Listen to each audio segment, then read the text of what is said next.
feeling lonely. This world got a way of showing me. Some days it'll lift you up, some days it'll call you bluff. Man, most of my days I ain't got enough. And all I know is you're my only home.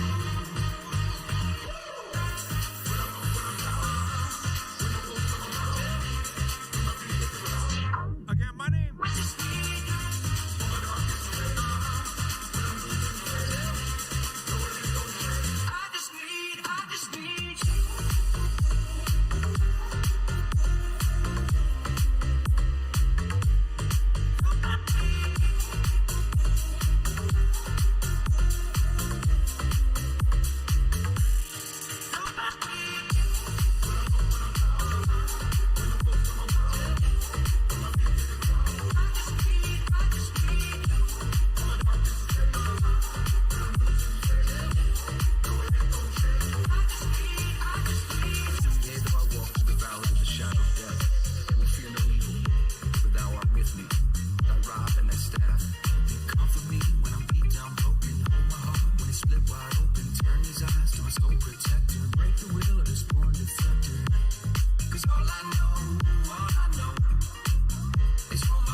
Again, ladies and gentlemen, are you guys excited to be here? Make some noise! Come on!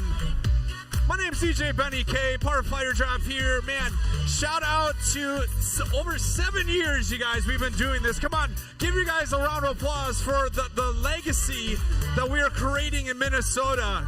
This is amazing.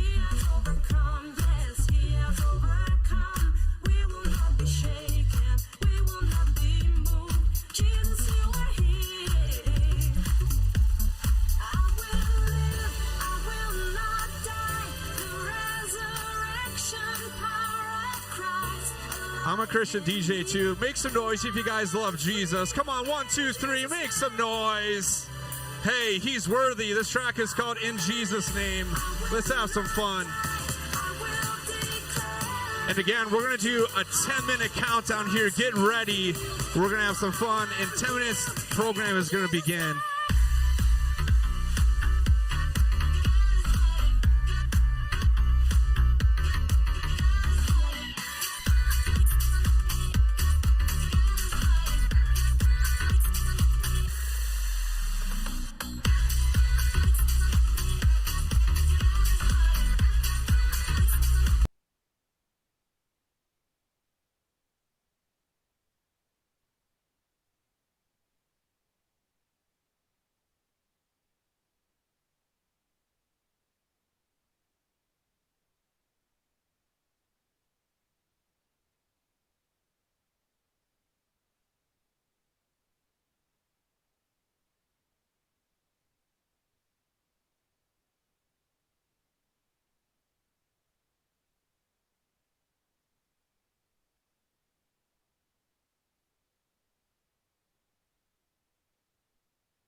shows us war, sickness, unrest. And yet, here you are, drawing breath, bones molded by the hands of the Creator, a heart of emotions burning for truth, a spirit in the likeness of the artist that paints the skies with stars and speaks every living thing into existence. And here you are. Not to be overcome by fears and lies, but to surrender to His divine reality. See, the day has come. The night is over.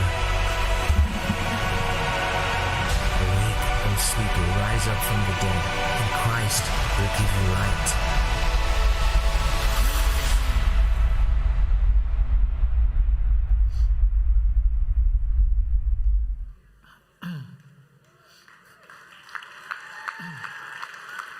Friends, welcome. Today we stand at a crossroads. Our faith grounds us, and our liberties define the future of where we're going to be. The future of where we're going to be as far as for the next generation will be written by the actions that we take today. This is not a moment for whispers. It's not a moment for hesitations. It's literally a moment for conviction, for courage, and a clear path forward. And today you're going to get a clear path. We've designed an amazing show for you today to give you a clear path with lots of courage as you leave this place today. We are the guardians of the amazing freedoms that we have in this great, extraordinary nation. The people sitting here, the people that are joining us online, it is our duty to protect those amazing freedoms. The freedoms to be able to speak with freedom of truth, the ability to protect the rights of our neighbors, to pursue their God-given gifts and their God-given talents.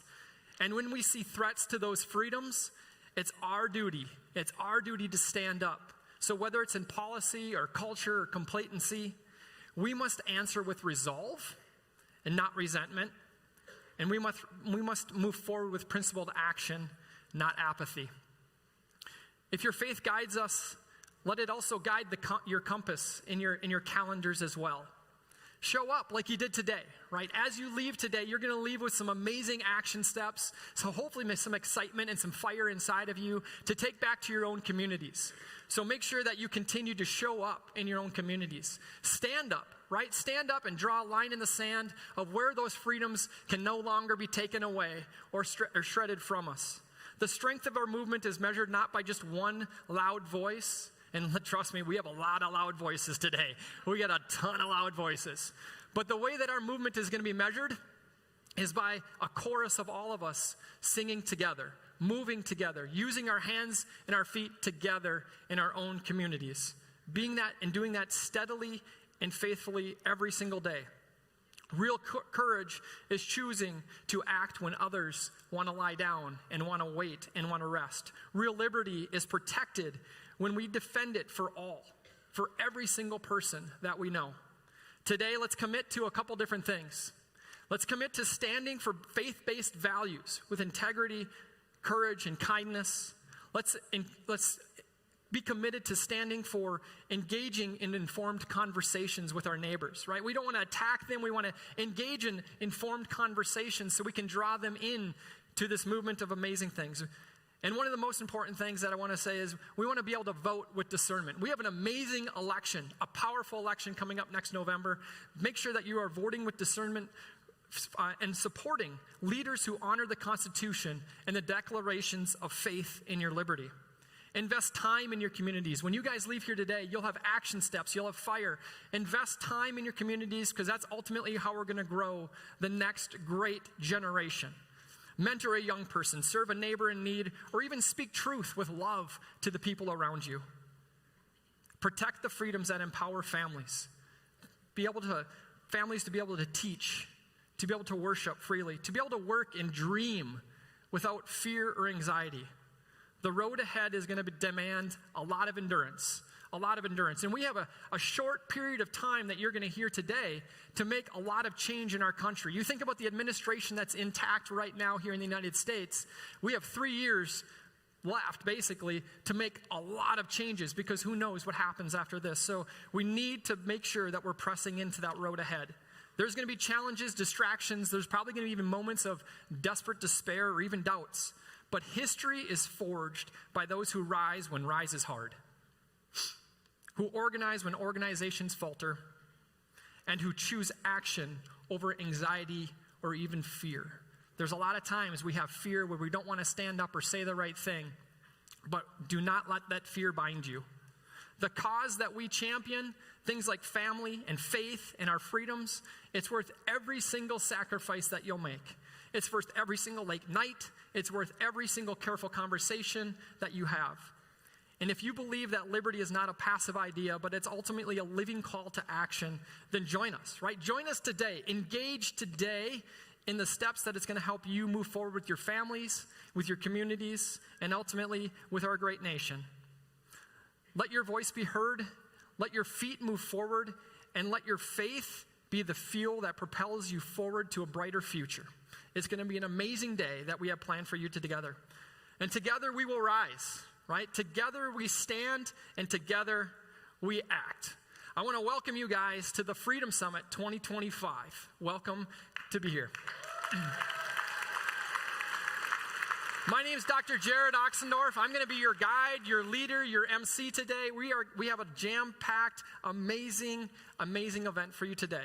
So whether you're joining us here in person or whether you're joining us somewhere online across the world, where'd my PowerPoint go?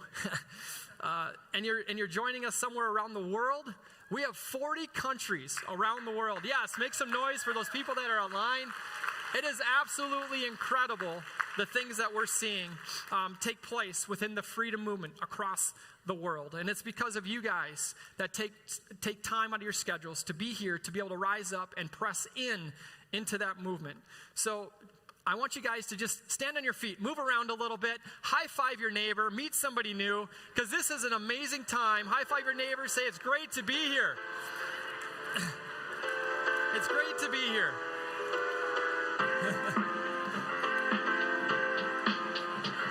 Woo! I love it. So before we get going, you guys are awesome. I love it. Before we get going today, I do have a couple of housekeeping things that I want to announce.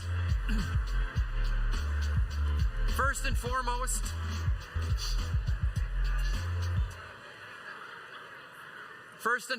we want to thank LGCC, the Lake Geneva Christian Center, for having us here. We want to thank them for their ability to open up this amazing worship center for us. Absolutely. If you see a volunteer, our volunteers, if you guys need any help today, make sure that you find a volunteer. They're wearing the shirts that say chosen, free, and forgiven. So just look for a volunteer with that. If you need any help with anything, please. And ultimately, just say thank you to them, right? Love on them today. Love on our volunteers. Love on the staff of the LGCC. Those are just amazing people that are just opening their house to us. Session 1 is going to obviously go from now until about 12:35. We're going to break from 12:35 till about 1:45. Be back in your seats for 1:45 because DJ Benny K has a special, amazing thing for you guys at about 1:45 today. Then we'll go session 2 from 1:45, 1:50 until about 6:30 tonight. It's a long day. Make sure you stay hydrated, get up and move, use the restrooms, get some sunshine, get some fresh air. Those are all great things that you can be doing. One of the things can you throw my PowerPoint up, please? One of the things that we're going to be doing is make sure that you guys are taking pictures today. Okay, lots of pictures. Use these hashtags, Freedom Summit 2025, Freedom Summit, Maha, Make America Healthy Again, because if we see an amazing picture that you've taken, you may win a chance to get some tickets for next year.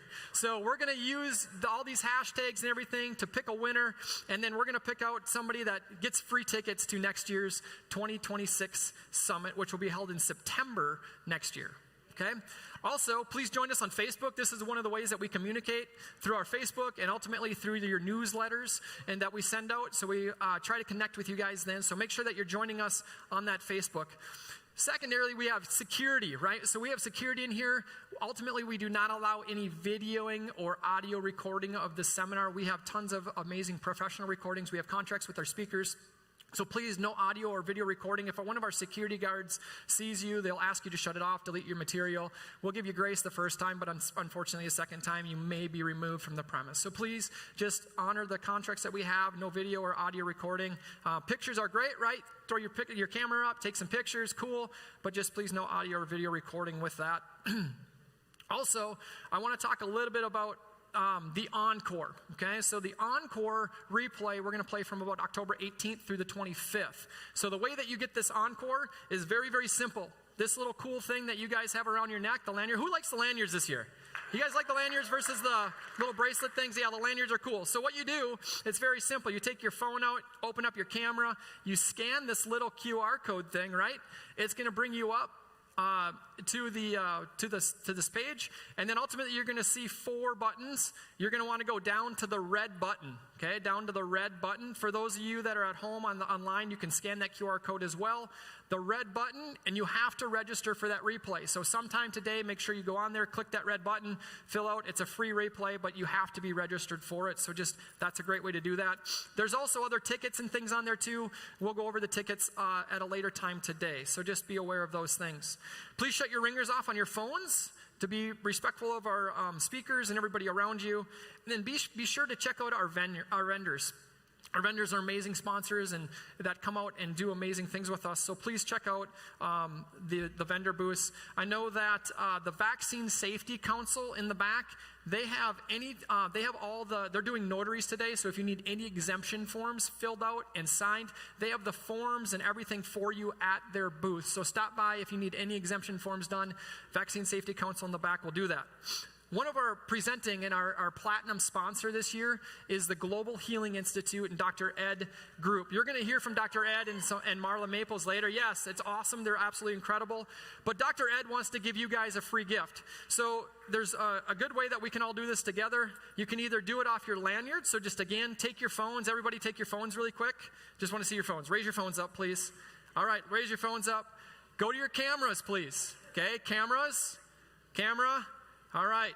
Scan that QR code with Dr. Ed's beautiful face on there, that long golden hair, right? I mean, just we'll get a little scan there. Perfect. And then what you're going to see is you're going to see these 2 pictures next.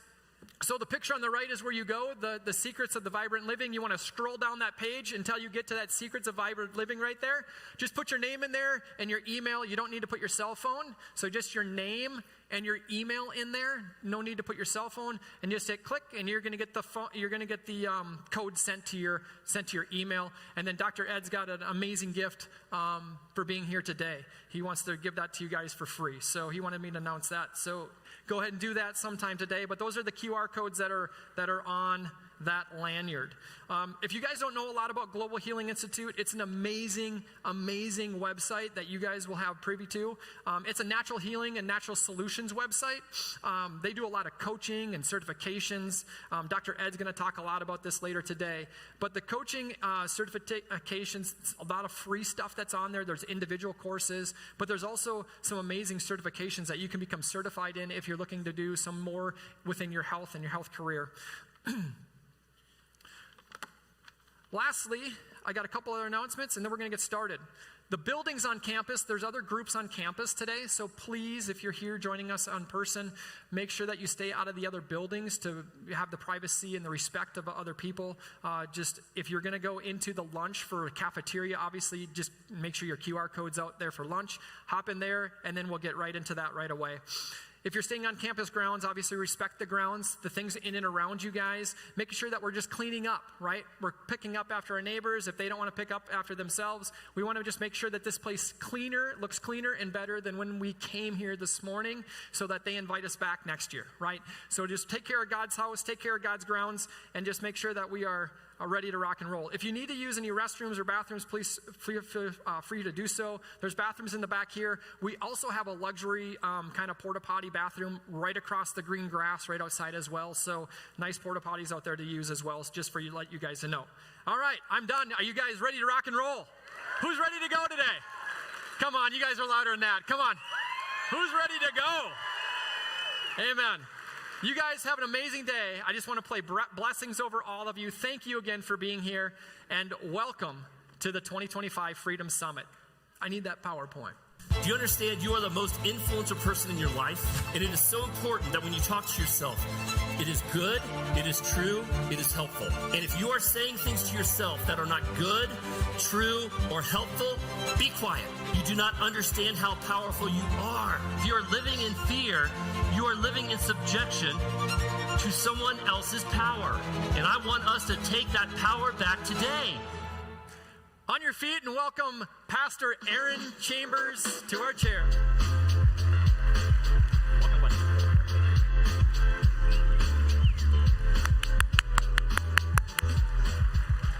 Woo! All right. You guys ready? Yes. Okay, so I have ADHD, and I'm supposed to operate this thing. This is going to be so much fun. I've never done this in my life, operating my own slides. This would be great. All right. Okay, you guys good? Okay, so the Spanish-American War broke out in April 1898. It was sparked by tensions over Cuba's fight for independence and the sinking of the USS Maine in Havana Harbor. So the U.S. declared war on Spain, and battles quickly expanded beyond Cuba to other Spanish colonies in the Pacific, like the Philippines and Guam. Guam had been in Spanish possession since the 17th century. By 1898, it was a sleepy, lightly defended outpost in the Mariana Islands with a small garrison and almost no military resources. Spain had not reinforced it and was isolated from world events. On June 20th, 1898, the U.S. Navy cruiser USS Charleston arrived at Guam, accompanied by 3-troop transport. The plan was to capture Guam en route to the Philippines. To announce its arrival and test the defenses, the USS Charleston fired 13 rounds at the old Spanish fort there in the harbor. However, the Spanish garrison had no working coastal artillery, no ammunition. They had no idea Spain and the U.S. were even at war. So Governor Juan Marina, assuming that the shots were a salute, he was embarrassed he couldn't return fire. And the gesture he thought it was a kind gesture. So he sent word to them that they had no gunpowder, but he appreciated the courtesy of the salute. He then rode out with the officers to formally greet the American commander, unaware that they were actually enemies. The Americans informed him that Guam was now under U.S. control. The governor and his garrison, unarmed and uninformed, surrendered peacefully. Not a single casualty occurred, and Guam still is U.S. incorporated territory today. Do you know we're at war? We're in a war for our families. We're in a war for our children. We're in a war for our freedoms. We're in a war for our health.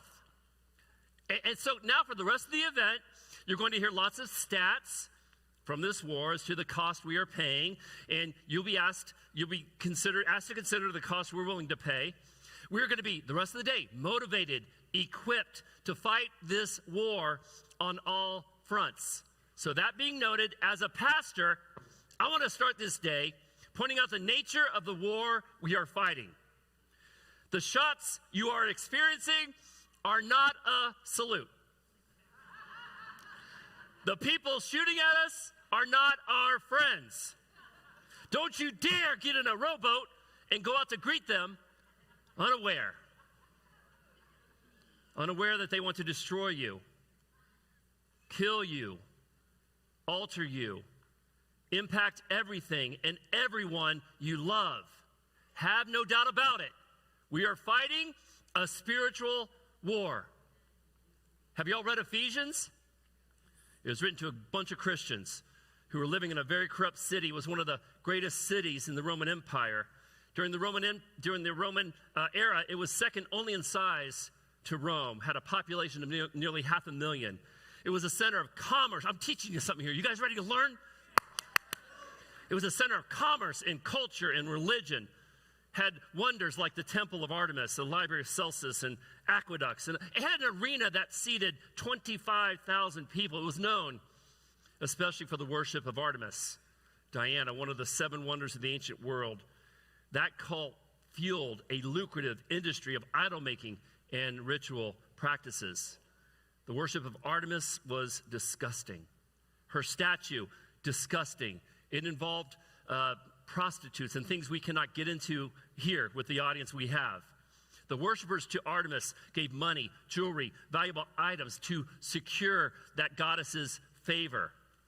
It was disgusting, it was gross, and it led to the downfall of Ephesus and the Roman Empire. I want to point out, first of all, here we go. Yes! Wait a second. Here we go. You all need to know, we need to know, an immoral society cannot survive. Despite its wealth and prominence, corruption and idolatry and moral decay plagued the city and made it susceptible to invasions, which contributed to its downfall. Wealth and power. It had wealth and power. It was the second largest city in the empire, prosperous, influential. The United States, one of the most powerful and prosperous nations in the world with global influence in commerce, cultural, and politics. Ephesus had entertainment and spectacle. Theaters, gladiatorial games drew massive crowds. United States, stadiums, sports, streaming platforms, celebrity culture captivates millions, often dominating more attention than matters of faith and morality. Ephesus was a place of religious confusion and idolatry. As we already said, the Temple of Artemis was a hub of idol worship and perverse practices, with entire industries built around false gods. In the U.S., modern idolatry takes the form of materialism, consumerism, obsession with fame, technology, and self-indulgence. There's an entire economy often driven by what people worship. In Ephesus, there was economic exploitation. Silversmiths profited by making idols, and corruption was rampant. In the United States, companies profit from addictions, gambling, pornography, drugs, pharma, social media algorithms. There was resistance to the gospel in Ephesus. When Paul preached the gospel, 25,000 people gathered in the theater to riot against him. In the United States, increasing hostility to biblical truth, public pushback against Christian teaching on morality, identity, medical freedom, and the exclusivity of Christ. And in Ephesus, there was decline from within. Despite grandeur, there was internal corruption, moral decay, neglect. In the United States, despite military and economic strength, our nation struggles with deep moral crises, polarization, addiction, family breakdown, and a loss of shared values. What's one of the takeaways? All right, one of the takeaways is this, is that Ephesus shows us that even the greatest cities and empires can fall, not only from outside attack, but from internal corruption, misplaced worship, and moral decline, which is why we need to understand today that we are in a spiritual war. And by the way, you need to know that I wrote like 15 messages getting ready for today. I was so nervous and excited, and at the last moment, I trashed all those, and I wrote a message on Ephesians. And I found out now that from all the other speakers that Ephesians is the theme of the day. So you guys ready? Here we go. Okay. You know, finally be, you know the context now, right? Finally be strong in the Lord and in the strength of his might. Put on the whole armor of God, that you may be able to stand against the schemes of the devil. For we do not wrestle against flesh and blood, but against rulers, against authorities, against the cosmic powers over this present darkness, against the spiritual forces of evil in the heavenly places. Therefore, take up the whole armor of God, that you may be able to withstand the evil in the evil day, and having done all, to stand firm. Okay, so now,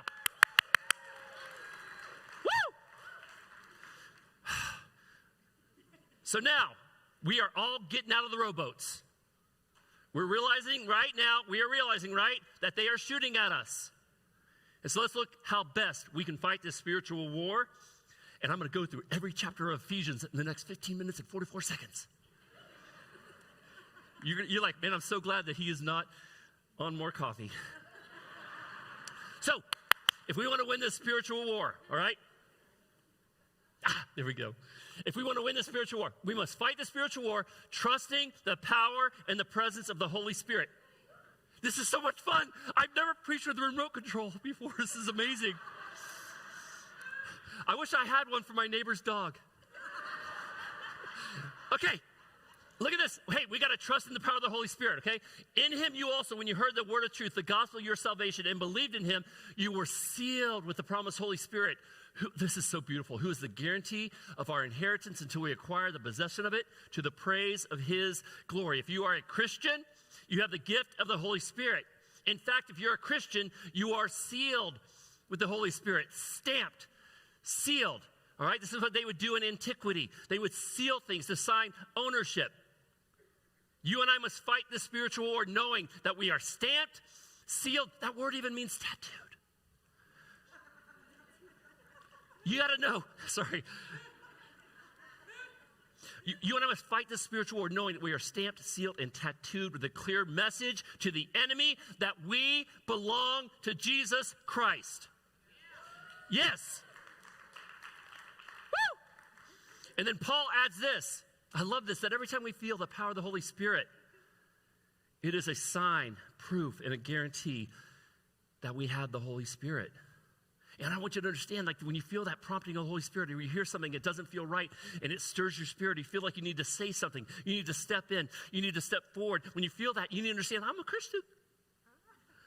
When you feel the Holy Spirit, that's a sign, guarantee that you have the Holy Spirit. You're not alone. You have dunamis power within you. You're not weak. You're not less than. You are more than conquerors, okay? So in the spiritual war, we must move in the power, trusting in the Holy Spirit. I love that. They're so good. They take it off so I don't have to keep doing it. They take it off because they understand how this all works. It's so wonderful. We are not alone. So no matter what the enemy tries to do and take from us, we have an inheritance. That's what he says this is a sign of the inheritance. All right? That's it. You got it? Cool. Second is this.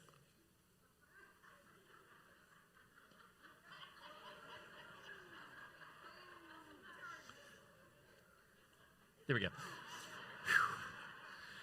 We're in a spiritual war, okay? We must fight the spiritual war remembering who we are.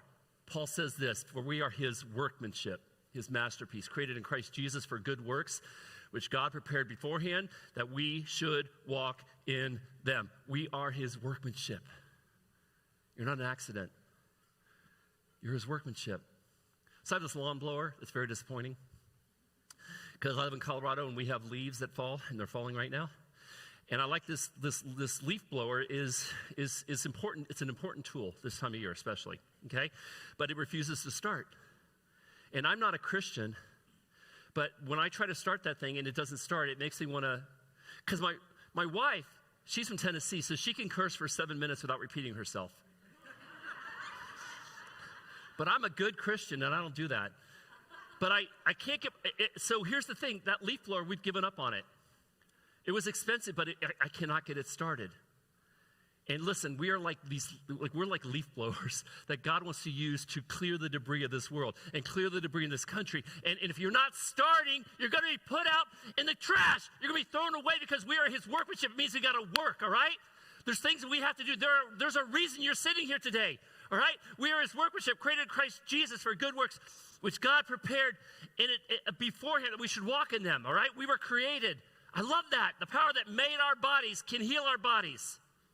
We were created, and we were created for good works. Are you doing the good works that God created you to do right now?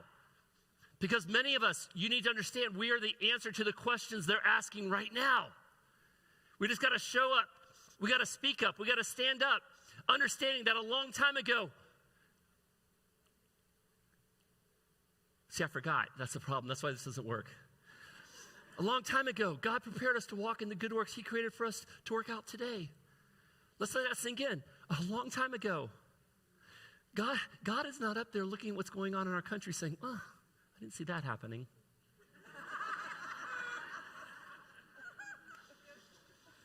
That should encourage us. That should empower us.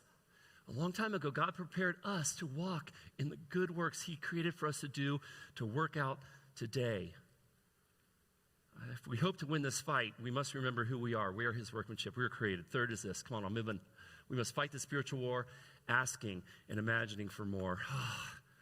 I love this.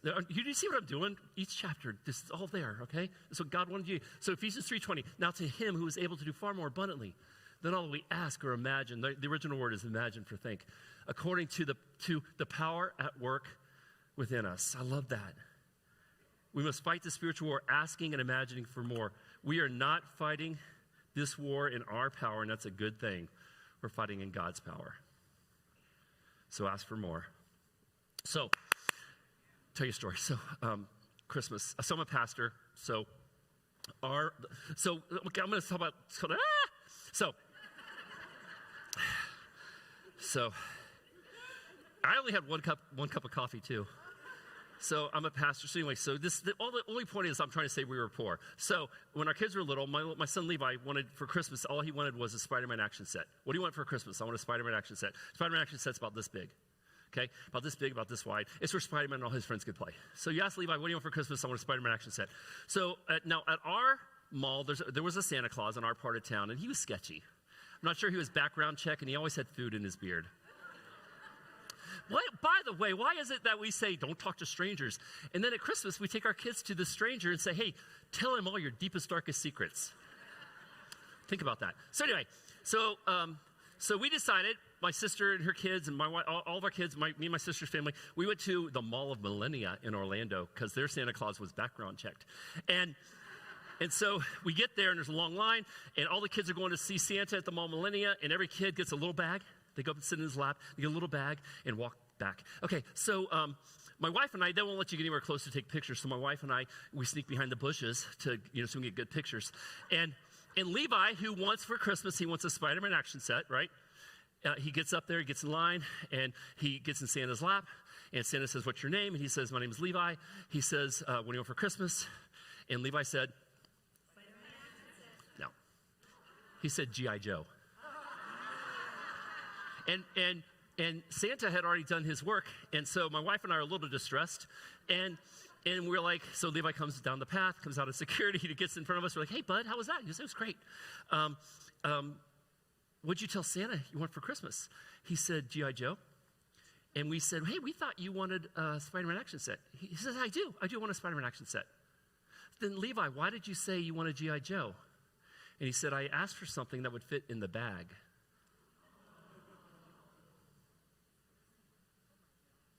What do you want? What do you want for your family? What do you want for your children? What do you want for your grandchildren? What do you want for this country? Ask for it. Even if it doesn't fit in the bag, ask for it. It is time for us to imagine for more. Ask for more. Imagine for more. Here's the thing. I want to challenge you today. Dream for more for your family. Dream for more for your kids and grandkids. Ask for it. Specifically, I said this last night. Why am I saying that? You weren't there. Oh, you were? Okay, you were. Okay, cool. Awesome. I cannot believe I spoke up. I told my wife I spoke up. She's like, you did not. So I did. It was good. So anyway. Pray. I said to pray. And I said, here's the thing. When you pray, when you ask for more than fits in the bag, be very specific. Because God likes answering specific prayer requests because he gets the honor. He gets the glory. So ask for more. Dream for more for your churches, for your communities, for our country. Think about how much that has happened since the last election. And how many of those things were just dreams just a year ago. In this fight, we must go big, we must ask big, and we must dream big. All right, fourth. It's good you can see all the points I skipped. So, in a spiritual war, I'm going to be done. We need to stick together more than we've ever stuck together before. Yeah. Okay, ready? Paul wrote this in chapter 4. I, therefore, prisoner for the Lord, urge you to walk in a manner worthy of the calling which you've been called, with all humility and gentleness, with patience, bearing with one another in love, eager to maintain the unity of the Spirit in the bond of peace. There is one body and one Spirit, just as you were called to one hope that belongs to your call, one Lord, one faith, one baptism, one God and Father of all, who is over all and through all and in all. I want to share my pastor's heart with you, a pastor who loves his people, loves his country. One of the frustrating things that happened after the horrible assassination of Charlie Kirk, and I didn't see it coming, it was the division that Satan tried to inject into the body of Christ. And honestly, as a pastor, it felt like COVID all over again. I want to say something, and I think it needs to be said as we stick together. If your pastor mentioned Charlie Kirk, pray for your pastor. If your pastor didn't mention Charlie Kirk, pray for your pastor. You don't have to be my twin to be my brother or sister. But in this fight, we must not turn on each other. I want to point out very clearly, it is not Jesus who wants us to be divided in the spiritual war. He prayed for unity. So if you're not being, according to the scripture we just read, if we are not being humble, gentle, patient, bearing with one another in love, eager to maintain the unity of the Spirit in the bond of peace, and if we have forgotten there is one body, one Spirit, that we're called to one hope that belongs to your call, and there's one Lord, one faith, one baptism, one God and Father of all, who is over all and through all. If we've forgotten all those things, we need to repent today, because we're in a war and we are not the enemy. We're not the enemy. Satan and his stupid minions are the enemy. And Nancy Pelosi. Sorry.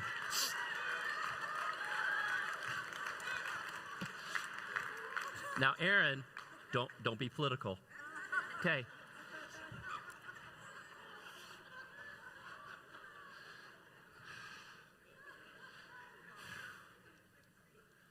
When you get to hell. So I believe when you get to hell, MSNBC will be playing in the lobby. And Nancy Pelosi will walk up to you and say, "Welcome to hell, here's your cat."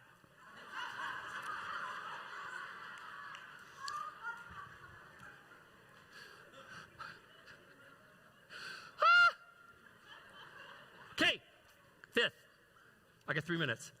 Fifth, we must fight the spiritual war loving better. Amen's right.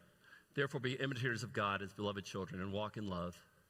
Walk in love as Christ loved us and gave himself up for us, a fragrant offering and sacrifice to God. No one's going to care how much you know about their health until they know how much you care about them. Before you walk into their presence with information about vaccines, walk into their presence in love.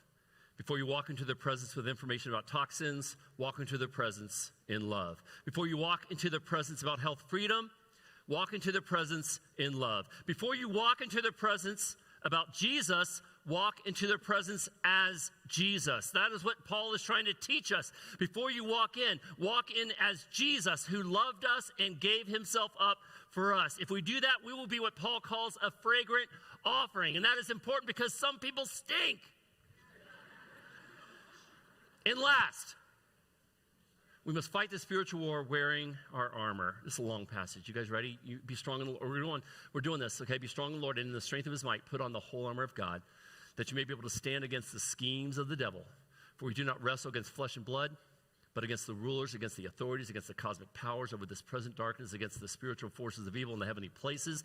Therefore, take up the whole armor of God, that you may be able to withstand in the evil day, and having done all to stand firm, boo! Stand therefore, having fastened on the belt of truth, and having put on the breastplate of righteousness, and as shoes for your feet, having put on the readiness given by the gospel of peace. In all circumstances, take up the shield of faith, with which you can extinguish all the flaming darts of the evil one, and take the helmet of salvation and the sword of the Spirit, which is the word of God, praying at all times in the Spirit with all prayer and supplication, because the devil is a schemer. We got to wear our armor. The devil is a schemer. He's also a loser. I just want to document that for the record. He's a loser. But he's a schemer. He doesn't play by the established rules of engagement. So we got to keep our wits about us. We're fighting a whole lot of bad things, a lot of bad beings, rulers and authorities. These are all mentioned in Scripture. Cosmic powers over this present darkness and against the spiritual forces of evil in the heavenly places. So it's so important we remember it's going to be hard. It's going to be dangerous, all right? No self-respecting. Peter says the devil prowls around like a roaring lion, seeking someone to devour. Like he prowls around like a roaring lion. There's no self-respecting antelope that gets eaten by a lion that's walking around the Serengeti roaring. You understand that? The only antelope that get eaten are the dumb ones. Don't be a dumb antelope. He's roaring. He's a schemer. It's right there. He wants to destroy us. We must be prepared. We got to put on truth and righteousness and peace. All right? We got to put on truth. Whatever. I'm lost. I'm so lost. Wouldn't it be ironic if CNN popped up right now? That'd be so weird. Okay. Forget it. There you go. We got to put on truth and righteousness. These are all there in the scriptures. If I had more time, I could dig into it. Peace, faith, salvation. And we got to take up the sword of the Spirit, which is God's word. And we got to pray. That's what it says. What Paul said, we got to pray like there's no tomorrow as we fight until there are only eternal tomorrows. Let's say it one more time. We got to pray like there's no tomorrow. In this battle, it's a spiritual war. Make no mistake about that. So we got to pray like there's no tomorrow as we fight until there are only eternal tomorrows. Have you ever heard of Hiro Onoda? Hiro Onoda was a Japanese Imperial Army lieutenant. During World War II, he was sent to the Philippines, where he stayed fighting for 29 years after the war. No one told him the war was over. So for 29 years, he was fighting the war that was already over. He was told by a tourist the war's over. He did not believe them. So they had to find his old lieutenant, Major Yoshimi Taniguchi. God, I'm so sorry, I can't say his name. Taniguchi. They had to find his old lieutenant who was still alive. They found him, and they brought him to Onoda's, and he had to say, the war's over. And it wasn't until that point that he admitted the war was over, and he went home, and he was received as a hero. We're in a spiritual war. So we must fight, trusting the power and presence of the Holy Spirit, remembering who we are, asking and imagining for more, sticking together more than we've ever stuck together before, loving better and wearing our armor. And we must fight until our commanding officer comes back to relieve us. And if we do, my friends, if we do, we will return home as heroes. Let me pray. Let me close in prayer. I'm going to pray like there's no tomorrow. Dear Heavenly Father, we confess that too often we've mistaken enemy fire for a friendly salute. Open our eyes, wake us up, keep us from the rowboat of naivety. Today we declare we are at war, but not with flesh and blood. Holy Spirit, seal us again with holy courage. Remind us that we belong to you, stamped, sealed, and set apart. Lord, we are your workmanship. Put your instruments back in your hands. Do in us and through us far more than all we could ask or imagine, according to your power at work within us. Father, make us one. Where the enemy has sown division, plant humility, gentleness, patience, and a fierce eagerness to keep the unity of the Spirit in the bond of peace. Teach us to love better so that our lives smell like a fragrant offering, not the stench of this age. And now, Lord, dress your people for the fight. Belt us with the truth, guard us with righteousness, fit our feet with the readiness of the gospel of peace. Shield us with faith to quench every flaming dart. Helmet us with the joy of salvation and place in our hands the sword of the Spirit, your living word. Lord, move us to pray at all times in the Spirit until heaven breaks in. Keep us faithful like soldiers on a post, alert and steadfast and unyielding until you, our commanding officer, appears. Until that day, Lord, help us guard our families. Help us fight for our children, contend for freedom, pursue health of body, mind, and soul, not in anger, but in love, not in panic, but in your power. To you, our Father in heaven, be glory in this room today and in the church and in Christ Jesus throughout all generations, forever and ever. In Jesus' name, amen. On your feet for Aaron Chambers. Thank you, thank you, thank you.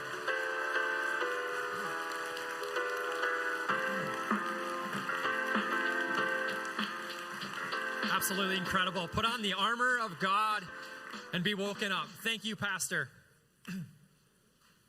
Next slide, please.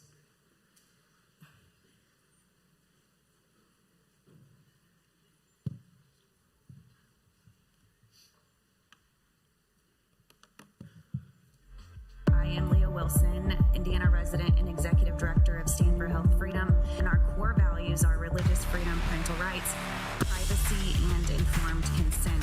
When you're looking at these fundamental rights, it starts with God-given. When you look at the Constitution, life, liberty, and the pursuit of happiness is the foundation of that. Choosing how we live, choosing how we die, choosing what risks are worth it to us and what aren't. Our health decisions are the essence of life and death. On your feet and welcome to our stage, Leah Wilson.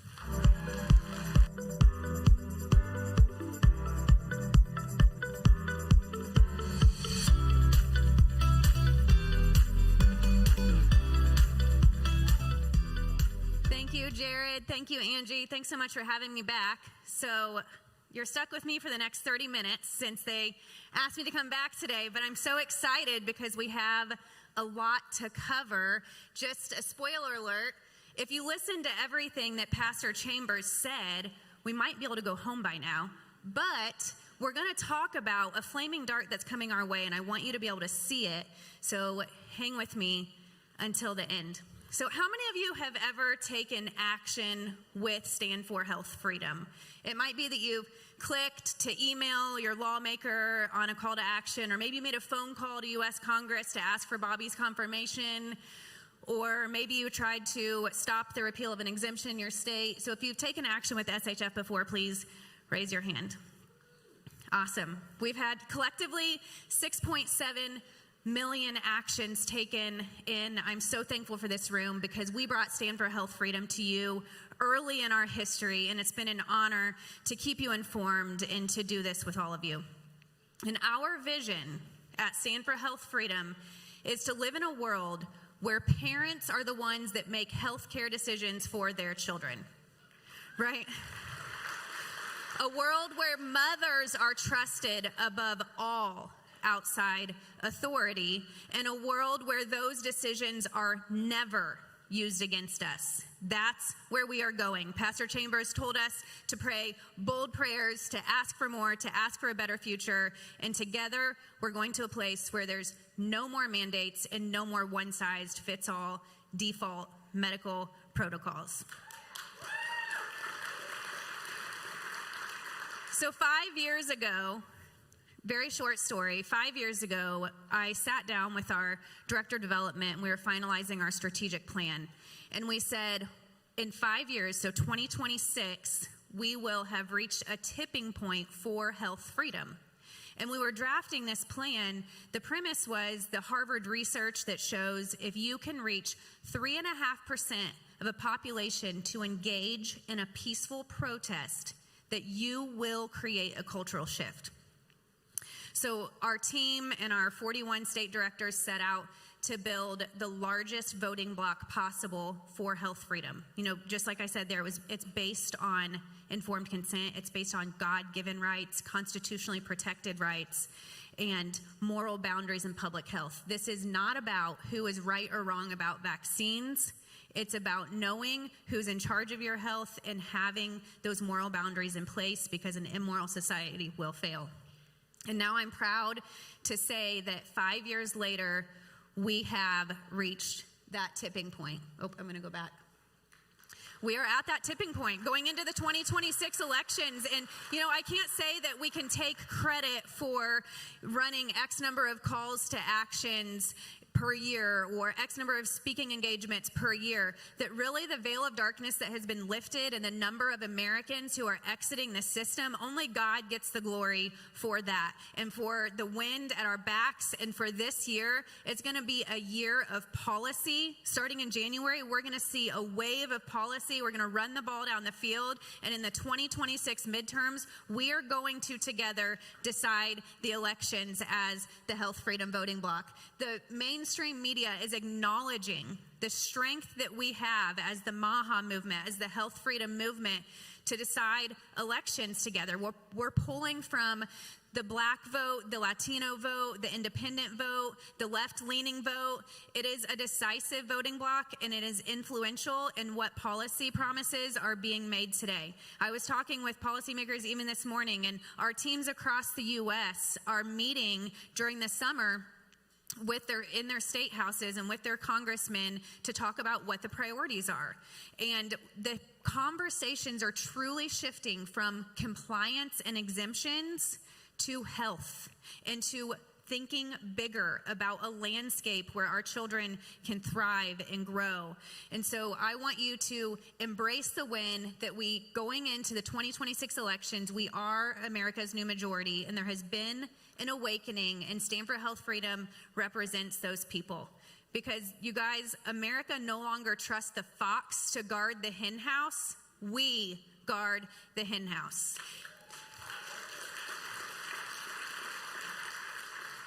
I was in New Jersey last month celebrating one of Stanford Health Freedom's very first ever policy wins, and that was protecting the religious exemption there during the measles outbreaks. And it was protecting a child's access to school regardless of their vaccine status. And since then, we have also protected religious freedom in Florida, Hawaii, Massachusetts, along with 140 other policy wins.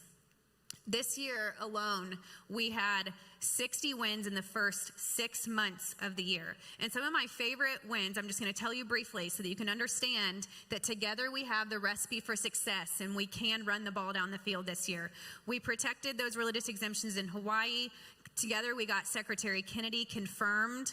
We stopped liability shields for pesticide makers in 7 states, and that was not easy. It took a lot of work, but we did it together.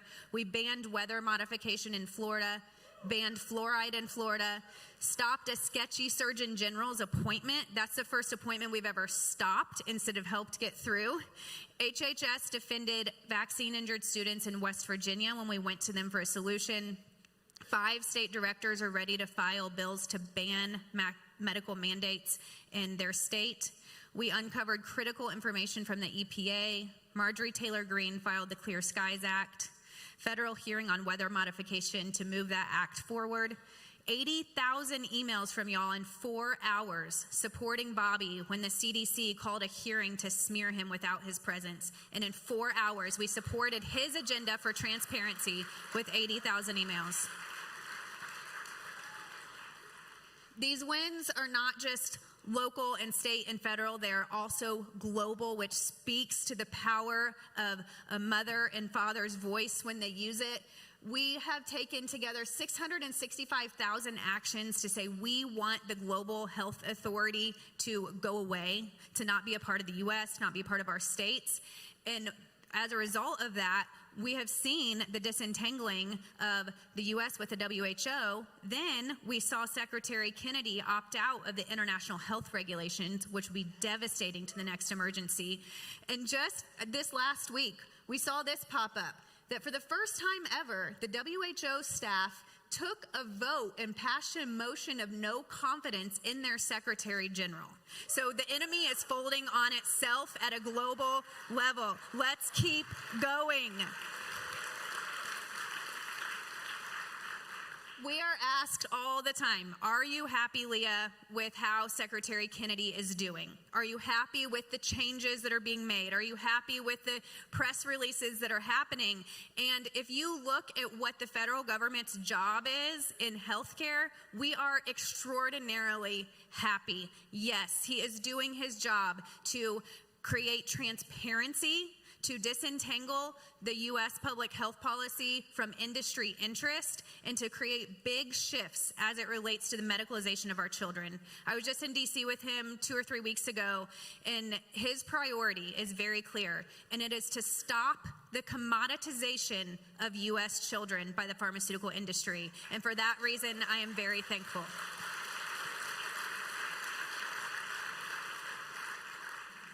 So SHF, if we're going to win this, if we're going to get to that world of no mandates, the things that we stand for are complete transparency. Because you're going to hear from doctors today that make it very clear that your health is just as much about what you avoid as what you do. You know, and so if you don't know the risk of fluoride or pesticides or the spraying of our skies or, you know, A, B, or C, or the medicalization of our kids starting from birth, then that transparency makes us falter as individuals and as a society. So we stand for complete transparency, decentralized authority, because health starts at home and is protected at the state level, and then supported. The federal level is just supporting us with what we decide as a family and as a state. So we like decentralized authority at all costs. We want authority to stay at the state level and below. And then ultimately, everything we do is working toward no medical mandates. And I'm going to briefly tell you how fluoride is a beautiful example of no medical mandates and transparency. So we've had several wins. We had 27 wins before Florida took the fluoride out statewide in the state of Florida. And it was amazing because there were a few key things that happened that allowed public health policies to be reviewed, very long-standing policies that have been adding fluoride to water since World War II. And the reason that we kind of had permission to bring this back up in front of them was because a 2024 decision, a judge said that fluoride is an unreasonable risk to human health. And then we saw our federal government, through the National Toxicology Program, did a meta-review of all of the published literature on fluoride. And what they came up with, what they disclosed to the public, was that the dose matters. So if dose matters, how does that factor into an infant that is formula fed and has that water in every single bottle that is shaken up for them? You know, how is that factored in? The other thing is that they uncovered is the higher fluoride exposure is associated with lower IQ in children. Also, bone density is negatively affected. That affects women at a higher rate than men, and so does the calcification of the thyroid. 1 in 8 women in the U.S. has a thyroid dysfunction diagnosis. And so to know that this could be a contributing factor calls for our attention. But even more than that, it's knowing that the only thing that's added to our water to treat a human is fluoride. Everything else that happens to our water is to treat the water, to make it safe for you. And that is an acknowledgement that it is forced medication of the public and completely violates informed consent. Informed consent is impossible because your child is at a park drinking from a water fountain. They're at school all day. You go out to restaurants. I mean, it's impossible to have informed consent when you are treating human health through fluoridation of public water supply. And when you also see that the harm has been acknowledged, the other thing that they acknowledged in this National Toxicology report was there is no systemic benefit. Fluoride is a topical benefit. So swallowing the fluoride is not going to confer the benefit the public has been promised anyway. And one of the things that I'll end with this, is to share with you that people find it absolutely shocking when they find out that the fluoride added to your public water is a hazardous waste byproduct. It is not pharmaceutical grade or a natural mineral added to the water. It's what the chemical industry has burned off in creating their pesticides or other chemical products and needs to dispose of. So when we got the fluoride out in Florida, one of the towns wrote into us and said, we're going to discontinue this even before the enforcement date, but first we have to use all the fluoride up because it's too expensive to dispose of the toxic waste without using it in the water. So that's what we're up against. So it's a common sense win to get fluoride out in your state and in your towns. I mean, if you can't get it at the state level, get it in your county, in your town, and we can go from there. Our team will help you do this. We have the toolkit. We're taking this recipe for success across the nation. And this is not the only issue we're working on right now. So, one forward. There we go. We're also working on, so we always have 5 major projects at one time. So we have fluoride, stopping the pesticide liability immunity shields, deregulation of small-scale farming and home-based vendors at the state level, and then the no mandates bill, and I feel like I'm missing one. Maybe that was it. No mandates, stopping the spraying of our skies, working on exposing and stopping the spraying of our skies. But, you know, friends, what this looks like is the industry is recognizing the market shift with the veil of transparency being lifted.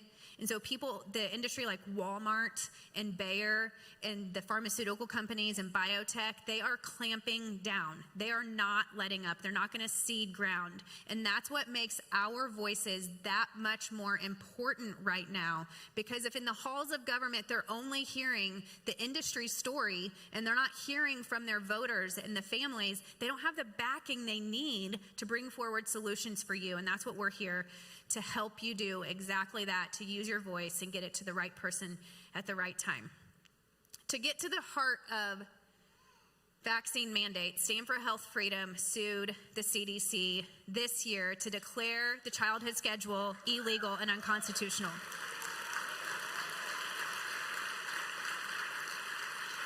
I'm glad you're excited about it because the lawsuit is truly historic. It's the first of its kind to go straight to the heart of the structure of the childhood schedule. It's the most aggressive schedule in the world, and the lawsuit is based on very understandable basic facts. 2 facts. The first one is that never, not once, has the full vaccine schedule been studied as it's administered to our children. So there can be individual studies, but looking at the 72 plus doses across childhood or compared to the unvaccinated cohorts, that study has not been done by the government that recommends it to our children. This is bad policy. That's agency decisions gone absolutely mad. The second fact is that the Institute of Medicine has asked the CDC to do those studies for 20 plus years, and they still have not done them. So those are the 2 facts. And so you're like, all right, Leah, well, what does that do for us? Well, if you look at agency decisions, which every time the CDC's committee, ACIP, puts a dose on that schedule, they're making an agency decision. Well, agency decisions, to be legal and to stand, cannot be arbitrary and capricious, which means you have to consider all of the major relevant facts to make a sound agency decision. If you're not considering how the effect of the schedule as a whole, then you have forgotten or ignored a major piece of that decision, and the decision cannot stand. And if you look at the standard of care in this country right now, there is no upper limit to how many vaccinations can be administered to your child on a single visit. Time after time, we've heard this committee that adds doses just simply say, well, we'll instruct the doctors to give the vaccine, the catch-up vaccines in the same visit. Just make sure you do it in a different limb, or make sure you do it at least 6 inches apart. It's asinine, the standard of care, to not study what the upper limit of dosing can be in a specific child at a specific age with specific products. And so we are calling on the court system to declare these agency actions as illegal and to move every shot, every dose from universally recommended for all American children based on their age down to shared clinical decision making. Thank you. So shared clinical decision making is a term of art, and you're like, well, what does that mean? Does that mean that I have to share this decision with someone else? No, it means that it's a decision made by the parent in consultation with their chosen doctor. So you choose the doctor that you're going to consult with, and then you make the decision. If you look at what the CDC on their website, this is taken from the CDC website, what they say about the distinction of shared clinical decision-making compared to what we currently have with those 72 doses being universally recommended, it says that for routine catch-up risk-based recommendations, the default decision should be to vaccinate based on age.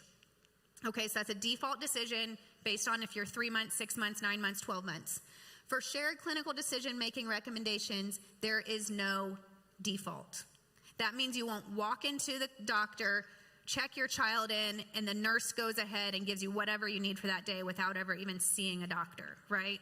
And this, what it would do, friends, is it would completely dismantle the structure that allows for mandates at the state level, and it would restore the discernment that Pastor Chambers was talking about within the mother for the care of her child, and it would dismantle the 600 and some odd bills or laws at the state level that refer directly to ACIP's recommendations. And so we need your help pushing this forward, and we invite you to be a part of this historic lawsuit by engaging with Stand for Health Freedom, by giving, by buying the t-shirts back there. You know, every t-shirt you buy goes to helping us dismantle mandates. Every time that you pay for a Health Freedom Institute course, healthfreedominstitute.com, that goes to dismantling mandates and sharing with your friends. So we're excited about this lawsuit, and we hope you are, and we'll keep you updated in the coming weeks about the government's response, and if we can strike while the iron's hot to give Secretary Kennedy's new ACIP committee permission to do something really big, and that's move every dose from default to in consultation with your doctor.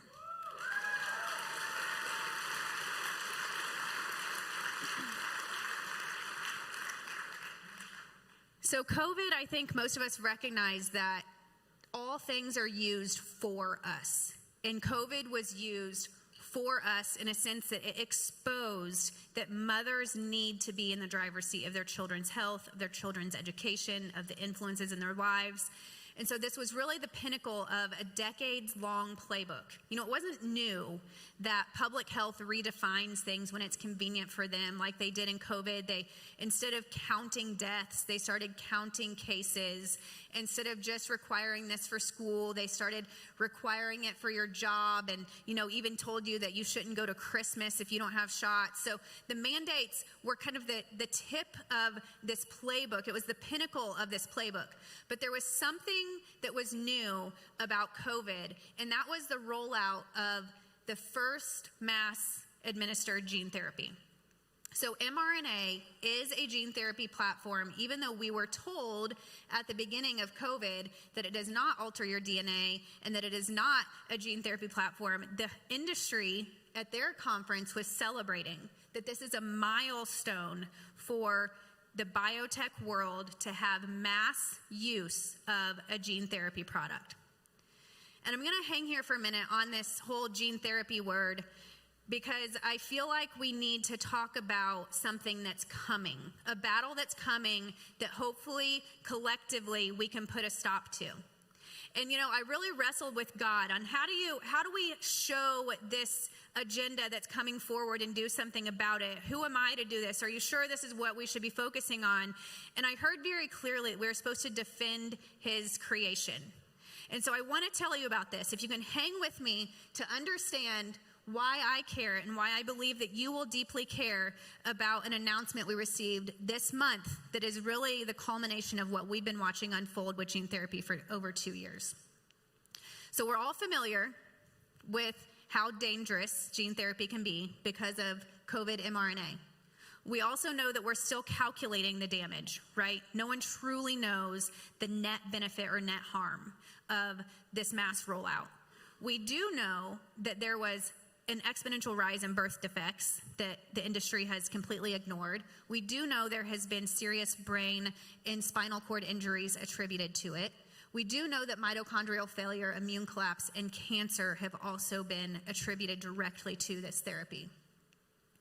And now, this month, what we saw happen was NIH, which is the research arm of HHS, issued a grant, which we've been watching for this to happen, for the first U.S. National Genomic Newborn Screening Initiative, which, if you read here, the goal is to make this technology easier and more affordable for states to access so that every newborn will receive testing in an era when gene and cell therapy is rapidly expanding treatment possibilities.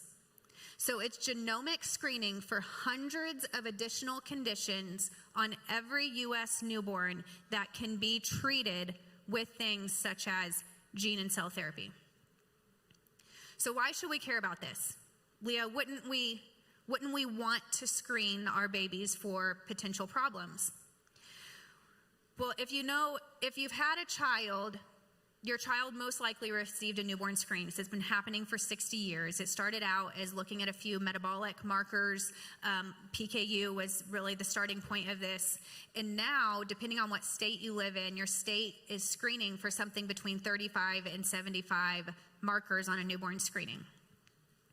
And the mom is not told that they can opt out. It just automatically happens. If you sign a consent form as a mother, it's most likely because you are signing consent for how the data from the screen can be used. It's not consent for the screening, it's consent for the use of the data. So this is a compulsory process is what I would call it. So you can opt out. Families are not informed they can opt out. And my concern is watching a compulsory process wrap in a genome screening and casting this wide net to medicalize asymptomatic newborns, healthy newborns with a detection of the presence of a gene. So you're thinking, well, what would this test tell me? Is it information that I'm going to want to know? And let's look back first, before we go there, at the history of gene therapy in in humans.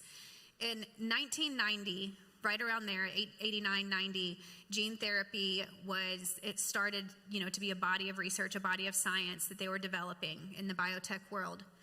And then in 1999, they did a safety trial for humans that had a disorder involving ammonia metabolism, so the inability to break down protein, and you need protein in order to live, right? So they wanted to be able to fix this. Well, Jesse was 18 years old at the time, Jesse Gelsinger, and he was living a normal life. He was a little bit of a smaller guy, but he was handling his disorder, his ammonia disorder, with diet. So it was all controlled by diet, and he was living his normal life, and he enrolled in a safety trial because he was told, if you participate in the safety trial, you could give hope to newborns who are born with what you have and potentially save the lives of newborns.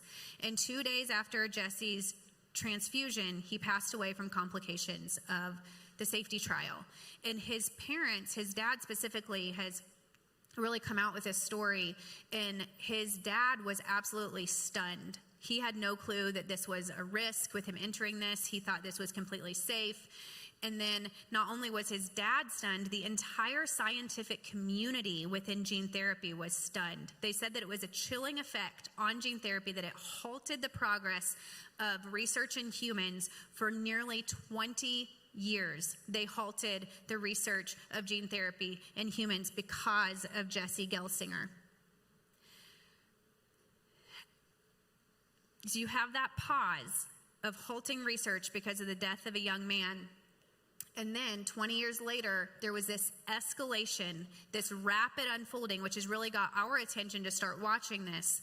When 2018, spinal muscular atrophy was added to what the federal government recommends the states use on the newborn screen.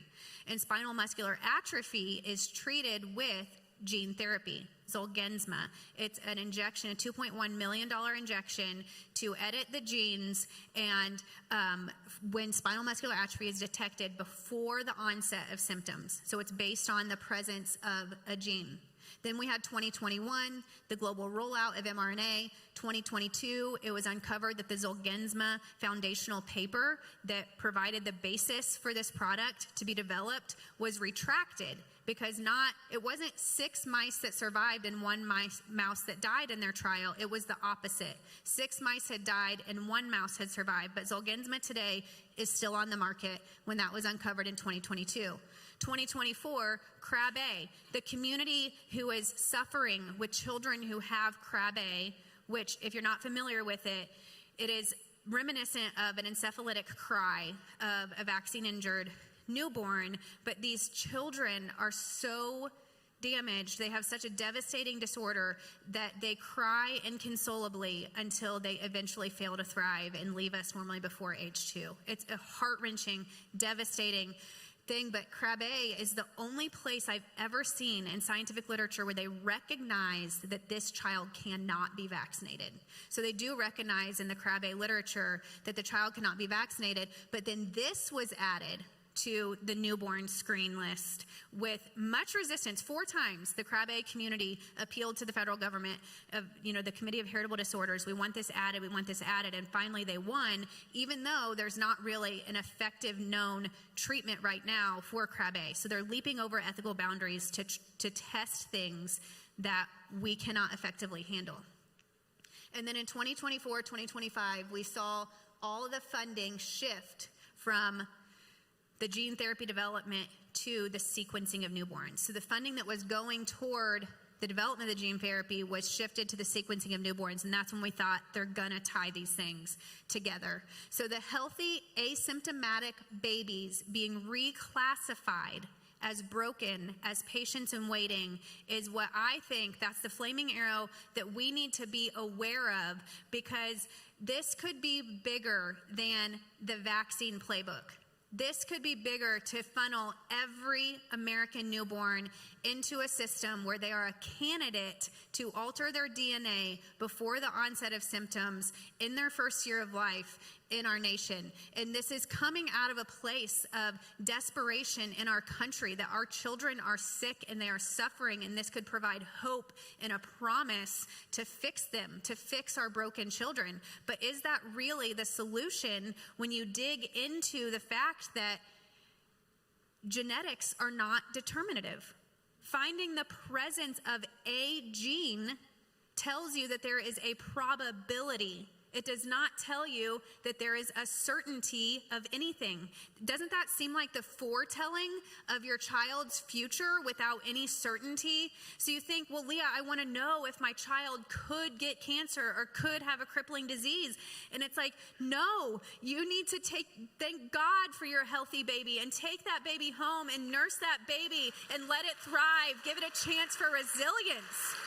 Because if we see our children as broken from day one and we cripple their future by putting this label upon them, who knows what that DNA would have expressed? Who knows what proteins would have been created?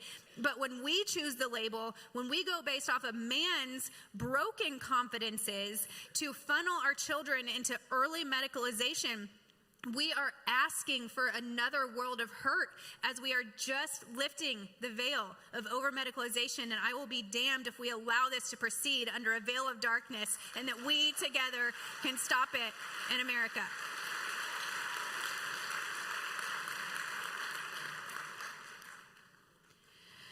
So one of the best ways to stop something that could seem promising is to be able to identify and poke holes in the promise. You know, I'll acknowledge that there was next slide please, a mainstream news cycle that went global this past year. Next slide please. Baby KJ is a story that swept the global news cycle. And baby KJ was diagnosed with one of these protein disorders, inability to metabolize protein, within the first week or so of his life. And his parents were offered a bespoke gene therapy, which is specific to him. So it's something that was created specifically for him. That's personalized medicine, right? And I know that personalized medicine is another word of promise to people that we're shifting. We're shifting from this one-size-fits-all algorithms. Don't worry, we hear you. We'll stop doing the one-size-fits-all and we'll shift to personalized. But that's all based on modeling and predictions, and this personalization like he received. I'm not saying that biotech has lacks the capacity to ever deliver anything good. I'm not saying that. What I'm saying is that we need to know the full truth before we put our hope in something. And gene therapy is extremely risky. To edit the cells in your body and to say that your immune system is not going to reject what you have edited is extremely risky and extremely dangerous. And this little guy received 3 gene therapy transfusions and is now doing well, but he just had his first birthday. We don't know the long-term effects yet. And even though the news cycle said that this sweet little guy is healed with the world's first personalized gene editing treatment, they use the word healed. Inside the article, they say, we are not yet sure if he will need the organ transplant. And they also say that he is still on the daily pharmaceuticals in order to metabolize protein. So that word healed is interesting to me. I just want us to be able to acknowledge the whole picture so that as parents, as community members, as leaders in our communities, that we're going into this with our eyes open and using full discernment. So it's too soon to know what the effects of this will be. Yet, we have a program that is piloting screening children for hundreds of genetic mutations based on probabilities and delivering those results to mothers. It's not in your town yet unless you're in a few select areas. Florida is piloting it. Pennsylvania is piloting it. There's some pilots happening, and we'll see those pilots multiply with this $14.4 million grant. But what we know is that the genomics race was really declared by China. So this is a Chinese agenda to say that we will sequence every individual in our territory to have one database to look at the genes of the people in our population and study those genes and how resilient is this population? What does this mean for this person's future? What therapies and treatments does this person need? And then to track the long term of that individual. So that requires identified data. That requires a centralized surveillance system, and that's not something the U.S. stands for. There is no privacy, there is no freedom in centralizing a public health database, because public health belongs at the state level and your identified information does not belong at the federal level. There is no reason that we should have identified public health information shared by our states in a centralized genomic surveillance database. So I'm going to give you a chance to take action on this issue today, because I feel confident that as a community, we do not want the lie of genetic determinism to take root as a foundational process in pediatric care. And for this to be a part of a newborn screening that's automatic and mandatory, because our bodies have built-in backup systems. We do not know if a child will have a disease based on the presence of a gene. And if they do ever have that issue, will it be mild, moderate, or severe? So to take on the recommendations of a doctor that can then be followed in a federal database for your compliance, that should raise red flags for all of you. We receive way too many calls at Stand for Health Freedom, cries for help from mothers who are having their children that have pediatric cancer diagnosis removed from their care because they don't want to comply with all of the protocols, right? These are not bad mothers. These are not people who are refusing to heal their children. They are mothers that want to use their discernment and take on the health of their child within their home, and they are pushed out of the equation for the sake of compliance. And when you're looking at devastating things like spinal muscular atrophy and Krabbe disease and things like this, and to look at the state, be able to track whether or not you have complied, is a very risky situation to be in. So we at Stand for Health Freedom are saying that we do not want whole genome sequencing tied to newborn screening. And we are also saying that we do not want these tests to be offered without explaining the role of genetics in a child's health. So there's a bill right now in Congress that was filed by your very own Congresswoman here in Minnesota. And I want to give us all the chance to start making noise on this issue today. This is the first day that we're rolling out this call to action for you guys. And I want you to take out your phones right now and email your congressperson, your representative in the U.S. Congress, to tell them we do not want the infrastructure for genomic surveillance in the U.S. We don't want to participate in the genomics race, and we do not want funding to tie whole genome sequencing to newborn screening. So if we can get loud about this issue, show our opposition, show that we want more for our children, then I know that we can expose this, and that we can win for our kids, and that we can trust God for better plans for our children. And I think that one of the things we need to be very aware of is when we restore the discernment of a mother, starting from birthing without fear, to trusting God with their babies, to living in a world of no more mandates. At that point in time, we are going to see health freedom restored in this nation. And that's what we're working toward, and that's what we want to do together. I do believe that our lawsuit is a line in the sand, but we cannot do it without you.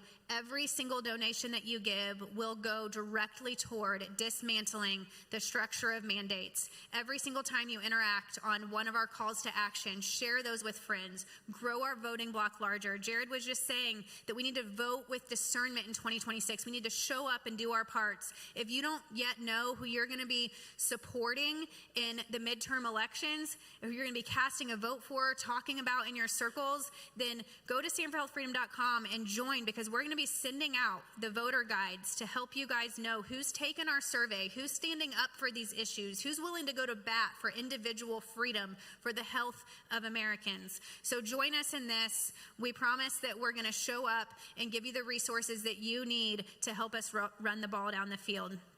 I also want to invite you to join, follow our podcast. You're going to hear from my husband, Dr. Nick Wilson, later in the afternoon. We wrote a book together this year that's coming out, and you're going to hear from him. But if you want to hear more about newborn sequencing, about our lawsuit, about things coming down the pike, facts about fluoride, how to win against fluoride, all things vitality and health and freedom, then follow us on Spotify or Apple and join us for these conversations so that together we can restore mothers to their rightful place in America as decision makers in the health care of their children and restore health freedom in America. Thank you guys so much. On your feet for Leah Wilson.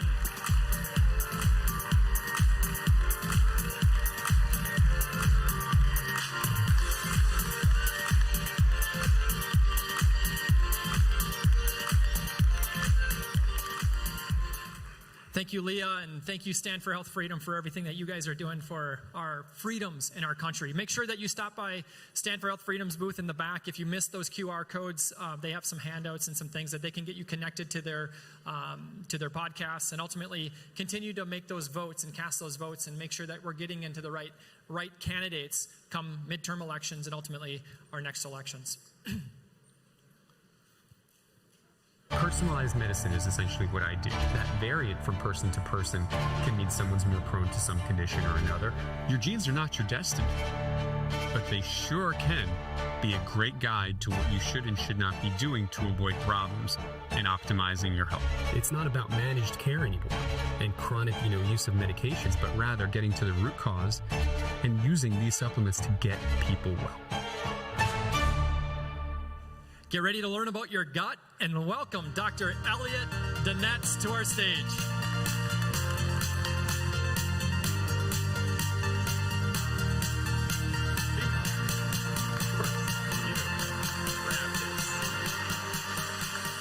I hope this is working. Yes, great. All right. Wow, it is an honor and a privilege really to be here. And my wife said this morning, good for you. You're with your people. She meant our people, but, and she was really happy for that anyway. Pretty cool intro. I really didn't expect that. And I just wanted to say, how great is it to hear all these people fighting for a smaller, powerful voice for your future? It's amazing. I really am lucky to be here. And what I'm going to do is talk about the microbiome. So not so much genetics or genetic testing and that sort of thing, but this is really, you're going to see the difference between what your body is and what your microbiome is. So how many, by a raise of hands, know what that is, the microbiome? So for those who don't, this is great, but just in case, that's an ecosystem, okay, in your gut of different organisms and their genetics and what they do. And the way to understand that is certain ways of testing and what we can do with that for your future health. So Albert Einstein said this, if we knew what we were doing, it wouldn't be called research, right? Keep that in the back of your mind when you're speaking to a physician, okay? That's always what I did when I come up against them trying to help my patients who are coming crying for help from the conventional system, okay? So the microbiome is a collection of all the genomes of the microbes in your ecosystem. That's how we test for it. We actually go in there. You can take your stool and evaluate it and see what is going on down there. And I hope today, my learning objective is just one thing for you guys, to see the possibilities. Health and freedom are so intertwined, and you guys have the privilege of understanding the root cause of things and what we can do well ahead. Some say about 20 years ahead of conventional medicine. So it's all right here. It's a lot starts what we put in our mouth and how we influence this gut microbiome. Cool? So the testing for it. Many people especially if you all know about microbiome, are using 16S PCR testing. These are the conventional, tests that you can take home. A lot of them are easy, not too expensive. Problem with that PCR is just like COVID. Remember the PCR tests? They can over-amplify things. So they're going to amplify a few bacteria that don't necessarily amplify at the same rate or same level, so you're not getting good results. They don't go down to the species level. They only do bacteria, and you're getting a screenshot rather than the full story. So that's the difference between next generation sequencing testing of the poop, of the microbes in your gut, okay? And again, this can be a signature of you versus someone else and what things can affect your health in future, all right? So it's based on lots of clinical trials, and it's validated and reproducible, all right? So one particular test that is out there, and the only one that I'm aware of, is Progenobiome, and I'm going to be showing you some real results when you start seeing these and how the research has unfolded with them to help you. We're all different, we agree? But we all have, of course, a lot of the same. So look at these. This is a cool diagram, and I really like it because it shows I'm in there somewhere. And you want to see all those little lines. Those are different species of bacteria. That's all they are. But you want to see a lot of diversity. The microbiome is all about that. You want a lot of different organisms kind of fighting each other off for balance in the gut. My analogy I give to my patients is it's like a country. You want everybody eating. You want everybody happy and balanced, keeping each other in check. Checks and balances in government, right? You don't have that in certain countries, as we all know, where a lot of power is held by very few pushing and controlling. So you're going to see that in microbiome signatures. Keep that in mind. But you want to see all of this, but certain people have more bacteria than others. It might help, but it also might hurt. Okay? This is a presentation. When you see ACG up there, it's the American College of Enterology.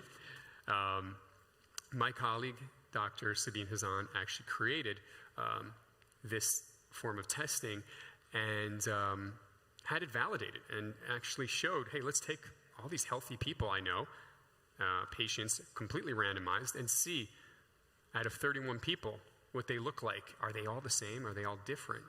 And you can see just like what we saw on the prior slide. That's all of them right there. There is no signature. There's nothing specific. We're all beautifully different organisms, with different microbiomes. So how is there a normal? Again, great question. There isn't technically. You want to see that age can change this. As age goes up, certain healthy bacteria go down. Your body mass index, your gender, of course, your food, but also your exposures to toxins, fluoride you heard about, pesticides in food, why there's everyone talking about organic. It's destroying your signature. And one of the biggest environmental toxins to the gut, you know what that is? Any guesses? I was going to say antibiotics, probably. But you'll see that too. You'll see it firsthand with research. Okay? It's a research tool, guys. This is not the answer. It's a great start, though. I always start with the gut microbiome because it influences 75% of your immune system. How many people knew that? 75% of your immune system is right here. So that's not like, oh, I'm going to get sick. That's controlling cancer and chronic disease. Every chronic disease is inflammatory, and that's related to the immune system, okay?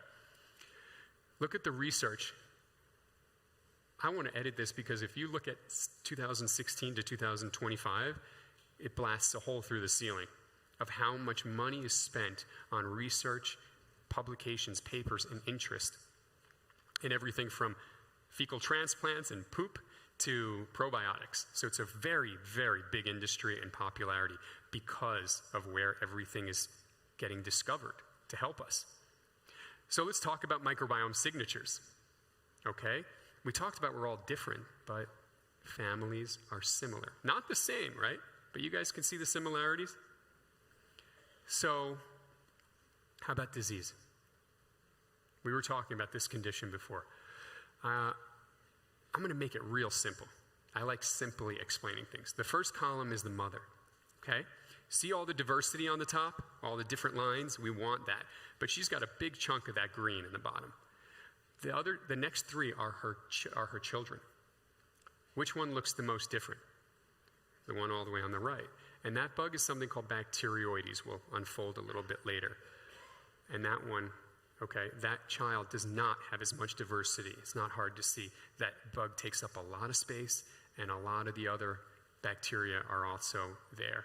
So we start to see this, okay? Let's go to COVID. This is where the birth of Dr. Hazan's research and my interest kind of came into play. It was detected in the stools early in the pandemic, COVID, okay? So we know that through whole genome sequencing. And I don't mean to scare you with a slide like this, but let me make it easy. The first column is the sequence of COVID. This is early 2020, the sequence. You guys see what's familiar in the bottom left there? Spike. Everyone's heard of that word, right? The spike protein. There were 4 genetic areas that they've sequenced. Next column, okay, is their position along the genome. The third column is mutations or changes, right? RNA viruses are not us. Humans, when we replicate our DNA and stuff, as we grow cells, as we grow muscle, everything, there are checks and balances to make sure that mutations aren't there. Viruses don't work like that. They need to divide quickly and mutate quickly to survive, or the immune system wipes them out. Keep that in mind as we go forward with this, because the next 8 columns are 8 different people.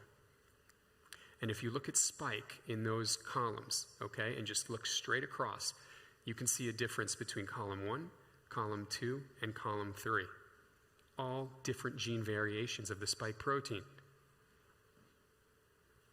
The rest were very conserved, right? You see the X, which means that there was a mutation in that G to A in that third column, and everything else says 100%, but they're all different in the first 3 columns, so 3 out of 8. How do you make a vaccine when there's already variants and variants continuing to go on? That's why you've heard vaccinating in the teeth of a pandemic can be a problem. That's why you hear of issues. Why do vaccines not work? This is a great example of the diversity that you kind of see on a constantly evolving organism. And it's not evolving vaccinations, it's evolving you. It's trying to evade our immune system. So we got to keep that immune system in our gut healthy. Make sense? So that's really important. So if COVID's in the poop and in our stools, we saw, what's it doing to that microbiome? That's the big question. Well, let's look at a signature in some family, okay? You see that circle in red, bifidobacterium? You notice how 1, 2, 3, the most to the right, all had some bifidobacterium, okay? And look at the one on the left. There's nothing circled. There's no color there of that particular bacteria. Those who had it were all negative, okay, and tested negative and asymptomatic. The one who had it and did not have a good experience with COVID was on the left, the father. So what is this bifidobacteria? Anybody heard of it? So bifidobacteria, just so everyone understands, has a lot of roles. It's a healthy bug, as far as we are understanding that, has a great importance in regulating our immune system because it's connected there, right? The gut and the immune connection, it's so important. It regulates it, it tells what's coming into the body from food, it helps break down things, it helps with the neurotransmitter formation, where our neurotransmitters, dopamine and serotonin, are also made in the gut. We're learning so much, and it helps absorb and process sugars, and that's important for energy, right? Very important bug that's been known for quite some time. Look at this, and another family member. Now, this is a whole family, one with a bunch of bifidobacterium, the other guys didn't. Symptomatic. The ones who didn't have it were symptomatic of COVID. So is this protecting our immune system is what we're starting to unfold. Well, look at this. Let's start in the right-hand column. Everyone was exposed out of 72 people that we studied. All were exposed and didn't have symptoms. The bar graph is their bifidobacteria levels. So it's a genus with different little species in there in that category. Okay, then we go to the left and we see mild illness, right? They had a little bit less, are you seeing? But still mild. And then if you look at the whole left side, there's only one that's even barely visible over there at 17. Those had severe illness, and the rest had virtually none. So I'm start thinking, how much do we need, right? The missing microbiome, the missing microbes rather. So this was published and shown in the science. You can look this up on PubMed. This was accepted and peer reviewed to see that the loss of these microbes are associated with COVID. So now you're wondering, okay, where is this? Who's got it, right? This is how much money has been pumped into that bug. But beware, we'll come to that too. So look at families. I want to show you guys the transition of bifidobacteria. These are all families, they're different colored. But look at the ages, if you could see in there clearly. From 1 day old to 3 day old, 14 day old, up until someone in their 30s. Look at the difference. You lose it. Just think of it similar to hormones. Okay, growth hormone, testosterone. As we get older, these decline. These are all, by the way, hallmarks of aging. So shouldn't this be considered similar? If you have a chance, take a look at this article that Dr. Hazen wrote about bifidobacteria against COVID, a mother and the newborn. Cool story. They both tested positive, a newborn and the mother. And under the right care, they were started on a protocol of C, D, and zinc, right? You remember that protocol? A lot of those during it. And we all know help, but do we know why? Well, it turns out the mother had, this is pretty normal, 1.5%. We see it a lot, bifidobacterium. And just 5 days later, look at how high it went. It went up to 19%. That's really good for an adult. She was breastfeeding her baby. Look at the baby. Interesting, huh? Baby's health went up too. They were asymptomatic entire course of that. This is a great slide I use in a lot of my other presentations. What you see is the level of bifidobacteria, 60 to 70% when you're born. And look how low it is when you get into like octogenarian age, older, very low. Interesting. Still a very big association. We're going to see some more proof of causality in terms of disease later. It gets interesting. It can break down microplastics. I'm interested in that. I'm a microplastic obsessed, right? So let's see some more posters that have been pumped out in the literature to show you guys what's going on with bifidobacteria. How about Lyme disease? Look in the right column to make it easy. The control, just regular people without it compared to people with Lyme disease. You see it's less, right, with those dots. Less bifidobacteria. Okay. You can see the percentage difference from 4% to hardly none. Okay. So, wow, okay. One disease. Two diseases, Crohn's, which is a microbiome, right? It's a gut issue. The microbiome is likely heavily involved in getting Crohn's. What's interesting is on this slide, you'll see non-symptomatic people who've been treated is still lower than people who don't have Crohn's. But the people who had severe Crohn's had none. It's a little bit clearer for you. Okay, so you see that? So it's now trending in a direction, okay, I'm a little healthier, but I've got the condition, still less bacteria, to none. Practically none in severe ones. How about long COVID? Many people are struggling with this, okay?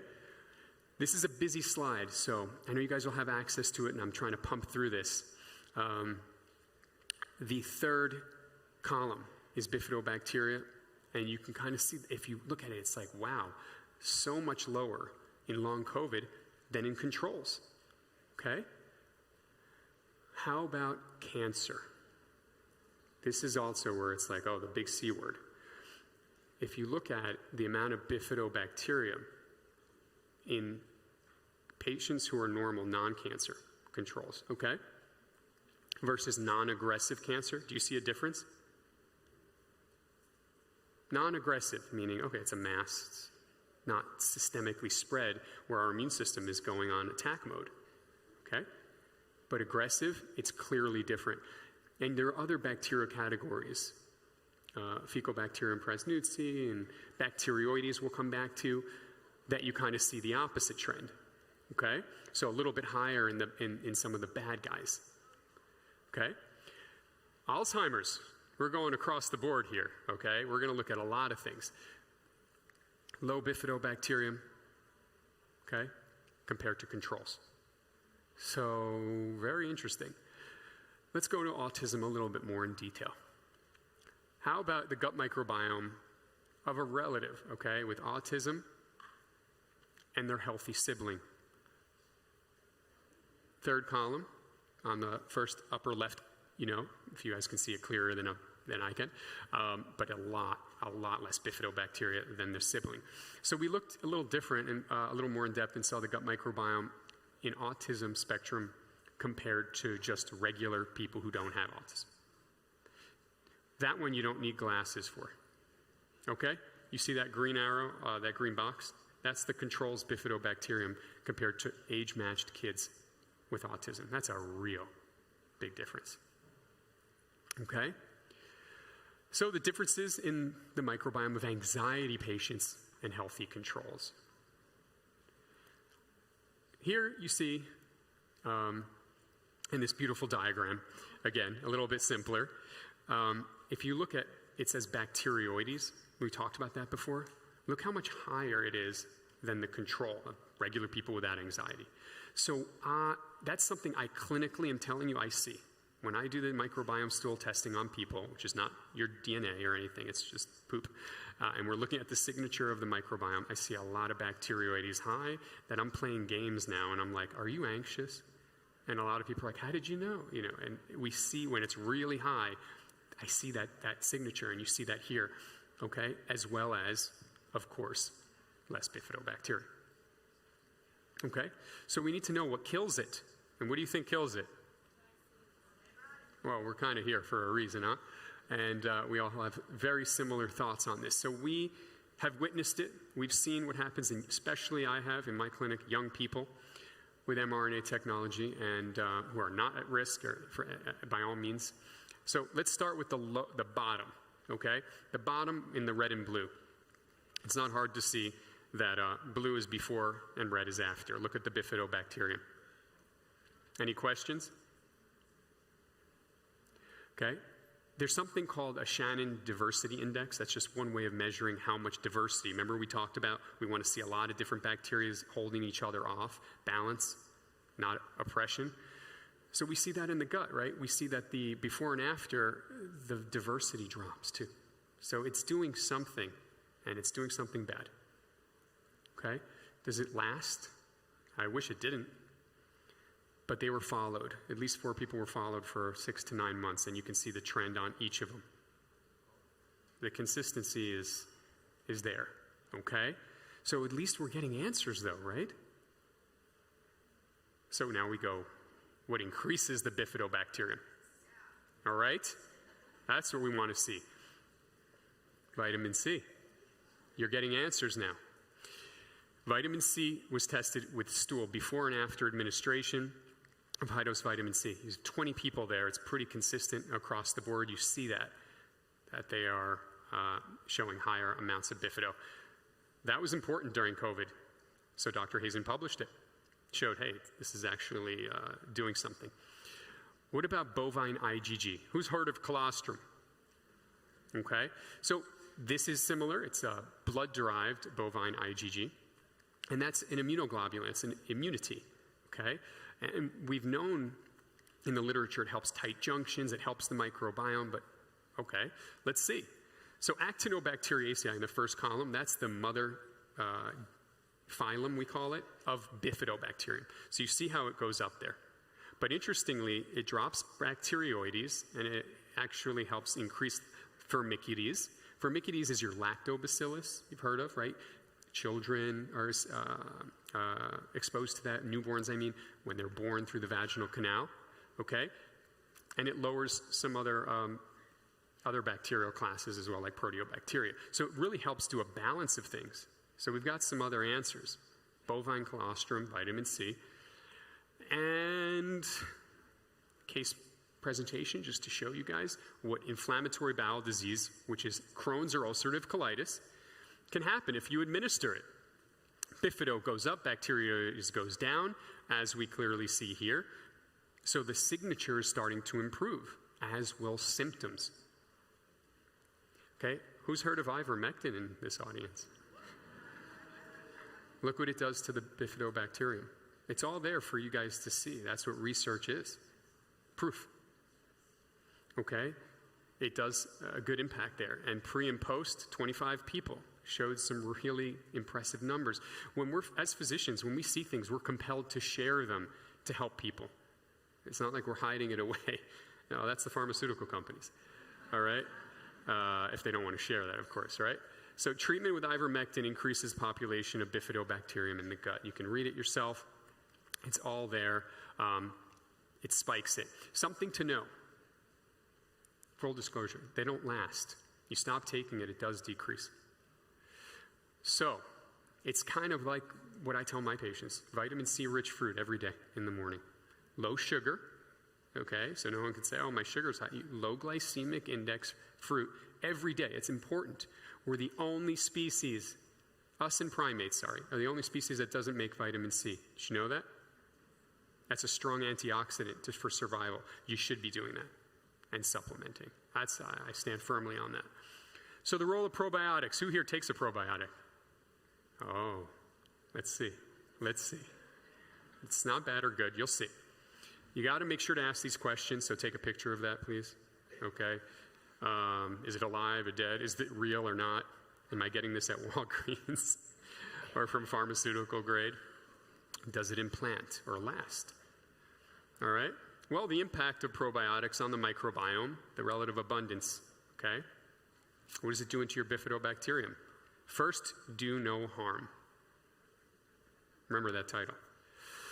So, let's see. The first column, just look at the first column with the little blue. That's the bifidobacterium. You know adults don't have that much, but they were taking probiotic pills, that first column.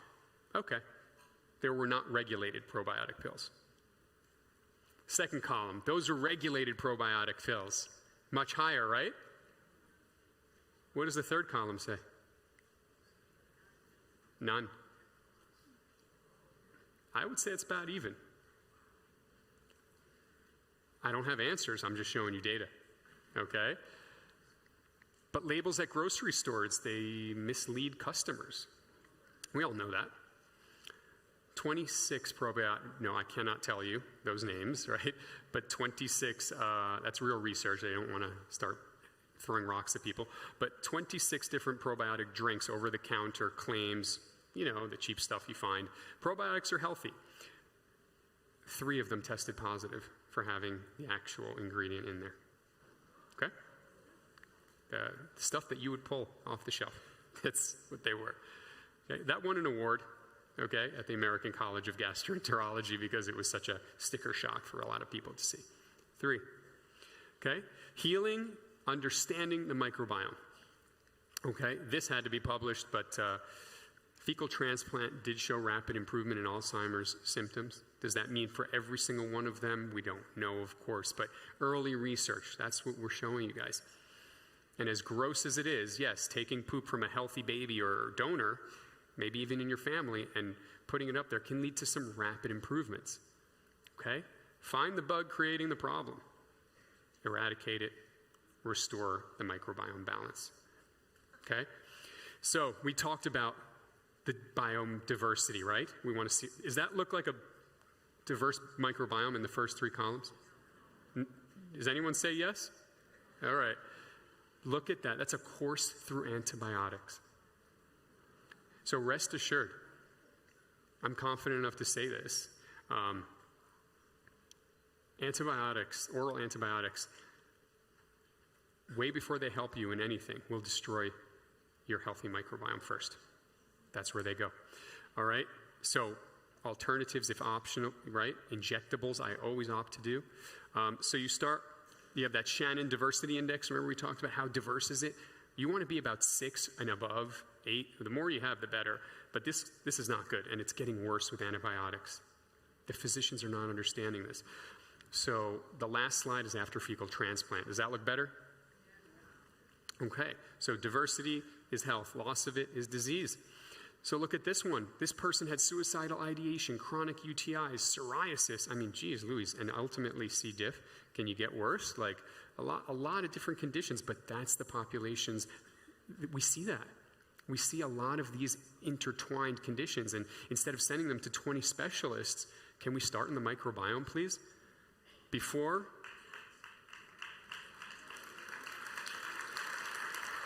I'm running out of time. I'm sorry, guys. The donor and a track through time 6 months later and sustained diversity, and you can see on the top there. Okay? That was successfully published. It's science now, guys. It's not hyperbole or any of that stuff. How about that? 19-year-old saying mama after FMT from completely nonverbal. That crummy diversity you see right there, donor's baseline is much better, 6.7. And then look at that 6 months later, that child had sustained diversity. Okay? This is also what happens. Overgrowth of something that could be good, not good, right? And then it decreases throughout and the diversity goes up. Okay? Same thing with proteobacteria. If you heard of Klebsiella, Citrobacter, E. coli, these guys that can overgrow, gone, or much less. All right? You don't necessarily want them gone, but in much, much less influence. All right? And same thing with actinobacteria. That's, again, the category for bifidobacterium. Look at that. So it drops, but it's still sustained, and they're maintaining good diversity. Okay?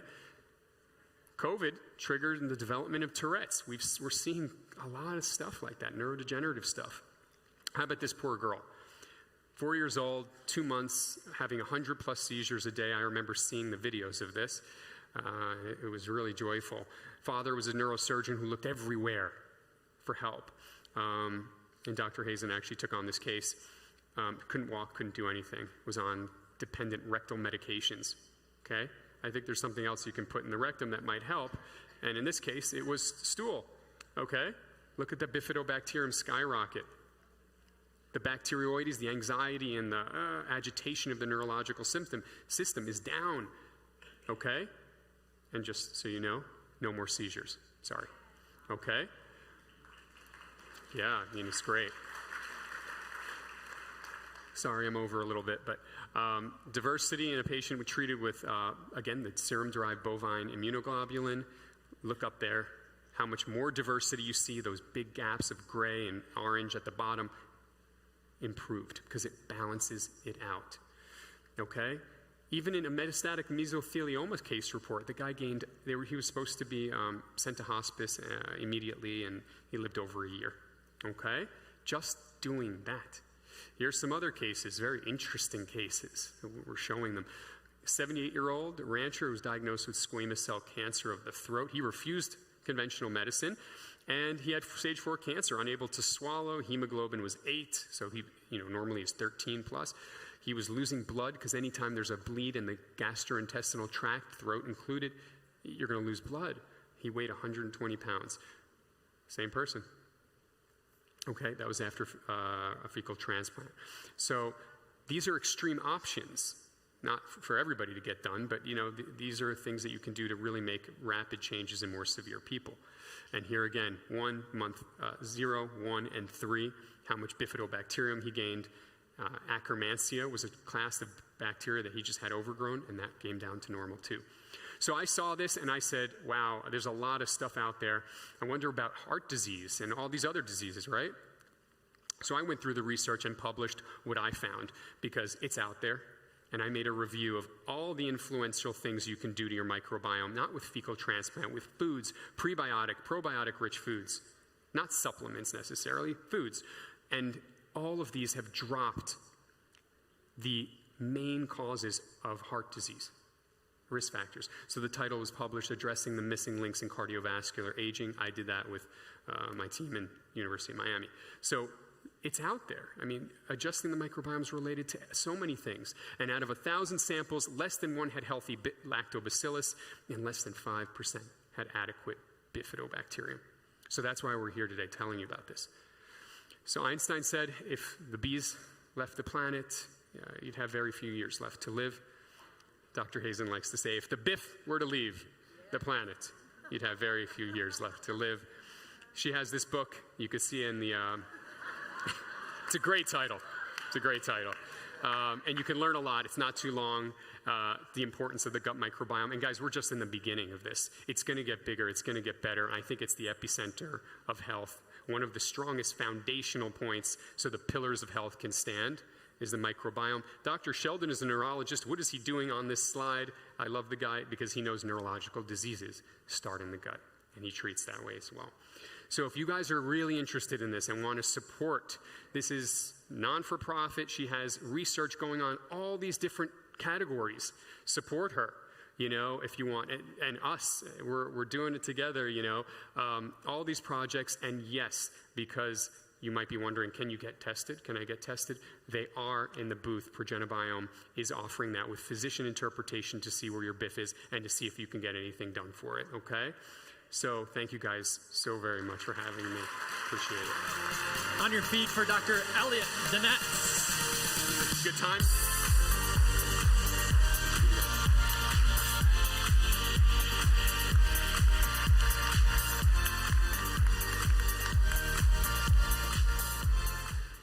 You can stay on your feet, just wiggle a little bit. If you do want those tests to get your gut tests, Progenobiome back in the corner over here. That was pretty heavy, and so, man, it's a lot to take in about our gut and about how to heal from the inside out. That's ultimately how the healing happens, right? Above, down, inside out is how we heal. Before we get into the next speaker, I have flown in a guest who wants to say hi and to enlighten kind of the moment here a little bit before we get into our next speaker. So I'm going to welcome to the stage JP Sears.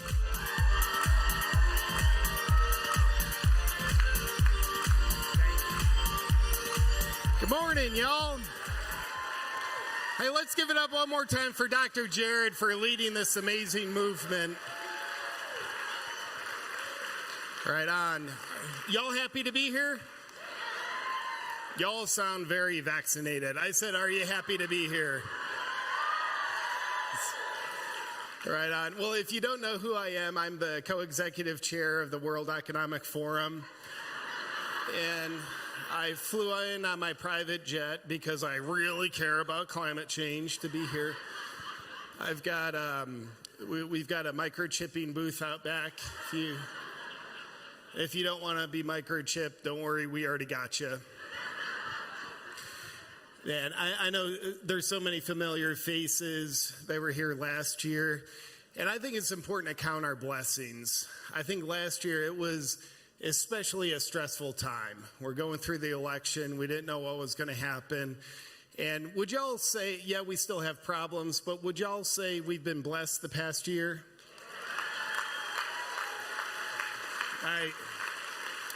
I agree. Man, stressful times. I feel like with the election last year, to me, like all of us Americans, it was like we were all kids watching our parents go through this vicious year-long custody battle over us. And it turns out mom's not fit to take care of us. But I'll tell you, I'm a little bit heartbroken. Yes, I love Trump. I wanted him in. But I miss Kamala. She was just very entertaining. And could you imagine what life would be like if she got custody of us? What would she be like as a mom? Like you wake up in the morning, come out, she's in the kitchen already hammered. She's got a box of $4 white wine going on the counter. Mom, can you take me to football practice? Football's a game, and it's played between teams. And for you to go to practice, that means one day you'll have went to practice and you'll be unburdened by the practice that might be. I don't know.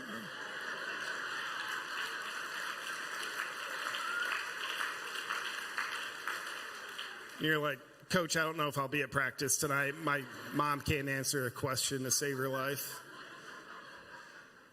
But then, of course, we'd have hometown stepdad Tim. It's just...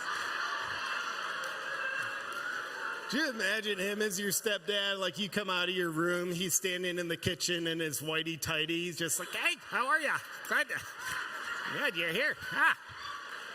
He's doing his laundry in the dishwasher. Just makes a little string hanging out. We don't know. I don't know what that's about, but he practices what he preaches. He's a man of integrity. But that's the ghost of what might have been.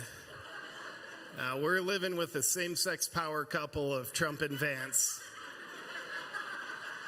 And I think J.D. Vance would be an awesome gay stepdad. Right? He looks cool. He's got a beard. Looks like he can fix a tractor. And personally, as much as I love and support President Trump, I wouldn't want him as my dad. Could you imagine the stuff he'd pull at home? It's like you're just being a kid, trying to bring a new toy home. He stops you, charges you a tariff to bring it inside. And every day after school, he's got a new scheme cooked up for the family. He's like, all right, son, here's what we're going to do after dinner. We're going to go over and annex the neighbor's pool. We're going to have that. It was like, Dad, you can't just take their pool. The hell we can't. I don't like the way they're using it. That's our pool. We built it. We're taking it back. We didn't build it, Dad. Then after a month, all the neighbors start hating your dad. The neighborhood just looks like crap. Think about that. He abolishes the HOA, just hates three-letter agencies. So anyway, I am super happy to be here with y'all today. And please give yourselves a round of applause for caring enough to be proactive, to take responsibility for your health, your family's health, and being a positive influence in the community. I really admire that. And I have to tell you a personal stress of mine. After listening to Dr. Elliott's talk, it's so tempting to just come up here and make poop jokes. But I didn't do it. And I probably will later. So please welcome back to the stage, Dr. Jared. I love y'all.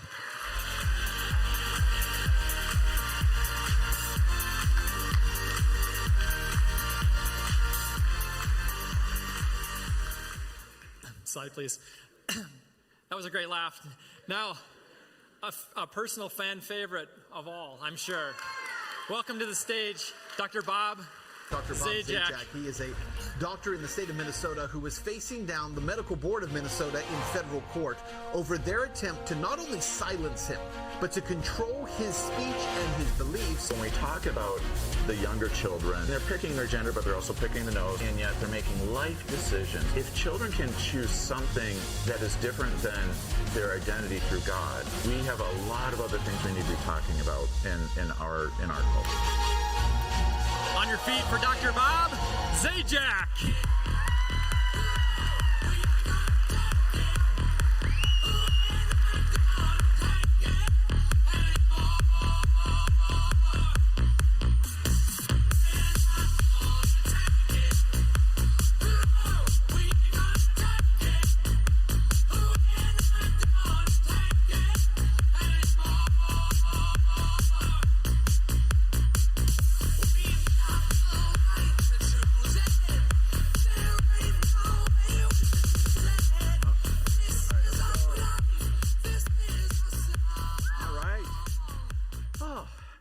About 7 minutes to catch my breath there. So good to see you, and thank you again for having me here.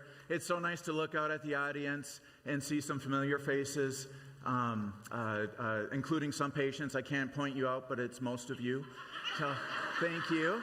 And where's my mom? There she is. Hey, Mom, I've been looking for you. Thank you. All right, let's get started here. Let's get started. So our topic today is near and dear to my heart, and it's really changed who I became as a physician. The number of stories of doctors attacking a patient. And as a pediatrician, it typically means attacking the parent or sometimes attacking the child. So in our time, 23 minutes or so, we'll go through some scenarios of what it means to be attacked, how to understand where the doctor is coming from, usually not from a place of love, how to approach it, and then how to hold them accountable. Next slide here. So we'll give you some examples, and at the end, it gets a little wordy at the end of my talk, so we do have some slides in the back at our New Kingdom booth, so don't stress about trying to keep up at the very end. So let's talk about some examples. I've changed some of the information for these examples for reasons of confidentiality, but 3 real stories from our clinic. The first one is a patient who had a nail go through his hand. So what are we worried about when there's rusty metal?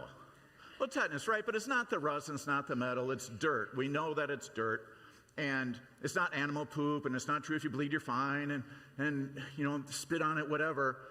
Tetanus is a real thing out there, right? So at the same time, this particular patient had 4 of his 5 tetanus vaccines, and by every realm of reasonability, protected. However, do you know what you do when your kid has a nail through their hand? You go to the emergency room. And they were so angry that the mother hadn't given him the 5th dose, which is overdue by a few years. And this is during COVID. So she's required to have a mask on. Her kid, the nail through his hand, required to have a mask on. And the ER doctor so angry about the vaccine status. So the mom says, just do what you need to do to help my child. Well, we're going to have to do immunoglobulin. Great. And we have to do a shot. Well, she had heard that you don't necessarily have to do the shot on the same day as the immunoglobulin, a tetanus treatment. Her request was, I agree with you. I would like to do the shot tomorrow in my clinic so I can space it out a little bit. Well, at the end of the day, the sheriff was called, a 72-hour hold was threatened, and I remember I rarely, hey, I love you all, I don't want to talk to you on the phone after hours. And I did make an exception. I was talking to the husband who had gotten in touch with me because they're not going to let them leave. And the only advice I could give was, they're going to do it anyway at this point. They've already called the sheriff. Just agree to it so you can at least go home. Saw the mom the next morning, still in shock at what happened. And we talked a little bit about how do you file a complaint. The next example, say it's an adult who's in the clinic for pink eye. She goes into the urgent care as an adult, and she has pink eye, and she just wants to know some treatments on a weekend. And the doctor spent 30 minutes talking to her about the vaccine status of her children. Now, to be fair, she told the doctor that she goes to New Kingdom Healthcare, so they assumed that they didn't vaccinate, and the mom said, no, we don't vaccinate, which is fine. Some people do, some people don't. You pick. It's your kid. That's health freedom. And for 30 minutes, talked about what else is going on in your family, what else is wrong with your family. And she just wanted pink eye. And this doctor then went on a tangent about how her sister-in-law, so now the doctor's making it personal about her own family, doesn't vaccinate, and they have 20 cousins and nieces and nephews running around giving disease to everybody. So that mom actually texted me, by the way, don't text me. So sometimes you have like a little baby and they're really sick, and I feel really bad for you. I'm like, hey, if anything happens at Sunday, just text me, I'll walk you through it. Nobody ever throws my number away. Melissa in back has promised to get me a new phone, so you will not have my phone number. Maybe we should do that, and that's fine. The next example, if you could pull up my slide, please. Yeah, so this was most recently. So brand new family to the clinic. They wanted a safe space to raise their children. Homeschooling family, homesteading family, raw milk family, 8-month-old, unvaccinated, had a fever, went to a terrible, one of the worst hospitals in Minnesota. Now, I don't want to get sued, so we'll just say it rhymes with Rildren's. And because this kid wasn't vaccinated, they also threatened to get child protection involved. It's not neglectful. You're not violating state law. But they went beyond that. This doctor told the mom, if you had been vaccinated, you'd be protected against everything. That's not true. There are a couple of vaccines that might have a meaningful meningitis component to it, and sure, the kid hadn't had those. But as I tell my patients, there's over 3,000 infections you can get in our country every single year. We have vaccines for 16 of them on the regular schedule. I think doctors should look for all 3,000, and I'm sure you agree with me. So let's move on and let's talk about these profiles of doctors that you'll see. So we'll talk about 3 specific profiles. There's the ignorant doctor, there's the angry doctor, and there's the condescending doctor. And we'll have a little fun with it. And honestly, I feel like in my history of before you met me, you would have hated me. You guys know that. I was probably all 3 at some point. Ignorant when I became a doctor, so I'm a doctor. How dare you question me because I don't know the answer anyway. Became very angry when you challenged my authority. And then condescending. Oh, isn't that cute that you believe what you believe? So let's talk about these. The first one is the doctor who feels so uncomfortable with your topic. It may be that you come in and you're disclosing which supplements you're on, and they have no idea what those supplements are. You see your chiropractor in medical school. We found out that one chiropractor gave somebody a stroke once, and they're probably having a stroke anyway, so now we all hire chiropractors. You know that, and I love my chiropractor friends. I've met 150. I like 130 of them. 20 were too businessy, and it wasn't Dr. Jared, so bless his heart. So this doctor wants to protect their ego and their esteem during the encounter. They're putting their own thoughts and feelings ahead of why you're even there in the first place. So how do we counter? You'll see these doctors, if you still go to doctors, and that's your choice, you'll see these doctors and be prepared for it. It's so sad for me when families are caught off guard, because again, you're just in there for a medical opinion. And it quickly turns into something that you weren't prepared for. So the first one is, have my slide again, please. Thanks. I don't have it memorized. I'm getting old. Don't judge me. I don't judge you. So let's inform the doctor why you're actually there. Going back to the mom with pink eye, I appreciate your concern for my family and the personal information you're sharing with me. I actually just want your medical opinion on pink eye. So very, very clear. Do you have any questions about why I raise my kids the way they do? Now, the doctor doesn't want to engage. They're actually trying to get out of the room because they're afraid of you, but they don't want to give up their power. So if you actually offer to have a discussion with them, little hint, we're prepared. Mayo Clinic trains us to have one step of authority over you. We're not trained to keep up the dialogue or keep up the fight. And so you have to only have one thing in your pocket to mention to your doctor, to put you on an equal ground. And oh, bless your hearts if you come with 2. And as I look around the room, a couple of moms, you're one of them. You know I love you. She's prepared with like 70 things every time we chat. And I think you just keep adding your number to keep me accountable and humble, and I appreciate that. And then the third one is, let's not leave the encounter with the ignorant or confused or scared doctor. Let's not leave on a poor ground because we might want them to be part of our team. We just want to be on equal footing. So as a compromise, we offer to continue our research and thank you for caring about our family. You know, you sweeten them at the very end, and then I'll tell you how to complain about them later. So the angry doctor. Oh, the angry doctor.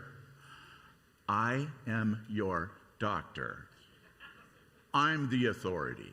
How dare you question my authority? There's a little bit of overlap with the condescending doctor, but the angry doctor cannot believe, A, that you're wasting their time.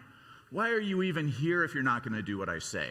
Right? Trying to put you into a place of submission as if now you're going to defer the decision-making to your doctor after they've shamed and humiliated and bullied you. So when the doctor attacks you in anger, reflect back to them. I hear that you're really angry that I homeschool my children. Tell me more about that. So now we're equal ground, right? And then the next one is simplify. No, I'm actually here because I can't stop sneezing. But we're talking about the fact that I have goats on my farm.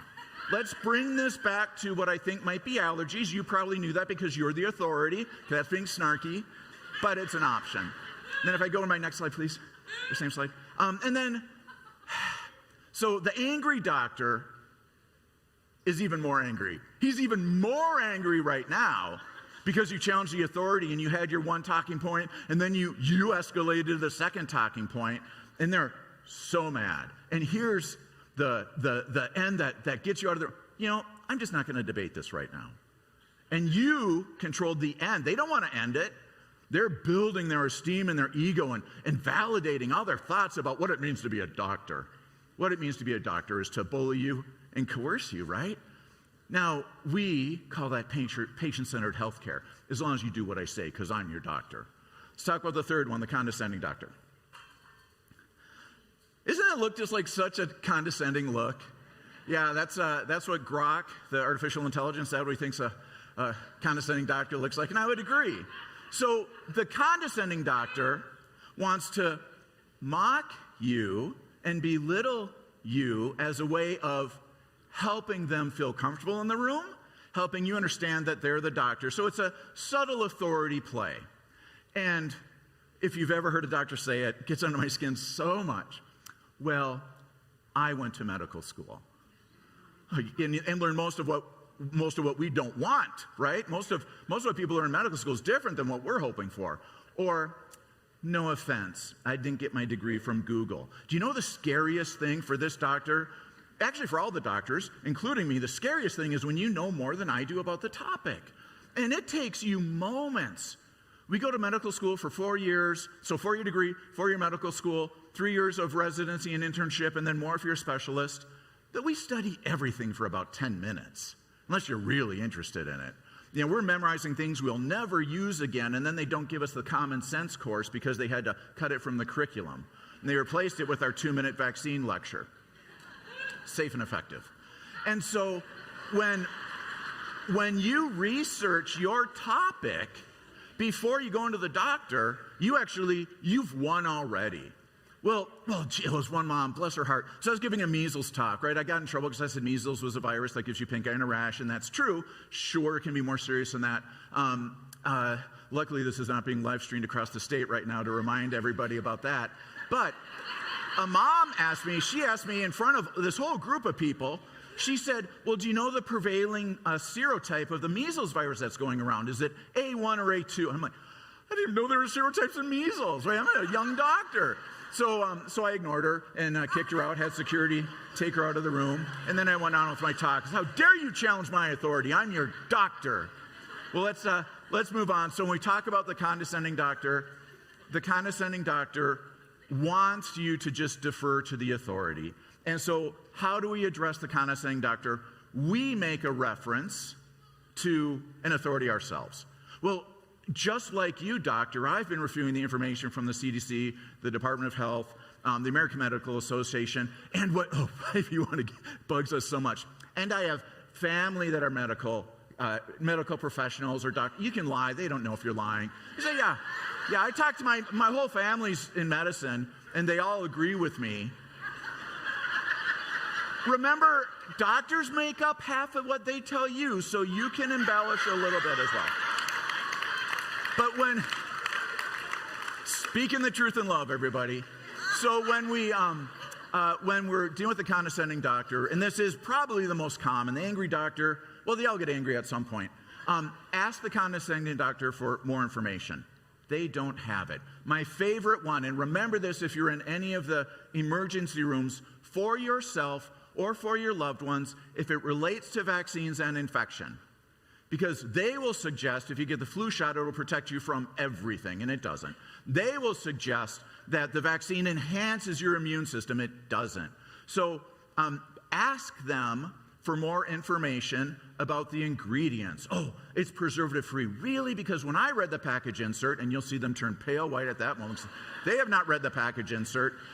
Tell me about the aborted fetal tissue, the monkey kidney cells, the polysorbate, the neomycin, MSG, trace amounts of mercury, the aborted fetal cow blood, glyphosate roundups in the vaccine supply. Doctor, tell me about that. If you can memorize that, you win. And then, Okay, one quick caveat. All joking aside, unless you're at New Kingdom Healthcare, then just please bow before our authority.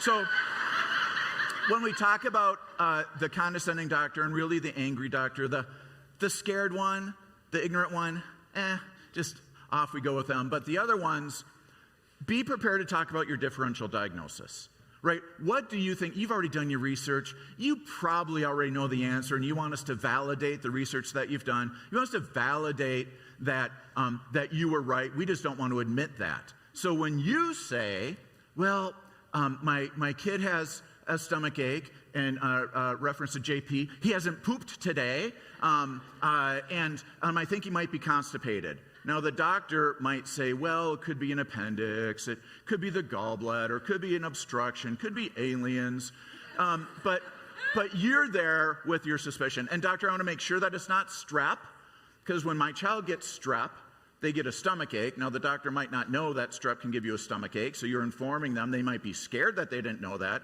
Then they might make something up, such as, oh, strep doesn't do that. Yeah, and then they'll say it must be adenovirus. Did I tell you about adenovirus? Previous years, I probably shared the adenovirus secret with you. When a doctor mentions adenovirus, it's a specific virus. That can give you literally every symptom that you can ever experience in your entire life. It gives you every single symptom. So if we say adenovirus and we know you're going to look it up, you'll read and you'll say, oh, that doctor might have been right. It does give me headaches and pink eye and diarrhea and a runny nose and sneezing and aches and pains and my taxes were delayed. Adenovirus does everything. So being aware of our vulnerabilities as doctors, when you're engaging, again, it's a transaction. You know, doctors believe that you're so blessed to be in the room with us.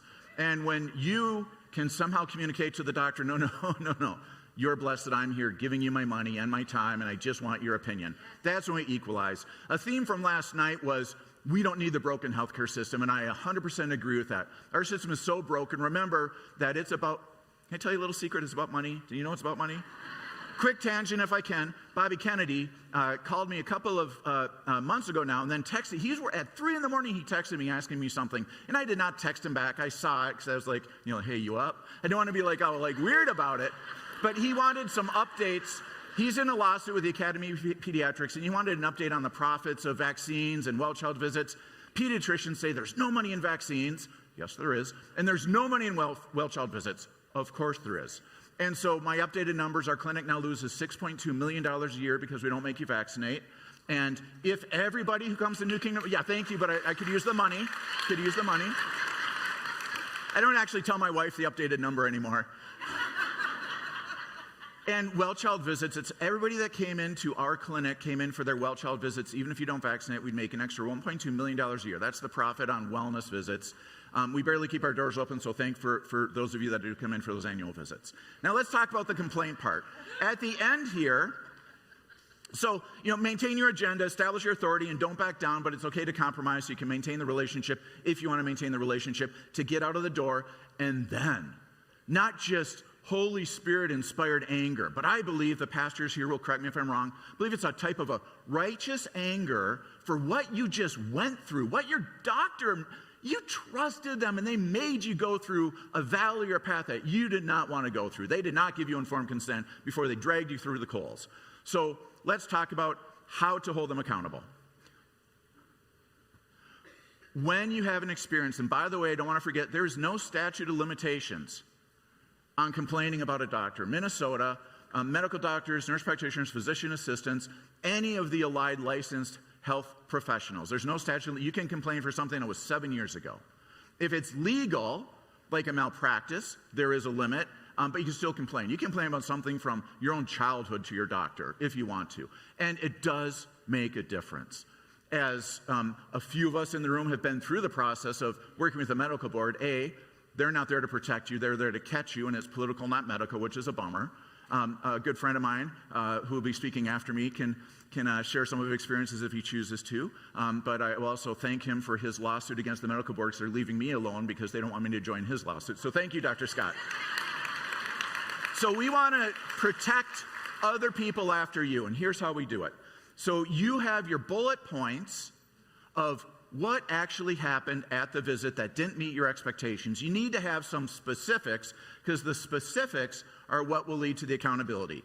If you say it didn't feel good and they didn't listen to me, sure, that could be a complaint, but I'll give you an example of a specific complaint with a made-up story in just a few moments here. But the concepts, and this is an important slide, so please take a picture of it, and we will have slides available for you afterwards. We want to make sure that you're holding them accountable for informed consent, professionalism, boundary, standard care, communication, and shared decision-making and autonomy. Those are the cornerstones of the doctor-patient relationship. And when they violate that, they violated the trust, they violated their own code of ethics, and the accountability becomes pretty easy. So the targets of your complaints. Medical board, number one. Your insurance company doesn't want to have doctors under contract where they're getting complaints and they're not following the standards. Board certification, it's a badge of honor if we're certified by an organization. I could care less at this point in my career, but it's still a badge of honor for some people. Looks good on a resume. Complain to them. But then the home organization. Do you know what the CEO of an organization doesn't want? A doctor who gets complaints in the community. So these are your 4 targets. And I recommend using artificial intelligence because it makes it so very easy. Don't Google anymore because they track you. DuckDuckGo is safer, but artificial intelligence gets you your summarized answer so much faster. I like Grok because of Elon Musk. I don't trust his political answers, and I don't like his answers on vaccines. Everything else is, I think, pretty accurate. So feel free to use it. Summarizing here real quick. I typed this in to help me compose a letter of complaint. And let's just say that my child came in for a visit related to strep. You told me he should be dressed as he was dressed as a pumpkin this Halloween. Should be dressed as a corpse because you probably get meningitis because your mommy didn't vaccinate you. Unprofessional. And if your mommy had vaccinated you, you wouldn't even catch strep. So those are the bullet points. 3 seconds later, when you ask Grok to formulate a complaint, and this actually is printed out at our table. We have about 100 copies. This is where we go a little bit faster. It wrote a 2.5-page complaint for me in literally 3 seconds that included everything that we had just talked about. So let's just say that it's a We Don't Care Medical Clinics, and let's just say that the insurance is Health Not Partners. Again, a fictional group. So it's the date, factually inaccurate information, hostile environment, violated standards of ethics and professionalism. So this, in the first thing the medical board is reading, highlights everything from that previous slide. This is the accountability for a doctor. Let's see, that includes the specific. You want the medical board to know that they said that was so unprofessional. You're violating the code of ethics from the American Medical Association, and here's how you're violating it. Name is Dr. Anger, so we're talking about the angry doctor on this one, but it could be Dr. Jerkface, doesn't really matter. And so when we go through the list, and again, grab a copy, we have 22 seconds left, you send this off. Last slide, you can literally, with 3 more seconds per entry, ask Grok to amend your complaints. You already entered the information. It builds, it's a very smart system, it builds on previous things you've talked about. So please compose one for the insurance company, the board of family medicine, and the CEO and the director. Last thing I'll say before I turn it over to the next speaker, I was lonely one night. You know, I live 3 hours away and I sleep in the North Branch Clinic to save money because you don't vaccinate your kids. And one night I went into Grok and I said, who's the #1 pediatrician in Minnesota? And honest to goodness, Grok said, the #1 doctor is Dr. Dan Saltzman. He's a pediatric surgeon at the University of Minnesota. He's amazing. I trained under him. I agreed. And then Grok said, and to be fair, qualifying, based on your other questions about natural integrative pediatricians in Minnesota, Dr. Bob Zajac is the #1 rated. So the moral of that story is if you ask Grok enough questions, he'll tell you exactly what you wanted to hear when you're lonely. Thank you. God bless all of you. Thank you. Thank you. On your feet for Dr. Bob Zajac.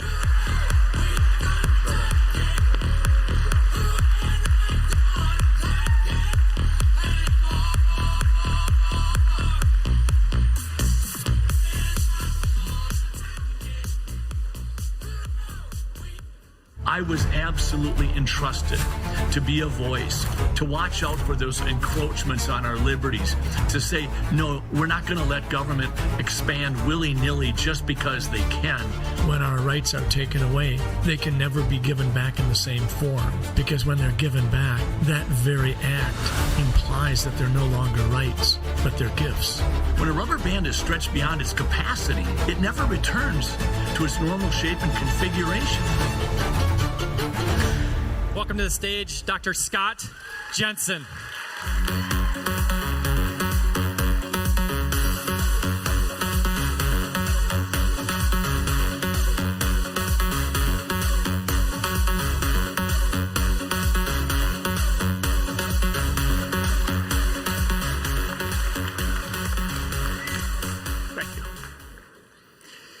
Thank you so much.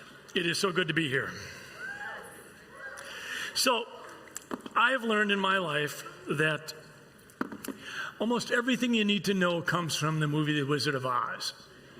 And you remember that friends matter, and Dorothy was fortunate enough to have 3 good friends travel with her to the Emerald City: the Scarecrow, the Tin Man, and the Lion. And it seems like every major chapter of my life, I'm always leaning back into Dorothy's 3 friends. So I want to talk about that today. I want to talk about that because in the context of informed consent, what we really need to know about informed consent comes from Dorothy's friends. Let's do them in reverse order. Let's talk about the lion. In my book I wrote 10 years ago, there's a chapter about a Vietnam soldier who came to me and confessed that he had been about to pull a trigger with a gun barrel in his mouth. And the only thing that kept him from doing that was he needed to be there to take care of his mom. What he learned in that lesson was simply this: courage is not bravery without fear. Courage is when we're brave with fear. And when you come here today, when you stand up and say, I'm not going to sit in the spectator seats, I'm going to go feed my appetite so that I can step into the arena and I can have an impact, that's courage. So give yourselves applause, would you please? You are courageous for being here. Thank you. See, this Vietnam vet felt bad because when he was in Vietnam, he had been frightened to death. And I can relate to his story. I remember coming home one night at 11:30 at night after a day of meetings, and my wife met me at the door. And she said, Scott, I don't know what's going on tonight, but are you on call? And I said, I don't think so. And she said, well, the emergency room has called 3 times in the last 30 minutes, and I've only been home for 30 minutes. You better give them a call. So I called the emergency room. And they said, Dr. Jensen, we're not exactly sure what's happening here, but there's been a death. And we're so glad to hear that you're okay. And I said, why do you say that? And they said, well, this person who died, they had only one identifying feature on their body, and it was a small piece of paper that had your name on it. So my mind started rumbling. Make a long story short, I called the Hennepin County morgue, which I had been advised to do, and they said, someone has jumped from the top of an 18-story hotel, and their body is crushed and mangled, and we need to identify the body. Can you come down? So in the wee hours of the morning, I went down to Hennepin County and identified the broken body of my youngest brother, Bruce. I will never forget how painful that was to think that I hadn't been adequate for his needs. I hadn't been able to be there with him. But through that chapter of my life, I had to come to grips with the fact that I can still be courageous even if I'm afraid. And that if I'm courageous, when I'm afraid, then I'm being brave. And that's the message of the lion in The Wizard of Oz. The next story I want to share with you is my inability to be kind to people from a distance. You're wondering, what's this about? Well, I was in the emergency room and I looked down the hallway. I just cleaned out the ER. All the patients were gone. I was going to go take a break and do a little reading, maybe take a nap. I told the nurse, I'll be in the call room. Let me know if there's anything come up. She said, sounds good. So I'm walking over to the call room and I look down the hallway. And this is a hospital with a long corridor. And I see a man and a woman way down at the other end, 75 yards away. Couldn't see him very well. Lights were dark. But it appeared to me that the fellow had his right hand on her left buttock. And I mumbled to myself, buddy, get a room. About 15 minutes later, I was called by the nurse and she said, you've got a couple patients to see. So I walked across and there's this guy and this gal and he's still got his hand on her butt. I wasn't being very charitable in my mind. So I said, how can I help you? And he starts mumbling and says, well, he said, well, could have had a good fishing trip, but didn't go so well, and the fish didn't get, and he was just mumbling, and finally she stepped in and she said, Dr. Jensen, can I just tell you the short story? And I said, sure. And she said, his hand is hooked to my butt.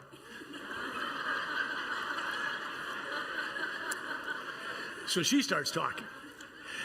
And I walked around behind them, and sure enough, his hand was attached to her buttock with a fishing lure with a treble hook on each end.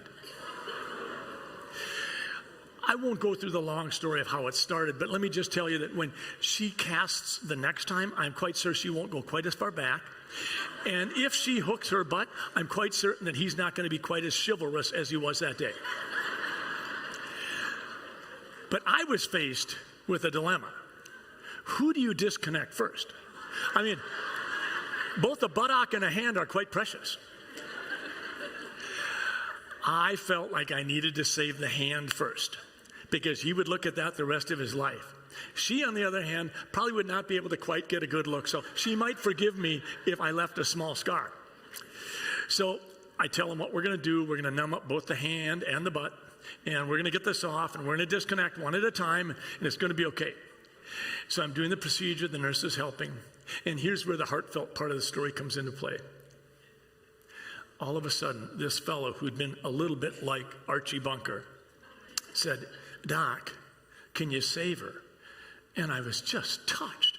And I said, oh, absolutely. Your wife's going to be fine. No. He said, the fishing lure.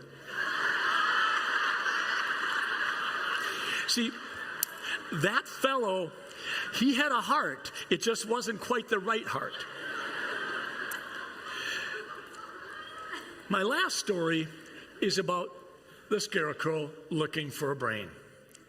And unfortunately, there's a chapter in this book that says the prescription that should not have been. I was seeing an 85-year-old woman, and she lived life like she was 65. She was just a gem. And she came in to see me and described some episodes of chest pain. Now, just a quick and dirty evaluation of chest pain for you is, if you tell me you're having chest pain, I know right away that there's 100 different things that can cause chest pain. But the one I really zero in on is if you tell me the chest pain came on while you were exerting, and when you stopped exerting, the chest pain abruptly went away. That's called exertional chest pain, and now we're playing for all the marbles. And that's what she told me. She told me that her chest pain did not come on when she was watching the Beverly Hillbillies. It did not come on when she was lying in bed. It came on when she walked out to the mailbox. I was concerned. As a physician, Bob Zajac would probably say the same thing. We always have the obligation to put our patient's situation into the context of where they're at in life. In other words, if someone's 85, you might treat them differently than if they're 45. So I talked this over with this lady. I did an EKG. And the EKG, I would say, looked 90% normal. There were just a couple little wave forms that I was a little uncomfortable with. And I just shrugged my shoulder and I said, Matilda, I apologize for doing this, but I need you to see one of my colleagues, a cardiologist. I said, the last thing I want to do is do an unnecessary test that could put your overall health at risk, but I need to do this. And so I had her see a cardiologist. And the cardiologist called me and he said, Doc, and he knew me well. He said, when you first sent this patient to me, I thought that it was a little silly to send an 85-year-old patient to me. But after talking with her, meeting with her, he said, it's absolutely sensible. He said, she is so young for her age, and her story is so consistent with coronary artery disease. I think we need to do an angiogram.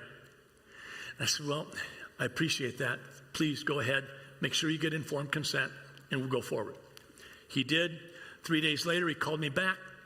He said, Dr. Jensen, I'm embarrassed. I said, what are you embarrassed by?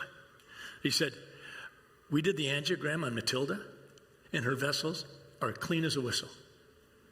And I said, well, what are you embarrassed about? And he said, well, she's 85 years old. I put her life at risk. 1% of people who have an angiogram either have a stroke or a heart attack during the procedure.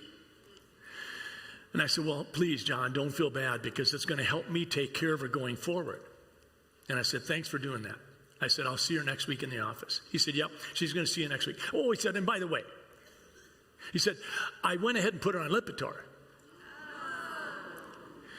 And there was, I guess what you would call a pregnant pause. But this pregnant pause had to be at least 9 months along because this was a long pause. And he says, Doc Jensen, are you still there? I said, oh, yeah, I'm here. He said, oh, I thought I lost you. You did. That's what I told him. I said, you did. And he said, well, what do you mean?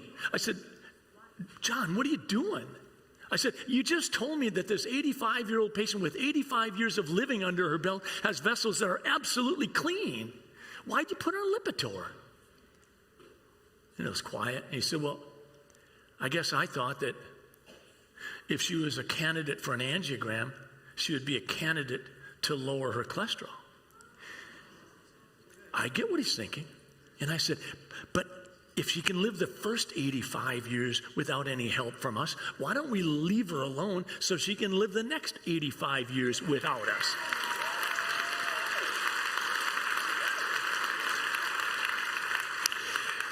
You see, he didn't use his brain. He was just checking boxes. That's not informed consent. Let's talk about what informed consent is. Well, a couple of years ago, I got a copy of Epic Times, and it said, statins, overprescribed, under-scrutinized. What does it say in here? Well, I was reading the article, and it says, Lipitor, they did a study, an Ascot study, and I know that Ascot study. It was over in United Kingdom, I believe, is where it was done. But let's just divide the room in half. This room over here, there's 1,000 of you. This side of the room over here, there's 1,000 of you, okay? So we've got two arms of the study. We're going to do a study on you. Sorry to tell you, folks, but you're going on Lipitor. You folks won't know what you're on. You think it's Lipitor, maybe, but it's a sugar pill. Okay, so 1,000 people, and we study you for the next 5 years, okay? 5 years, and what are we looking for? How many people die of a heart attack in the next 5 years on this half of the room and this half of the room? All right, what we find is you folks that are on Lipitor, do you know how many deaths there were from a cardiac cause over 5 years? We'll just round everything off. We'll make it fictitious so I don't get in trouble with the board. 1. Okay, 1. You folks that got the sugar pill, how many heart attacks did you have in your group? 2.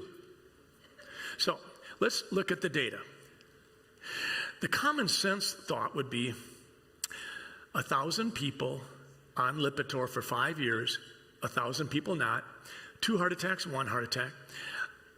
What the Lipitor people will tell you during halftime of the football game is that if you take Lipitor, your risk of dying of a heart attack over the next 5 years is reduced by 50%. Now, what I would tell my patients is if we treat 1,000 people for 5 years with Lipitor, after 5 years, 1 person will have received the benefit of what we're looking for and not die of a heart attack. In other words, 999 people did not get any benefit from the Lipitor. That matters. That's called the NNT, the number needed to treat. You have to treat literally 999 people for 5 years in order to prevent 100. That means that if you think you're that one person, you're not part of the 99.9, but instead you want, I would tell you, go to the casino, put it all on the table. When we do those things, we're not giving you informed consent. So let's look at some other studies. Here's another one. Babies and oxygen exposure. When we over-oxygenate babies, what happens? We cause blindness. So if we're going to do a study on babies, newborns, shouldn't we tell the parents that if they're in one arm of the study, it's possible that blindness in their newborn baby could be the result? That didn't happen. So let's just step back and ask, what does informed consent mean? It means, 1, you have to describe the nature of the procedure. 2, you have to discuss the risks and benefits. 3, you have to talk about the alternatives that are available. 4, you have to talk about the risks and the benefits of the alternative. And 5, you have to make an assessment of the patient's understanding. Now, based on that, can you understand why I have a problem with the idea that a 14-year-old girl or boy can provide informed consent and say, I voluntarily wish to part with these organs of my body or these pieces of tissue and flesh? This is wrong.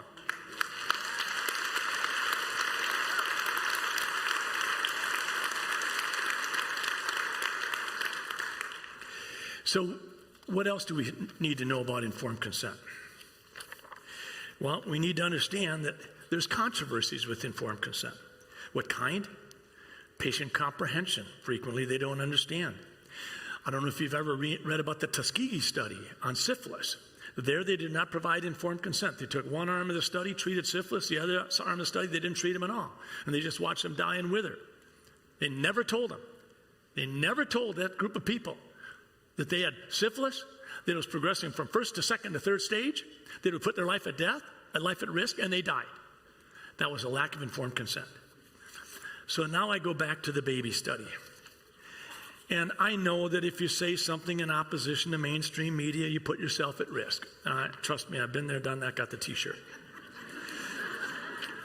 I wear the t-shirt proudly. I do.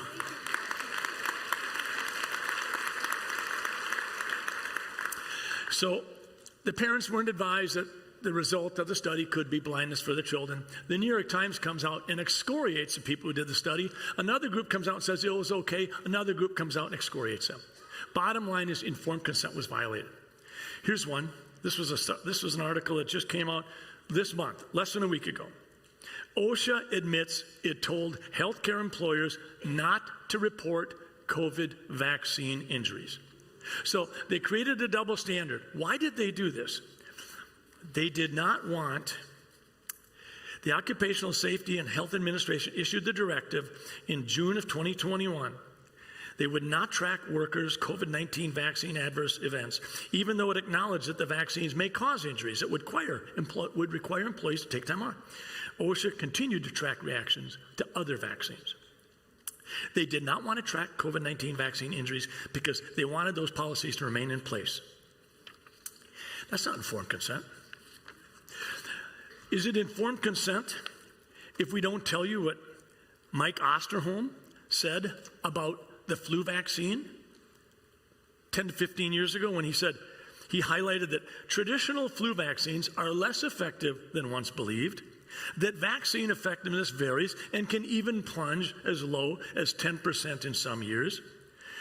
The current flu vaccine is considered a terribly inadequate response, according to AI, to a serious public health threat, and research is going on to develop a more broadly protective universal flu vaccine. And then a talk by me on informed consent would not be complete without one of those oldies but goodies, a guy named Fauci, that's right. Better known as Tony. I remember the first time he referenced me at a White House press conference. They said, what do you think of these people who say that you're doing something wrong the way you're recording death certificates and things like that? And you know what he called me? Thank heavens he didn't say deplorable. He said, he's just a distraction. Well, I'll tell you what, Tony, I may be a distraction, But I know that I can live with myself at night very comfortably, and I'm not lying to the people.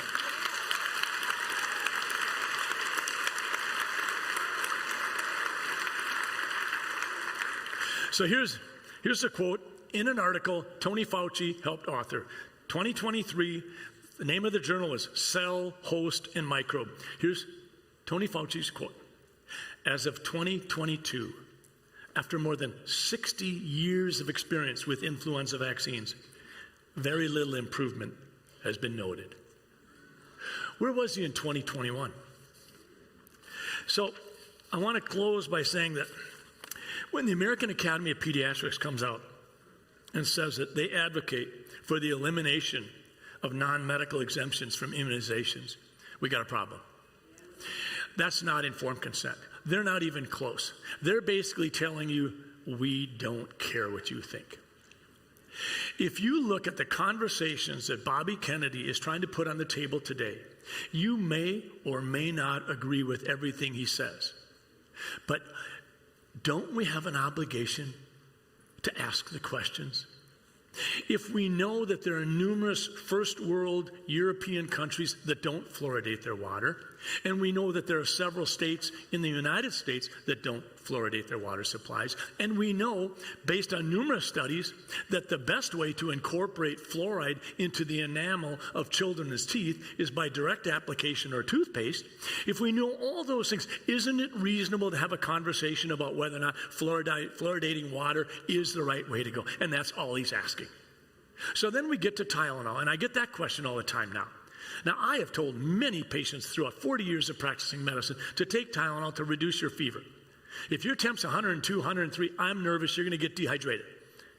But if we have observational evidence where we have a group of pregnant moms over here that use Tylenol, and they have a certain incidence of autism, and over here we have another group of women that never use Tylenol during their pregnancy, and they have a certain incidence of autism, but it's less, wouldn't we want to ask the question? Now, I know that I'll probably get in trouble with making this comparison because comparisons are always dangerous, but what the hell? In the late 50s, early 60s, there was a medicine called thalidomide. And thalidomide was used in the European countries, but not in America. And there was exclamation and claims that the FDA was being slow and that pregnant moms were not being allowed to have thalidomide available to them. So the FDA approved it. Well, in America, when a drug gets approved, now you're cooking with real gas. In Europe, they might use this much, they might use this much over in Asia, but when the American public is told this is safe and effective, physicians prescribe it. And it's when millions of people are on something that we really see the potential dangers. And that's what happened with thalidomide. All of a sudden, like never before, we had babies being born without fully developed limbs. They had little fins. I have taken care of such patients in my career. So thalidomide was quickly pulled off the market. But the issue was, don't we get to ask questions? Don't we get to express our skepticism? If you go back to 1976, when Jerry Ford was president, and there was a case of influenza, and it killed someone at Fort Dix. There was one death, I think, associated with it. And there was a passion to put together a vaccination program for influenza in 1976 like never before. It was my first year of dental school. I know, you're saying, oh, I thought you were a physician. I was, but I am. But I was first in dental school, then I went to the seminary, and once you're done with all those, there's not a lot of schools left to go to, so I went to medicine. My father wanted me to try law, but I said, Dad, I just can't be an attorney. But having said that, in 1976, once they let go and they put out the influenza vaccine program, 53 people died within the first few weeks, and 200 cases of Guillain-Barré occurred. They stopped that thing right away, and it never got started again because we asked questions, because we exercised our right to have informed consent. If you look at what we went through the last 5 years, the fact that the mainstream media, that social media, that Facebook would shut people down simply because they said, we've got to have the conversation. Something horrific occurred the last 5 years. And it's on us. It's on us to say, never again can we let that happen. America is too precious.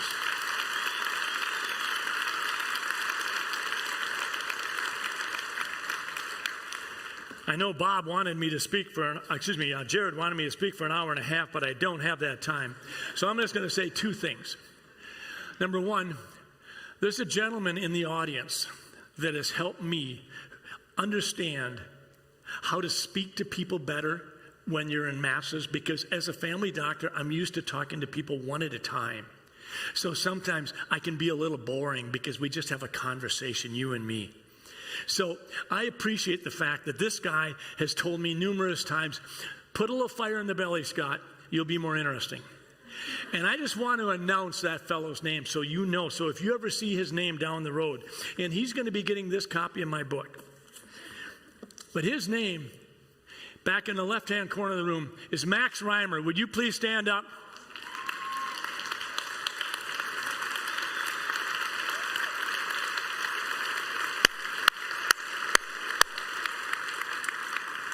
Single-handedly, Max Reimer is why I'm in front of you today. He's hard on me. He chews me out. He supports me. He makes suggestions. He's in the Minnesota House of Representatives. He has a wonderful family, and I'm one of his biggest fans and always will be. And he and I talk a lot about the Constitution. And when people ask me, what do you really think you are in terms of being a politician? I say, I'm not. I'm a family doctor. But if you want to know what drives my engine, it's our Constitution. Charlie Kirk said it well. He said, America is the greatest nation in the history of this planet. He said, the Constitution is the best governing document ever written, and the best way to pull people out of a place that's not where they want to be is through free enterprise. And he was right. And so when you think about the Constitution,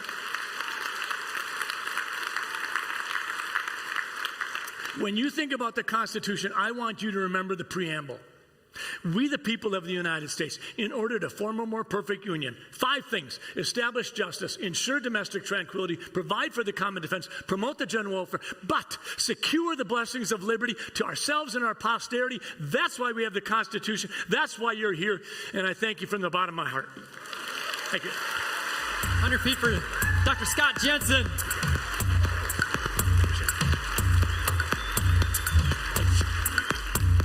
Wow, absolutely incredible.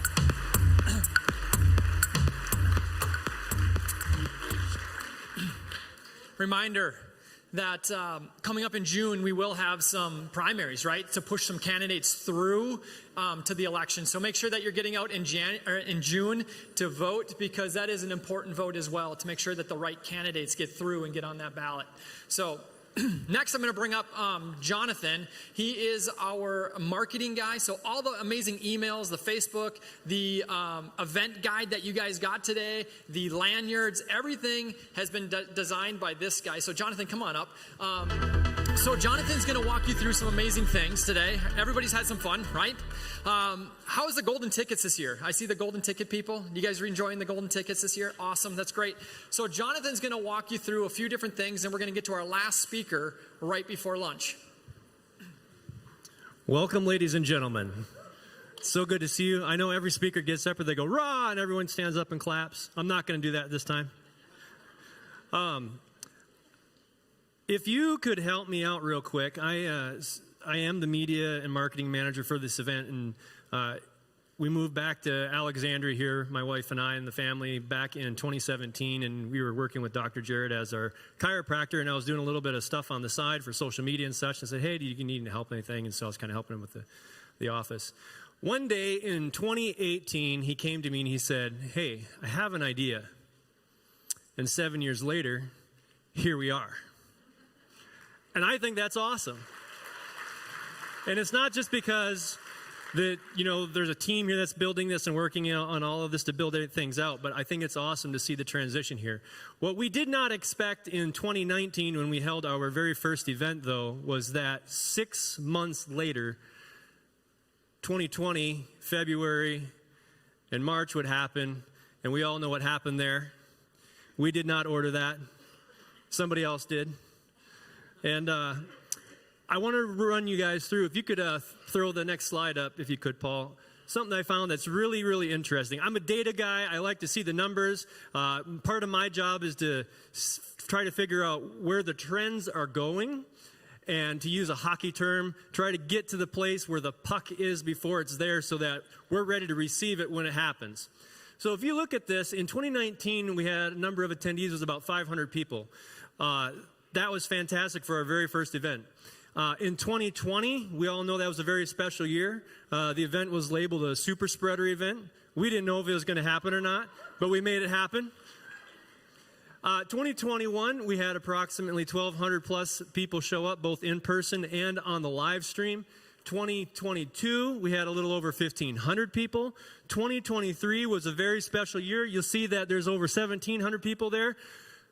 People finally woke up, and they're like, what's going on? Now, in 2024, you'll see we had a drop. So 2023, getting butts in the seats for this event was very, very easy. 2024 was a little bit more difficult. 2025, this year, has been our most difficult year to get people here in this event. And you all, being such veterans to what you know up here, you're probably thinking, how in the world is that possible? I think I know why. People are not feeling the fire singeing their heels like they did in 2023. And in the last 8 months, the current administration that we have has made us feel like we are winning.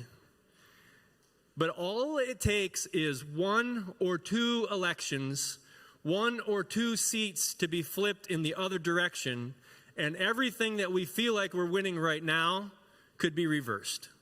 So, there's a couple of things that I want to talk to you about real quick. So if you've seen the QR code that was up there, the same QR code is also on the back of your badge. If you could scan that real quick, I want to walk you through a couple of things real quick. Once you get to this web page, scroll down where it says, Join Us for Freedom Summit 2026. We're already planning for next year. The event dates will be the 25th and 26th in September of next year. We have a couple of different ticket options, and I want to tell you a little bit about them so you can understand what we're trying to do, okay? So the golden ticket was new this year, and I think our people have very much enjoyed that. If you were to choose this ticket option, this would include your premium seating. You will also get access to the VIP Q&A replay that we had yesterday. For those of you, how many of you enjoyed the Q&A yesterday? It was great, wasn't it? Those are an intimate conversation that you have. The other thing you'll get access to is the Wellness My Way Plus membership platform. This is the library, and I think this is the most valuable piece of this whole thing. This is the library of all of our events from the last 7 years, okay? One of the things that I just recently saw an article the other day that says one of the major things that medical doctors are dealing with right now is many patients are asking them for natural health alternatives, and they don't have the answer. But you do. And part of our mission is to help you guys educate your community. So in this Wellness My Way Plus platform, we have created, if you click that golden ticket option, it all takes you kind of the same page there. But just so you can see, you're going to get your ticket for 2026. There'll be the encore ticket for the summit replay. You'll get access to our video library. But the 2 things I want to point out, if you see right there in the middle for the things that you get, there's an 8-part video master series called Introduction to Health Freedom that we have created for you guys. There's also a Freedom of Natural Health, which is a 6-part series. We want you to take those 2 series to your community, to your home, your church, whatever it is, and create a small event in your home and say, hey, can we watch this together? Because people are asking questions. With that, you also get the bonus for the VIP Q&As that we had the last several years. And you'll also get your Wellness My Way Plus online membership. So with those things, and then I'm going to be done here, we have the 2 options. You have a golden ticket option for $127. We only have around 200 of those tickets available. That deal, the golden ticket, is available for today only. After 7 p.m. or whenever this event ends, that deal goes away. Okay, you get the special treatment and all that. The silver ticket, the only difference between the golden ticket and the silver ticket is you don't get the VIP Q&A, and you won't for 2025, and then you won't be getting the preferred seating that comes up. So it just gives you your general seating. If you don't want the Wellness My Way Plus side of things, that's certainly okay. We're doing our general seating tickets again for $47 today. And also, if you would rather just do the Wellness My Way Plus, you can certainly do that as well. We thank you so much for being here. As being the marketing and media guy, seeing people in the seats is extremely validating. Thank you so much for all your hard work and for all you do in your communities. Thank you, Jonathan. All right, you guys ready for one last one before for lunch? Yes? Come on, make some noise. All right, get some more energy. Let's go. This is the one that you're not going to want to miss. The next one is going to be super important because it's going to be one of the ways that you can fire your insurance company. As you try to discover His will, the more intimately you draw close to God's heart, the more clearly you will know His will. And as you sincerely begin to place His desires above your own desires, He will faithfully point the way. So your decisions can reveal the desires of your heart. And your decisions are ultimately determined by what you desire most. The fundamental principle for each of us becomes this question: do I choose to please myself, or do I choose to please the Lord? On your feet for Elvilio Silvera. Thank you, brother.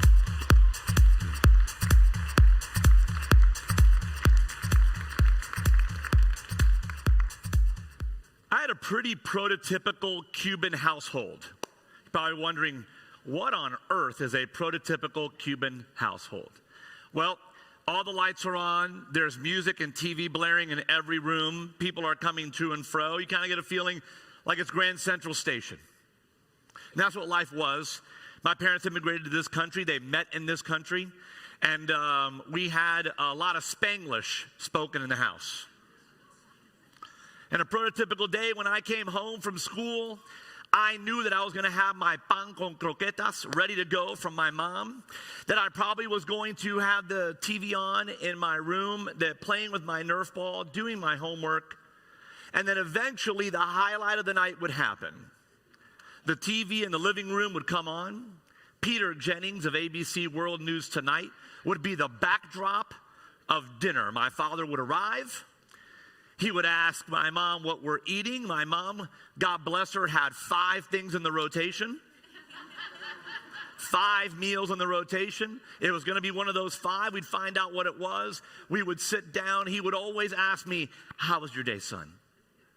And sometimes I'd have to say, "Dad, I got a really quick answer for you because I got to run the baseball. I got to run the golf. I got to run the soccer. We got a swim thing. There's something going on at church." It was hectic. It was vibrant. You couldn't hear yourself sometimes. There were so many things going on. My mom might have invited someone over from church. I might have had a couple of friends tag along. That was the prototypical afternoon in the evening in my household, except for one night. One night after school, I decided to hang out with a friend. So I didn't come straight home. And I rolled in about a half hour before my dad would normally arrive. The lights weren't on, except for in the kitchen where my mother was. But she was just kind of walking back and forth, almost like in a trance-like state. There wasn't anything being cooked. There wasn't anything being warmed up. No dishes were being done. No music was playing. TV wasn't on. I just went to my room. Heard my mom call, "Dad's home." Came running down, come around the corner. My dad was already at the table. And immediately in your mind, my preteen mind, I'm thinking, what on earth did I do? I'm trying to think, I haven't cheated on a test. Like, I haven't skipped school. I haven't stayed out late. I haven't done anything. What on earth did I do? We sat down at the table, no food. And my father, who was a pretty stoic guy, he was the speak softly and carry a big stick type. He just sat there. No questions. My mother, who was always saying and joking and carrying on, was pale white. I couldn't even look at them in the face. It was maybe 30 seconds. Did you ever have those 30 seconds that feel like it was an eternity? Just silent. I actually don't remember what my dad said. The words he used. But an abscess that we thought was just a simple dental issue was chronic lymphatic leukemia. The next line is the one that changed my life forever. I've got 3 months to a year to live. I didn't want to look up at them. I couldn't. And my father said, if I'm going to survive this, we can't play telephone with God any longer. We need to directly access our Savior and our Creator. But it's going to take everything that we've got. I excused myself and I went to my room because I couldn't control the emotion. My Superman had been handed his kryptonite. What I did over here was my mother and father asking themselves, what are we going to do? You see, just 3 months previous, my father, who had worked as a general contractor and a developer building master plan communities. I'm from Florida, so it's the 55 and up kind, where you come in, you sell your home in the beautiful Midwest or Northeast, and you play golf the rest of your days. And he had just finished a project, long multi-year project, and he had gone back to work for himself. Florida was still dealing with the aftermath of Hurricane Andrew, and my dad wanted to go back to building homes and building up South Florida, where he first came to this country. So what didn't he have? Health insurance. And we lived in a world where his cancer diagnosis, the death sentence that the world had met for him, meant it was a pre-existing condition.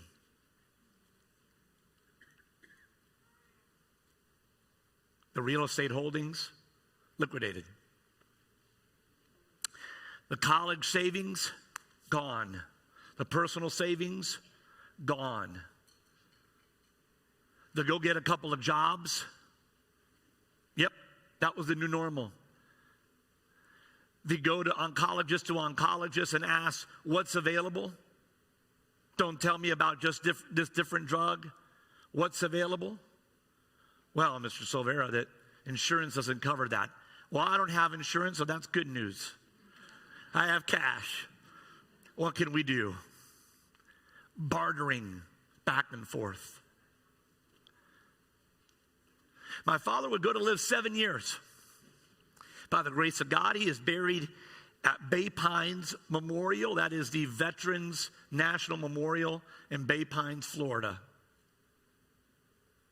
I love taking my now 5, 3, and 1-year-olds to see Abuelo.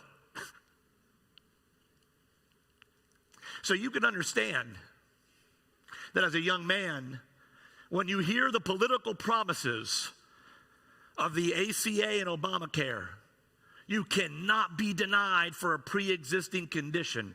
You start to say, that's right. Yeah. If you like your doctor, you can keep your doctor. Families are going to save $2,500 a year. Access to the greatest medical system in the world. And it's driven by principles of free market because this son of a Cuban immigrant does not trust the government. But here, the American government was going to be our white knight. And so, like many of Americans, my calls into my elected officials weren't caring about one side or the other. It was, you've got to pass this. Because if this would have given access to my parents to not have to decide between dinner on the table, another night of rice and beans, which, by the way, for a good Cuban boy, rice and black beans is a great thing. It was one of the 5 things in my mother's rotation. I was excited. I was motivated. I thought, this is the answer to health care. And how many of you might have made the same mistake of confusing health insurance with health care? How many of you thought when we started hearing about it, finally, after decades and decades and decades of people getting elected saying they're going to fix a problem, they're now going to fix a problem? But you know, we had to pass it before we knew what was in it. What's the reality today of the Affordable Care Act? Well, let me tell you, premiums, average premiums for a family in 2010, $13,000 a year. Today, $24,000 a year. Overall premiums have gone up 129%. Non-ACA premiums, because of the dastardly restrictions in the ACA, up 173%. The cost of health care, friends, up 44%. Health care industrial complex profits up 27%. But here's the one that really got me.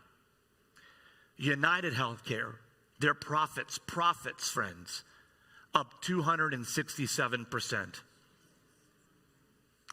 And the people paying for it, all of us. Those beautiful subsidies that you hear about that provide the right of health insurance to every American, but that are paid for by those of us in this room and those of us listening online right now, have tripled and up to $90 billion. We don't have to talk about during this shutdown of who's getting those benefits and who isn't. Let's just talk about the number itself.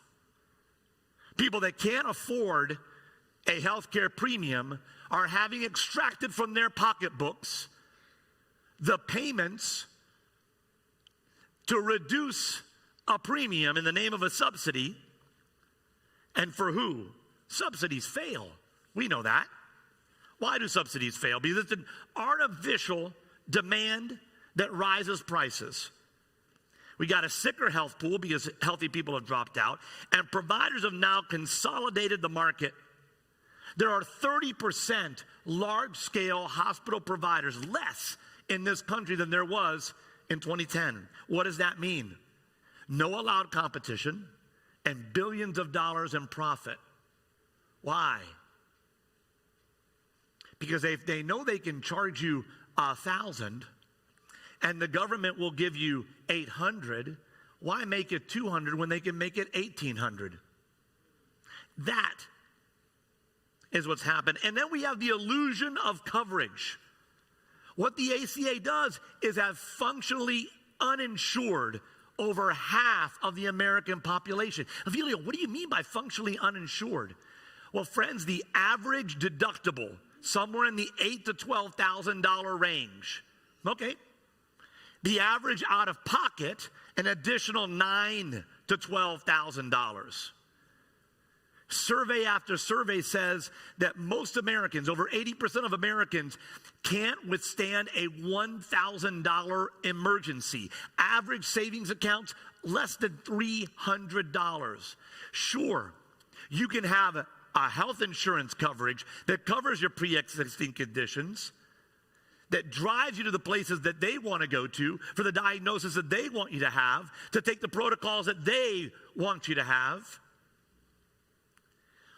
But if a truly catastrophic emergency happens, where are you going to come up with the $24,000 to $36,000? You're functionally uninsured. And then we are forced to pay for procedures, which, friends, I'm just going to shoot straight with you, are utterly godless.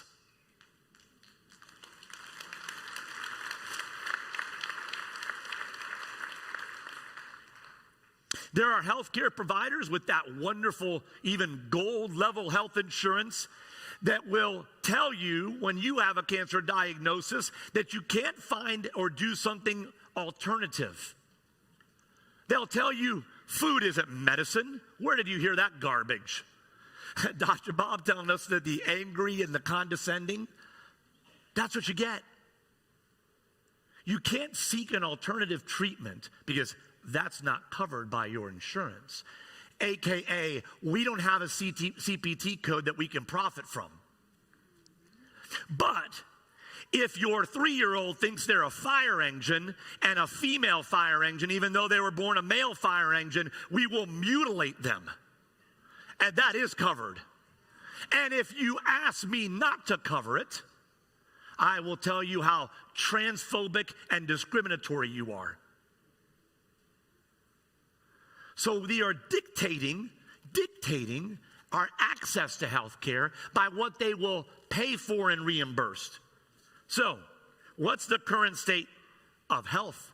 If we're a healthy population, then it doesn't matter, does it? Well, friends, the ACA didn't just break our wallets, it broke our bodies.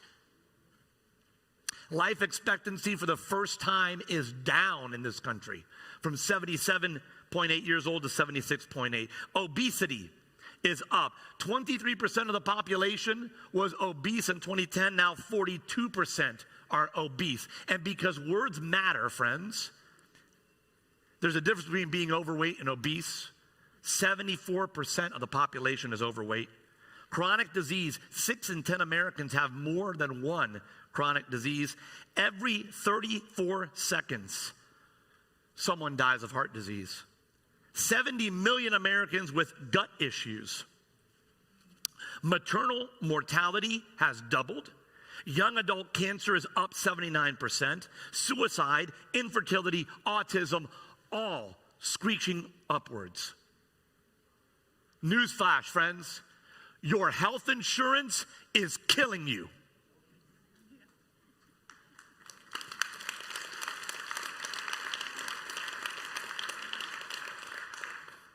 So, what are we to do? We've heard a lot of people talk about draining the swamp. And that's true. You've already heard wonderful speakers giving you very practical insights into the dirty underbelly of what the medical complex is doing, what the pharmaceutical industry is underwriting, what government comes in and assists in making your only and limited options. And you'll hear more even today on the things that you can do to take health into your own hands. But it's not just an election every other year, and that's important and it's critical. And we should be praying for people like Bobby Kennedy. We should be praying for people in the Trump administration that are taking power back. We should want for more of a Doge-like hatchet into the spending that goes every year, because it is those dollars that are being recycled under the name, some euphemistic Orwellian name, that is underwriting the things that you've been hearing about today, the things that you're fearful about. We won't be driven by fear, but we need to be aware about what's going on. So draining the swamp is important, but friends, every day, instead of waiting every other year, you can vote with your wallet.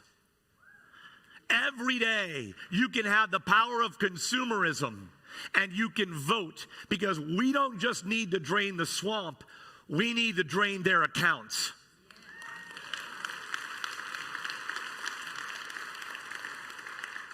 It's time that we defund the healthcare insurance industrial complex. So what does that mean? That means personal stewardship. Now, I didn't say personal responsibility. I know we interchange those two things back and forth. And personal responsibility can only get us so far. But personal stewardship has an acknowledgement. And that acknowledgement is like the Bible says, that you have a creator that knew you before you were created. You are fearfully and wonderfully made. You were knitted together in your mother's womb, and by his stripes we are healed. And that healing is more than just our physical healing. Personal stewardship says, I have been given this, and I am to take every necessary action, every necessary provision to make sure that I steward this gift to the best of my ability. That is eating right. That is living right. And that is impacting, connecting, and educating all of those around you.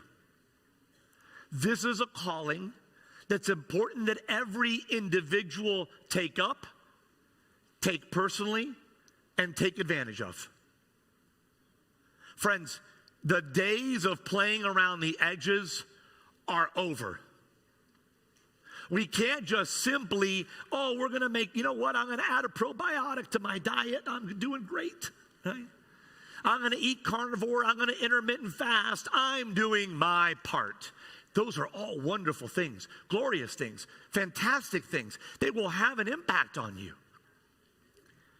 But I thought all of us came here today because we wanted to tackle these issues head on, right?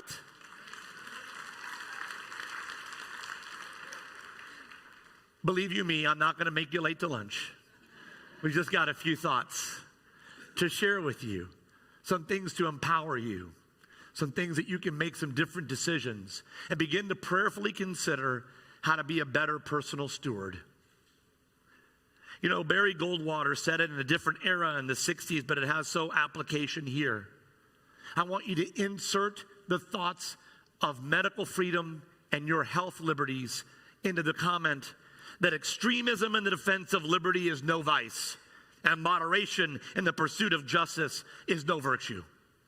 We cannot sit idly by and just do little things while our neighbors and our country are literally being killed by lack of adequate health education, lack of adequate health and wellness, and the inability to pay for it all. So the first steps that we'll do, we'll start with those of you that are still on the insurance reservation, and it's okay. It's okay. I have family members there. A lot of good reasons why you are either provided by an employer or still taking advantage of coverage. Do a couple of quick things. Number one, look for plan designs and options as you're going into open enrollment if you have employer-provided insurance that do not have network restrictions. Networks and network restrictions that are given to employer groups as a matter of guaranteeing access are their way of driving the decisions and opportunities and the type of doctors that you have access to for your own health and your family's health outcomes. If you can, look for plans that use reference-based repricing.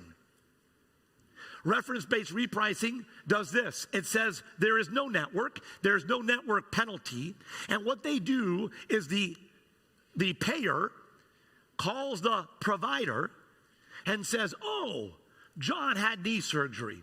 You charged him $38,000. Newsflash, knee surgeries in a 5-mile radius to you have averaged $18,000. We'll pay you $16,000 today cash if you'll take it.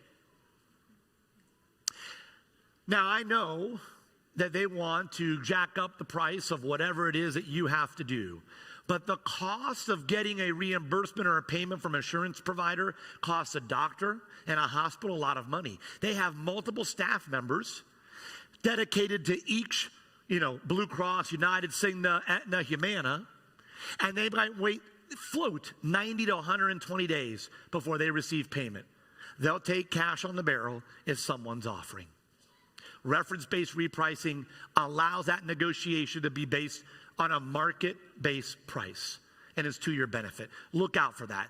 Network, lack thereof, reference-based repricing, and you want a wellness benefit that includes things like chiropractic and direct primary care. There are 18 states that traditional insurance designate chiropractic as a point of entry, meaning they will treat them like a primary care physician. You need to ask the question, and if you are living in one of those states that is not a point of entry, you need to have a quick conversation with your local state rep and a quick conversation with the insurance carrier that your employer or group provides to you, and call them and say, would you provide a reciprocal point of entry to my chiropractor? There is a way to formally asking for that. That's insurance world. Now let me tell you what I think you should do. Do you want to be bold? Do you want to drain their pocketbooks? All right. Then you need to find a relationship with a wonderful medical clinic that is in direct primary care, that's membership based, that doesn't worry about insurance.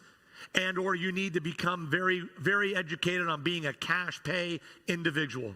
And that cash pay individual, you can negotiate prices. There are two things I'm going to ask for you to always get from a specialist, a physician, or a hospital. It's called UB-HCFA. It is a UB form and a CMS form. It is nothing more than an itemized list of what you have been charged with and why you have been charged that. And friends, if you've ever bought a car, anyone here ever bought a car? It is the exact experience of dealing with a car salesman is dealing with the hospital. How is it? Well, you're going to get, when you go to buy a brand new car, they say, well, we shampooed the rugs and we put clear coat on there and you got, this, that, and the other thing, and we charge you $800 here and $300 there. Guess what? It's the exact same thing when you get that UB-HCFA. Oh, we charged you a dispensing fee. They're not the pharmacy. They might charge you $120 because a nurse brought you something that the doctor provided. Nope, I'm not paying for that.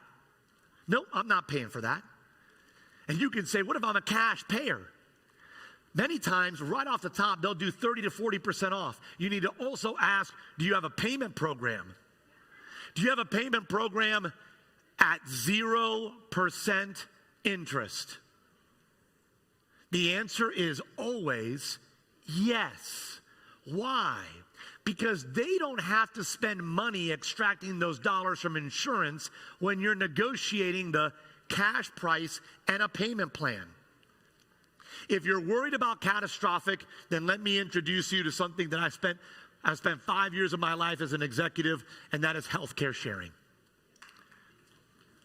Healthcare sharing is an insurance alternative where like-minded people come together. You get to vote on what's shareable. You get to vote on the increases of your prices, or you should if you're in a good community. These are nonprofits that have taken the middleman out. They will negotiate for you. They oftentimes will assist you. And instead of it being some underwriting, if you sign off on the statement of standards and the Christian principles that they use, you are sharing in one another. Every day I get a notification, the Jensen family, you shared $40 with them. When my wife had to be in the hospital, I got notifications of people, I'm praying for you. Here it is. It's a wonderful experience. And there are organizations that will give you a credit, meaning that they will lower your deductible dollar for dollar if you are going to a chiropractor or a naturopath or a functional medicine doctor or a direct primary care doctor. They invite that. Why? Because they want you to be well. They want you to be whole. And they want you to be empowered to move forward. If you want some more information as you're coming up to make decisions for your family, I want you to visit this website, impactyourhealth.org. impactyourhealth.org. That's impactyourhealth.org. I used to do radio commercials. I know I got to say it 3 times. And whether you put the www or not, you'll still get there. I want you to do the pricing calculator. I want you to look at how much you will save. Not every healthcare sharing organization is created equal. Do your homework. The ones that are transparent and let you see where every dollar flows, they merit your attention. The ones that give you credits for direct primary care or chiropractic or functional medicine, they merit your attention. The ones that say, well, if it's not FDA approved, we have a network for convenience.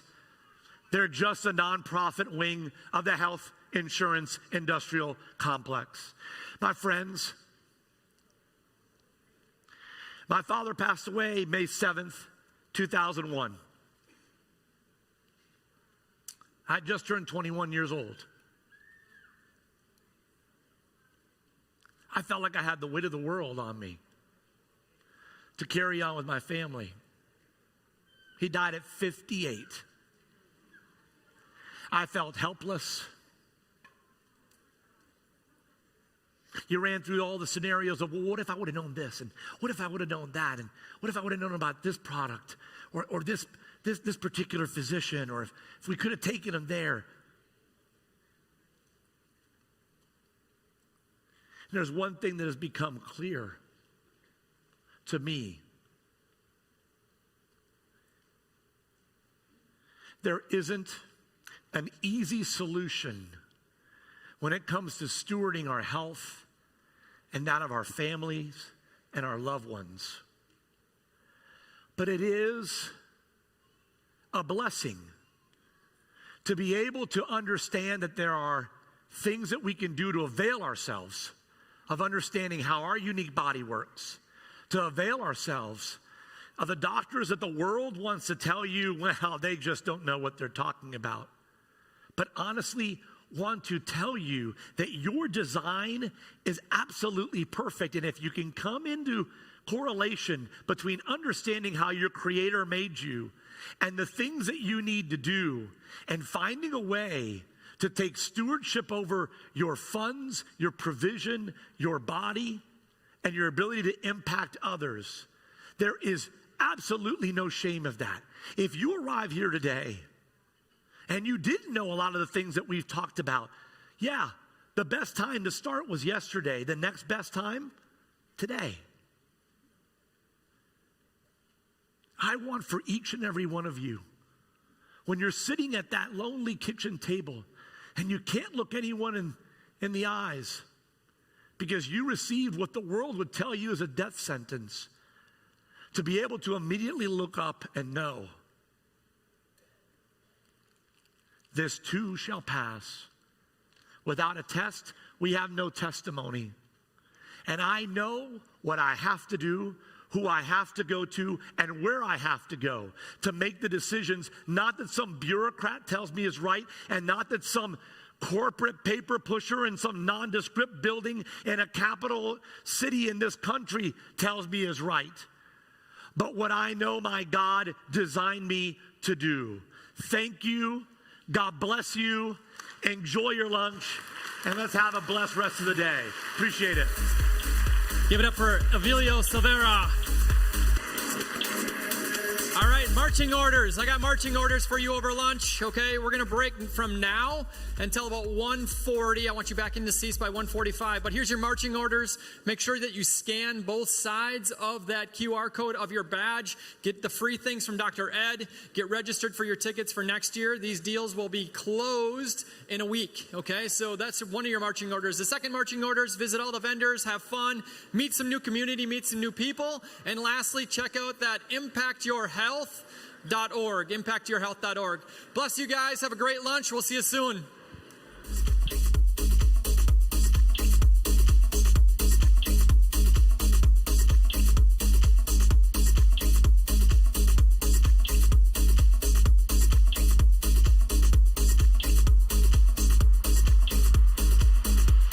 Again, enjoy lunch, you guys. This is DJ Benny K.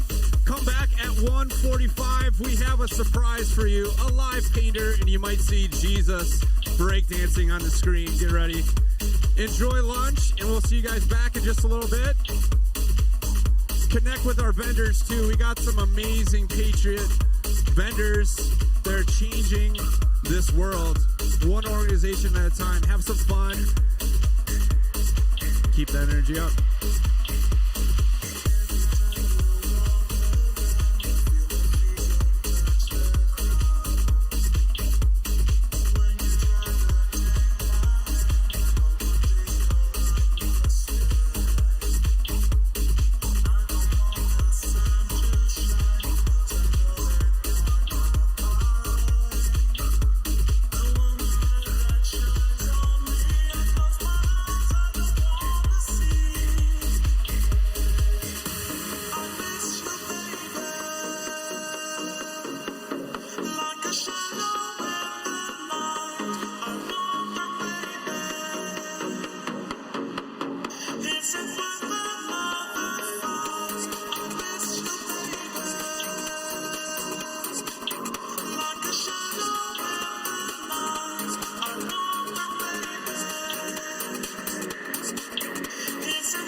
of grace where stars align.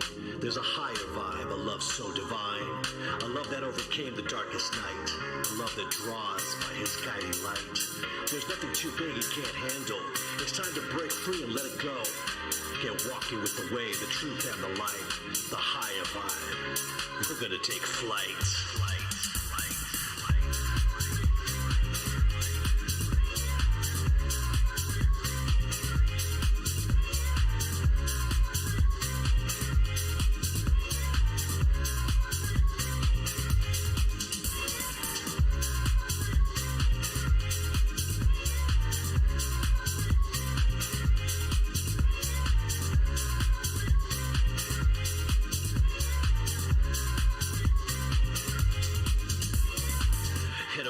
Chaos where hope's the prize. You gotta know he sees you with loving eyes. Eyes that spot your purpose in life. Eyes that speak it's gonna be alright. So let us lift up our voices, yo. It's time to dance, be free and let it go. This is what's gonna pick you up day and night. The higher vibe. We're gonna take flight.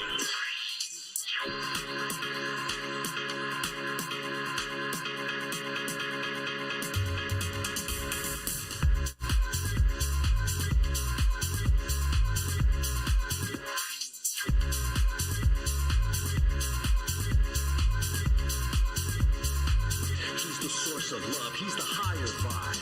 It's in him that we find truth. It shines so bright. From the cross to the grave, eternal light. The higher vibe. I'm walking with the way, the truth, and the light. Get ready now, we're gonna take flight. He's the source of love, that's right. He's the higher vibe. He's a higher vibe, shining like a star. With a love so deep, he can heal every scar. In the darkest night, he's our guiding light. Jesus, you are the truth. You make everything right. So let us sing. Let us lift our voices and soar to the one who's evermore. He's a higher vibe, shining like a star. With a love so deep, he can heal every scar. In the darkest night, he's our guiding light. Jesus, you are the truth. You make everything right. From the cross to the tomb to the empty grave. Jesus conquered death. Our souls he saved.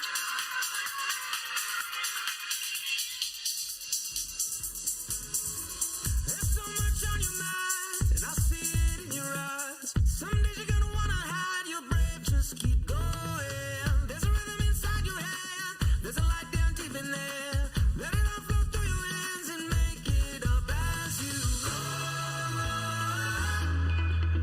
Come on now, sing it loud, let the sun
Check, check, check. 1, 2, 3. We are back in.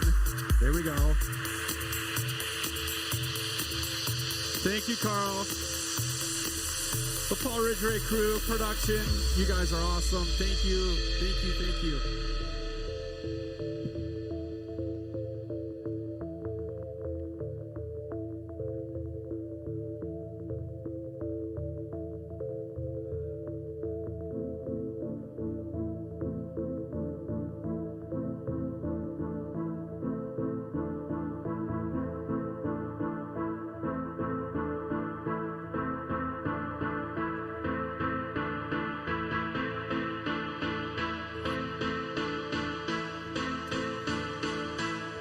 We got 39 minutes left of lunch. We're going to have some fun. We're going to get wild. We're going to have a live painter on stage with me. It's kind of fun. Ariana Cook, she's out of Minneapolis, part of the Fire Job Movement team. We're excited. We're going to have music, a group dance. So if you can hear my voice, after you get that food into your lovely tummy, I want you guys to join us on stage before the PM session begins to shake off all that tasty food. And then we'll jump into session. We're going to have some fun.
focus on some other things. But I really need to focus on you. You give me that type of love that nobody can do. You give me that type of love that nobody can do. You give me that type of love that nobody can do. You give me that type of love that nobody can do. You give me that type of love that nobody can do. You give me that type of love that nobody can do. You give me that type of love that nobody can do. You give me that type of love that nobody can do.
Hopefully you guys are doing wonderful out there. Again, we're just keeping that energy going. Again, we're live streaming all around the world here. We're having a good time, keeping that energy up. Enjoy that lunch. Enjoy the sunshine. We're going to get this party continuing here in just a little bit. We're going to have some fun. You played a cheating game.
Sometimes I get tired and this laziness I fall into another story that's not my own, not my own,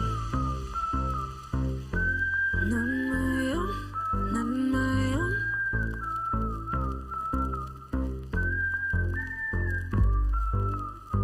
Where is my story right now? 'Cause I don't wanna let it go. Want the optics of a tiger. I had a pipe, but details shift. At least I know that it's my own. Yeah, it's my own.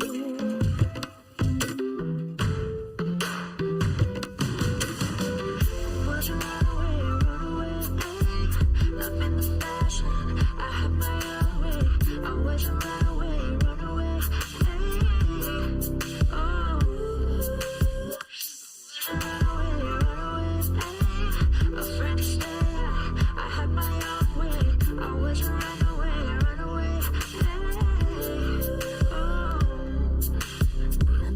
Place where all I want is a story. Get lost in a fable, but this ride is predatory. About another day, struggling another way. Need a better highway, 'cause sometimes the lines are blurred. Not enough it seems, I'm fading. in this life right now is internally frustrated. And all around us seems people trading. Such a mediocre for a better rating.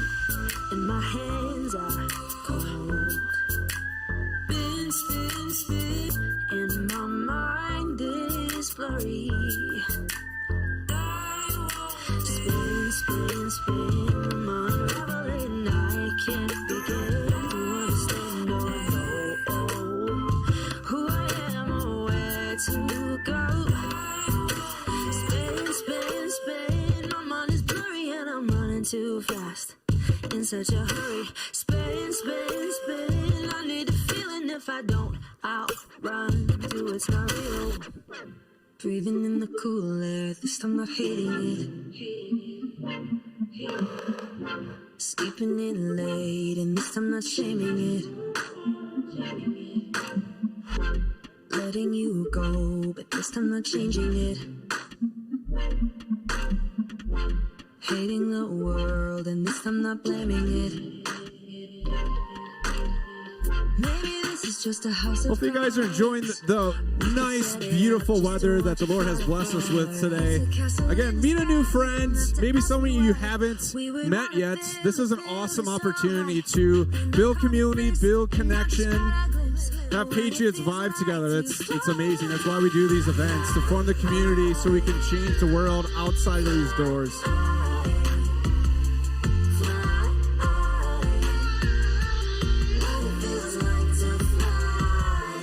Making those moves, even with a lot riding on them. Driving all night, can only sleep in my bed. I hate the way everyone changes lanes. I can't go that way. It's a castle in the sky, you don't have to ask me why. We would want to build it so high. An iconic bliss, and I've just got a glimpse of what it feels like to fly.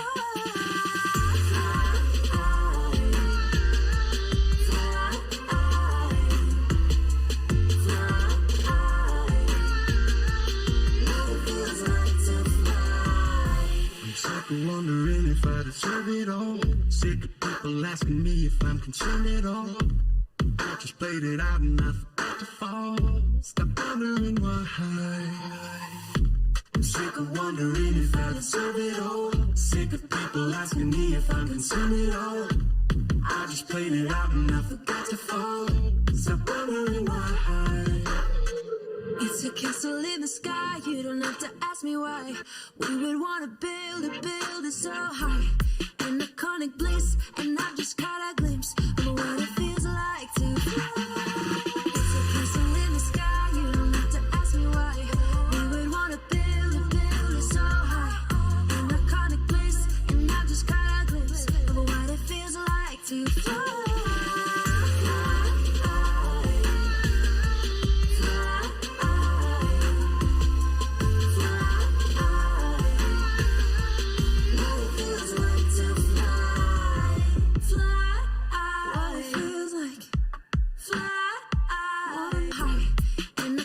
Bliss, and I've just caught a glimpse of what it feels like to fly. It's a castle in the sky, you don't have to ask me why. We would want to build it so high. An iconic bliss, and I've just caught a glimpse of what it feels like to fly.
Again, my name is DJ Benny K.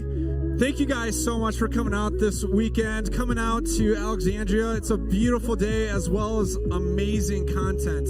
We have about 5 more minutes here until we start our second session here. So feel free, guys. Make sure you make a stop to the restroom. Say hey to our awesome vendors that have been loving on you guys all day. We got a special surprise. We have a group dance here coming up in just a little bit. We have a live prophetic painter right now, Ariana Cook out of Minneapolis. She's pretty awesome. She is on the Fire Drop Movement team. We're going to have some fun, you guys. Again, thank you so much for coming out today. It is a beautiful day.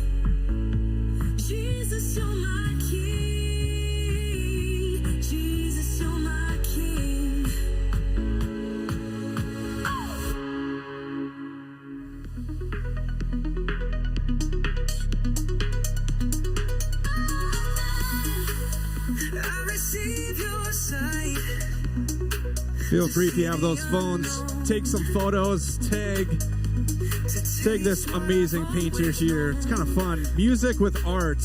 We serve a God of creativity. He is the ultimate creator here. Come on. Again, we're just having some fun. DJ Benny K, Fire Drop Movement. I came to Jesus actually by a DJ, so it's kind of fun. God reaches everyone. Doesn't matter where you're at or what you came in through these doors. We're believing that everyone is being empowered with amazing truth to transform our families, from the young ones to the gray hairs. We believe that God is on the move.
Public service announcement too. Outside, someone maybe lost some vitamins in a baggie. Feel free to come up to my table here. Again, DJ Benny K.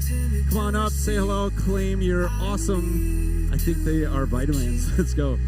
I just received.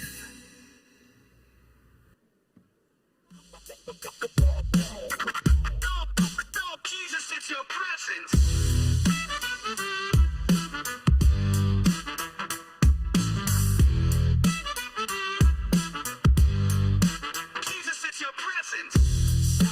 Wonders, miracles. Again, if you need some new original music here, this is my own original Benny K on Spotify, having some fun. Signs, wonders, miracles. It's you, true freedom. Jesus, it's your presence. Signs, wonders, miracles. It's you, true freedom. Jesus, it's your presence. Jesus, it's your presence. Signs, wonders, miracles. It's you, true freedom.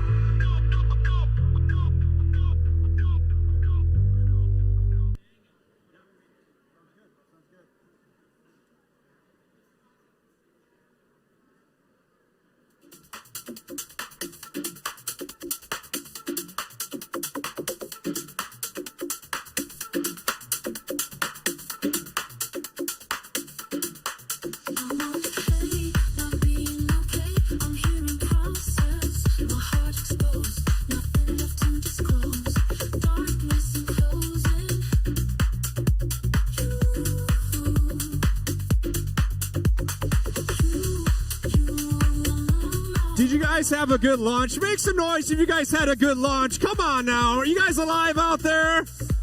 Hey, again, my name is DJ Benny K. We're just having some fun here. In about 30 seconds here, we need you guys to come in and grab your seats. We need to get this party continued. Again, come on in, you guys. If you can hear my voice, we want to get programs started here, so come on in. We're going to kick it up a little bit here, too. This is, again, Christian dance music. Again, my name is DJ Benny K. This is my own original music. That's fun. The Jesus I know has a smile on his face, and he loves to dance. Okay, I'm here in process. My heart exposed, nothing left to disclose. Darkness enclosing. You alone are all I need. It's you who fills the void. Jesus, it's your presence. It's you in your fullness, all of you. Jesus, it's your presence. Ooh, it's your presence filling me. Jesus, you're here. I receive all of you. Jesus, you're healing all of me.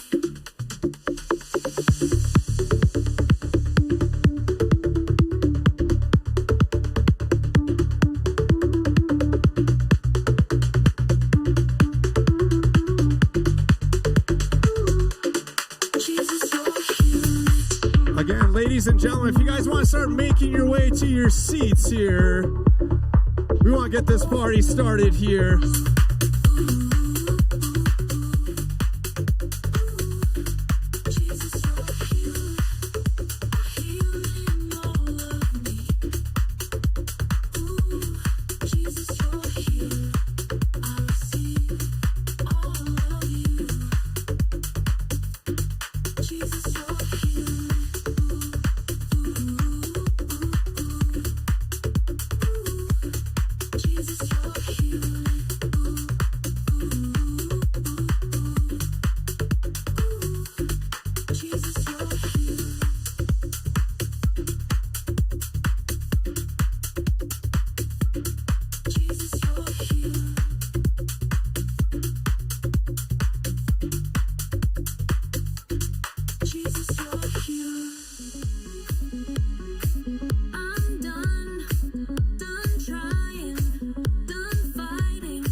Let's work off that lunch and let's grab our seats here again. We're going to keep that energy going. A new original. Its track is called I'm Done. I'm done with the war. I'm done with the overreach of government. I just want you, Jesus. Let's go.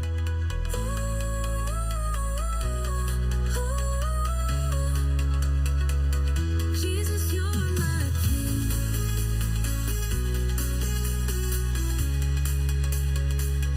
Jesus, you're my king.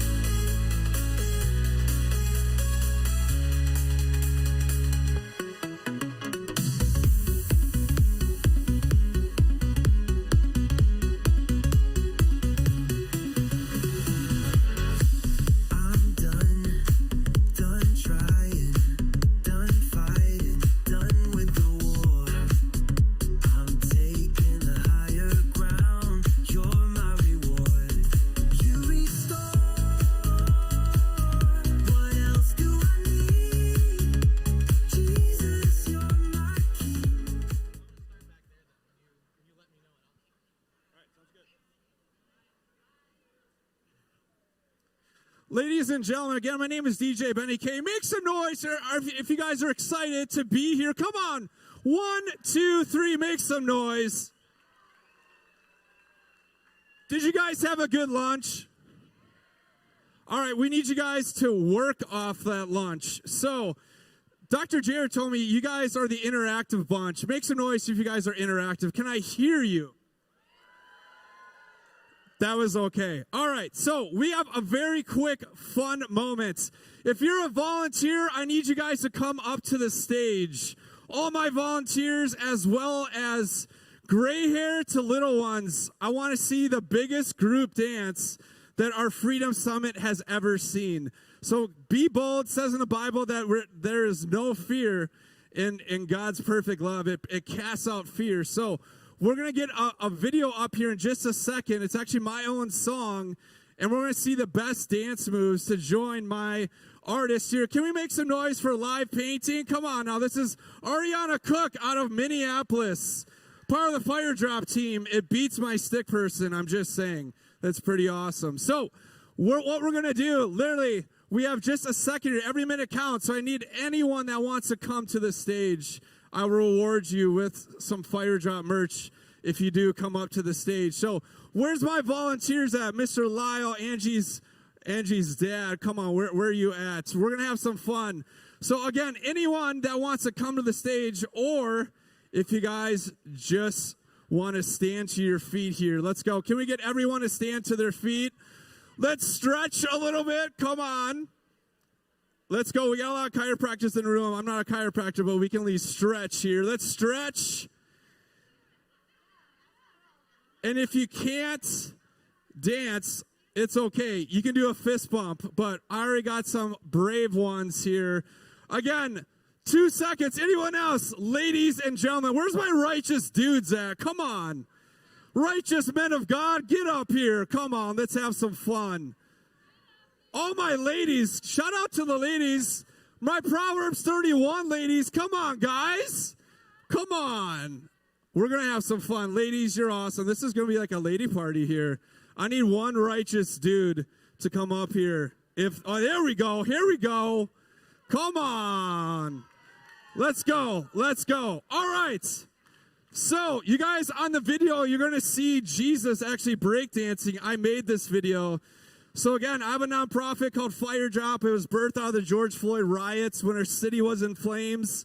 I came down with my turntables in 2020, and we saw riots turn into revival. It was amazing. So, that's why the name is Fire. Fire from Heaven and Bass Drop. Now we travel the world to do fun stuff like this. How many know that Jesus can bring physical healing? Make some noise if you believe that. So as this song plays very quickly, if you have pain in your body, I want you guys to lift your hands, and I believe that Jesus will do a physical miracle. I was at a church, and this student had a gangrene on his wrist, and the Lord supernaturally healed it. Can we make some noise for that? Come on. It's not about me, it's about Jesus and having fun with dance and worship. So, without further ado, dancers, are you ready to dance? Crowd, are you ready to dance in your seats? Let's go. Come on now. Let's go. Let's go. Here we go. Ready? And again, this track is called Dance in the Light by me on Spotify, and it's a generational dance. So get ready. Let's go. Ready, set, go. Let it rip. Come on. Put those hands together. Come on. Feel it rise. Hands up. Reach into Come on, dancers. Let's go. Ariana Cook in the house. Let's go. Come on. Dancing free. We can get wild, ladies and gentlemen. Come on. In the light, we'll all release. I can't hear you guys. Put those hands together for Jesus. Lord, we release your miracles, signs, wonders, miracles. Let's go. Feel the joy, let it in. Come on, ladies. Dance, dance, let's praise his name. Let's go. Hey, come on. Dance. Come on, put those hands down for Jesus. He's worthy. Come on.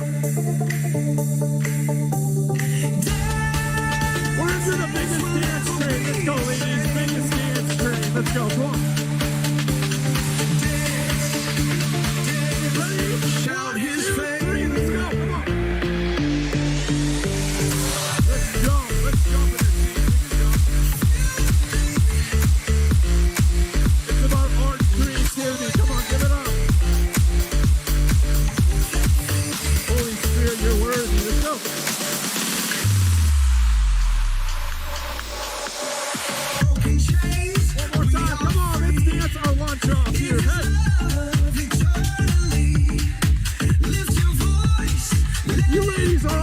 Let's see the best dancers. Let's break it down, ladies and gentlemen. Come on.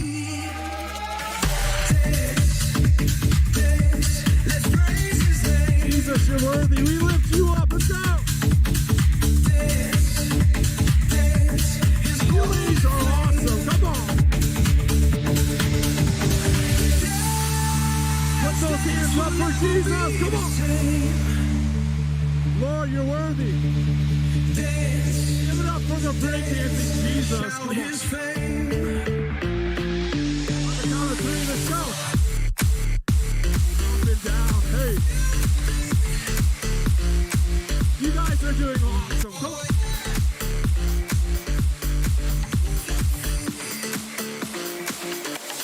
Let's see as low as you guys can go. Come on. Let's go up a little bit more. Come on. How do you know we want to get to the rocking chair dancing for Jesus? Let's go. One more time. Put those hands there. Come on.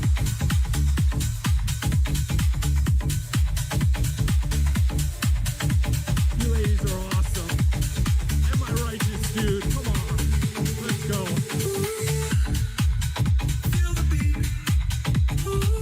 Come on, from all ages. From inception to grandpa, generational health, we declare it in this room. Make some noise for Jesus. He's worthy. Thank you, ladies, so much, and righteous dude, for rocking with me. God bless you guys. That was fun. Again, Fire Drop Movement, we love to come to your church, your city, your region, have a party. Give it up for the man that started this. 7 years in county, Dr. Jared, make some noise. Love you, brother. Hey.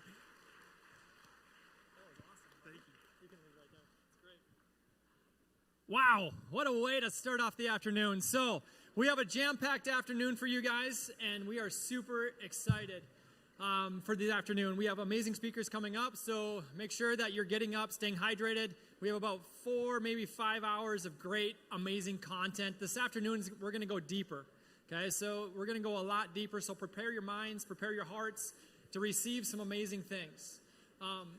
One of the major things that really stimulates us to continue this fight for freedom is obviously we lost a great patriot this past year.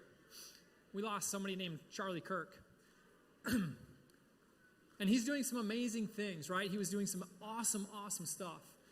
And it would be almost a disservice if we didn't do something for Charlie.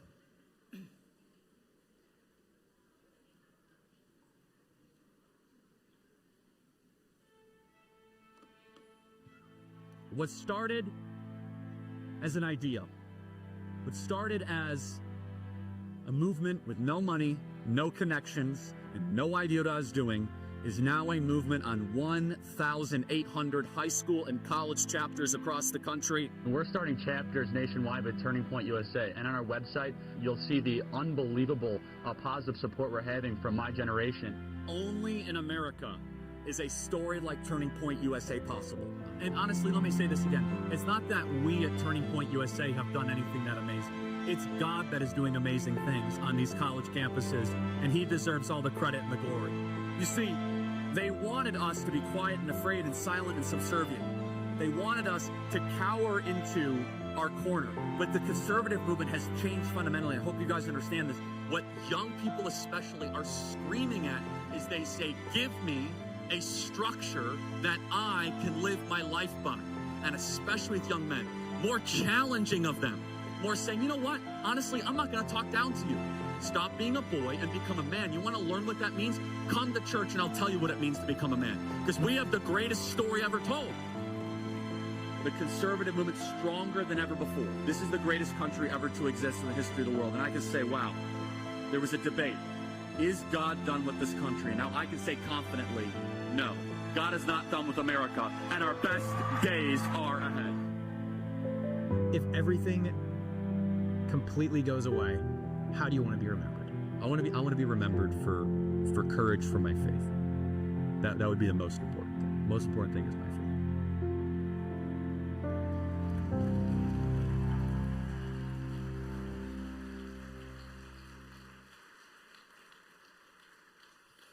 What the assassin did not understand is that when he killed Charlie, Charlie was nothing more than a seed. But ladies and gentlemen, that seed over the last month and one day has planted an orchard of revival around the globe.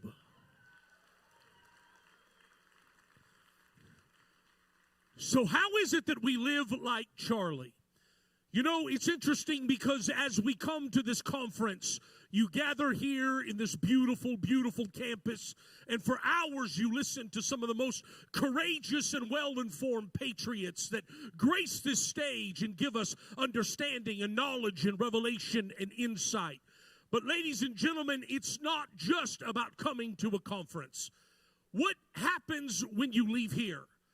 I would dare to say that tomorrow that you will meander back into the maze of mediocrity, to your job or to your school or to whatever your life would entail. So how do we move this forward? There was a scientist, a meteorologist, and a data researcher by the name of Edward Lorenz in the 1960s. And he began to play around with a computer model as he would look at weather patterns, and he would test the temperatures in different parts, and he's collecting data from different geographical locations around the world. And he's putting them into computer models, and he's watching wind patterns, and he's taking all of this scientific data, and he's putting it into his little Tandy 1000, for those of you that are old enough to remember. He's putting all of the data into the computer, and he begins to play around. He was one of the first that was modeling what the weather could look like. And here's what he discovered. He discovered that 1/1000th of a degree in one part of the world could actually set off a chain reaction through computer modeling that would affect something on the other side of the world. This is where we get the philosophical idea of something known as the butterfly effect. The butterfly effect says that a mere flap of a butterfly's wing in Brazil can actually set off a tornado in Texas. So, ladies and gentlemen, I realize that you are here at a conference, and you probably feel as though the greatest of the great are gracing this stage. But what happens when you leave? Many of us feel ordinary. Many of us don't feel like we're qualified with all of the degrees. So some of these guys have more degrees than a thermometer. I am speaking at a health conference.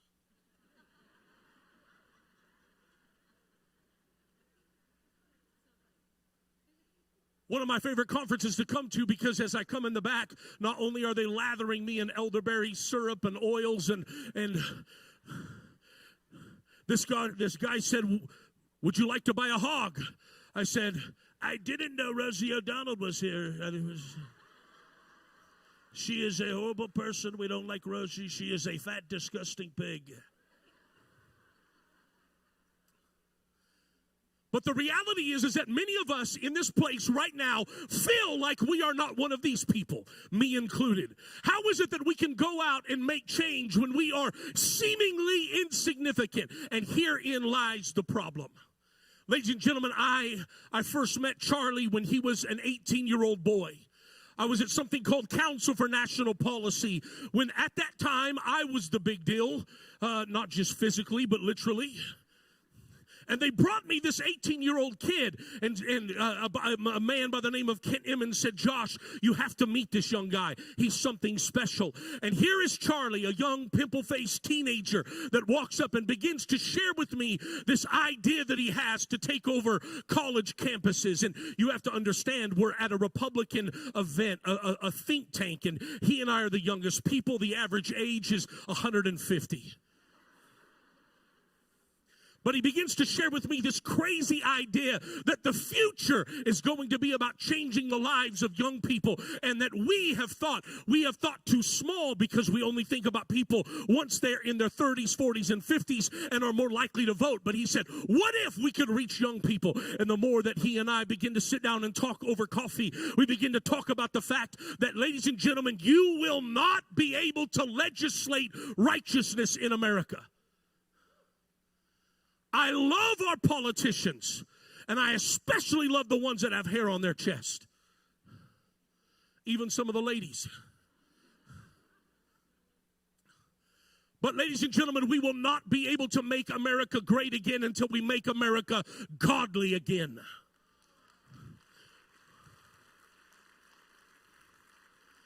So for those of you that feel insignificant, the Charlie Kirk that I met was insignificant.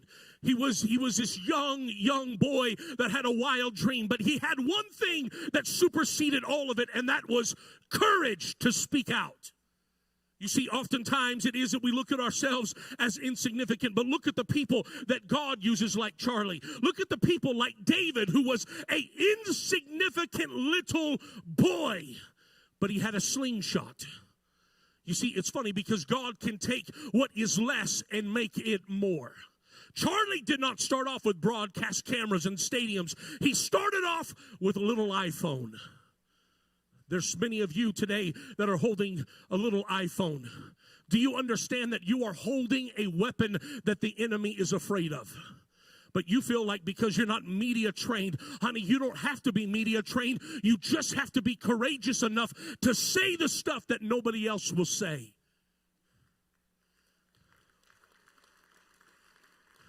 The Bible says, I like to quote the Bible. You know, President Trump loves the Bible. He said, I'm telling you, I love this Bible. It was written by a great guy who was a Jew. A lot of people think I hate the Jews, but I love the Jews. I love this guy named Jesus. The Mexicans call him Jesus, but when we build a wall, we're keeping Jesus. He's a great, great guy. He's a great guy. He wrote a great book called the Bible.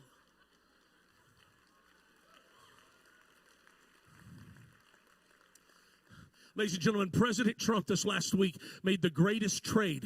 He gave Conor McGregor citizenship and sent Rosie O'Donnell to Ireland. But there is a concept in Scripture that says this: despise not the day of small beginnings. Ladies and gentlemen, when Charlie Kirk started, again, he did not have backing from millionaires and billionaires. He was one kid with a chair, a table, a tent, and a willingness to talk to people that thought differently than he did. When Samson was a little boy, you know, oftentimes people think that Samson looked much like myself. Muscular and handsome. The Bible says that he took the jawbone of an ass and slayed 1,000 Philistines. I don't know if it was Nancy Pelosi's jawbone or Chuck Schumer's jawbone or Ilhan Omar's jawbone or Tim Walz's jawbone, but he took the jawbone of an ass. He took something that was small and insignificant. What am I trying to say? I'm trying to say that 1,000 Philistines had swords and shields and spears, and when they came up against him, as insignificant as he may have been, he just picked up what was small, and he was able to defeat them all because he had God on his side. Ladies and gentlemen, may I propose to you, we have God on our side.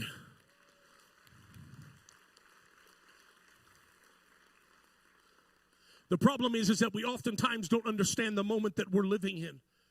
My favorite piece of American history is something called the Battle of Seminary Ridge.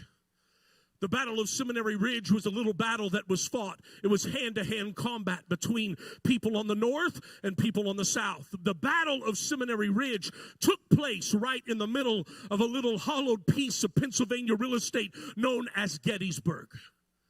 The Battle of Seminary Ridge was nothing more than a group of farmers on one side fighting a group of farmers on another. And they went to combat for over an hour, striking blows and firing muskets.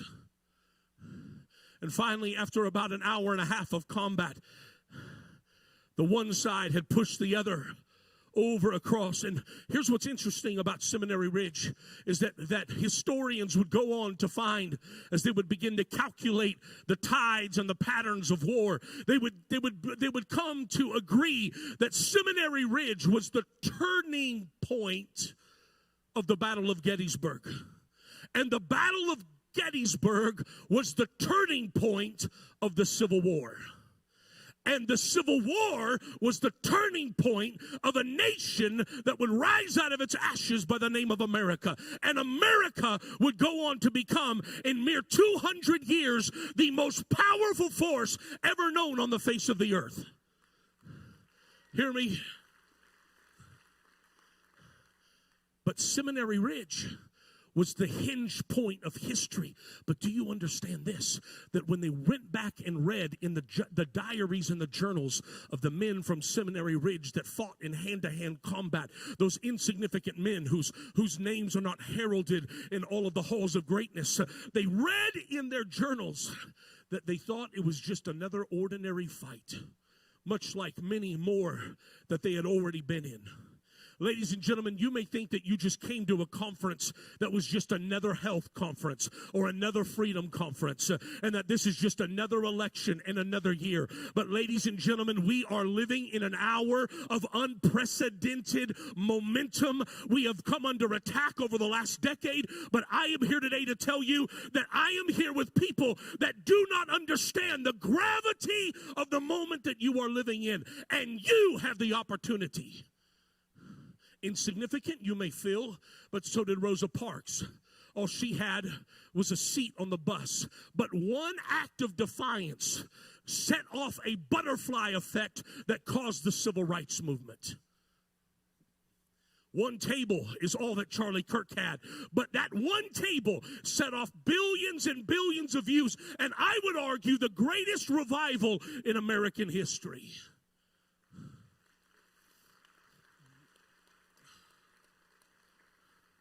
So why am I here? Because, ladies and gentlemen, the Bible says that we are surrounded by a great cloud of witnesses. Now, let me tell you one funny story, and then let's cry for a second together. I don't know if you could tell, brother, but I am larger than life. There's no genie going to pop out, but okay. I'm 300 and none of your business pounds and 4 ounces.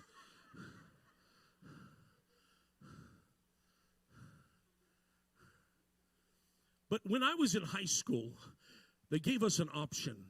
When it was not football season, we had an option to either go and we could do all of this other stuff, or we could take something called track and field. Now, I'm not going to lie to you and tell you I was a track star.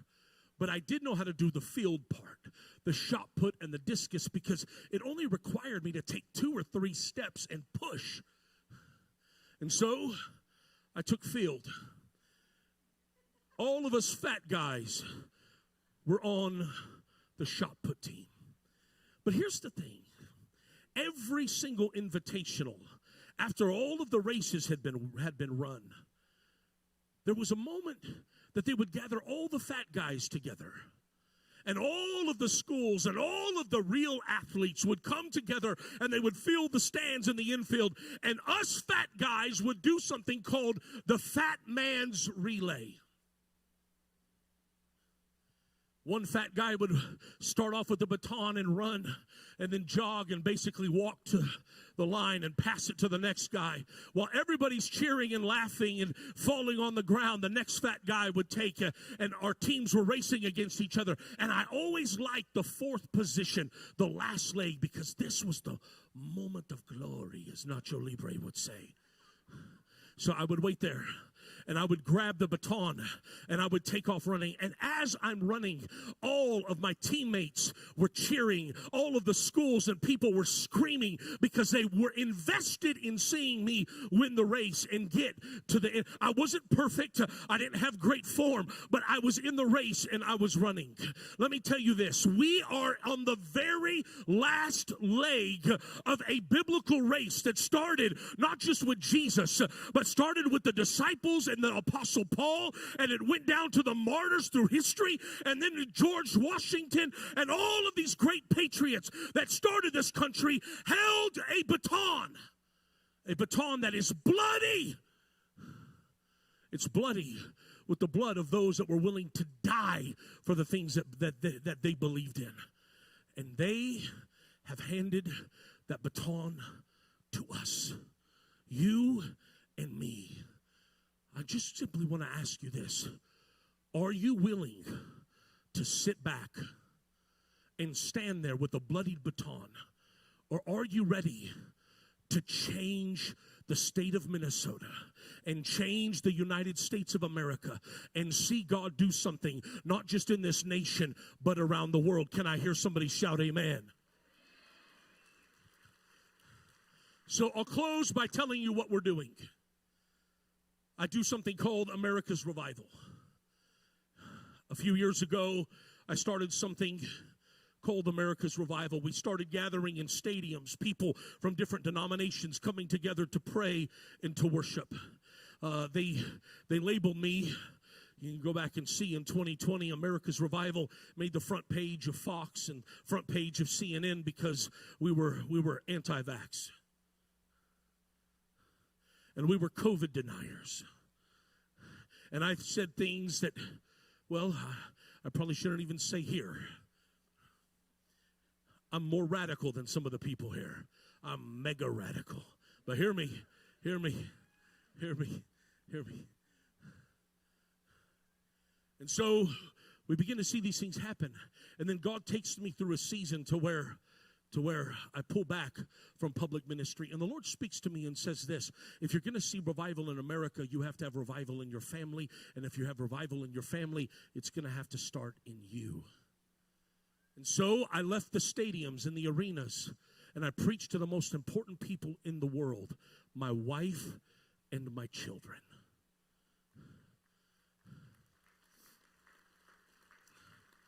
And for 2 years, I watched God do amazing things in our family.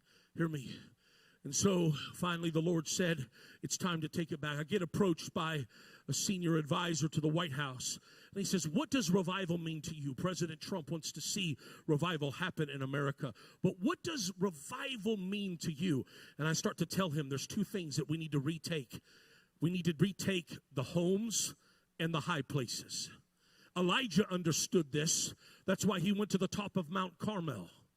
I know I make a lot of jokes, but I do believe that President Trump has been an Elijah-like figure in America.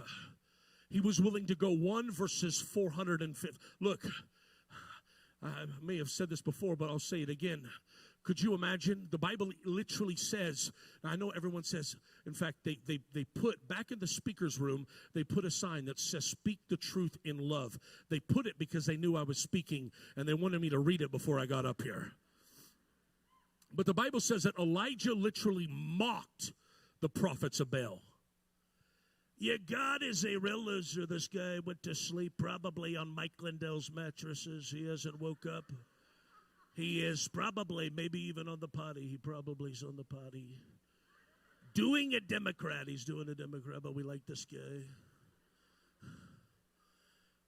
Elijah walked to the top of Mount Carmel, and he proclaimed, and he stood in the face. You see, the history books do not record the names of the comfortable. They record the names of the courageous. You do not have to be well-versed. You just have to be courageous enough to speak up.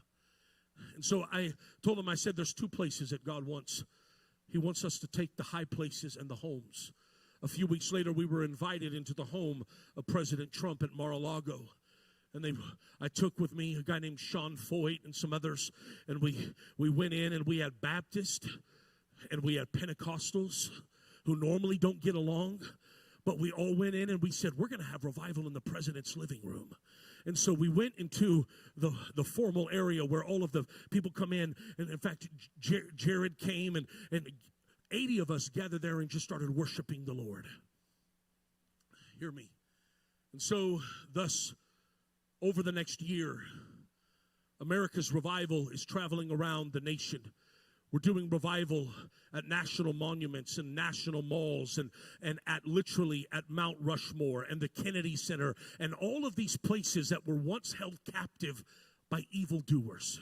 Hear me. Hear me. A week before he passed away, a week before he was martyred, Charlie and I were texting back and forth. We were forming with Turning Point Faith actually a partnership to go across America. And then obviously the dreaded day came. I happened to be on the phone with one of the executives of Turning Point when it all happened. He just began to bawl and weep and cry, and I couldn't figure out. And he started telling me what had happened, and right in the middle of a store, I threw my phone on the counter. And these people, I was just distraught. I was so upset. I was so mad. This guy didn't know what was going on. We were right in the middle of a purchase. He just walks around the counter and just starts hugging me. And it was there as I was looking. I was watching the news and I was watching the videos, and my heart was just so full of hatred, not towards men, but towards the enemy that wants to snuff out a voice. And I made a commitment, and I said this. I said, Charlie's campus tour will not die. Charlie had 10 dates. Charlie had 10 dates. I'll come quickly to a close. Charlie had 10 dates on the calendar, campuses that he was going to go to. He was on something called the American Comeback Tour. And what's amazing is that Tucker and others have filled in the slots to go debate on those campuses.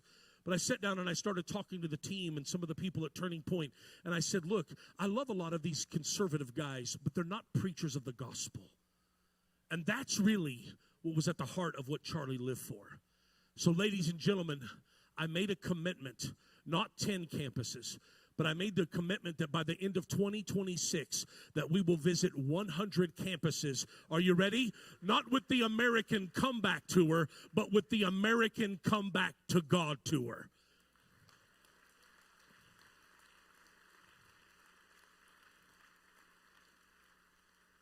I want to invite you to be a part of that, because we're coming to Minneapolis, we're going to Oklahoma, we are going to hit college campuses across the entirety of the nation.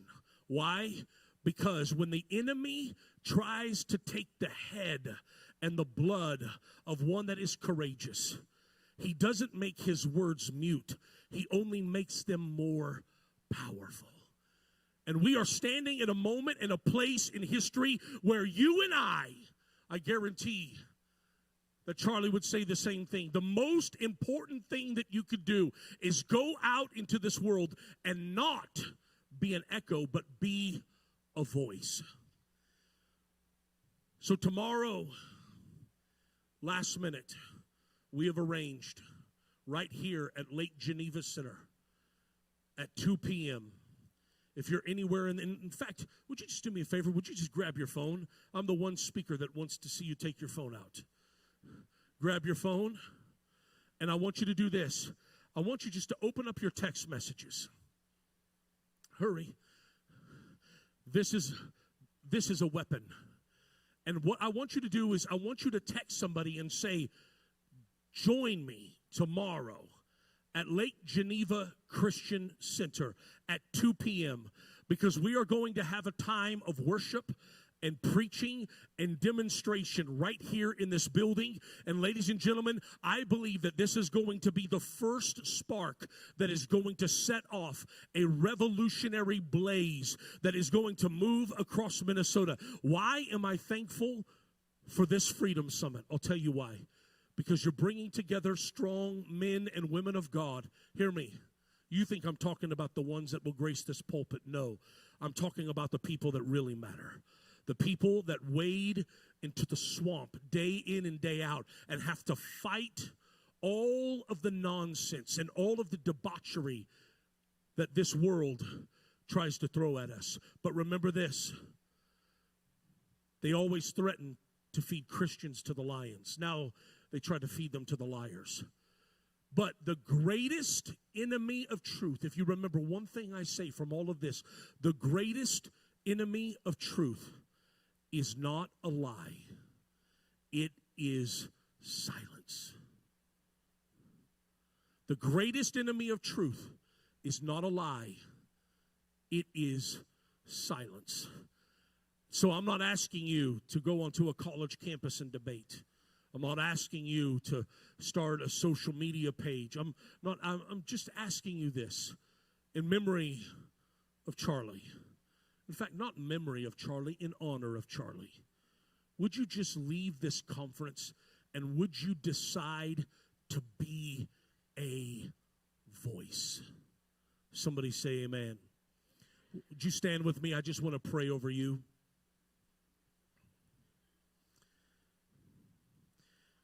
Heavenly Father, I thank you so much for the men and women that are gathered here at this conference.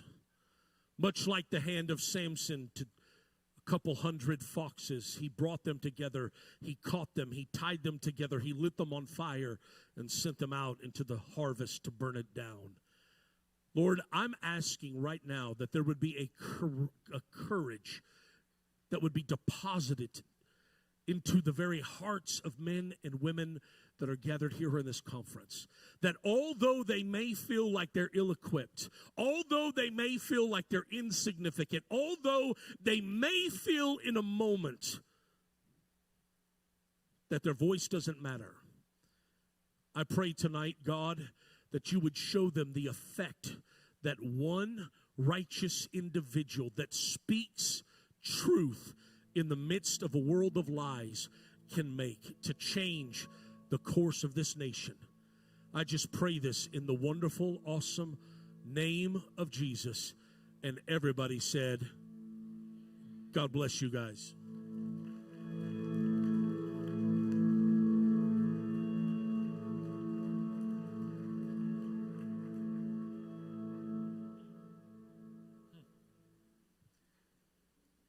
Tomorrow, 2 to 4, right here at the Lake Geneva Christian Center will be the America's Revival. You know, Josh and I have been talking about that revival since I was at Mar-a-Lago and invited down there to go down there with him. And it's been an absolute amazing journey to be able to bring that to town. So please join us tomorrow from 2 to 4 right here at Lake Geneva Christian Center. We're not just talking about a scale or numbers on a scale. We're talking about your body functioning at its best. And when your body's functioning at its best, your immune system is not boosted, it's functioning optimally. Problem becomes that we create this like artificial wellness to where it's very comfortable because we're kind of just managing symptoms, but we're not necessarily building health. Brilliant thing about the body is that it's self-healing, self-governing itself constantly, and it's been doing that since the very beginning. On your feet and welcome Dr. Nick Wilson to the stage.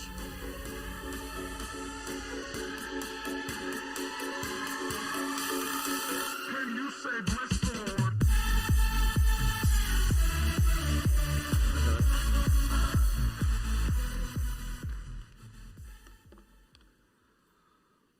It's not every day I get Josh Ferenstein praying over me before I get to come up here and speak to y'all. That was awesome. It's an amazing time to be alive, is it not? How's today been so far? Yeah, good? Yeah. So I was in this room in 2021 when we had this event, and a lot has happened since then. Very positive changes have happened. Health freedom is now the daily national conversation.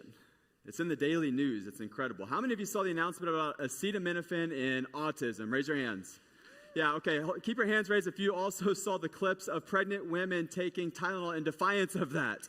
And then doctors who were still saying that you should take it because the announcement was political. The deception runs deep, does it not? Through COVID, a lot of people lost trust in the medical system. I hear that a lot. I hear right now, we were just talking about this last night at dinner. Will I ever be able to trust medical doctors again? How many of you have heard that type of sentiment before? Yes. The goal is not to restore trust in medicine. It's to reclaim your authority over your own health. This is going to be my message today.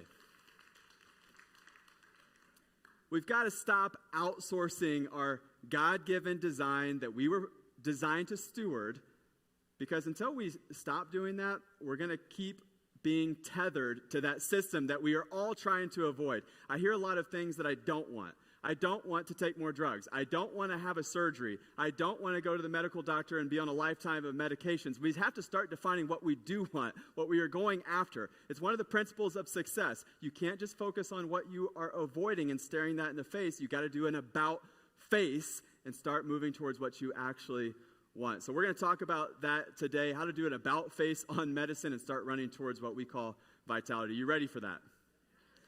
Awesome.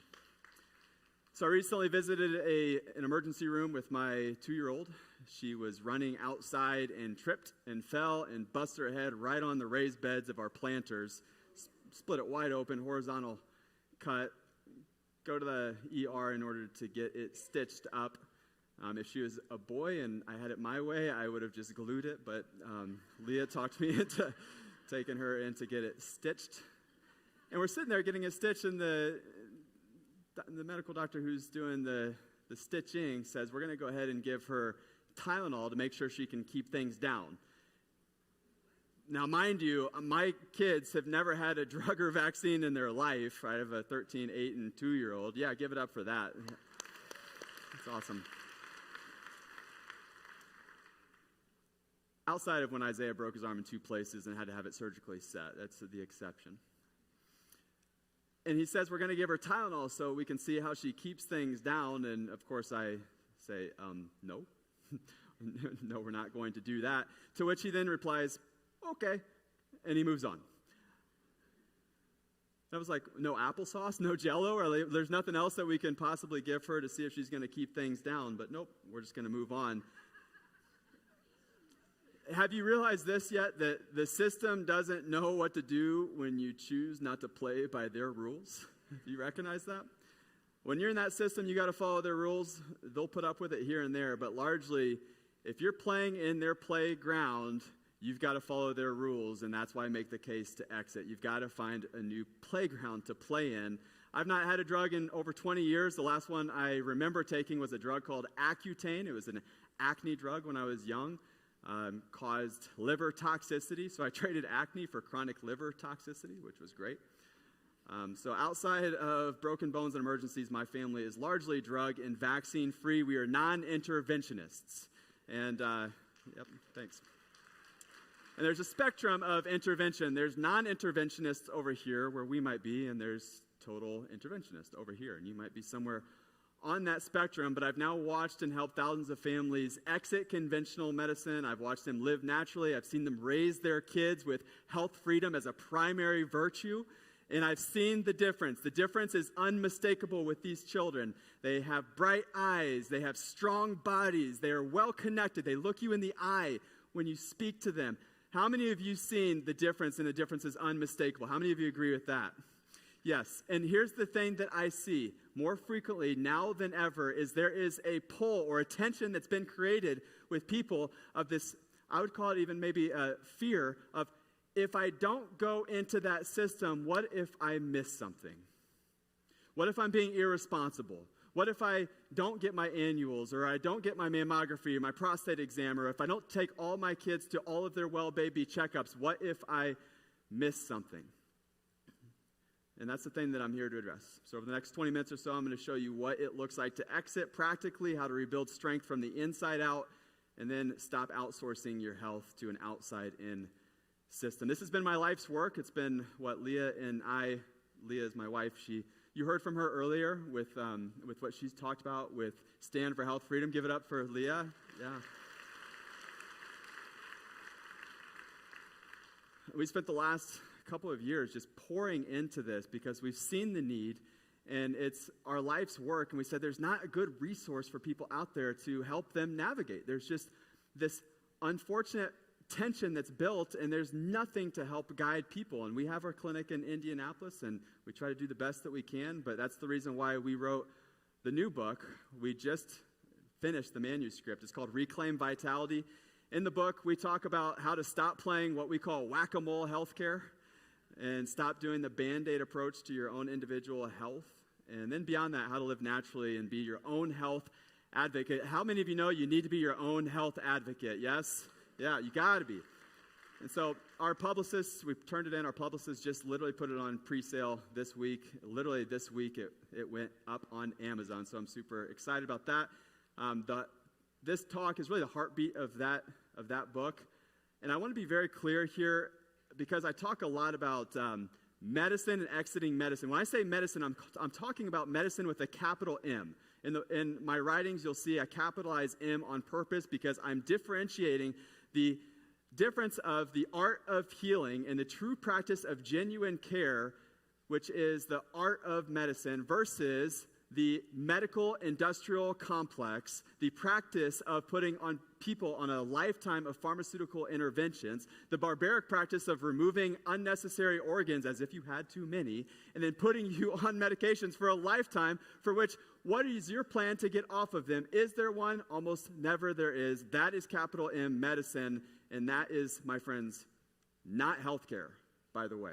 It's not healthcare, which is just one of the three major compelling reasons that I believe we need a mass exodus from that system. So top three reasons why we need an exodus.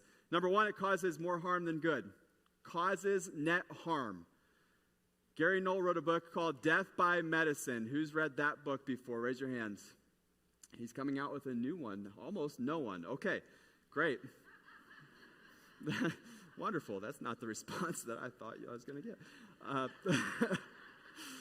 So, Gary Knoll, this doctor, wrote a book called Death by Medicine, and in it he says that American medicine is the leading cause of death in this country. You've been told that it's third. It's not. It's first. And he shows that at the hands of medicine that we have now over 1 million deaths per year at the hands of medicine. That's iatrogenic causes. That is doctor-induced. That is nosocomial causes. That is hospital-acquired infections. Just recently, you saw in the news that it was calculated of 795,000 people die at the hands of misdiagnosis and polypharmacy alone. When you add them all up, I think when Gary Knoll wrote this, it was over 10 years ago now. So I think that number is much higher than 1 million now after COVID. Would you agree with that? There's a Harvard professor that says it's the equivalent of 3 jumbo jets crashing every 48 hours at the hands of medicine. Just imagine if that were happening in our skies right now. We'd ground the planes, right? You wouldn't go to the airports. You'd avoid it. You'd be talking about it. It'd be front page news. It'd be headlines. It would be a mass chaos and be a shift in how we take care of and how we view the FAA. But because it's happening in hospitals, because it's happening in professional offices, we write it off as if it's collateral damage in healthcare. It's not collateral damage, and it's largely unnecessary damage. Most of what we see, I believe, is largely unnecessary. There's a Stoic philosopher who says, all men make mistakes, but a good man yields when he knows his course is wrong, and he repairs the evil. The only crime is pride. The only crime is pride. Hands down, capital M medicine is the leading threat to your health and also your freedom, which brings me number 2 for the reason for an exodus is the greater adoption of medicine, the deeper the dependency, and you become fragile and easily controlled. How apparent was this in COVID? You watched as playgrounds were wrapped in caution tape, people walked on the beach wearing 2 masks, churches were shut down. Liquor stores were deemed essential. By the way, where's the apology from the American Medical Association on all that, right? They rubber stamped all of this. I'm still waiting for that. So Fauci is the easy scapegoat. He's gone. The American Medical Association is still in operation, still training doctors, still rubber stamping all of the same pharmaceutical interventions and protocol medicine. It's still happening. Doctors are being trained. Hospital systems still suck. It's still terrible. And guess what? There's not an apology. The people killed on ventilators, the people locked in their homes for 2 years at a time, the double masking, which there's no science behind that. Where is the apology? We're still waiting. If you followed their advice during that time, you definitely didn't get stronger, you got weaker. It was all based off of a lie. All of it. They weaponized the germ theory, which is a bold-faced lie. You inoculate this entire room with a virus, some of you will feel sick, some of you will not. The germ theory is a lie. They've weaponized the germ theory in the name of pharmaceutical intervention and now gene therapy, and they made you scared. It made us all weak and afraid, those who adopted the device. And unfortunately, for many of us, we did whatever they said we needed to do to get out. It was a lie. You've been taught that viruses jump on you like a flea. You've been lied to. They said, follow the science. Well, which science would you like us to follow? Viromics? Epigenetics? How about exosomal biology? Because all of those sciences say that viruses don't act like that they are not to be feared, but they actually act as a genetic upgrade for you and I. How about that? That viruses and our microbiome interact with one another in order to genetically upgrade ourselves, make us better community and family members so that we can adapt to each other in our environment, much like trees in a forest. When they get exposed to something, they pour in the antifungals to each other so they can protect one another. This is how viruses actually act, and yet it was weaponized against us as if we have this foreign invader that we have to wage war on our own bodies. It was a lie. And to give you some confidence in this, just look at what happens post chickenpox to children with their developmental upgrades that they get. By the way, chickenpox is making a comeback, people. Yeah. This is about the only room that I can say chickenpox is making a comeback, and y'all celebrate. This is awesome. And so is measles. Well, that was a limb, but you guys went with it. That was so good. All right. Measles, chickenpox, the sharper focus, more attention post-infection. You see these developmental upgrades, new language skills, improved coordination, motor skill development following infection. Those who experience natural infections have stronger long-term immunity, lower rates of certain types of cancers. Look at autoimmunity. It's almost non-existent in those who had real natural infections. Could that be possibly why autoimmunity has skyrocketed? When you vomit or have diarrhea, your body's cleansing. In our family, we don't say little Samuel is sick. We say he's expressing health. He's expressing health. He's purging. He's getting a genetic upgrade. It's ugly, but it's great. It's an intelligent response. And if you see life this way, and you see germs this way, and viruses this way, you are deemed weird, and that's okay, because being different is okay right now. But if you actually honor the body, respect the body, and you support the body, believe it's intelligently designed, fearfully and wonderfully made, and all of your interventions are going to coincide with revitalization, you, my friends, are what we call vitalists. Vitalists. That might be a new term for you all, but it's vitalists, like Titleist, like the golf ball, but vitalists. Vitalists.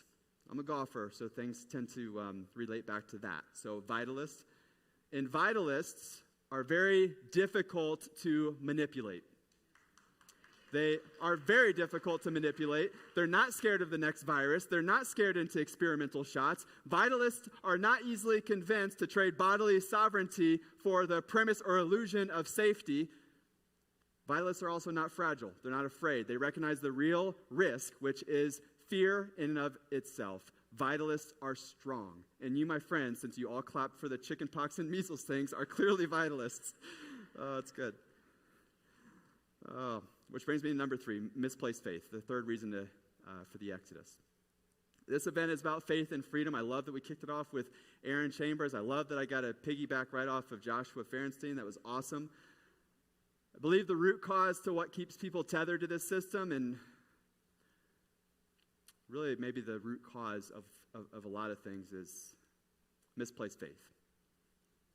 It's misplaced faith.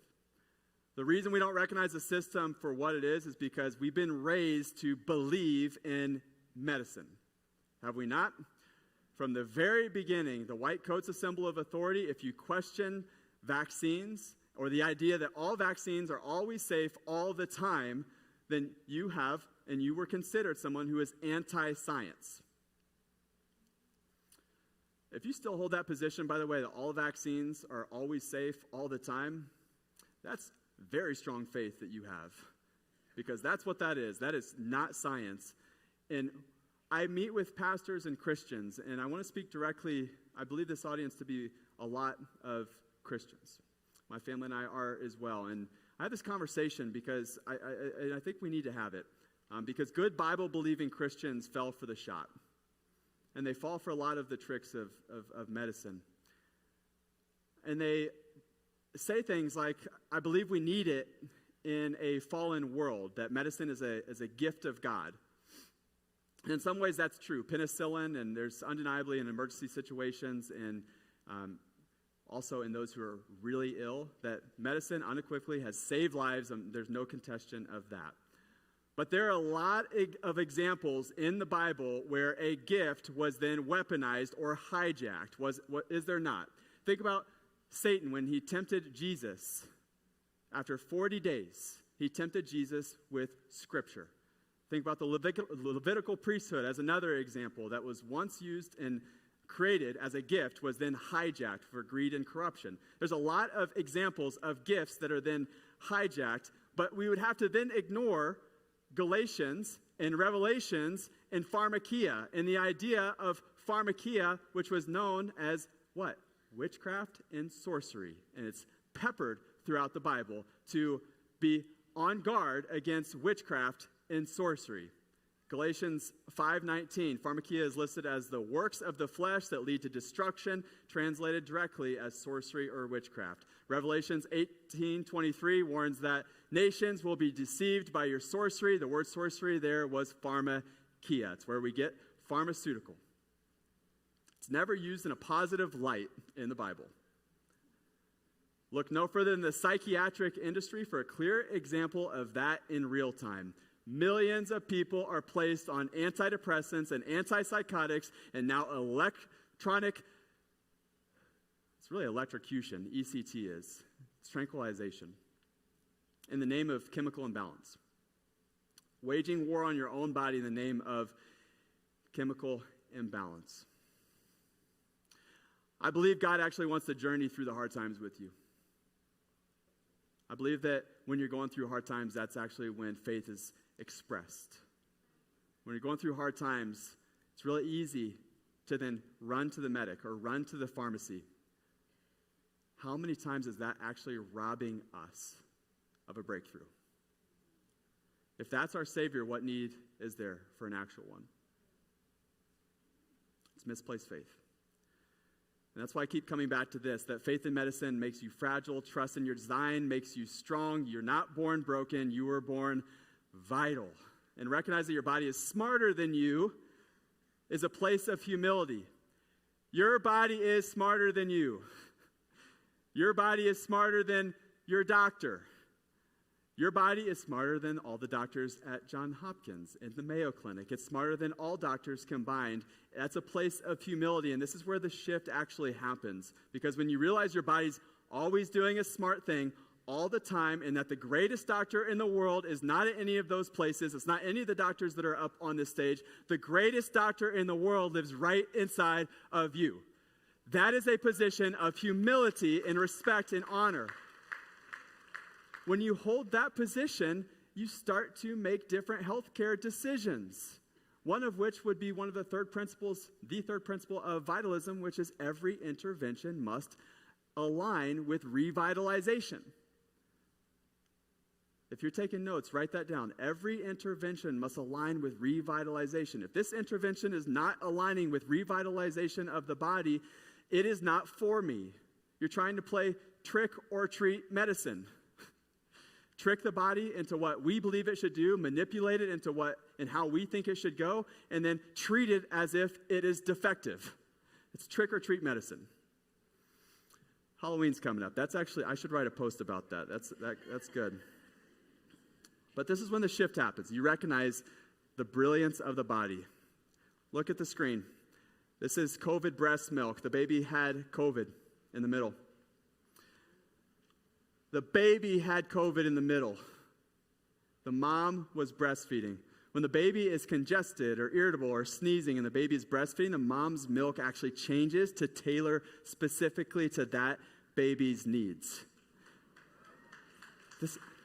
This baby had COVID-19, tested positive for COVID-19, and the mother created customized antibodies directly for that baby, specifically for that time.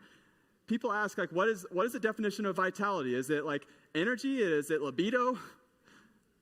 It was on the screen. It's that. That is vitality. That's vitality inside of you expressed fully. It's when your body is self-healing and self-regulating, adapting to its environment, using all of the necessary tools and the inputs to then self-regulate and self-govern. That all happens through the nervous system. It is brilliant and so much smarter than what you and I even understand at this point. It's inborn. It's happening through the nervous system. Yet, the nervous system seems to be the most neglected system in healthcare, neglected system in self-care, the most neglected system in functional care, holistic care. It's like it doesn't exist. Not only does it exist, it has to be prioritized. Revitalization has to be prioritized through the nervous system because the nervous system is what allowed that mother's mammary glands to then take those receptors and then turn that into actual customized nutrients. That doesn't happen. When the brain stops, that doesn't happen. The nervous system governs the immune system. Do you see how that works? There's a hierarchy of life, and when the brain is functioning at its best, the nervous system is functioning at its best, it's adapting to its environment. So should we try to play whack-a-mole healthcare as things pop up and symptoms start, or should we take a step back and say, what is interfering with my nervous system's ability to heal, adapt, and respond appropriately? That's the position that we argue needs to come first. What you do after that, if you go into the medical model or you do medical things, that is totally up to you. But why are we not first and foremost saying, let's remove interference, let's allow our body to self-heal and self-regulate and see what happens? I think that is logical, and I also think that's a position that strengthens your faith. Because when you watch your body heal, when you watch your body overcome, when you watch your child have a fever of 102, 103, 104, and then the body comes back down, you strengthen your resolve. You strengthen your faith. You strengthen your parent intuition or your mother's intuition. And for the next one, guess what? You saw it in the first one, you're going to do it even better for the second one. There are 5 major threats of sources of interference to your nervous system. These are what we call the 5 threats: the mind, sleep, movement, toxic load, and alignment. So in the book, we lay out a practical framework for proactive preparation, addressing the 5 major threats to the nervous system. We call these the 5 R's: rewire the mind, reset sleep, repattern movement and breath, remove toxic inputs, and restore alignment. So in the book, we go through each one. Today, I'm going to give you a quick highlight of these, starting with the first. Fear is the path to the dark side. Fear leads to anger. Anger leads to hate. Hate leads to suffering. Yoda. Yoda. I was going to try to say it like Yoda, and I chickened out right there. It just bailed last minute. I even practiced. Nope. Romans 12:2. Don't be conformed to this world, but be transformed by the renewing of your mind. Renewing of your mind. Here we go. I'll put it on YouTube and I'll send it out. How about that? Just kidding. How many of you know we have to protect our mind? Yes or yes? Yeah. So the negative thoughts patterns actually turn into negative realities, and that's not just like a philosophy. It's science. It's called the nocebo effect. And all of you know the placebo effect. The sugar pill actually works to heal the body because of the belief that it was something that was going to work for you. Everyone knows that. Most people don't know about the nocebo effect. It's the opposite of placebo effect, and this was highlighted in the chemotherapy study.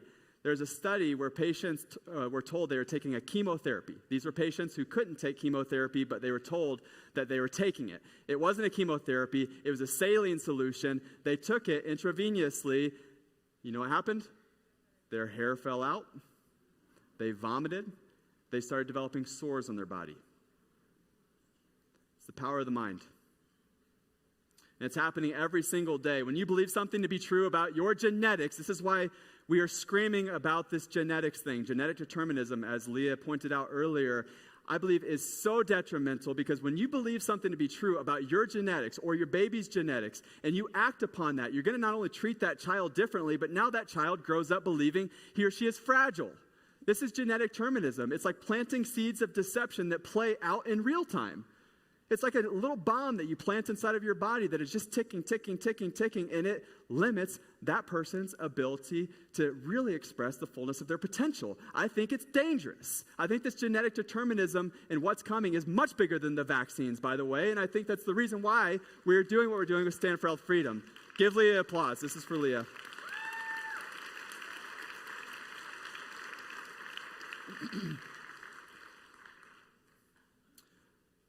Reset sleep is number 2. Reset sleep.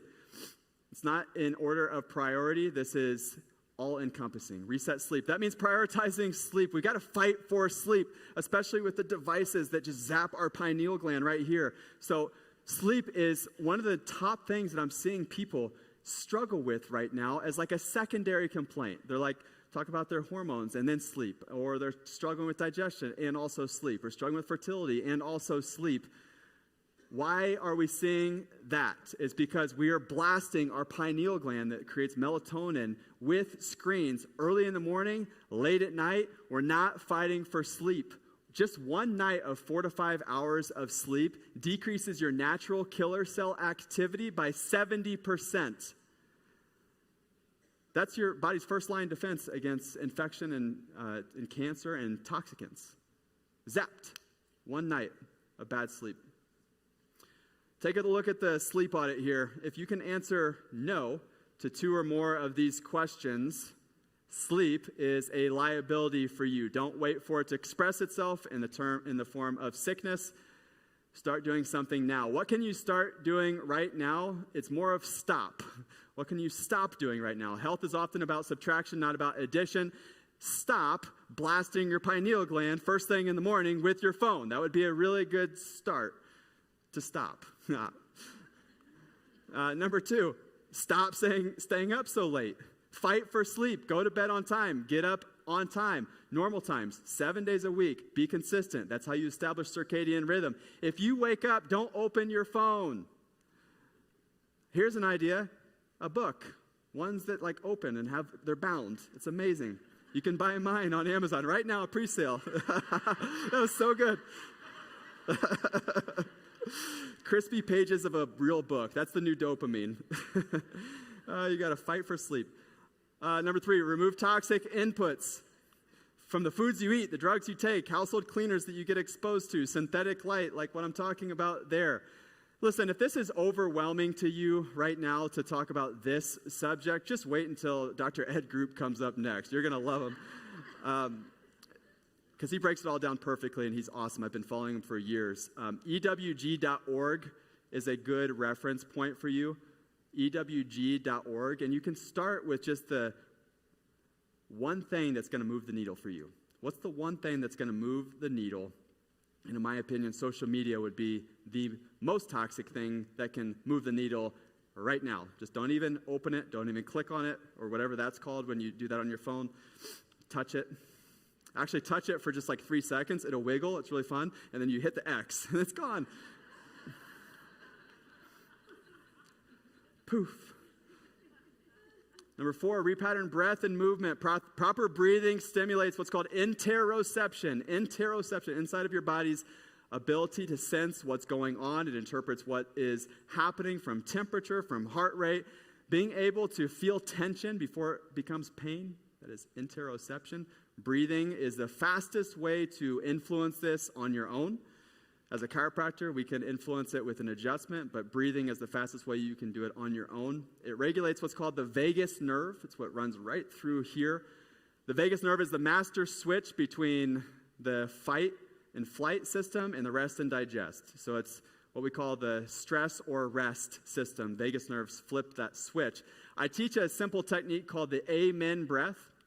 The amen breath can flip that into that rest and digest mode really quickly. Y'all want to learn it real fast? All right, go to the edge of your chair. Go to the edge of your chair. Stay seated. Turn your palms out like this. Chest high. I'm going to demonstrate first, and we'll all do it together. So what you're going to do is you're going to breathe in. Don't do it yet. You're going to breathe in through your nose really big. You go. You're going to hold at the top for a 4 count. I'll give you the 4 count, and then you're going to breathe out. It's called the amen breath. So as you breathe out like this. Amen. All the way out until you're all the way in, out, and you go at the very end. Because that's the diaphragm, and that's what forces the lungs to go. It's awesome. And by the way, we're going to have a competition. Whoever can hold the amen the longest at the end is a winner, okay? So here's what I'm going to have you do. As you are doing it, raise your hand. If you feel like you're doing a good job and you're blowing out a lot and you're like, keep going and you can hear yourself and you don't hear other people, raise your hand up because you're going to be a winner. So here we go. So here, let's do it together. Here we go. Edge of the chair. Nice and tall. In through the nose as far as you can. Deep breath in. All the way up. Hold 2, 3, 4. Breathe out. You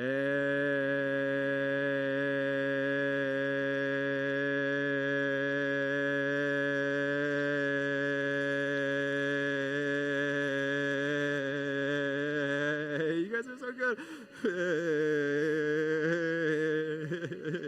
Oh, I can't believe you guys are so good. This is amazing. It's going on longer.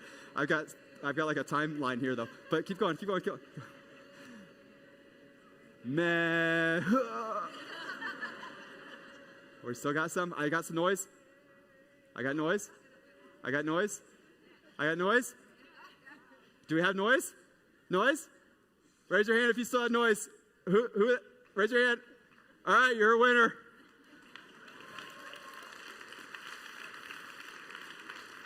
Someone's pointing like in a category. I don't know who it was. Who was it? Oh, who? All right. You're the winner. You don't get anything. I'm just affirming you. You're a winner.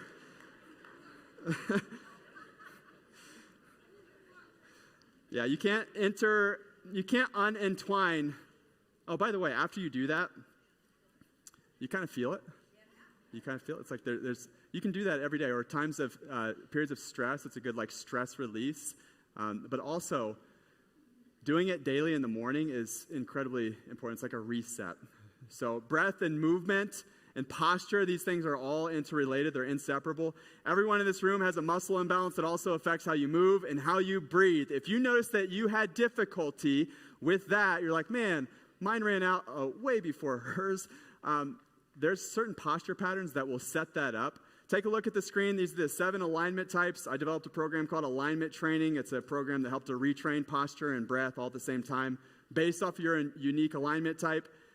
Look at the screen. There's 7 different alignment types. The curvy, the closed off, and the tech are 3 of the most common to have diaphragmatic collapse. So the tech posture is obvious because it's like this and like this.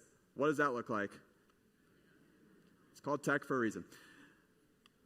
Postural collapse, diaphragmatic collapse makes it very difficult to breathe and move effectively. Also creates all kinds of muscle imbalances that have to be addressed to move and breathe properly. If you are stuck between 2 or you just want full confirmation, you can go to fxalign.com and there's a free assessment. Just click Start Assessment at the top and you can narrow down which one is yours. There's a free assessment there, and if you still can't narrow it down, my team will help you to know. It's fxalign, align.com.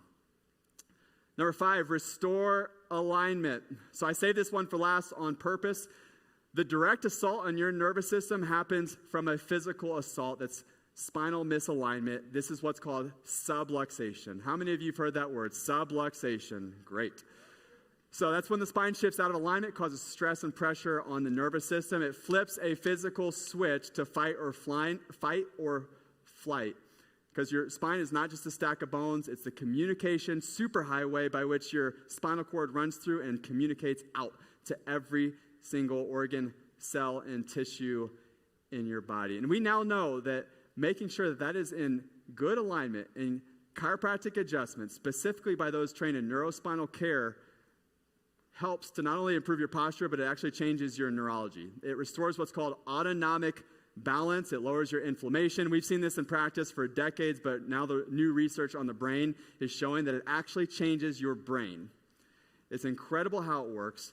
I don't have the time to go through all of the ways that it works, but I will say this, that if you don't have a neurospinal corrective chiropractor in your corner, you're leaving the most valuable system in your body completely unprotected. I don't believe it's an optional choice. In our family, we prioritize it even out of inconvenience. It's prioritized. I write in the book how to make it, because people talk about the cost. Like, man, natural health is so expensive. Not when you do it like this. We lay out in the book how to do it on a budget. And by the way, when you do it like what we're talking about, you actually save money. And we show that by simply fasting one meal a week. You can save up the money to afford proper care for your spine and nervous system and lots of other things. That's fasting one meal a week. But here's the reality. When you prioritize the care of your nervous system in totality with what I'm talking about, and you recognize that your body has this innate ability to adapt, you allow your body to be prepared for the unavoidable stresses of life that you will certainly come in contact with. And you have two options. You can fear all of the things, the 5G, the nanoparticles, all of the toxins that get exposed to us, the shedding of the virus like we talked about at the dinner last night if you were there. You can choose that, and that way of living is a life of fear. But you can choose a different way. It's a life of vitality. It's vitalism, where you say, no, I'm going to create an environment where my body has the ability to heal, adapt, and repair, and I know fear is the enemy, so I'm going to recognize it as such and cut off the head of anything that causes me to be afraid. That is a totally separate way of living, and that, my friends, is the vitalistic way. It's the training of a vitalist. You can live in faith or you can live in fear. The confidence is yours. But when people start to live this way, you'll start to notice a difference. You'll start to notice that your eyes are brighter when you're not living in fear, that your skin is clearer when you're eating food by God, not food by man, and you're eliminating some of the toxins. You start to notice that you have more energy. You start to notice that you don't have so much fear when somebody coughs around you or is in the airplane and they happen to sneeze and a little bit gets on you. You don't get freaked out by all these things. That happened, by the way. And it was cool. I was like, I don't care, bro, you know. But people start to notice, don't they? When you're the one not on drugs, when you're the one not living in fear, when you're not afraid of germs, you're not Lysoling your environment everywhere and spraying the crap out of everything, people start to notice. And at first they think you're weird. At first they make fun of you. But then what do? Come and ask you, I want to know what you're doing. Tell me about what you're doing for your skincare routine. Tell me about what you're doing for your health care, because I want what you have. And that's how you become the change in your circle of influence. And then you do it over here, and then you do it over here, and you do it over here. And what happens is this grassroots effort that literally changes and reshapes how health is viewed and managed in this country. That is how we do it, people. I am so thankful for Maha. I am so thankful for RFK Jr., but that is just the beginning. That is just the beginning. When you and I take our rightful place as governance over our own health care, and we are tied to organizations like Stand for Health Freedom who say no mandates, and the mother's rightful place to make her own health care decision for her mothers is the place of ultimate sovereignty. That, my friends, is how health freedom starts to take its rightful stage and place in the world. And I see a world where we don't have need for these establishments because people are claiming vitality. I see a world where vitalism is rising and this new era of health is happening. It's happening because of the people, the men and women in this room who are vitalists and who are lions, and some of you were lions through COVID and you're doing an even greater job outside of COVID. This is just the beginning.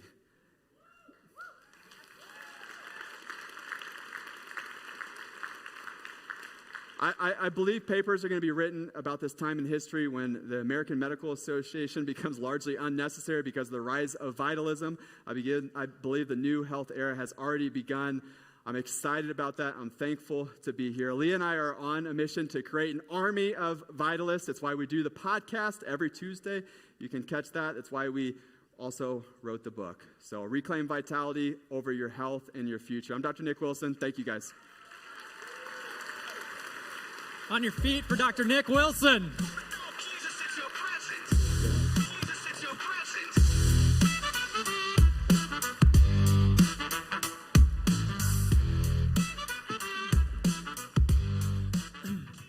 It's amazing to learn about vitalism and where our bodies can actually go when we give it the right things to heal. So get connected with Dr. Nick and their podcast, and just continue to pour in to your health as far as your families, your kids, and your loved ones. I ask people, how much of your day are you working on you? And very few people spend time working on themselves. Your body and your soul is so powerful, and being able to quiet the mind, it allows you to manifest things in your life. Gratefulness is also a way that brings happiness. Doing things for others brings happiness. When you look in the mirror at yourself every single day, you ask yourself, am I content with myself? You'd be surprised at how many people answer no. Give a big warm welcome to Dr. Ed Group.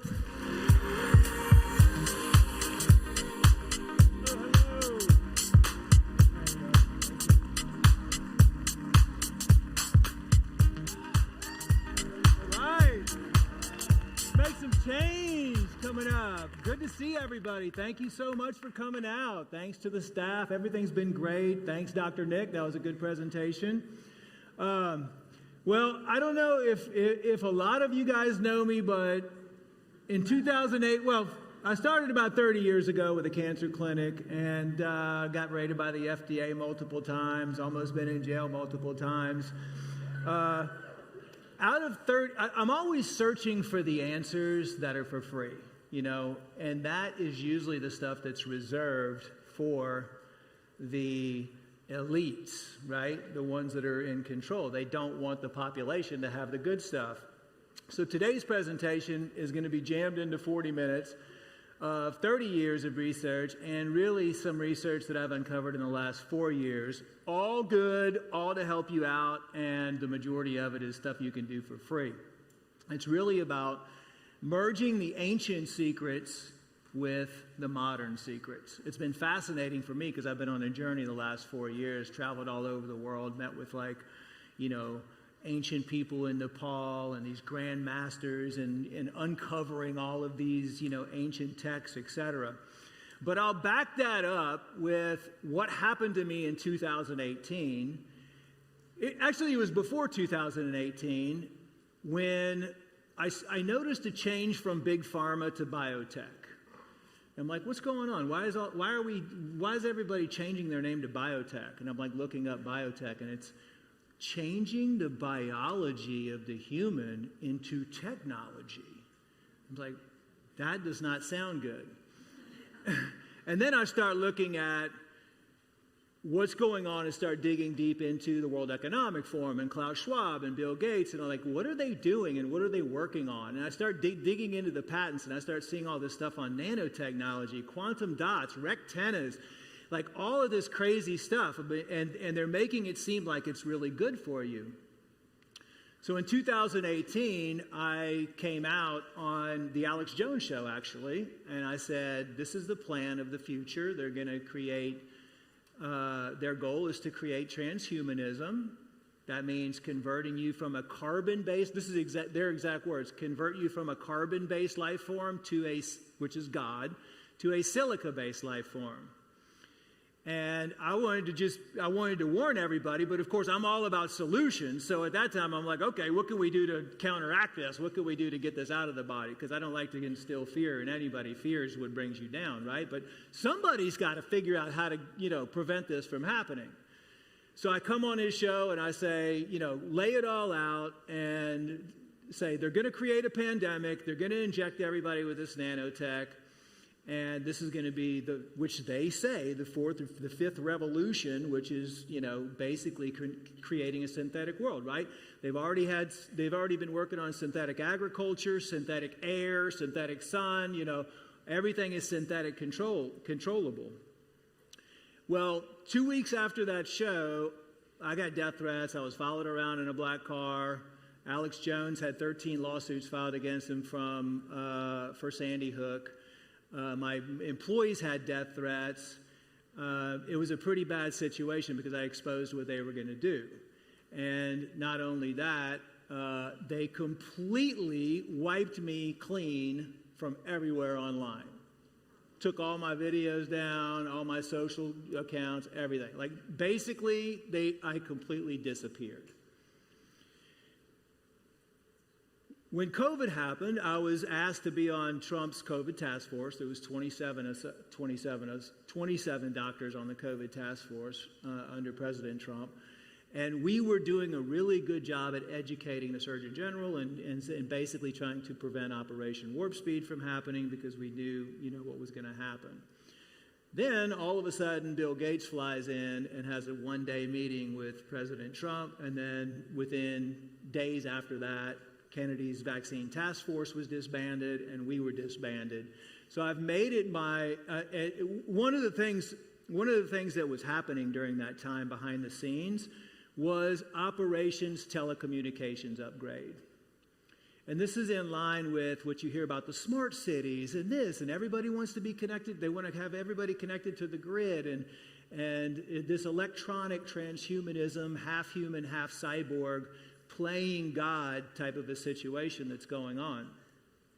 And I was like, well, we're going to have to do whatever we possibly can to make sure that that doesn't happen. And from that point forward, we started the first transhumanism research team. Now, when you're talking about nanotechnology, you can't see it, right? So who has all the electron microscopes in the world? All the universities. Who runs the universities? Big Pharma. So they have a lock on it. They know that no one's going to figure this out. So what do? We put a team together, PhD scientists, we buy an electron microscope, and we start, tracking all this. And not only that, we had to develop programs for people that were forced and not forced to get the bioweapon, because it wasn't a vaccine, it was a bioweapon, but also to figure out ways that we can clear that out of people's bodies too. So that was our job from 2020 on. But the Operation Telecommunications Upgrade was where they installed a 500,000 or upgraded an additional 500,000 towers around the United States, incorporating microwave and low-frequency radiation and many other different types of things. Because now everybody has routers in their homes, which, believe it or not, if you look at the fine print in the router in your home, it actually has 5G capabilities. And in the fine print, it says we can alter and emit any frequencies that we want. Like, you have to call and go over that and tell them that you want to make sure that they're not emitting any other frequencies in your home. Now, the biggest weapon that's ever been used against us, because when you're looking at, I'm kind of a psychotic scientist in a way, like a mad scientist, because I'm trying to figure things out, and it really lines up a lot when you're looking at what I consider the biggest threat to humanity right now. And ultimately, what I believe has killed, and many of you probably believe the same thing, what has killed more people in the last 100 or so years has been information, actually disinformation. You can put all the wars and everything together, but if you really do the research and you dive in, what has it been that has killed most people? They've convinced everybody to be there, to drink alcohol, to eat sugar. That was a whole plan that was started back in the 60s to get everybody drinking alcohol, to eat sugar, to eat processed food, to microwave your food, to make everything easy, to run to the doctor when something's wrong, to get your kid vaccinated, for you to get vaccinated. I mean, all of that stuff was planned and put into action through information. Now, the beautiful thing that's happening now is we actually are able to get back online. We're able to communicate with each other. The Maha movement is really all about all of us and all of you that are actually, sharing the truth about things. And people are by the groves moving over to the new social media platforms to get information because they just don't believe the mainstream media anymore.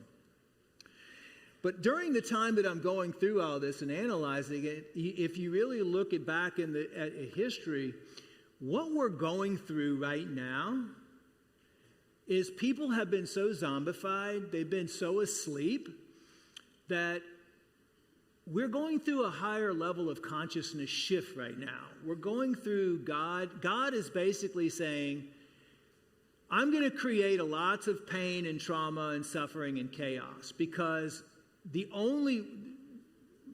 not the only way, but many ways, the only time they wake up is through pain, trauma, suffering, and chaos. Someone gets cancer, they go the medical route, they're going to suffer through pain, trauma, chaos, and, lots of different changes in their life. And then, they might get better for a little while because that's treating the symptoms, not the root cause. But they gave up their power. They went to the doctor and said, "Doctor, fix me." And I've interviewed so many people like this that have gone the natural route, and then they've taken back their power. And everybody needs a teacher. So the definition of a doctor is a teacher, not a prescriber. And you're teaching them how to change their lifestyle, clean up their external environment, clean up their internal environment. And then they end up conquering their cancer or their heart disease or their diabetes or whatever they're suffering from. And then everybody around them starts asking them questions, and then they actually become the doctor or they become the teacher. It's like a miracle that happens. It's a transformation. So I believe we're in the middle of this. We're in this great awakening process right now, and God is just shaking everything up. So I don't look at what we're going through right now as anything negative at all. This is actually really, really positive.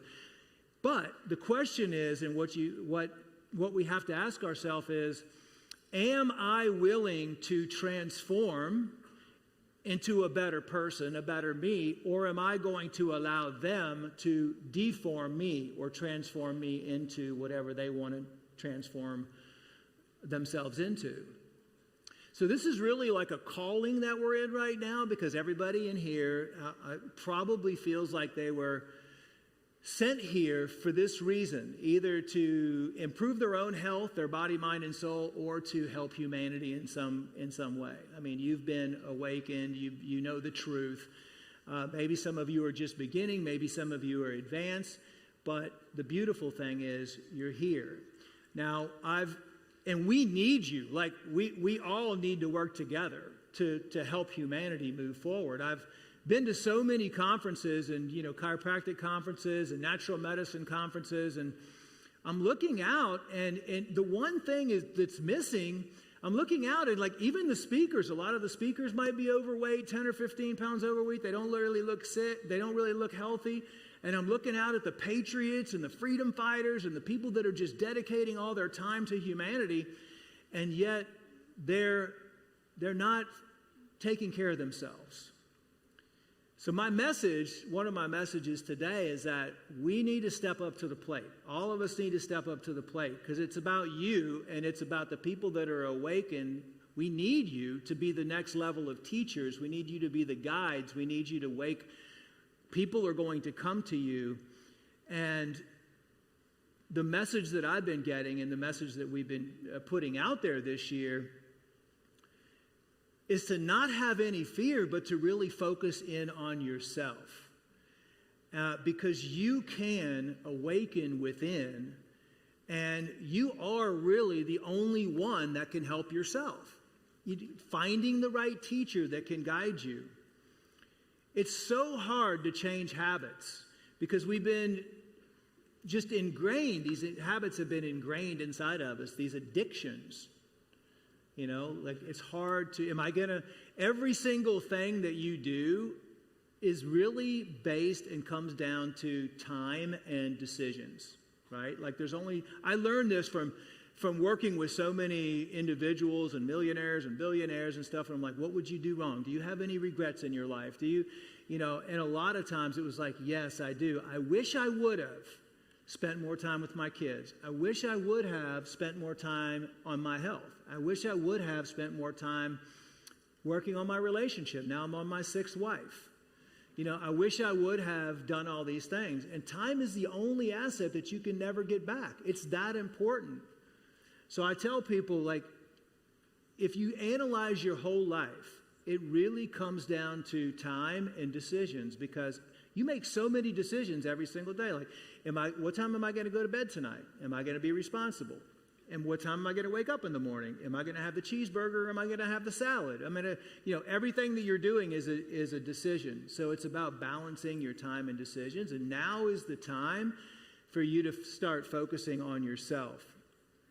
It was amazing to me when I work with people and still work with people, and I ask them, do you love yourself? I mean, can you look in the mirror and say that you love yourself? And a lot of them say no. And that's puzzling to me. I'm like, how did that happen? So I ask them, why? When is the last time that you looked in the mirror and you could say, hey, I love myself? And usually it's, when I was a cheerleader in high school. I said, when did you feel confident? When did you feel like you could take on the world? When did you feel like you are just amazing? And usually, most of the time, it's like for the guys, it's like when I played football in high school, and for the girls, it's like I was a cheerleader in high school or something like that when they were young. Why is that? Nowadays, if you ask people, are you happy with the way you look and feel? Are you happy with your current weight? Probably you're going to get 99% of the people saying no. But why is nobody doing anything about that? Why is everybody still set in their ways and they're not taking the time and effort to move forward and to do something with their own life? Is your life balanced? Are you asking that question? How much time am I spending with myself? How much time am I spending with my significant other? How much time am I spending with my kids, Are these fruitful relationships? This all comes back to really a blend of what I've been learning from the ancient secrets versus the modern secrets of health and what was practiced over the years. The transhumanism agenda is going full speed ahead. Our team has tested practically everything. We're testing this rain. We're testing, the snow. We're testing all the things in the grocery stores and everything like that. And pretty much everything has some form of nanotech inside of it. Every single person has some form of nanotech inside of them. And that's not to, that's not to create fear at all, right? Because I'm going to tell you what I've found to get rid of it.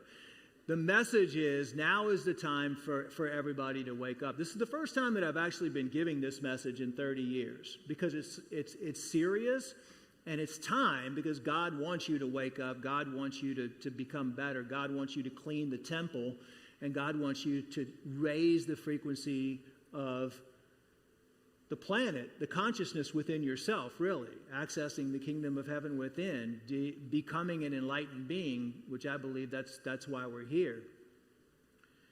So the question is, the question is, how motivated are you to start doing that? Because we're here to help, and we're here to guide you along the way. And we need everybody to be that happy and healthy person. Thank you. So I'll tell you about, because I like to look at the modern days and then go all the way back. So I've been, like I said, for the last 4 years, I'm trying to find the most powerful healing methods in the world. And I'm the type of person, there's a lot of individuals that teach and they read, and even in the schools, the natural schools, they still teach you the modern stuff, right? Read a study on vitamin C or B or something like that. I like to look for the stuff that's never been discovered before. And that's why the last 4 years I've been traveling around and trying to really find the hidden gems of information, the stuff that's out there.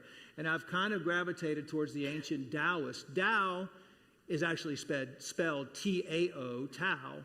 And that means the way to enlightenment. And this research goes back like 12,000, 5,000, years. The Chinese have the biggest library because they've kept meticulous records. Most of the records have been destroyed everywhere. But it talks about 12,000 years ago how the women especially had these very bright golden auras. Like you could see it. Like we could see each other's auras around them. And up until 200 years ago, the largest organ was always defined as your energy field, as your aura, your biofield. Okay, only since the Rockefeller medicine, like 120 years ago, came in, they left that aside. They don't want you to know how powerful you are. They don't want you to know energy. In the ancient books and the ancient texts, everything revolved around energy. Everything revolved around creating the power within yourself. And the guys and later on what happened was they started to lose, in the documentation, they started to lose those golden auras. And you can still see like the pictures of the saints, so they went from a full body aura all the way to where it was just an aura around the head. You know, when you see in the churches and you see the pictures of the saints, you see this golden aura around the head. That used to be, according to all the ancient documents, that was a real thing. And then all of a sudden, as we lost these technologies, or these technologies were hidden from us, which were divine, sacred methods of cultivating love and cultivating energy within yourself, we started to lose our power. We started to lose our energy fields.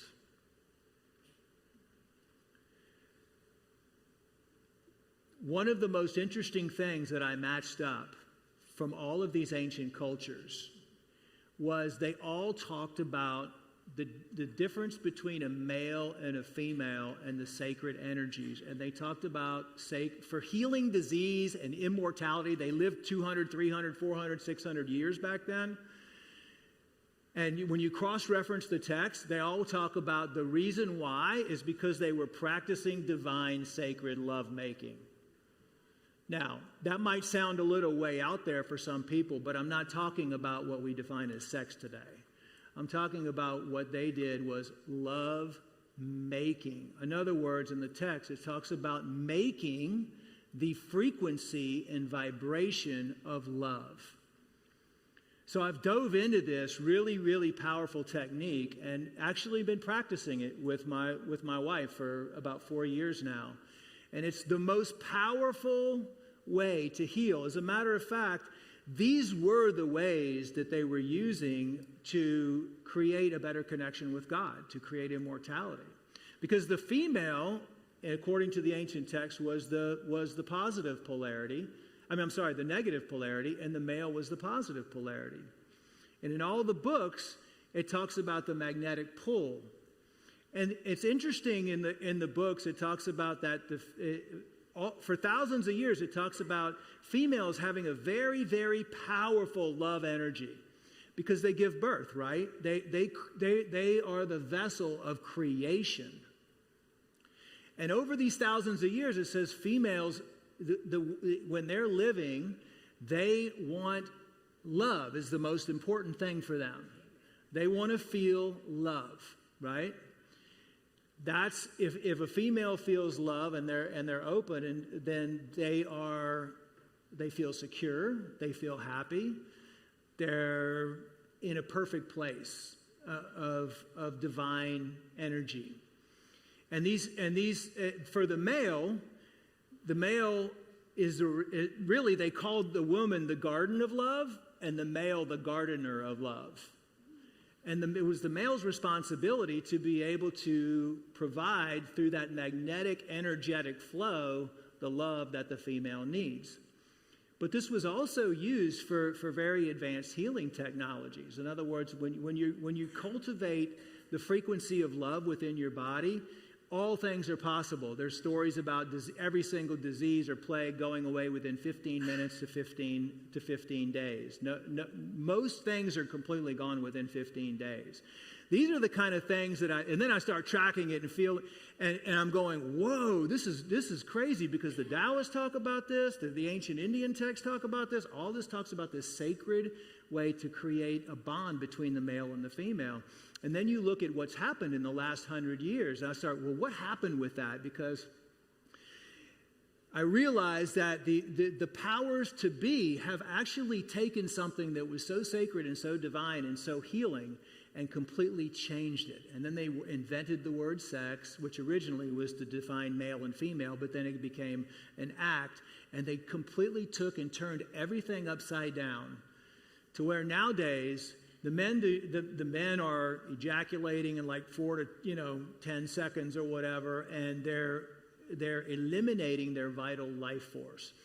In all of the ancient texts, it talks about the two things that were the most powerful ways to heal and the most powerful energy generating: the semen in the male, the breast milk in the female, and the urine. And that's why I was talking about the power of urine therapy, because urine therapy has been used in ancient cultures all the way back. It was called Amrita, it was called Shivambu, and of course I've gotten, pretty much challenged on that for quite some time, but I have all the documentation and I have all the research. Your semen and the breast milk and the urine are the only fluids that come out of you that actually have biophotonic structured gold in it. That's a medical fact. And the ancient cultures believed gold was very powerful. They actually, in ancient Egypt, when the Rockefellers and Rothschilds started World War II so they could go to Egypt on the Holy Lands expedition and raid all the tombs, they found 60 tons of liquid gold there in all colors of the rainbow. And there was an ancient school in Egypt called the X School. It was only for the elite. And depending on how you wanted to create a superhuman, they were consuming like red gold, yellow gold, pink gold, purple gold, et cetera, et cetera, et cetera, dependent on that. But what's happened in the last 100 years, going back to be able to create the frequency of love, is that they've completely turned it around. It was the bonding of the feminine and the masculine that created that energetic cycle. And so they've broken that. And now you have what they practiced for thousands of years for the males was what was called semen retention. The male would always retain his life force, right? That doesn't mean he was celibate. He was going through, the lovemaking process, but he was retaining his semen. He wasn't ejaculating and pushing it out, unless, the female needed some extra, energy or something like that. And so everything was created 100 years ago I believe this is one of the biggest causes of why so many people are suffering emotionally, physically, and mentally today. If you talk practically every single person I've talked to in my practice that has anything going on with them, they all have some sort of sexual trauma or some sort of sexual thing that happened to them. So I'm starting to teach this a little bit more because it's so powerful, and it's people can come together and they can heal, and I'm all about teaching the stuff that's the most powerful, and that's for free. But what happened is the cabal, the negative forces, the satanic forces, turned all this around and created porn to get everybody, addicted to this. And the men, especially women too, are putting their time and effort into that instead of putting their time into the sacred, divine mission of creating that vibration of love within themselves and being able to heal and be able to go to the next level. And so this is like a very fascinating topic that I'll be doing some more teaching on. But you see how the negative power has taken over, and for example, each ejaculation a male goes through, it takes 7 to 10 days, maybe even longer, depending how old they are, to get your testosterone levels back up to where they were. And this is why the plan was to feminize men and masculinize women. And the reason that's so important, and I've been talking about the transhumanism agenda here, is because these are the easy, simple solutions that you can do with the urine therapy, and I'll talk about some more, and then getting back to creating this power of love. Because when women can feel their heart open up and they can feel the power of love come back in, and they feel like they're being heard, their energy and their aura starts to expand and starts to grow even more. It's a beautiful, beautiful experience that's talked about and written about in many, many, many texts that no one really is talking about today. So they considered the semen the life force or the elixir of immortality. And for the women, the master gland was the breast. And I think that there's a whole nother campaign to get a lot of women to have breast implants, because all the ancient texts talk about the different types of massage and what happens, the breasts of the woman are the master gland, which means they control the whole endocrine system. And women can actually massage their breasts and balance out their hormones too. It's just one of the things that is kind of a taboo to talk about these things. It's like, this is our body. Why is this such a taboo? I always say, like, the most taboo things, like drinking your own urine or like talking about sacred lovemaking, are actually the most powerful things. You have to look back.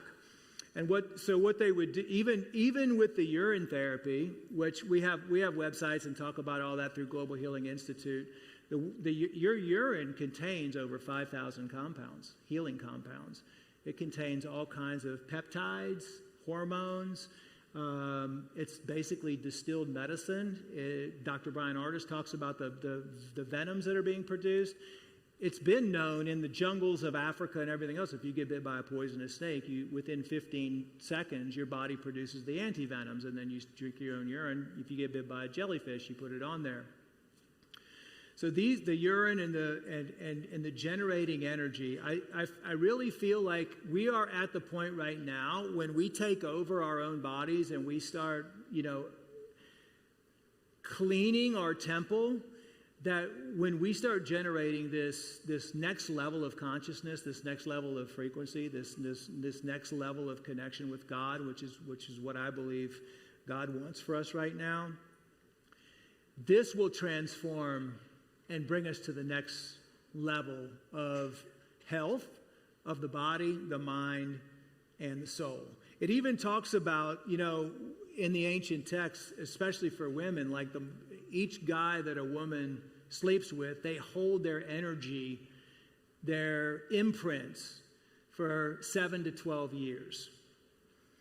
So that's kind of like how messed up things are, but at the same time, how we can change things and how we can start making things better. So now I'm going to talk about some of the ancient and modern solutions that I've found. And there's so many different ways to heal the body, so many different supplements you can take, so many different things, but I always look for the most simplest things. So this is what I've come up with to share with everybody of how you can protect yourself, how you can protect your family, what you can do, and how powerful it is. In all the ancient books, they really talk about eating, because there's two things that drain your energy the fastest: thinking and eating. Okay? How much are we thinking now all the time? Like our mind is going a million miles an hour on social media and everything else. Nowadays, there's doctors that say we eat 10 times the amount of food. All that food, to digest food, takes a massive amount of energy. And this is talked about all throughout the text. Do not eat a lot. They wouldn't eat a lot of food. If you want to raise your energy and you want to raise your vibration, you can fast or don't eat after 6 p.m. If you want to start dropping weight from your body, if you want to start burning fat really fast, one of the biggest secrets is to not eat only drink water after 6 p.m. at night. You might be a little bit hungry, but during the night you start burning your fat. Understanding the root cause of all your health problems, okay? No matter what you have, there's only 2 things that cause all disease, okay? We had a root cause of disease research team back in the 90s, and we figured out what causes every single condition. What causes every single condition is a toxic external environment and a toxic internal environment. That's it. Like, do you have mold in your house? Are you hanging out with the wrong people? Are you bringing in bad thoughts into your mind? I mean, all those things in your external environment, and then what are you putting in your body? That's the internal environment. Ultimately, you could narrow that down to poisons, right? Because thoughts can be poisons, words can be poisons, people can be poisons. All of these things can be poisons, mold, etc. This is the root cause of everything. If you know the root cause of why you're suffering, all you have to do is do the opposite, which is just detoxifying your life, cleaning your life. It really is that simple. And when you detox the body, the mind comes, but you want to detox the body, you want to detox the mind, you want to detox the soul. And that's going to be through your prayer, your meditation, and all the other things. We've done tests on meditation and we've done tests on prayer, and it's amazing. It actually helps eliminate nanotech from the body. We didn't even know that. The urine is the number one thing that works on the nanotech, and out of everything that we've tested, and I'll show you some of the other things too. But not only nanotech, it's just everything, really, the chemicals, the metals, the parasites, all that stuff. And I'm still amazed when I ask people, when's the last time you did a liver cleanse? When's the last time you did a gut cleanse? When's the last time you did a parasite cleanse, chemical and heavy metal cleanse? And they're like, 6 months ago.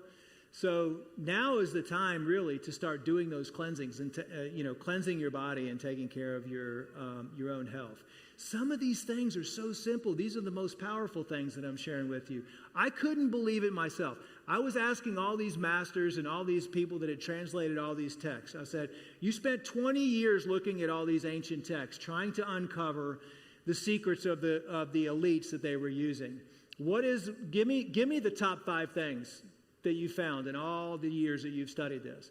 And I got this one individual that said, out of all the things, one of the most powerful things they did, of course, it was the sacred lovemaking, the urine, and the third thing was, one of the other things was the inner smile. They kept saying the inner smile. I was like, what is the inner smile? Like, how is that so powerful? It seems so simple. I went to another master that had been studying the Taoists for years and years. I said, what is one of the most powerful things you've ever learned from studying all these ancient healing technologies? He says, the inner smile. I'm like, what? Like, I couldn't wrap my head around it. Then I go to somebody else, and then I start studying. Then I start pulling up, what is the inner smile? And I start looking at it. This technique has been shown to heal to release emotions, toxicity in the body. It's been shown to heal diseases in a very short period of time. And all you're doing is you're closing your eyes and you're smiling into the cells of the body.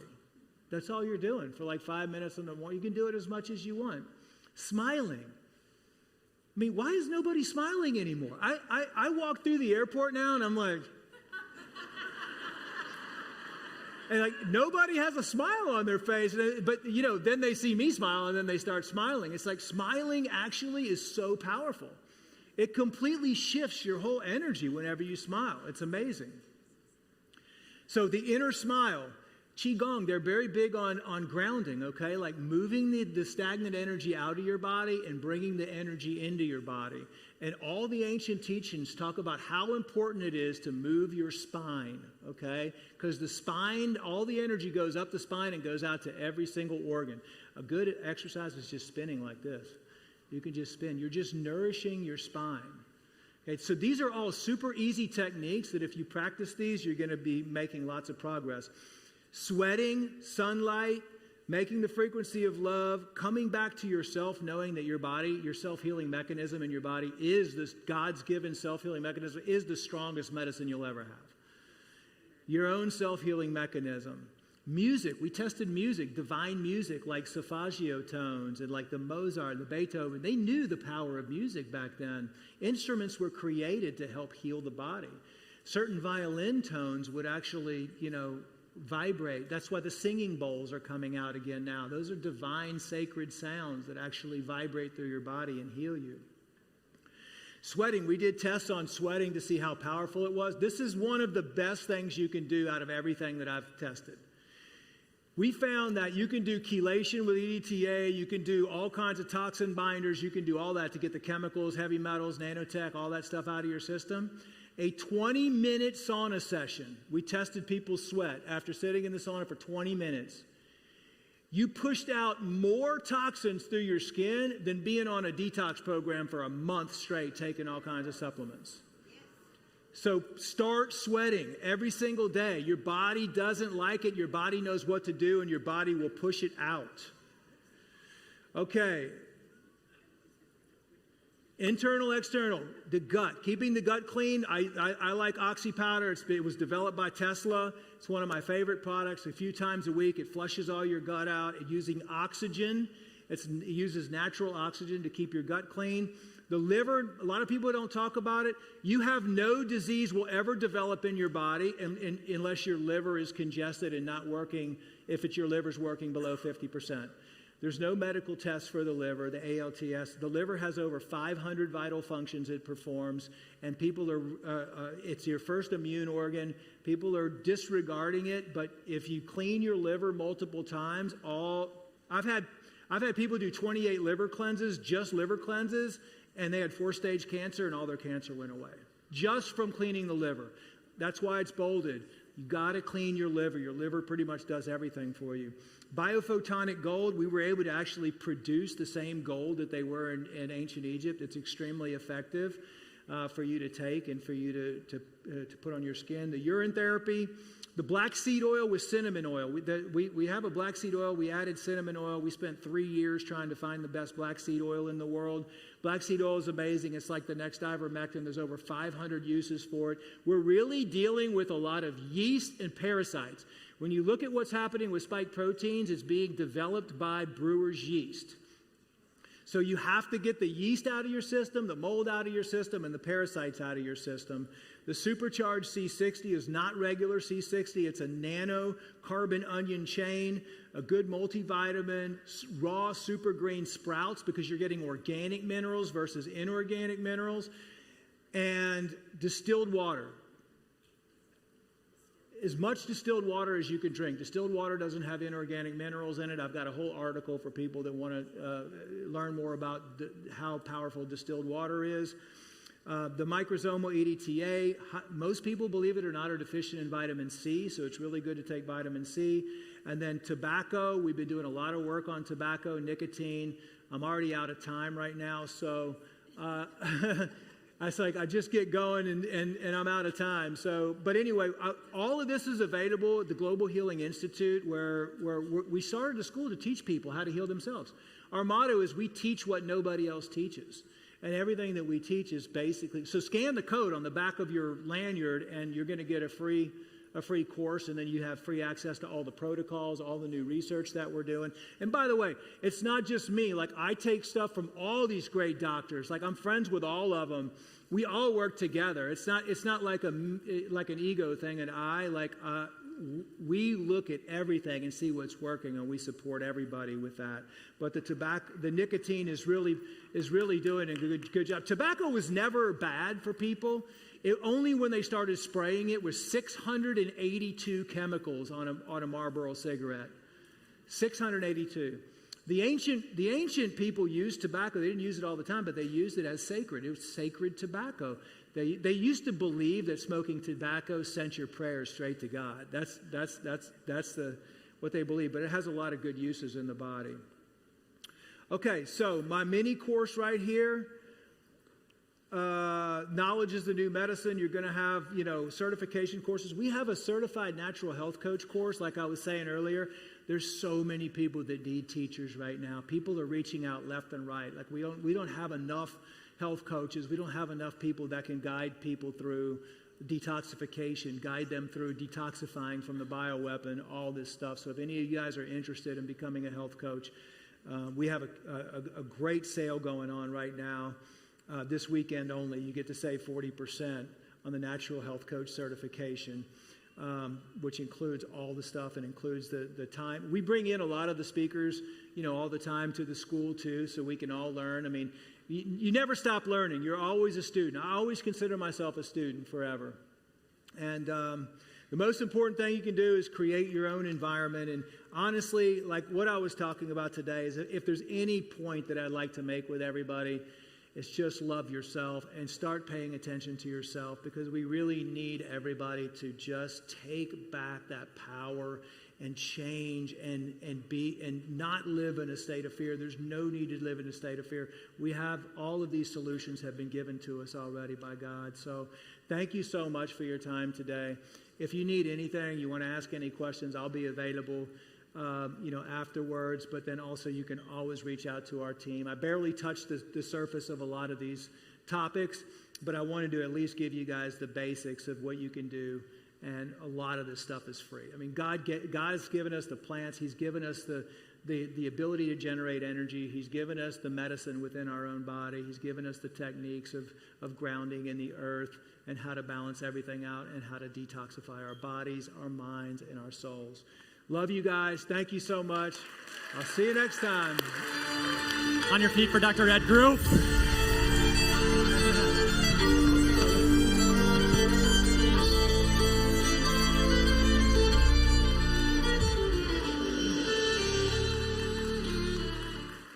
So who's up for some healing? Anybody? Perfect. So we're going to laugh for a little bit. Welcome JP Sears to the stage.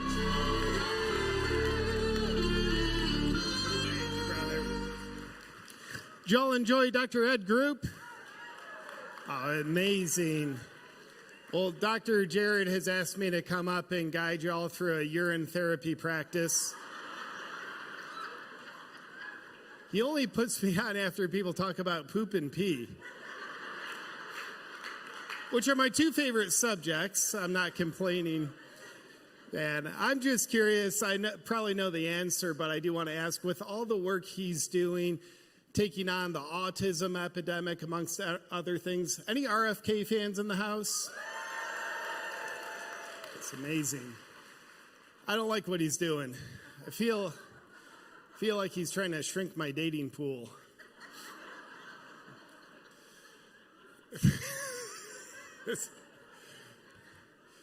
If you didn't laugh at that, you're probably one of the folks he's trying to help. Man, sincerely, I have so much appreciation for RFK Jr., what he's doing. Honestly, I think he's an answer to our prayers. I think he's a representation of the collective consciousness and how it's shifted in our country. And just so amazing. And when I look at people, I always question, like, what are their motives? And I'm privileged to call Bobby a friend. I remember the first time I had dinner with him, it was just clear as day. This guy comes from his heart. Because he doesn't do what he does for fame or prestige. He comes from the Kennedy family. He's got all that. He does what he does because he cares. And I'll always remember the moment when it just struck me, this guy just cares. He comes from his heart. We're in California 4 or 5 years ago having dinner.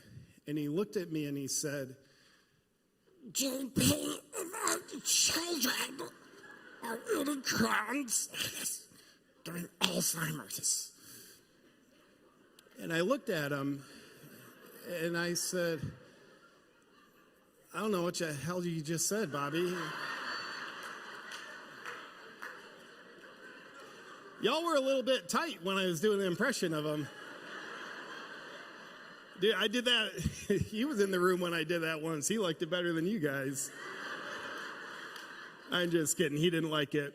But nonetheless, y'all are amazing. We've got an amazing rest of the afternoon for you, and we're going to get that show rolling. So please welcome back to the stage, Dr. Jared. Thank y'all.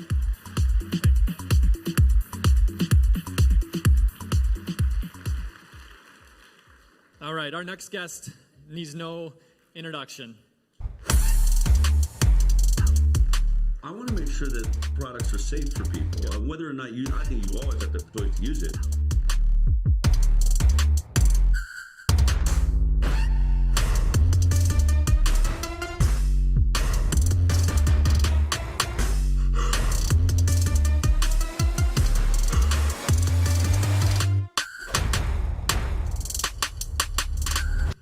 On your feet and welcome Del Bigtree to the stage.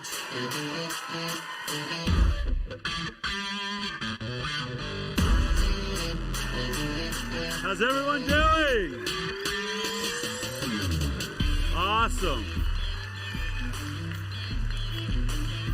Fantastic.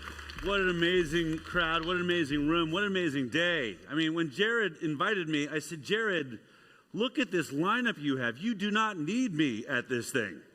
I mean, everybody that taught me everything I know, you've already heard from today. So I guess I'll just recap. But seriously, you know, one of the things that I realized even last night when we were having the VIP dinner, I said, I think tomorrow is going to be a lot like church.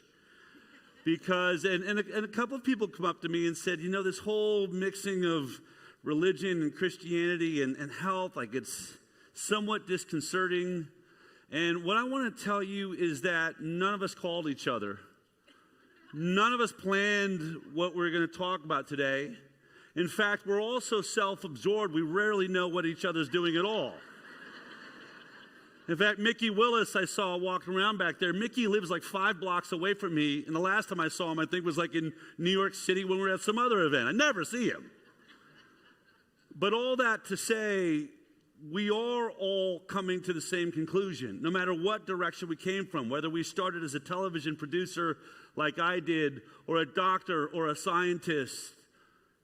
We are realizing that this is something much, much bigger than just science, medicine, health. This truly is a battle between light and darkness. And so I'm going to talk about the same thing because it's the same conclusion I've come to. Let me look at this. How many remember in the Bible it says, Jesus says that if you have the faith, the grain of a mustard seed, you can move a mountain? How many people have heard that? I've never understood what that meant. I mean, it seems like, what does that weigh? Like, do I have like a quarter of an ounce of faith? Certainly I must have that. I can move mountains. But I said it recently during a talk, and I was talking to a friend afterwards, and I want to share with you a little bit of a different perspective on that, because I've been reflecting a lot on my life and this journey of the last almost 10 years. I think I've been to this event, 6 or 7 years, where my life has just been on this incredible rocket ship. I like to say I went out to try and learn how to surf and take a surf lesson, and I accidentally caught a 60-foot wave, and I've been hanging on for dear life ever since. But what I think, in my experience, another way to look at this is, if you want to move a mountain and you keep staring at that mountain, it's never going to move. All the fear, the obvious drawbacks and limitations you have from actually doing that stare you in the face every day. But what I want to talk about today is my journey, because I get a lot of credit for having achieved amazing things. I didn't achieve any of it. The only thing I did is at a certain point in my life, I started just making the next obvious step. In fact, just moving something as small as a mustard seed like that. That's all any of this is. It's truly what I believe is happening here. We spend way too much time in awe of what we're up against instead of the daily practice of what's next. Let me just keep moving little grains of sand. Let me just keep doing what I can do right now. And before you know it, you look up, and Robert Kennedy Jr. is HHS Secretary of the United States of America. So let's get into this. This is me. I'm the oldest. That's my mom, Norma Bigtree, my little brother, my Shad and Cintisha. I am one of those people that never wins a pity party when people are complaining about their parents. I had amazing parents. My dad's off warrioring somewhere in this picture, so he's not there. They're still together, take no drugs. They're in their 80s. They're so healthy. My dad still jogs further than I do every single day. But my parents raised me differently. They were 60s hippies. They marched in Chicago. They taught me to fight for freedom of speech. My heroes were Abby Hoffman, the Chicago 7, and my required books were 1984 and Brave New World. Go figure what happened to me. I don't know. But my parents said to me, from the moment we were born, you are created in the image and likeness of God. There is no authority over your life other than God, and your connection to that, your intuition, is all that is going to matter to you. You will learn to question authority. There is no one that will ever tell you what to do. If it doesn't move you, then you don't do it. They taught us to be leaders. And they said to me, my brother and sister, we are raising you to change the world. Every day. I want to be clear because my dad was always worried. He's like, I don't want you to become sort of some egomaniac because it's not going to be you. I want to explain something. You are no better than any other person on this earth. But we are teaching you to appreciate how powerful your life is. It's a training no one else is getting, and so it's going to give you an advantage. be good, make the world a better place. Now, I don't know if that's what did it. I don't know if I was socialized. Honestly, I don't know what puts me here. Was it my parents? Was I born in this? Was I chosen by God? What I will tell you is I believe we are all chosen by God. We are in this room right now for a reason. Today, you moved that mustard seed and decided to be here. So let's figure out why. All right. Well, I never went to a doctor in my life. My parents didn't vaccinate me. My parents, we barely went to any practitioners at all. If I happened to wipe out skiing, I'd see a chiropractor. Otherwise, my mom would say, your mind is everything. See yourself as whole, see yourself as healthy, and let your body do the rest. That's how I was raised. So when I ended up being a producer and winning an Emmy Award on the medical talk show The Doctors, my mom called me and said, what are you doing working on a medical talk show? You're like one of the only people on earth that's never been to a doctor in your entire life. And I remember saying to Mom, I don't really know, except that I came here to be Steven Spielberg. I want to be making movies. And somehow I've got this opportunity where I'm producing television and winning Emmy Awards and having a really great time doing it. And I said, Mom, all the stories I'm doing are challenging mainstream medicine. I mean, you know, I did a story a couple of weeks ago where the Cleveland Clinic's now using chiropractic, or this doctor's using acupuncture instead of anesthesia. And I'm challenging every time a drug is killing people, is getting recalled. I do a whole show on how dangerous that drug was and how was it on the market so long. And my producers don't know what I'm doing, except that I happen to be the highest rated producer on the show of 7 producers. So I get to do whatever story I want.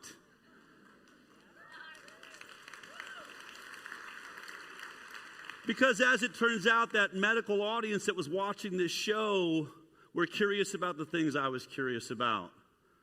But ultimately, I did discover why I was on The Doctors, because I had this opportunity. I won't get into the miracles that came together to make this happen, except that I heard a story about a whistleblower inside the CDC that was claiming they were committing scientific fraud in the vaccine safety studies. I wanted that story so bad, and it was the only one my show, The Doctors, wouldn't let me go near.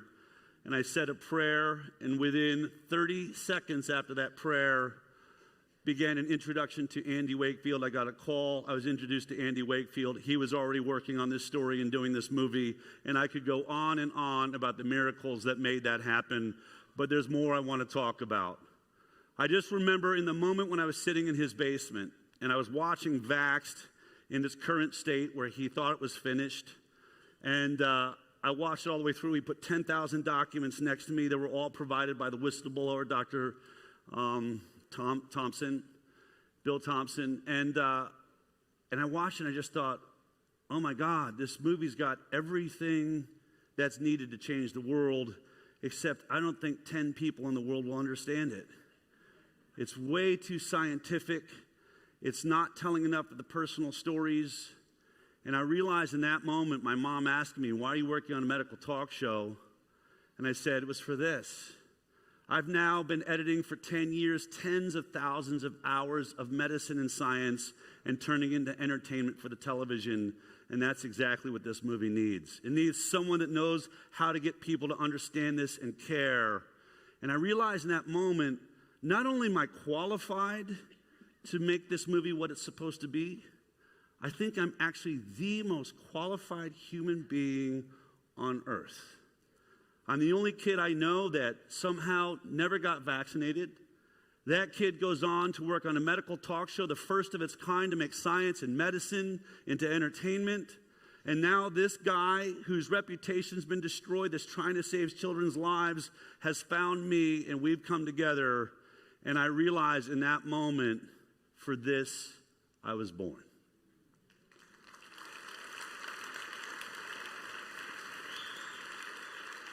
I have to believe we all have that moment. I have to believe every one of us has something we're here for.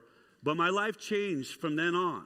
Up until the moment I made Vaxxed, I'm a producer. When you're a producer, you've got to think of all the problems ahead. You got to look way ahead. You got to get it all ironed out, have it scripted so that you don't waste millions of dollars getting caught by surprise or a mistake or a weather problem or a car that's not working or that shot wasn't going to work. But the moment I started making Vaxxed and got in, decided I was going to do that, my wife's here today and my daughter that are joining us, but my wife supported me in making Vaxxed and walking away from my career.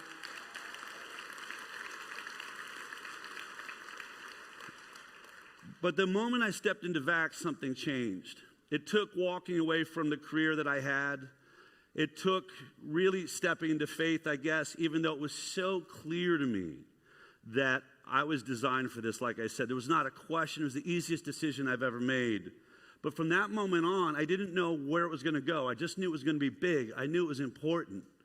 And so I just was forced almost to every day just do the next right thing.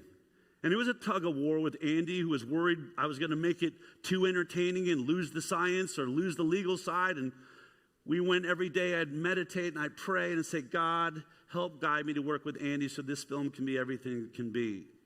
And I've done that ever since. And finally, when Vaxxed went out, we needed press. We had no money. The movie was made for no money. And we thought, well, how are we going to get recognized? How are we going to get this in the theaters? How are we going to get to the millions and billions of people across the world? I didn't realize that it was going to take getting kicked out of the Tribeca Film Festival.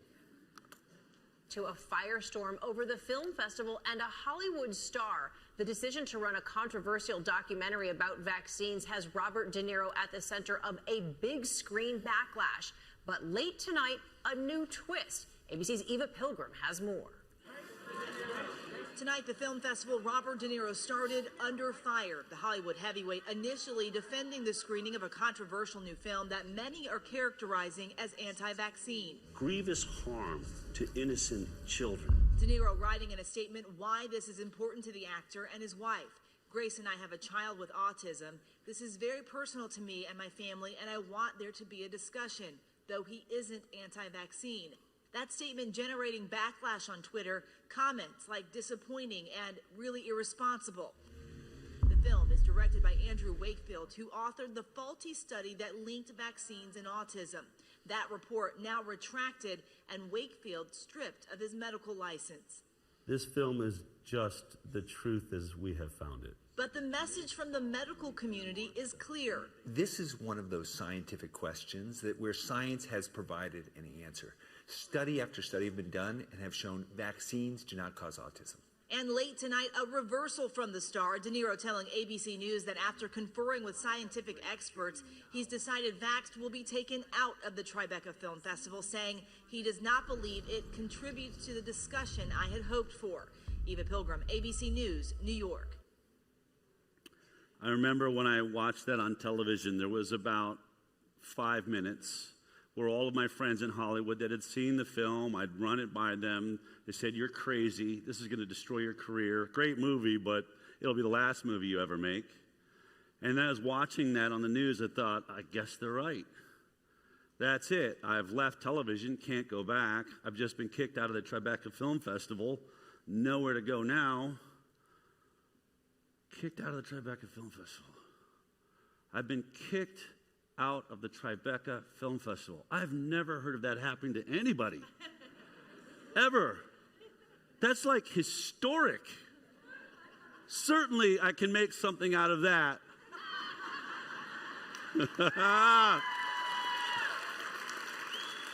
And so we did. Headlines in every major newspaper, CNN, MSNBC.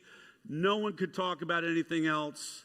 And the movie ended up being a worldwide sensation. We went theater to theater to theater for an entire year, had a bus with Vaxxed written on the side of it. And at the second screening in New York, about 6 days after that ran, a theater said, "We'll run it this week." I said, "Oh, it's not ready yet." The festival wasn't even for a month. They said, "You were the biggest news story in media today. I don't know if it's going to be a big story in a month. You have a theater this week on Friday, if you want it or not." We took it, and we were off and running. But I said to that theater, and I want to do it now, I said, I wonder who is standing outside lined up at this film. So with everyone with a vaccine-injured family member, please stand up right now. Has anyone you know been vaccine-injured?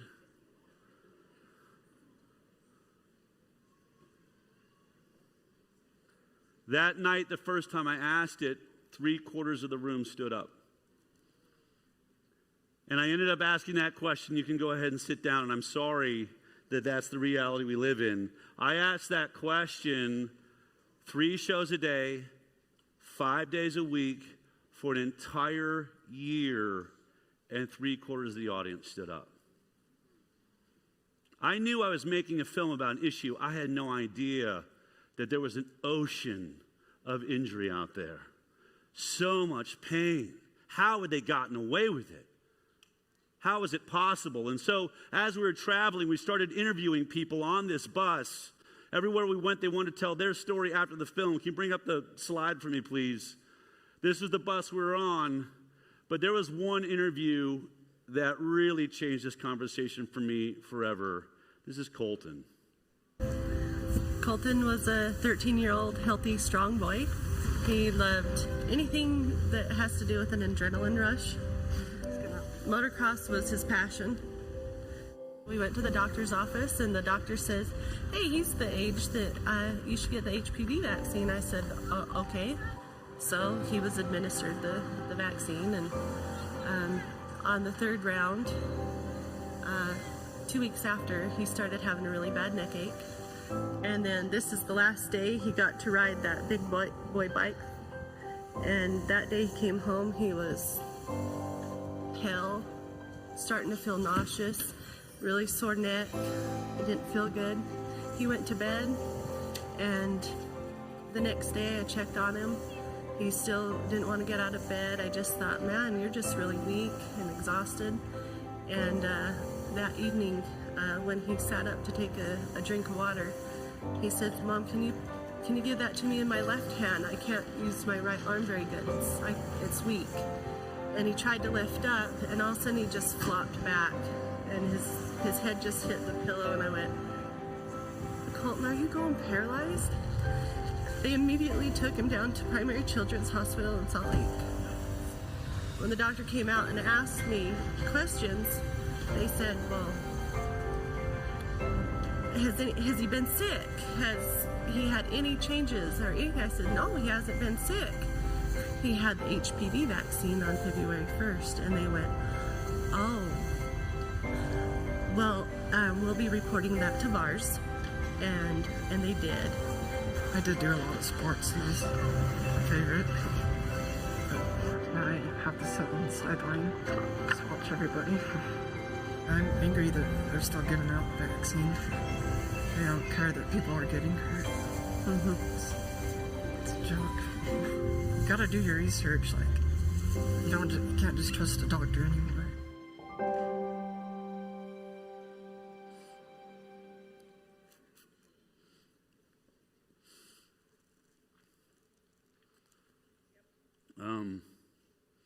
Colton took his life because he felt like he was too big of a burden on his family. But as I was sitting watching Polly Tommy, my co-producer, do that interview, I was standing right there, and I was watching this tube in his throat and this box on the ground breathing for him. He could only answer a question after his lungs were filled with air by the box, and then he would get to speak. Kid who was a star athlete. And I stood there thinking of all the people that say those anti-vaxxers are going to bring back the iron lung. They're going to bring back paralytic diseases. And I was watching this kid and thinking, he's in an iron lung. You don't lay in a metal tube anymore. It's a box. We've modernized the equipment, only he isn't paralyzed because he didn't vaccinate. He isn't paralyzed because he got polio. He's paralyzed because he took a vaccine. And I ran home and started reading all the inserts of every vaccine, and almost every one of them, Guillain-Barré syndrome is a side effect, paralysis. Transverse myelitis is a side effect. Paralysis. We didn't stop paralytic diseases, we're causing them. And it wasn't just autism, it became clear to me. It was all sorts of issues. It wasn't just the MMR. It could be Gardasil or any vaccine there was. So that's when I decided to start a bigger campaign. And as we pulled in one day to Mississippi, some people were bringing me in to meet with politicians. I want you to talk to our politicians. Sure, I'll try doing that. I've never done that before. As soon as I talked to the first senator, I got out of that room. I remember thinking, oh, wow, I like this. I'm good at this. I can talk people into stuff. So we kept coming back to Mississippi. I was getting closer and closer to returning their religious exemption. I could feel it. They hadn't been able to exempt out of the vaccine program since like the 1970s. They've been forcibly vaccinating their kids in Mississippi. And by the way, sickest state in the United States of America. So it wasn't really doing much for them other than making them sick. But one day I got a call. It was like 2018. I'd been at it 2 years. They said, they're going to let you talk to the health department. And the Senate Health Committee are all going to be in one room. I was like, wow. I mean, not just like one senator at a time. And I sat down and prayed that morning, what should I say? How do I take this to the next level with these guys? And it hit me, you're in the Bible Belt. Your dad was a minister. You should probably make a connection now. I had never done it before. I'd only talked about science, only been on the science of vaccines and all the issues. So I went that day, and this is what I said. You can bring it up. I had this exact slide. So God created mankind in his own image. In the image of God, he created the male and female, he created them. I told you we're all coming to the same conclusion. Get ready for it. You are created in the image and likeness of God. You are created perfect. And as the story goes, Adam and Eve are created together. They're there. They're in Eden. And God gives them everything. Clean water, perfect air, and dominion over animals, all the most amazing vegetables and fruits you could ever dream of. Shangri-La, heaven, Eden, only one rule. I've given you everything, just one little rule. Do not eat of the tree of the knowledge of good and evil, lest you shall surely die. Remember asking my dad, I don't understand, Dad. Don't we want to be knowledgeable? Don't we want to know good and evil? Isn't that how you're raising me? He said, well, yes, but this is a little bit different than that. This is believing you know good and evil. This is about believing you know as much as God. This is about something called hubris or ego. God can count every hair on your head and every person on this planet. I would go on to say God knows every single bacteria, and you have millions of viruses and bacteria crawling on you right now. There is a beautiful dance that every doctor that's come up here is happening in your microbiome. Viruses, bacteria. Don't ever think that you understand how this works well enough that you'll start killing one or two or three and say, look how powerful we are. Look what we've done here. And not mess up the entire thing. So I said to the room, as I'm saying to you now, if you look at the image of Adam and Eve, can you bring it back up, please? God leaves them in Eden for some time. Doesn't say how long. All we know is the part where God comes back to Eden. And he looks for Adam and Eve, and they peek out from behind the trees, and they're wearing masks.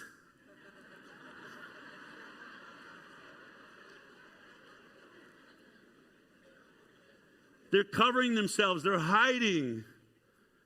And he says, who told you you were naked? Who told you you weren't perfect? I gave you everything. I made you in my image. Who took away your belief? Who made you think you weren't whole?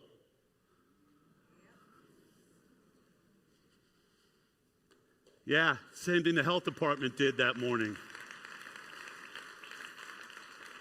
We're not playing around, folks. Pharmakia is not a joke. This is the most powerful religion in the world today. Nothing close. Not Christianity, not Islam, not Judaism. I don't care how often you go to church. If a doctor tells you you have cancer, you forget everything and you bow down to this God because you are afraid. Because as has been said many times today, you were taught to believe in this. You were taught that this is science, but what we do at church is faith. I shouldn't even call this a religion because it's not. It's a cult. It's a demented, sick cult. And I'm going to prove it to you right now. This cult actually gave us a brand new original sin. It got rid of any idea that maybe you want to be a better person. No, you have an original sin you're born with. On the first day of life here in America, inside of 24 hours, hello, welcome to the world, gasp for your first breath, and here comes your first sexually transmitted disease, hepatitis B. I mean, hold on a second. This is the most demented thing you could possibly imagine. A sexually transmitted disease you will only come in contact with if you're sharing heroin needles or sleeping with prostitutes. Full stop. The only way. One other way, if your mom happens to have hepatitis B, what happens to be about 0.5% of mothers ever. And every mother gets a blood test, so why do this? Why do this to our children? Why inject them? Why do they need to have a sexually transmitted disease on their first day of life? I want everyone to learn to do this. All you have to do is type in FDA licensed vaccines. If you want to know anything about the vaccines, your doctor's not going to hand it to you because your doctor doesn't want you to know. Why? Because they don't know. They're stupid. Full stop. But you can type it in, and it'll have a whole list of all the vaccines. This is Recombavax HB. This is one of the 2 hepatitis Bs that's given on day 1 of life. Brace yourself for your science against religion, because here it comes. Here is science. In every one of these, it has a package insert right there. Click on package insert. You can read all the ingredients, all the side effects, everything there.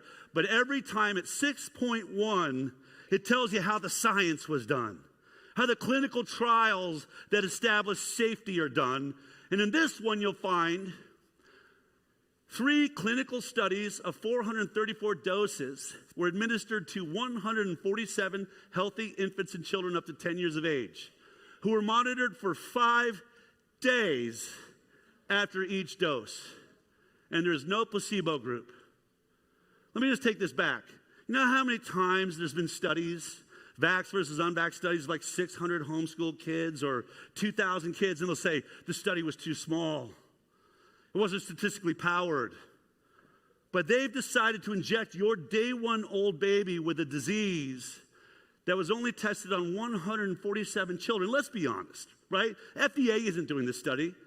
The company that's going to make the billions of dollars off this is. So when it says infants and children up to 10 years of age, you're running the study. You all have businesses. If no one's looking, how many of those kids are closer to like 10 years old versus 1 day old? How many think? Of the 147, how many were actually 1-day infants, if any? They are doing no science. 5 days. So if the baby dies on day 6, they can literally say to you, we didn't see any death in the trials that we did. We did robust science on the hepatitis B vaccine, and we didn't see death. If any of these children end up having autism 2 or 3 years later, which is about how long it would take to find out, well, gee, in the science, we never saw it. We've done robust, mountains and mountains of studies have been done that we've never seen it. It's anecdotal. This is how this game is played. And then you can just go down to 6.2, the very next one, on the actual side effects once they rush it onto the market. This was all that people start complaining about. And if it has the potential to be causal, meaning so many people are complaining, it lands on this list. Just under nervous system disorders. What I tell you, Guillain-Barré syndrome, paralysis, multiple sclerosis, exacerbation of multiple sclerosis, myelitis, including transverse myelitis, paralysis, seizure, febrile seizures, peripheral neuropathy, Bell's palsy, Again, paralysis, all the way to the end, encephalitis, brain swelling. Any idiot that tells you that vaccines don't cause autism, let's just be honest with each other for a second, okay? Mom said it really clearly to me. Vaccine didn't cause my child's autism. Vaccines cause encephalitis, a brain swelling event. Their brain got so big in their head, they screamed like bloody murder for 3 days straight. I didn't know what was going on. And when their brain finally came back to normal size, they had left my house before that vaccine saying, I love you, Mommy. I love you, Daddy. I didn't know those were the last words I was ever going to hear. I can't tell you how many thousands of times I've heard that story. Thousands and thousands and thousands. And there it is. If it can injure your brain, which it does, and they admit, then it can have any kind of symptom. Autism is a symptom. Tourette's is a symptom of a brain injury. ADHD is a small symptom of a light brain injury. Why are we doing this to our kids and knowing it? It's absolutely insane. And here we go. Lest you shall surely die. U.S. has the highest first-day infant mortality of the industrialized world, CBS. Next, American kids are 70% more likely to die before adulthood than kids in other rich countries. Wow, that's great. A new study ranks 20 wealthy countries on childhood deaths. The U.S. comes in last. Why are we celebrating how great our hospital system is? All the doctors. I was just reading how Minnesota is one of the big healthcare empires of the world, and they suck at it.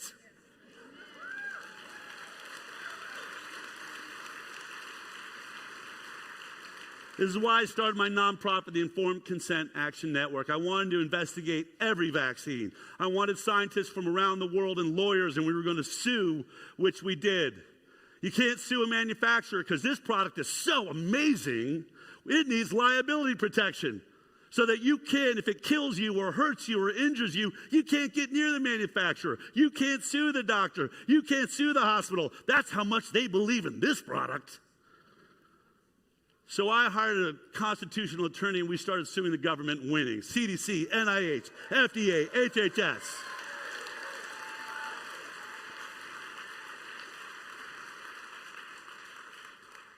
I wouldn't be here. There would be no point to be giving these talks for the last 8 or 9 years if we had the healthiest children in the world. Why would we be talking about it? Be like, what is it with vaccines? I'll tell you what it is. We are so sick. Back in 1986, we were getting 11 vaccines. At that same time over here in 1986, our chronic disease rate was 12.8%, either a neurological disorder or an autoimmune disease. Then we took away liability. Now you don't have to do a safety study because you'll never be sued. Tell me this. You all run companies. If you had a government agency said, we're never going to sue you, shh, don't tell anybody, you can't be sued. Do you keep doing all your R&D and safety tests? No, you say put it out on the market. Who cares? We can't be sued. Or even better, we don't have to advertise because the government's going to force every kid to take our product. Woo-hoo! Yeah! Suddenly the schedule jumps to 54 vaccines by 2017, and so does our chronic disease rate. More than half of our children are permanently sick. We have traded, and I'm looking out at this audience, many of you had the measles. Was it deadly? How you here? Was it deadly? Can everyone that had measles please stand up right now, just out of curiosity? How the hell are you here? How did we do this? How did we survive? Oh my God. By the way, live as long as you can because you are the only herd immunity we have on this country right now. You're it. We're counting on you. Because our vaccine program has not eradicated disease, it's eradicated herd immunity. You need 3, 4, 5, even more as we lose more and more people that have natural lifelong immunity. This vaccine program is getting weaker and weaker and weaker. So at the same time we watch this cataclysmic change, our nonprofit has proved this. Not a single childhood vaccine has ever been tested in a placebo-based trial, ever, prior to licensure. Every single one of them's rushed on the market. They are not going through gold standard testing. Not like any drug. Grandpa's Viagra, that needed a 10-year safety test. Not your child's Hep B vaccine, 5 days. You know how long the polio vaccine was tried for? 48 hours. 48-hour follow-up period. Yep, put it on the market, it's ready to go. I am not making this up. That is a fact. But it doesn't mean that they won't stay on the news and keep lying to you. This is the guy they keep bringing out right now, today. Just a couple of weeks ago, Robert Kennedy Jr. says we've never done a placebo-based trial on any of the childhood vaccines. This guy appeared on CNN, MSNBC. I have a whole database that proves that's wrong. Luckily for him, we got him against my lawyer, Aaron, under oath in the Senate, and here we go! We documented 661 trials using inert placebo controls. We confirmed that all 16 antigens routinely recommended for children have been studied in placebo-controlled trials. The claim that childhood vaccines haven't been tested against placebos is demonstrably false. But when you actually drill down into those 661 trials, let me give you the breakdown of them, okay? 567 of these trials were not a routine injected vaccine for a disease on the CDC's childhood schedule. So totally irrelevant to the safety of routine injected childhood vaccines. The remaining 94 studies, 70 of them did not involve healthy children. Again, completely irrelevant to the safety of childhood vaccines. Of the remaining 24, 21 did not involve a U.S. licensed vaccine. That leaves us with 3 studies, 3, that were claimed to have an inert control that were relied upon to license a routine injected childhood vaccine out of this entire list of 661. And these actually help really highlight the problem we have in terms of assessing safety. One was a trial for the chickenpox vaccine, the varicella vaccine. It was only a few hundred people, so it was underpowered anyway. But Dr. Scott says it's got an inert control, but actually it was an injection of neomycin, an antibiotic. That's not inert. The second one was Gardasil 4 trial, which had thousands and thousands of girls and women in the control group. Almost all of them got an aluminum adjuvant injection. And then there were a few hundred, only a few hundred, that were labeled as a inert control, but they weren't. They got everything that's in the vial except for the antigens and the alum, which included L-histidine, sorbate 80, sodium borate, yeast protein, not inert. And then the third one was a Gardasil 9 trial, which finally, by the way, did have a saline injection. The few hundred that got the placebo, but they only got it if they first got 3 doses of Gardasil 4. So again, not an actual inert control group. The result is there's 0 trials, 0, which were relied upon in this list of 61 to license a routine injected vaccine on the CDC schedule that included a placebo, as well as 0 trials of a vaccine used as a control to license a routine injection vaccine on the CDC schedule. Yeah, I'd be very surprised if you went through all 661 trials. We haven't even conducted the full analysis yet. But once I think Mr. Sears, Mr. Sears kind of has. You should join our team. Yeah. He's got a pretty crack team doing that. Yeah. If you let me make the decisions, I'll join your team.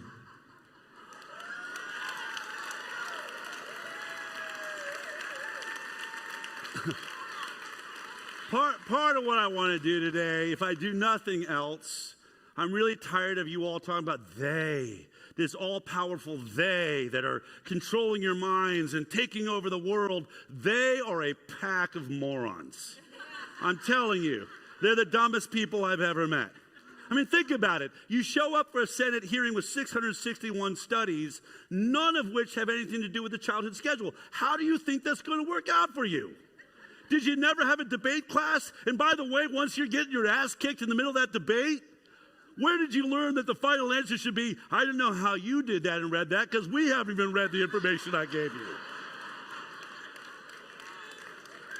I'm not done, though. I'm not done. I'm running out of time. Forget Jake Scott. This woman literally is on the advisory board for most of your vaccine trials. She is in the vaccine space. She's also one of the co-authors on the Bible of vaccines. So when you hear there's a mountain of evidence that vaccines don't cause autism, well, once again, God gave us one little mustard seed to move. We got to call There's a case around autism. They're bringing in the second biggest expert in the world, Catherine Edwards, to testify that vaccines clearly do not cause autism, and she has all of the science. I called Erin. Erin, go get her. Go get her. Watch this. According to your profile, you have done most of the pivotal trials relied upon to license many of the vaccines, correct, on the market? Yes, sir. Okay. So you're highly experienced in conducting clinical trials, correct? I'm highly experienced conducting clinical trials. And you're familiar with many of the clinical trials that relied upon to license many of the vaccines currently on the market, correct? I am. In your opinion, did the clinical trials relied upon to license the vaccines that Yates received, many of which are still on the market today, were they designed to rule out that the vaccine causes autism? No. You've badgered me into answering the question the way you want me to, but I think that that's probably the answer. Is that your accurate and truthful testimony? Yes. In the expert disclosures for this case, it asserts that, among other things, you will testify that, quote, the issue of whether vaccines cause autism has been thoroughly researched and rejected, end quote. It's your testimony that MMR vaccine cannot cause autism. That's correct. It's your testimony that Hep B vaccine cannot cause autism. That's correct. It's your testimony that IPOL cannot cause autism. Yes. It's your testimony that HIV vaccine cannot cause autism. Yes. It's your testimony that varicella vaccine cannot cause autism. Yes. It's your testimony that Prevnar vaccine cannot cause autism. Yes. And it's your testimony that DTaP vaccine cannot cause autism. Yes. And you have a study that supports that DTaP doesn't cause autism? I do not have a study that DTaP caused autism, so I don't have either. Do you have any study one way or another of whether IPOL causes autism? No, I do not, sir. Do you have any study one way or another of whether NDREX B causes autism? I do not have any evidence that it causes autism, nor that it does not. And what about HIV titers vaccine? Any evidence one way or another of whether it causes autism? No. And what about Prevnar vaccine? Any evidence one way or another? No, sir. No, sir. And how about varicella vaccine? Let me just finish. Are there any studies one way or another that support whether it does or doesn't cause autism? Part of MMR, but not as varicella by itself. No, sir. No studies that say it does, or no studies that say it doesn't. Right. There have been studies that have found an association between hepatitis B vaccine and autism, correct? Not studies that I feel are credible. Okay. Which study are you referring to when you say that? Well, why don't you show me the study, and then I'll see whether I agree with it.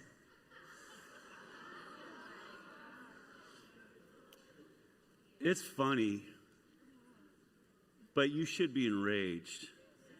You should be enraged. This woman's higher qualified than Sanjay Gupta, who tells you there's been mountains of studies showing that vaccines don't cause autism.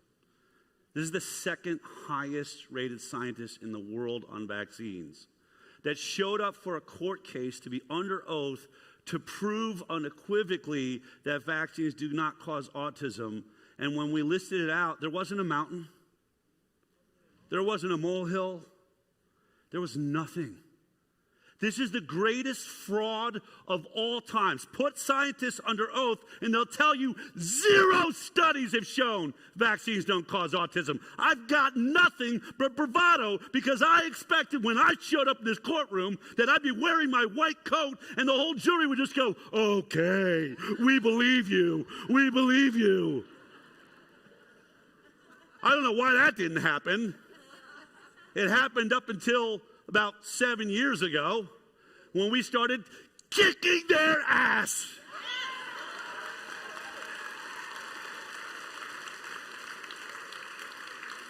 All right. I got one more. This is the godfather of the vaccine program. And the reason why we think it's so important to, win back the religious exemption, which we did win back from Mississippi last year. They're now going to school, don't need a vaccine.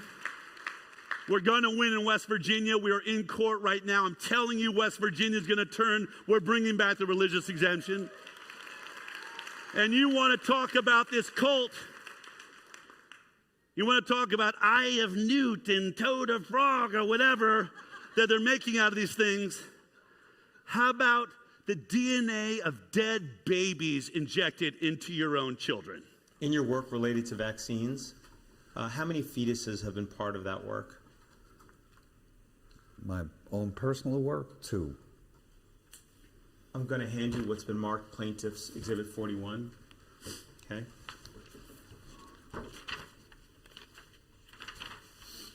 Are you familiar with this article, Dr. Plotkin?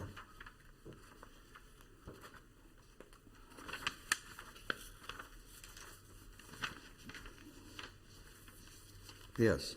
Okay. Are you listed as an author on this article? Yes. This study took place at the Wistar Institute, correct? Yes.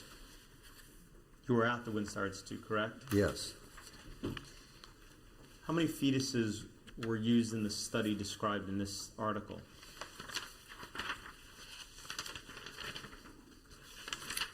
Yeah, 76.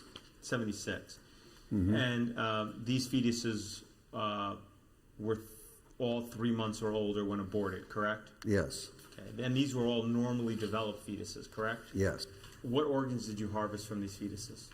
Well, I didn't personally harvest any, but a whole range of tissues were harvested by co-workers. Okay. And these pieces were then cut up into little pieces, right? Yes. And they were cultured? Yes. Okay. Some of the pieces of the fetuses were pituitary gland that were chopped up into pieces to okay, included the lung of the fetuses? Yes. Okay, included the skin? Yes. Kidney? Yes. Spleen? Yes. Heart?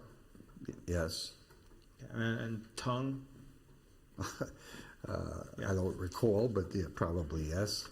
Are you aware that one of the objections to vaccination by the plaintiff in this case is the inclusion of aborted fetal tissue in the development of vaccines and the fact that it's actually part of the ingredients of vaccines? Yeah, I'm aware of those objections. The Catholic Church has actually issued a document on that which says that individuals who need the vaccine should receive the vaccines regardless of the fact, and that I think it implies that I am the individual who will go to hell because of the use of aborted tissues, which I am glad to do.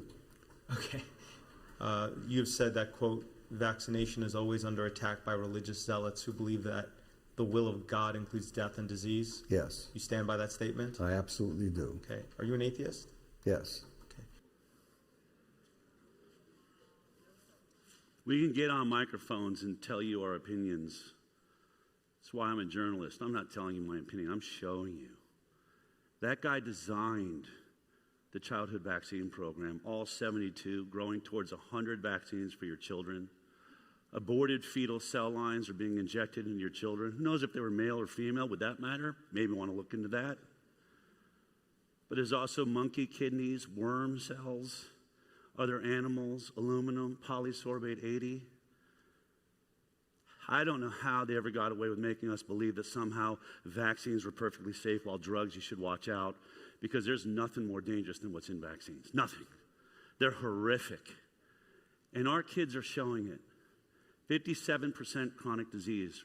Bobby just announced for the CDC numbers, 76.4% chronic illness across America. Lest you shall surely die. What will you have to see? What will that warning sign have to be for you to listen to all these great experts that have come up here and saying, your body was made perfect and you are destroying it because of this sick, twisted cult that you're a part of. You must walk away, not part of it, not partly. You have to walk completely away. Move to the light, please, soon.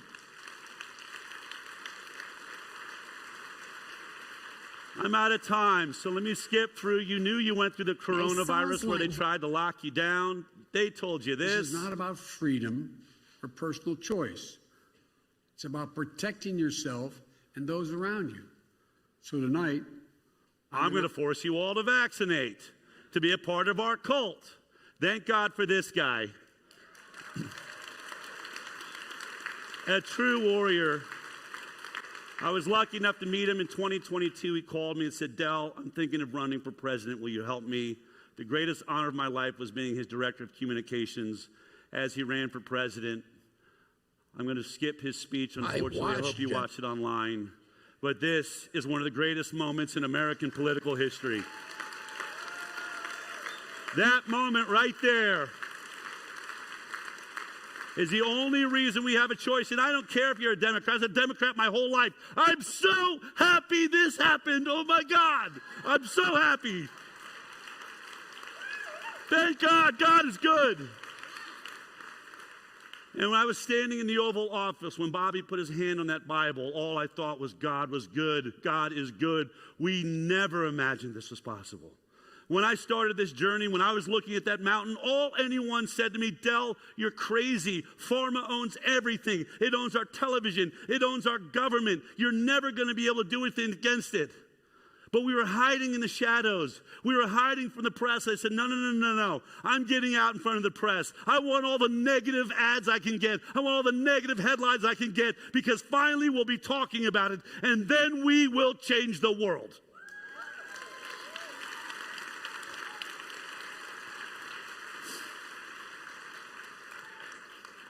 Each step along the way, I just keep doing what's right in front of me. I do not predict any of this. I had no idea we would get Stanley Plotkin on the stand. I had no idea we'd get Catherine Edwards on the stand. I had no idea Robert Kennedy Jr. could go all the way to the White House and work at HHS in the most powerful health position in the world. All I knew was I was being asked to be a part of it, and I said, yes, absolutely, no matter what, I'm there.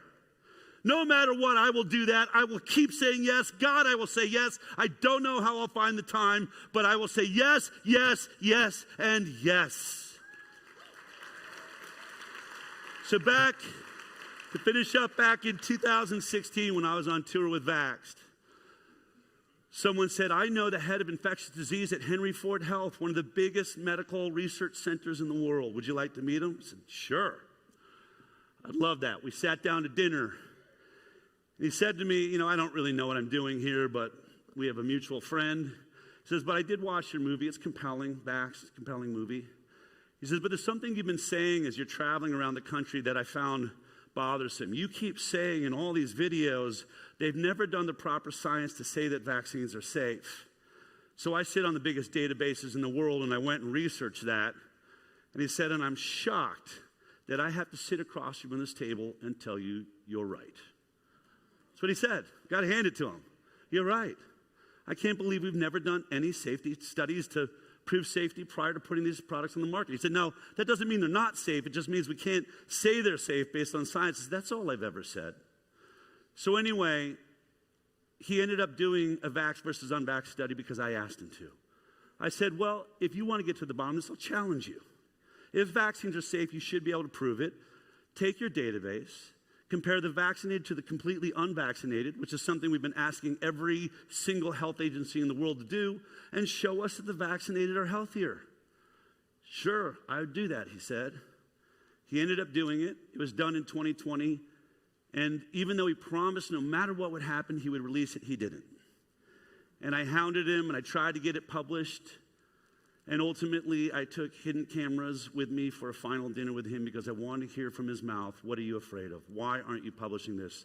I'm glad I did, because we've received a cease and desist letter from Henry Ford Health accusing us in this film of defamation. Pretty big charge, by the way. This is their own writing on their own website. Henry Ford Health, a nationally recognized academic medical center and research institution, has issued a cease and desist letter to the makers of an upcoming documentary that falsely and dangerously claims the health system suppressed a draft of a research paper because of its results.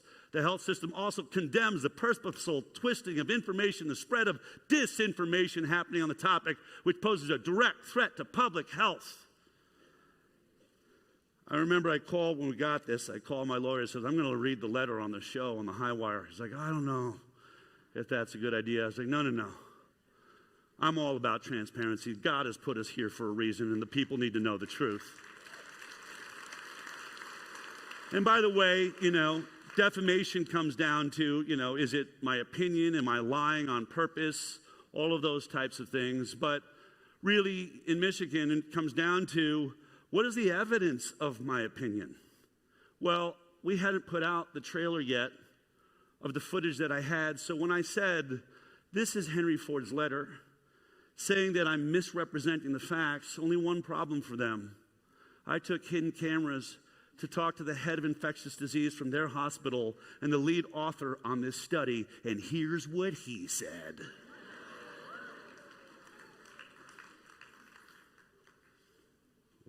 We are now the sickest country in the world. It is now believed that over 54% of our kids have a permanent chronic disease. Shouldn't we look closest at the one product designed to alter our immune system for life? There'd be one easy study to rule it out, the vaccinated versus unvaccinated study. As fate would have it, Dell met Marcus Servos. He agreed to do a vaxxed versus unvaxxed study. Kids that are vaccinated, it doesn't look so good. 4.47 times the amount, 5.5 times risk, 6 times increase. Amongst the unvaccinated group, there were 0. Like, if this is true, this is devastating. It needs to be published. This is information the public should have had in 2020, and I forced the issue. Do you see how Ford responded? They said this report was not published because it did not meet the rigorous scientific standards we demand as a premier medical research institution. They have forced our hand. We're going to have to show them the footage. I'm going to bring hidden cameras and recording equipment so that no matter what happens at this dinner, I can prove it happened. Good to see you. What do you think about the study you guys have done? Well, I think it's a good study, but it does have limitations.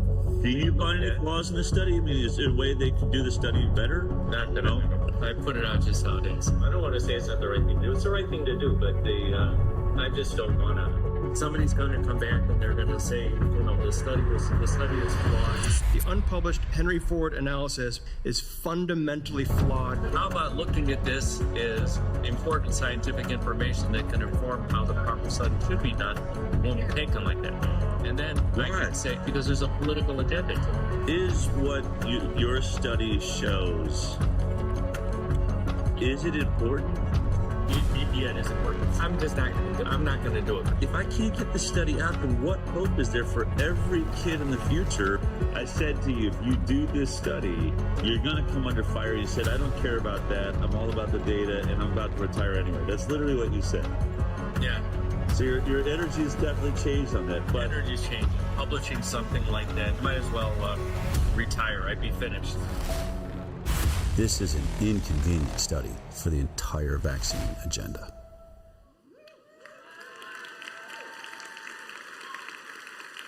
Are you ready to do it again? How many helped make Vax the hit that swept the world? We're going to do it again. Tomorrow night at 5 p.m. at aninconvenientstudy.com, we will begin streaming this live for free. Share it with everyone you know. I want Henry Ford to know you cared. Big time.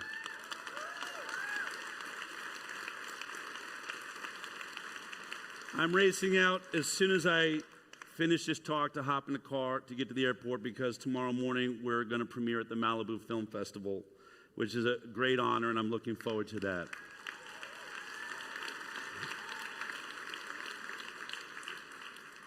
Mountains are moving. Many of the people that bless this stage today, you could sit there and be in awe of them, or you could recognize that they're just people. We're just people. We're just people that had an opportunity. We felt something speaking to us say, forget about all of your fear, step forward. The reason we're talking about God is not to try. You're going to find your own way to your own spiritual life. But when you walk up to me and you say, how are you so brave, Del? Are you afraid for your life? No, because I have God.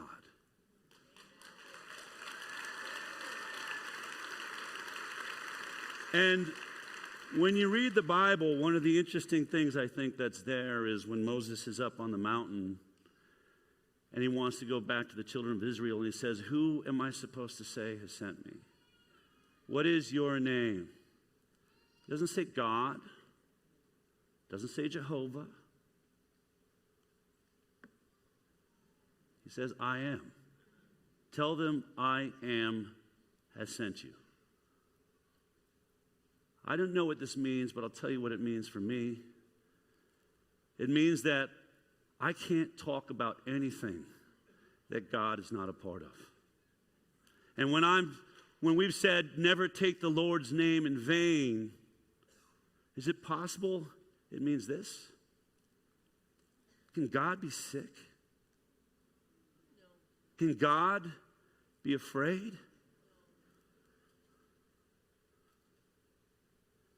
Say his name with me. Who is powerful? Again, who is powerful? Who is healthy? Who is going to change the world? That's right. And so it be done. I love you. Thank you.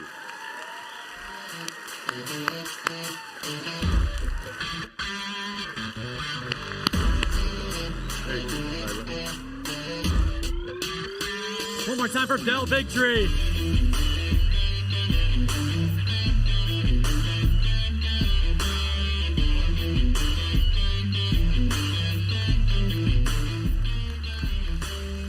Wow. Who wants to see more of Del Bigtree? All right. So I just got off the phone with some of his people that do all of his contracts. We're bringing Del back next year. So make sure you get your tickets for next year's event. He's coming back again to be with us on September 25, 26 of 26. We also have Toby Rogers joining us. I don't know if some of you know who Toby Rogers is. Toby just did a huge testimony in front of the vaccine committee on Capitol Hill. So he's going to be here talking about everything vaccines next year, which will be absolutely incredible. We're currently in the works of a whole bunch of other speakers. We do have about 3 speakers to go today yet, and we are pumped up for what we have left for you guys because there is an amazing lineup left. Some people are looking for that perfect thing. There is no perfect thing. What I always encourage people is to find something that you enjoy doing. Ask God to let you make that part of your journey. You know, I found the Bible says if we delight ourselves in the Lord, He'll give us the desires of our heart. I determined I'm going to get healthy. I had a heart attack, went through 3 rounds of cancer. It's not just about the bad things you're putting in, but also the neglect of putting the right things in. No matter what you're going through, no matter what you face, the reality is there's nothing that will come to you that God doesn't already know about, that He doesn't already have the answer. On your feet for Pastor Ben Graham, straight from the White House.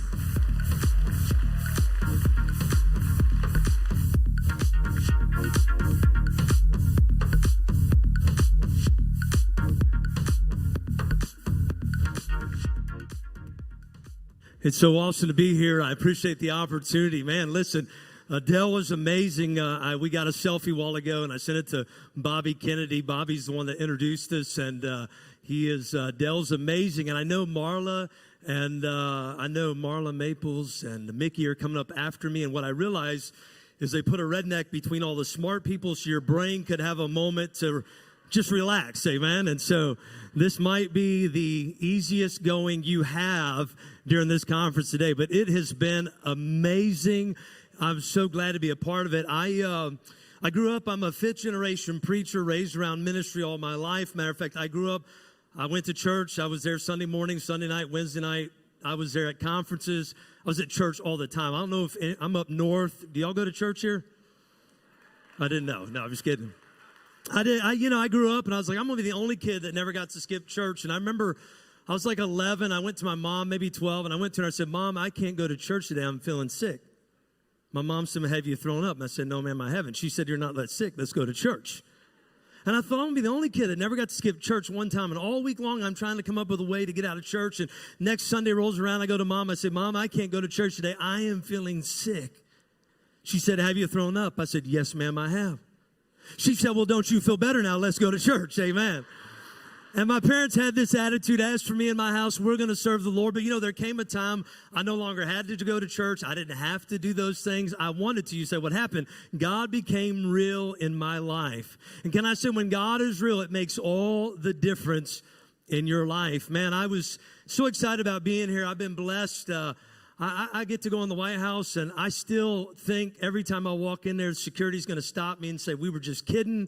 We didn't really want you to be on the team. And I walk in there. I got sworn in maybe 4 months ago, and it's been amazing working with this administration. I was working with Eric Trump a lot last summer. I've known the Trumps for a while, and I was working with them, and I said, listen, I'll help you, but just know I'm not coming to D.C. Anybody know you don't say never with God? I heard a missionary one time when I was a kid. He told us, he said, I told God I would never go to Africa. Guess where God sent him? I heard that as a kid. I was like, all right, Lord, I won't go to the Hawaii, Bahamas, Jamaica. Reverse psychology did not work on God because I never did go to those places. But I said, I'm not going to go there. We went election night, and the Trumps invited us. We were there. It's a great time. And I'll never forget, the next day my wife said, now look, if you feel God's leading you, I'm okay if you go. I was like, why would you say that? You were my excuse so I didn't have to go.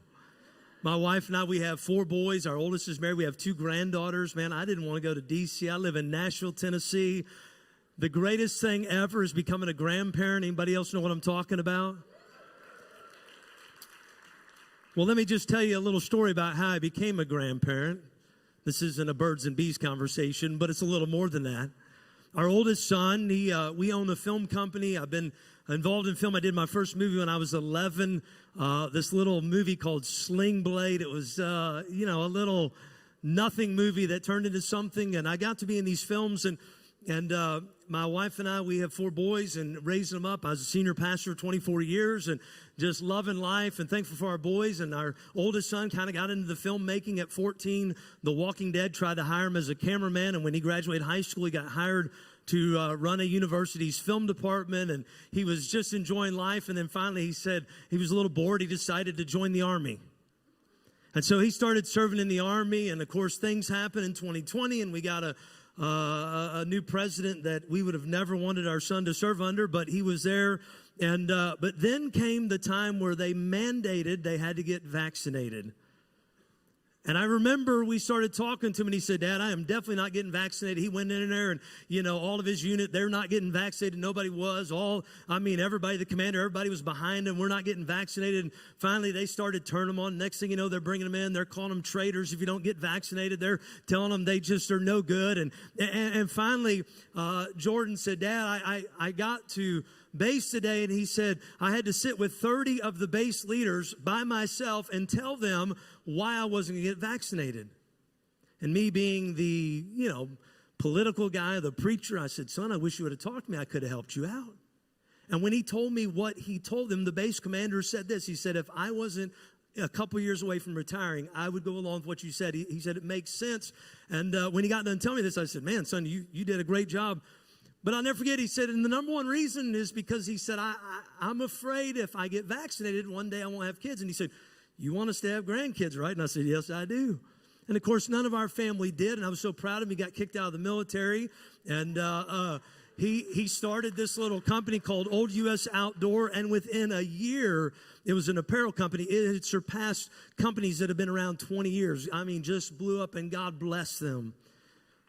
And now he sold 2 companies, and he's on his 3rd company. God's blessed him. He's making more money in a month than I made my first 5 years as a senior pastor. And God is doing amazing things with him, but it's because he took a stand. I grew up, it's funny. By the way, I got to go back to this. I can't believe I get to be in the White House. And I mean that with all sincerity. I can't believe it. And it has its perks. I flew in, and man, Jared and Angie and all the team, they are such a blessing. I love those guys. Now, let me just say, Jared, he looks so innocent and sweet. We were down in Florida together earlier this year, and we went out golfing, and Josh, big guy that was up here earlier, Josh Ferencing, we were all out golfing, and Avilio that was here earlier, and they said, let's, two-man team, and we're playing along, and I didn't know we were playing for dinner. I'm a preacher. I don't gamble. I didn't know we were playing for dinner, and I had a tweaked back. The whole game, I mean, I'm hurting, I'm struggling, I'm limping, just trying to get through. My back is out of whack. Jared's such a blessing. He waited till we got done to let me know he's a chiropractor and he'd be glad to help me out. By the way, they won by 1 stroke, and then Jared brings his wife and 10 other visitors to the dinner for me to pay for. Thank you, buddy. I appreciate that. But he was kind enough. He got my flight and a rental car. And I was leaving D.C., and I'm leaving here tomorrow to go to Nashville, and I had to bring a little extra stuff to take home. I don't get back to Nashville very much, and so I was taking some stuff back, and I checked the suitcase because I'm coming from Nashville to here, direct flight. They won't lose my suitcase. I get here, my suitcase is not there. I'm like, what is going on? So I walk up to the counter, and I'm talking to this lady, and she was very condescending. She said, maybe you just don't know how to put the tag on right. And I said, ma'am, this was my 87th flight this year. I think I know how to put a tag on. I said, but better than that, y'all put the tag on for me.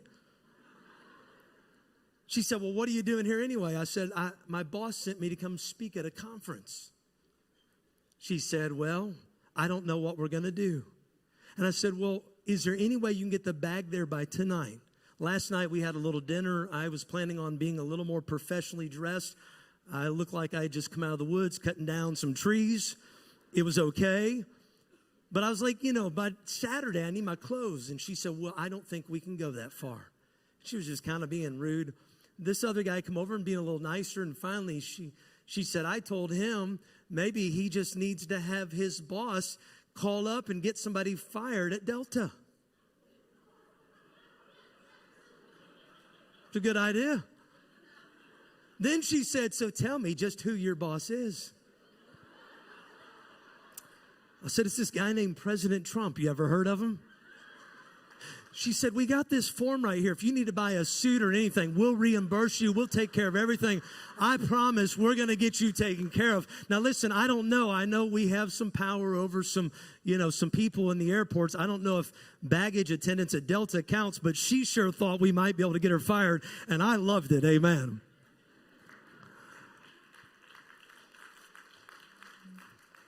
But I want to say, listen, we are so blessed to live in this great nation. Well, I had 2 people agree with me on that. I know y'all live in communist Minnesota, but the rest of us, we're blessed to live in this nation. When I was 12 years old, I'll never forget, I went to Russia in 1992, right after the Iron Curtain fell. I went with my dad. It was maybe the second trip that year he had been on. And I remember going over there, and people would come up. We'd go to the public schools, and we would do services. We'd minister them, and kids would come up and just try to touch you because you were from America. And I never forget, it was crazy. It was like being a celebrity somewhere. And we were passing out Bibles, and we gave a Bible to a lady that was 94 years of age, and she began to tell us through an interpreter. She said, I saw a Bible for the first time when I was 7, and she said, since that day, I'd been praying every day that I could have my own copy of the Word of God. She said, but I'm 94 now, 93, almost 94, and she said, I'll be honest, I was giving up hope that day would ever come. And I'll never forget, she grabbed that Bible, she kissed it, and in broken English, she said, God bless America. And I remember thinking how blessed we are. To whom much is given, the Bible says much is required. But the problem is we've forgotten how blessed we are. We've forgotten what it takes to keep that, and most people have gotten pretty comfortable. I live in Nashville, Tennessee, and we're very blessed there. Tennessee's pretty conservative. But it's funny, most of the conservative people in our state aren't very engaged anymore because they're like, it's good old Tennessee, we'll never go that direction. And all these crazy people that have been moving from California there, and I mean that in a nice way, they're very good conservative people. They've seen what it's like to lose things, and they're in this battle. And oftentimes we take for granted what we have. And I will say, I blame a lot of the problem in our nation. I'm just gonna say it. I'm a fifth generation preacher. I was a senior pastor 24 years. I can say it. A lot of the reason we have a problem in our nation today is because of pastors unwilling to speak the truth. The Bible says preachers are preach the whole counsel of God, Genesis 1:1 to Revelations 22:21. And if you're going to preach the whole counsel of God, you'll hit every issue that's out there. Preachers nowadays say, well, we don't hit anything that, could be deemed political. After all, we got people on both sides of the aisle. And I would just say, listen, there are two sides. There's right and there's wrong. There's godly and ungodly. Listen, God's word declares all the way back in Genesis, it hits every issue about whether or not there's more than two different genders. We know God created male and female. That's it. We don't have to be confused when we go to God's word. It speaks the truth. And this is how crazy I am as a preacher. I didn't know. I just, I was praying about it one day and I said, Lord, what should we do? And so I went to the Republican Party. I'm in the fastest growing county in Tennessee and one of the fastest in the U.S. I went to the Republican Party and Democrat Party and I said, listen, if y'all want to use our building, we're right in the middle of the county. You can use our building. We just have 3 requirements. You got to be pro-God, you got to be pro-life, and you got to be pro-family. Never heard from the Democratic Party. Yeah. Surprised by that. The Republicans said, okay, sure. So they started using our building for their monthly meetings. Now, we're a church. Separation of church and state, right? We're a church, and they started using our building. And then I remember, like, the governor and legislators like Marsha Blackburn and others would come, and they were like, a church? Let y'all use this? What kind of church is this? We got to come and check it out. Pretty soon, the entire board, I think there's 7 on the board, they all started coming to our church, and they're members of our church. And then now, as people are running for office, like the governor now and others were running for office, they had to come to our church. And we actually have congressional members, United States congressional members, who came to our church and preached one guy preached his first and only sermon at our church. He's running for governor now. You know what? I tell pastors as we've trained them across the nation, we've got to be engaged in the fight. If your local community, if your local leaders don't know who you are until there's a problem, that's a problem. They should know who we are, and they should know what we stand for, and they should know truth. And I'm telling you, listen, we're living in a day and time where we can't take things for granted. And I've heard this said, and it's so true, but, President Trump got in office, and we're thankful for that. I mean, just this close, and his life could have been over. God spared him, and then God has spared our nation. But if we're not careful, he's in, and we'll all go, well, we're good now. We can relax and go to sleep. And the reality is, now more than ever, we got to take a stand. We got to engage. We got to get involved, because we must make a difference. Our children and our grandchildren need us to step up. They need us to be bold. They need us to have courage. They need us to say, listen, we are not going to give in. We're not going to fall asleep. We're not going to relax. Now more than ever, we must take a stand and do what God has called us to do. Freedom is worth fighting for. I think about it. One day, we're going to get to heaven. Well, all of us that love Jesus. One day, we're going to get to heaven. And I can't wait. Hopefully we get to do this and say, Daniel, tell me the story. What was it like being in the lion's den? Like, I want to hear him tell it, because it's a pretty cool story. It's not just a fairy tale. It actually happened. He prays, even though he knows what has been decreed. He gets thrown in the lion's den. Even the king comes to him early the next morning and says, oh, Daniel, is your God able to deliver you? And he found out that Daniel's God was able to deliver him. The 3 Hebrew boys are thrown in the fiery furnace, and the king looks in because they would not bow down to the king. They wouldn't bow down to the false idol. He looks in, and the Bible says he sees a 4th man that looks like the Son of God, and he recognizes that the God they served was the God Jehovah, the God Almighty, and he was amazed at what happened. I want to hear their story. I want to hear the story of Stephen as he was stoned to death, and he prayed these words, Lord, lay not this sin to their charge. And then can you imagine as they say, now, tell me your story. Well, let me tell you, Paul, you don't know persecution until you've had somebody attack you on X. I had a lot of Facebook friends that forsook me because I was sharing truth. What is going to be our excuse? Listen, we live in the greatest day and time to share truth.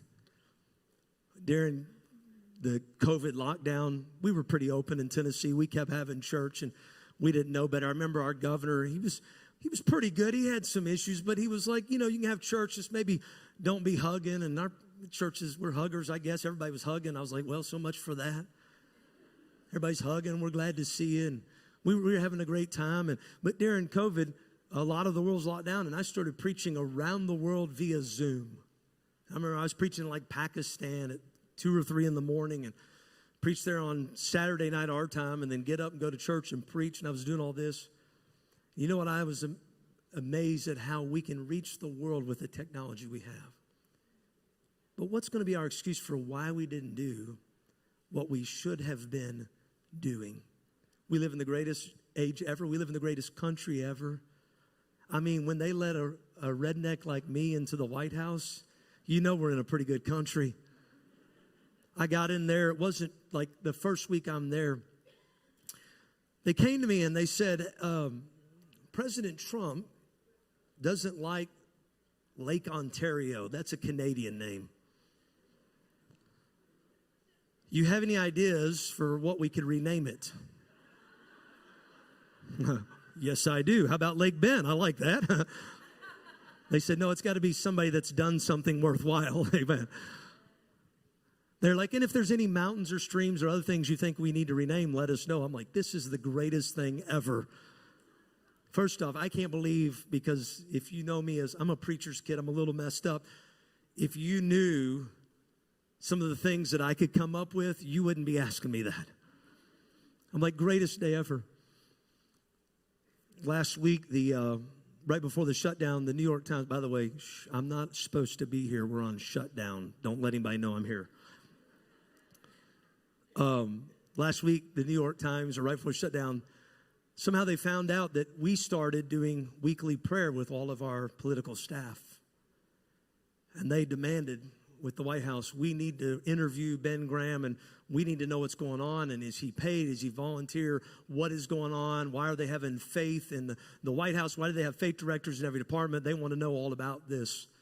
And the first person they talked to in our communications department basically told them to bug off, but I'm using a very clean word right now. You don't have a story. And then the next day they asked again, and it was like, no, you don't have a story. And then they were like, look, we don't want you to be attacked, and so we're going to try to see if this is a non-issue, blah, blah, blah. And I was like, I don't mind. I don't mind. Listen, I'm not ashamed of the gospel of Jesus Christ. I'm not ashamed to let people know that I love the Lord. I'm not ashamed to let people know, listen, that he's the way, the truth, and the life. And I love the fact that our president, a lot of people are like, boy, he's not perfect. By the way, none of us are. Somebody said, I don't agree with them 100% of the time. I was like, I don't agree with myself 100% of the time. Amen.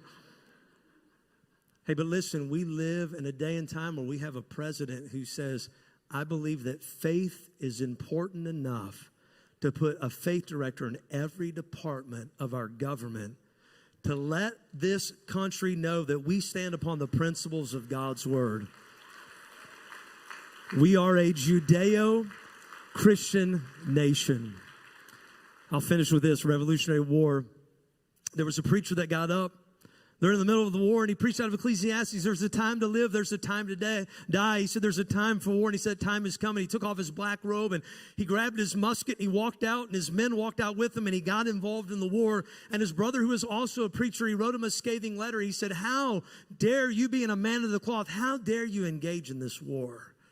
His brother just couldn't believe he'd get engaged. His brother thought neutral was the way to go. 6 months later, his brother, this guy, Peter Muhlenberg, his brother Frederick stayed neutral, and his brother's house was burnt down. His church was burnt down. His family almost got killed. And what he realized is being neutral doesn't work. Guess what? That brother ended up becoming the first speaker of the House of the United States. And I say that to say, listen, we started off with preachers and Christians engaging and involving. And if we're going to turn this nation around, we must get re-engaged and re-involved. When they called me in December and they said, listen, we'd love for you to take a position. They sent me this thing called the Plum Book, and it has all the listing of like almost 4,000 jobs. And they said, what do you want to do? Sergio said, what do you want to do? And I looked in there, and one of the first things I saw was CIA. And I was like, gun and badge, that sounds like fun. And I said, just so you know, if it comes to secrets and torture, don't tell me, because I'll tell everything. I don't do good with torture. I said, you know what? If I'm going to come to D.C., I want to do something with faith, because I believe if we're going to turn our nation back, we've got to turn it back to God. If we're going to turn our nation around, we got to go back to God.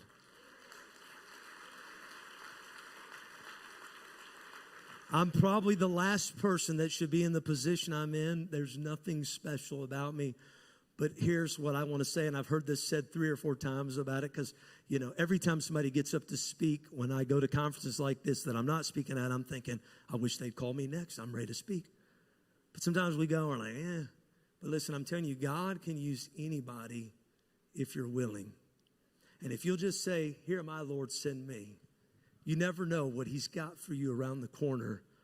And listen, for our children, for our grandchildren's sake, we've got to return this nation back to God. Thank you so much.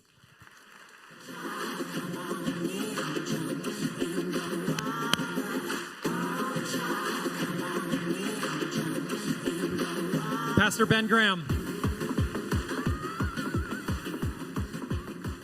Never before have we been so divided.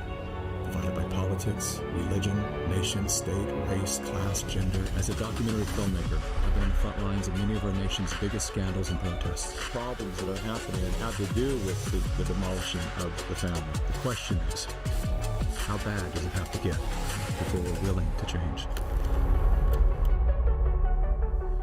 Welcome to the stage, Mikki Willis.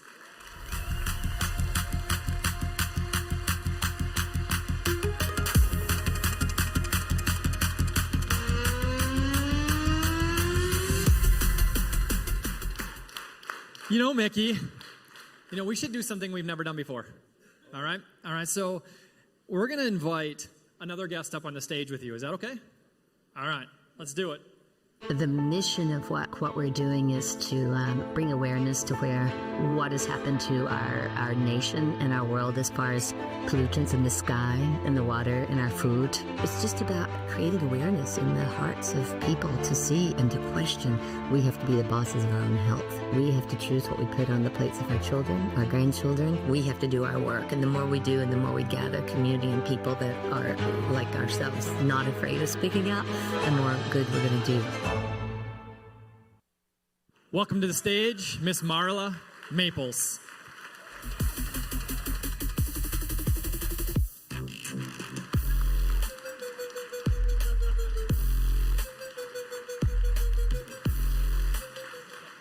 So I want to welcome you guys, I'll grab that, to the living room of Mikki and Marla. Time to get cozy. We've been fired up today, haven't we? What an incredible lineup of speakers. Let's give it up for all these speakers. This is my 3rd year consecutively coming here, and it's really good reason that I do too. It's because of the quality of speakers, which every year gets so much better, and it's because of the quality of the audience. You guys are quite special. Really attentive, sweet, kind, open people, and so it's an honor to be back with all of you, and it's an honor to be with my dear friend, even sister, Marla here. I'm so grateful. I was staying with Mikki and Nadia, and they're 2 extraordinary young men, their sons, and he started talking about this event, and I went, Minnesota? I think I was there at a Super Bowl many years ago when I was married to the president, and I said, well, if it's with you guys, and she goes, oh, JP Sears comes, you got to get to know him better, starts running off all these names of extraordinary people, and I went, this would be an honor for me to be here. And it's just been a joy to meet so many of you as we did last night for our VIP event. It's really special to be able to connect heart to heart, face to face, listen to each other, and see each other, which we need more of in our world.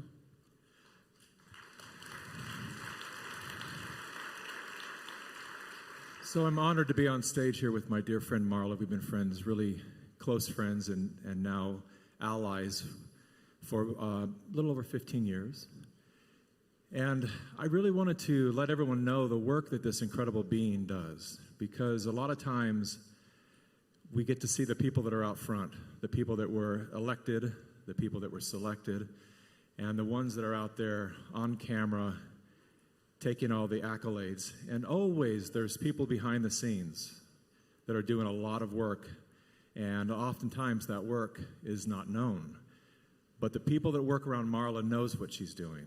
And I will tell you this, she has optimized her position in the world, having been married to the current president of the United States and all the people that brought into her world to really bring justice to a lot of lawfare situations, we're working on a project together, a movie, plus a People's Declaration to end once and for all the poisoning of humanity.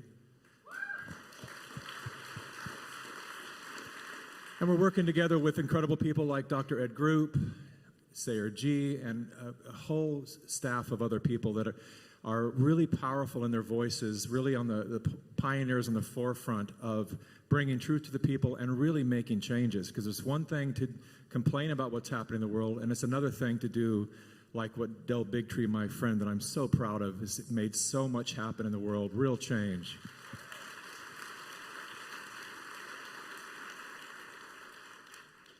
And so with that, we talked about a little bit about what we might talk about tonight.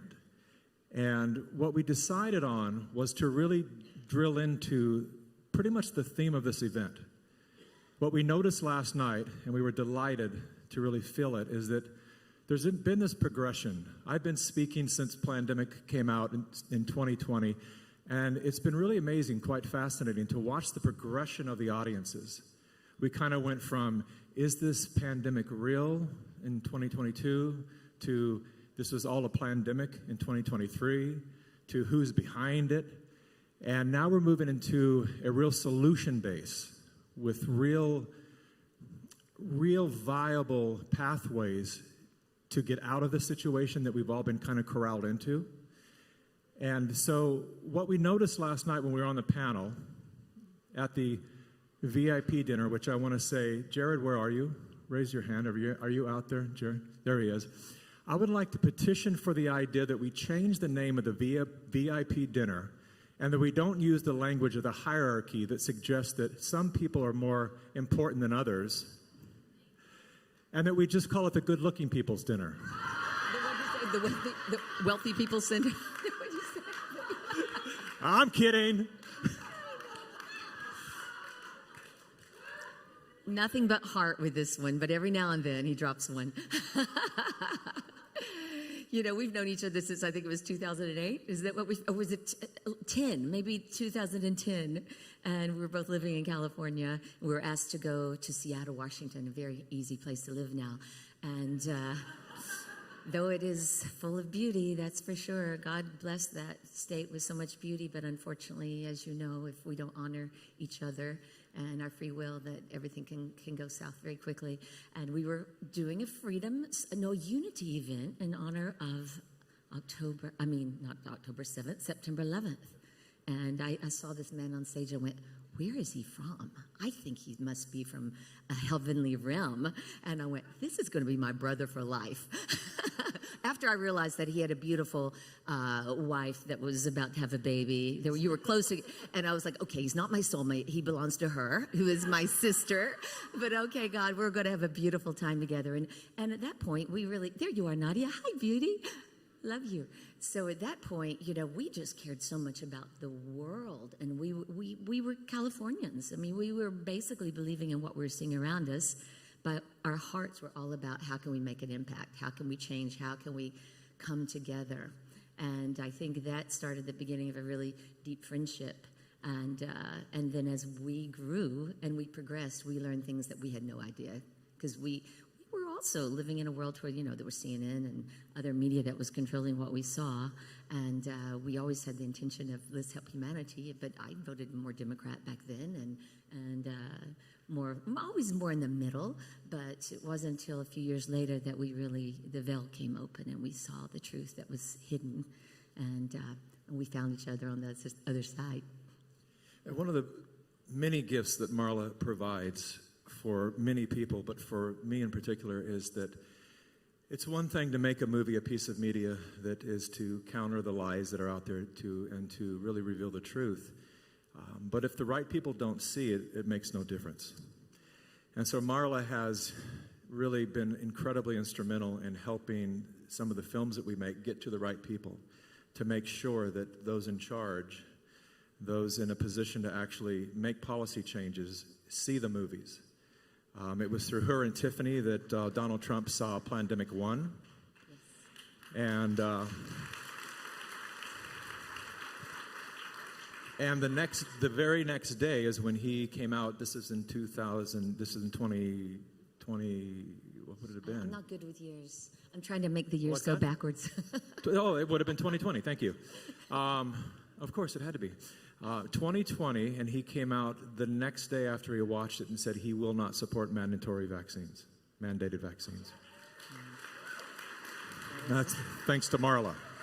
Well, you created a visual to make it real. You know, I can just talk and show research and data, but what you do is you make it come alive for people to see. And this is the medium that is the most important to really change the way people view. And that's why your voice, our dear friend, Dale Bigtree, what he's doing, filmmakers like James O'Keefe, we need you to be seen by mainstream media. That's how we're going to have an impact, because we are human beings. We are so deeply affected by what we see around us, and we have to push every film that Mikki's ever made to your brothers, your sisters, your parents, to everyone, and just ensure that people sit down and really watch it and gather it and keep the heart open. And I think that's where we are. We just always, Mikki can look at you and he's listening, not just to your words, but to your soul.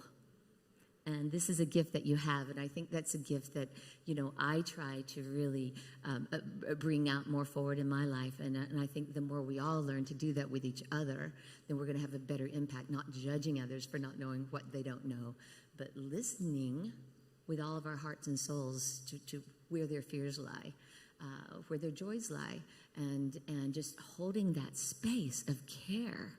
And you do that across the board, and thank you, God. I believe I have that ability too, to never let anyone think that they're judged by us or smaller than, but we're all these beautiful creations, this I am presence of God is who we are. So just acknowledge that each soul was put on this planet for great purpose. And it's up to each of us to dig deep inside and find those that can reflect our truth and our light and step into that without fear. And I think that's what most everyone here is doing, right? Stepping out without fear. Thank you, Marla. And on that note, after last night's dinner, we recognized that the conversation was really centered around this light versus dark subject that we're all waking up to realize there really is there's a dark energy that's trying to take over in our lives. And I have a new movie coming out. It premieres October 23rd, not publicly. I don't know how much longer it'll be after the live premiere in Anaheim, California. But it's called Code of Creation, and it's been a real joy to make this movie because after 5 years of really, looking at some harsh, sad footage, like Dell showed a couple images tonight, I know that it got everyone. And we look at those images all day long, my team and I. And people will often ask us, why are you always happy? How do you do that? Like the world gets so heavy sometimes, and just watching the media, I have to turn it off, but you guys can't turn it off. You look at it all day long, but you always seem genuinely happy. And Marla is always smiling and always shining. And so this movie has allowed me to really dig into the scientific aspects of what keeps us glowing, what keeps us illuminated, and how do we defend ourselves against this encroaching darkness. And as a metaphor, it hit me one day that I work with 3D art a lot, and as an artist, and in the olden days when we had what they call 2D art, it was very flat, the old Looney Tunes type stuff, and then suddenly this new 3D art comes off the page, and as you see now, even with AI animation, we can't distinguish it from real life. But what gives it that reality? Shadow. Shadow is what gives you 3D art. It's what has it come off the page. And they say scientifically that we live here in the third dimension reality. And so from that perspective, I guess there's a little bit of shadow that's necessary. But the problem is we have too much of it right now. And the shadow's getting really cocky and doing very harmful things to our lives. And so I invited Marla to have this conversation, which was really about how to cultivate the light that's within us. And if you don't mind, I'll take a moment to share what I'm learning through this movie. And that's the beautiful thing about my job. I love my job. That I get to pick the subjects that we want to produce and the stories that we want to tell. And I get to absorb them for 6 months or a year, or sometimes if you who saw our last film that we released called Follow the Silenced? More need to see that film. It's at followthesilenced.com. Check it out. It's a very important movie. For 4 years, we followed the people that were first in line for the vaccine trials, and they are still in wheelchairs and very, very harmed and injured. And we have the FDA, we caught them on FDA calls, on Zoom calls. We recorded them, caught them in lies, and it's a very important documentary. So if you get a chance, go see Follow the Silenced. By the way, you know I sent that to someone. What's that? You promised you watched it. Yes, and there was some other good announcements that came right after that, so yes. Hopefully he watches it. That would be amazing, because it's really an eye-opener.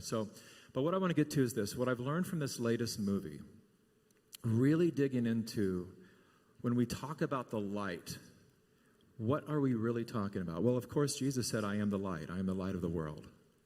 That's fascinating.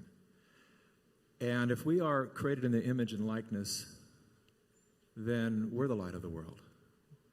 We're a holographic fragment of the Creator. And so and it turns out to be exactly that.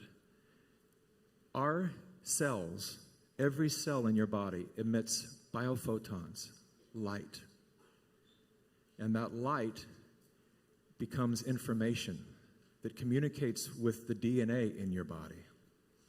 And the DNA in your body sends out messages, and it communicates through substances such as the ether. And let's talk about the ether for a moment, because we talk about the 5 essential elements a lot, but there used to be the 4 essential elements. There used to be 5. And this ether was the 5th essential element. And then Einstein came along and created quantum mechanics and denied the existence of ether. He actually said that it was too scary to consider that spooky action at a distance could take place. So what he meant was that communication could happen with other things outside of the body. This, of course, comes from a man who doesn't believe in God. And so the whole thing was twisted in such a way that our bodies became closed systems. And this has been one of the agendas, I believe, through all of this medical tyranny that we've all experienced. Rudolf Steiner said over 100 years ago that there will come a day when greedy doctors will be entrusted the task to create a vaccine that will be administered as early as birth, that will be used for the sole purpose of deadening the human soul. And so for any of you that were at the good-looking people's dinner last night, you may have heard me say that that it's this severing of that connection. The ether is the bridge to the divine. And the technocrats that are trying to usher in, as Dr. Ed Group spoke about so eloquently, this thing called transhumanism. We are at a crossroads right now. Every single one of us are at a crossroads. And we're faced with a choice. And the choice is to merge further and deeper into the world of synthetic technology, augment our bodies with wires and chips, or to rediscover the secrets that have been kept from us of what these body instruments are actually capable of doing. We are a soft technology, is what science calls the human body. A brilliant and resilient soft technology with the ability to broadcast and receive light, which carries the information through the bridge known as ether. And so this umbilical cord to the divine they're attempting to sever this. And that's why prayer is so powerful. And I'll even call it meditation. I know that sometimes meditation gets a bad rap in the Christian communities, and I want to at least offer my opinion of that. I think there's a lot of very powerful practices that have been demonized because they are powerful. We say yoga is evil. Well, maybe practicing yoga where we praying to other deities is not the thing to do, but stretching your body and being healthy in your body and making sure that your blood flows and all the different organs that God gifted you with works properly through your body, so that the stagnation that we feel sometimes while sitting in chairs and staring at screens, we can counter that with healthy practices. We need to start taking a look at some of these things that we have been told are bad and question whether or not they really are, and to get back into them, because Jesus spoke a lot about being still and contemplating. That's meditation. And that's when we get to that point where we're not always just in communication verbally, but we're actually allowing the mind to go still for a moment. He talked about stillness. And so through this understanding that our body produces these light waves, there's also something very intriguing that I recently learned. We're used to looking at DNA, the double helix of a DNA from the side, but if you look down at the top of the DNA, there are different patterns that it produces. And these patterns are geometric perfection, sacred geometric perfection. And when you start to understand and take photos of those images, and then compare them to images of the stained glass windows in all the churches and ancient cathedrals, you'll see that they somehow, before the instruments even existed to understand and to x-ray these things, that somehow these creators of these cathedrals and churches already knew what DNA looked like from the top down. It's an extraordinary miracle, really, when you look at that. And all these secrets have been kept from us. And so with that kind of setup, I'd like to move into this conversation with Marla of how do we cultivate the light when the darkness is trying so hard.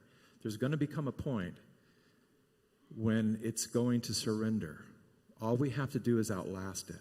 If you talk to any high-impact athlete, boxer or anyone, one of the biggest jobs is stamina, being healthy enough to outlast the opponent. You may not even be the best fighter, but if you let the other guy swing enough until they get exhausted, you won. And so they've come out swinging against us, and all we have to do is outlast them. And you guys have done it. We've all done an amazing job so far. And so on that note, Miss Maples. Yes, sir. Yes, sir. What is your practice, your practices for being so engaged? Because there was a time when we were friends, and I know you really wanted very little to do with politics, and now you're deeply embedded in the politics. No. And what you're How did doing, that happen? what you're doing with your influence for anyone who works with you, you get a lot of praise because it's selfless and it is in such pure service. And I wish I could go through the list. Some of it is kind of classified. I wish I could go through the list of all the things that you've done. And one day we'll be able to do that.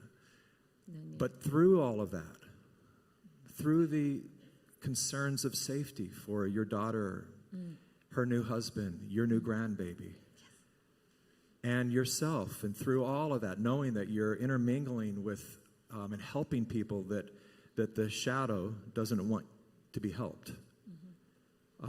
How do you continue to smile through all of this, to glow through all of this, and to keep such a positive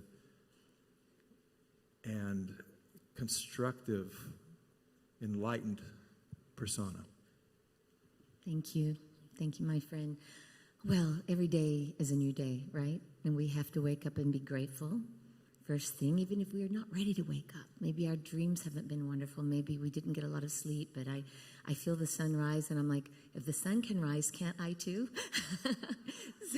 So I live near the beach, and the sunrise comes up quite early, and I take myself out, and I gaze into that sun. And Dr. Group can share a lot more about the power of regenerating your cells through gazing into the sun and taking that breath and the inner smile, as we were doing this morning, all of us together.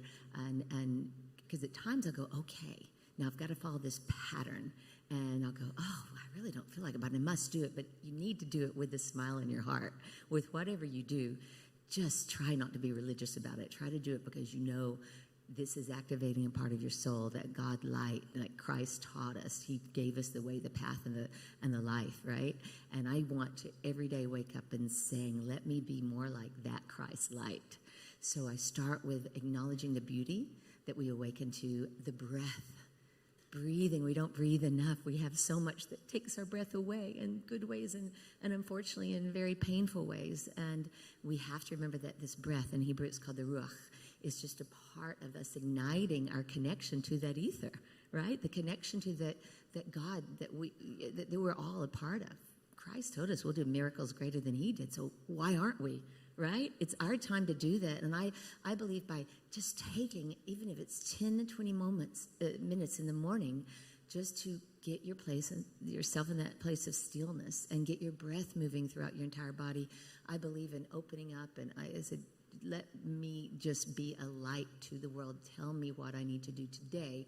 And I've envisioned a beautiful golden light coming through the top of my head and going through all of my body and clearing out any place where I may have blockages, because we've had a heartache. We've been filled with a lot of toxins on every level. So our body can hold on to these things. So I think we have to learn how to go within with our breath and feel, is everything moving as it should within our body? Can we, I know my heart went through some struggles. Can I God help me bring more of that light into my heart and move it through your body. Just go through every part of your body and your cells and just say, okay, I am a being of light. I am made by God. I am divine. God made me divine, and Christ has been my connection my whole life. So I look deep and study beyond religion, how he lived his life. And as I know you have, and you've had some beautiful personal experiences with that, and knowing that the silence that he took when he needed to go into the desert and not eat and fast. And I know that it's kind of amazing that I chose to do a fast the week that our friend Charlie Kirk was assassinated.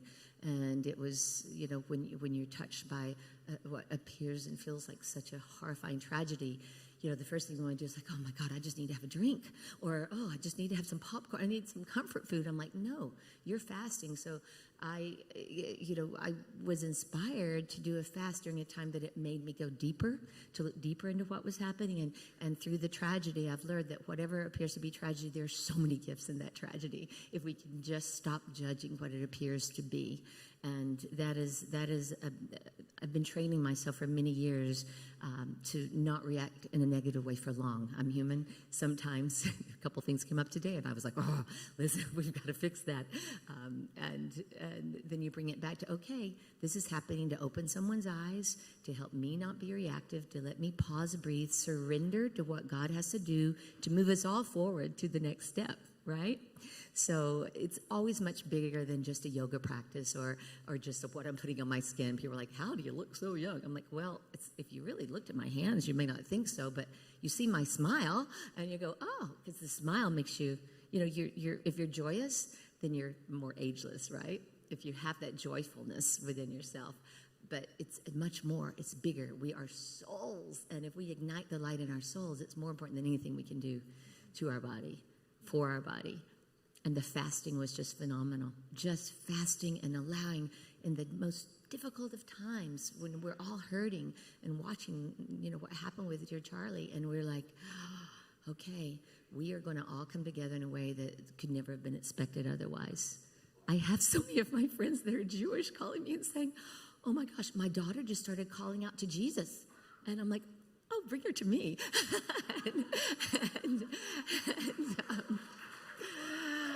So I'm watching things happen. And this is not just for kids that were influenced by Charlie, but it's kids that are getting a download that there's something more, and they're seeing visions. And that's what we pray for our children. We help them be clear channels. We listen to them like you do with your beautiful children. You listen, you converse, you hear them, and you let them feel acknowledged, and you let them share, even if it may not be in agreement with who we are, right? That's just a beat. Beautiful.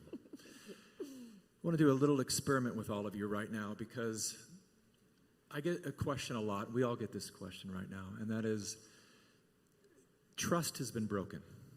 People don't know who to trust. There's even a lot of question around some of the moves that Donald Trump is making, and we don't like some of them. So we get stuck sometimes. Like, can we trust him, really? Because he just got his booster, like yesterday. What is going on there? I was like, of all days, before we come here. Yeah, of all days, exactly. And I want to, in light, pun intended, of this conversation, and the body being soft technology, it's one thing to sit and listen to a lot of information, and it's another thing to practice how to receive higher intelligence, divine intelligence, God's word. I know a lot of you have a practice. A lot of you are prayerful and receive that connection from God. But this is something that I was taught in 2008, and I've been practicing it ever since. And I've recently, it occurred to me that I didn't teach this to my children. And they were kind of stuck on something. And I said, oh, boys, come here for a second. I forgot to teach you something very important, something I learned in 2008. And that is, our bodies have a GPS system in them. And GPS stands for Global Positioning System. So we have a system in us that literally helps guide us in our global positioning on this planet, in this physical realm, while we're here together. And so I just indulge with me for a moment. Find a question that you might have in your life, like something that you've been contemplating. Is he or she the right one? Is this job for me? Is there some new change that needs to happen? Take a moment to find a question that's relevant to you, that matters. Take a moment, find your question.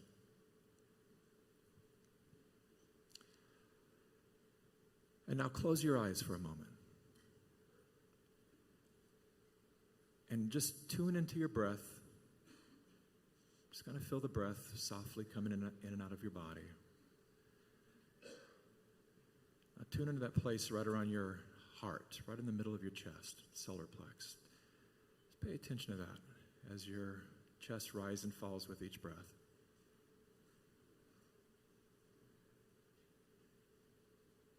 And I'm going to have you ask yourself that question. And what I want you to do is to pay close attention. It really requires, this is not something that you can always feel right away. And I've done this here before, but I want to do it in a little more detail.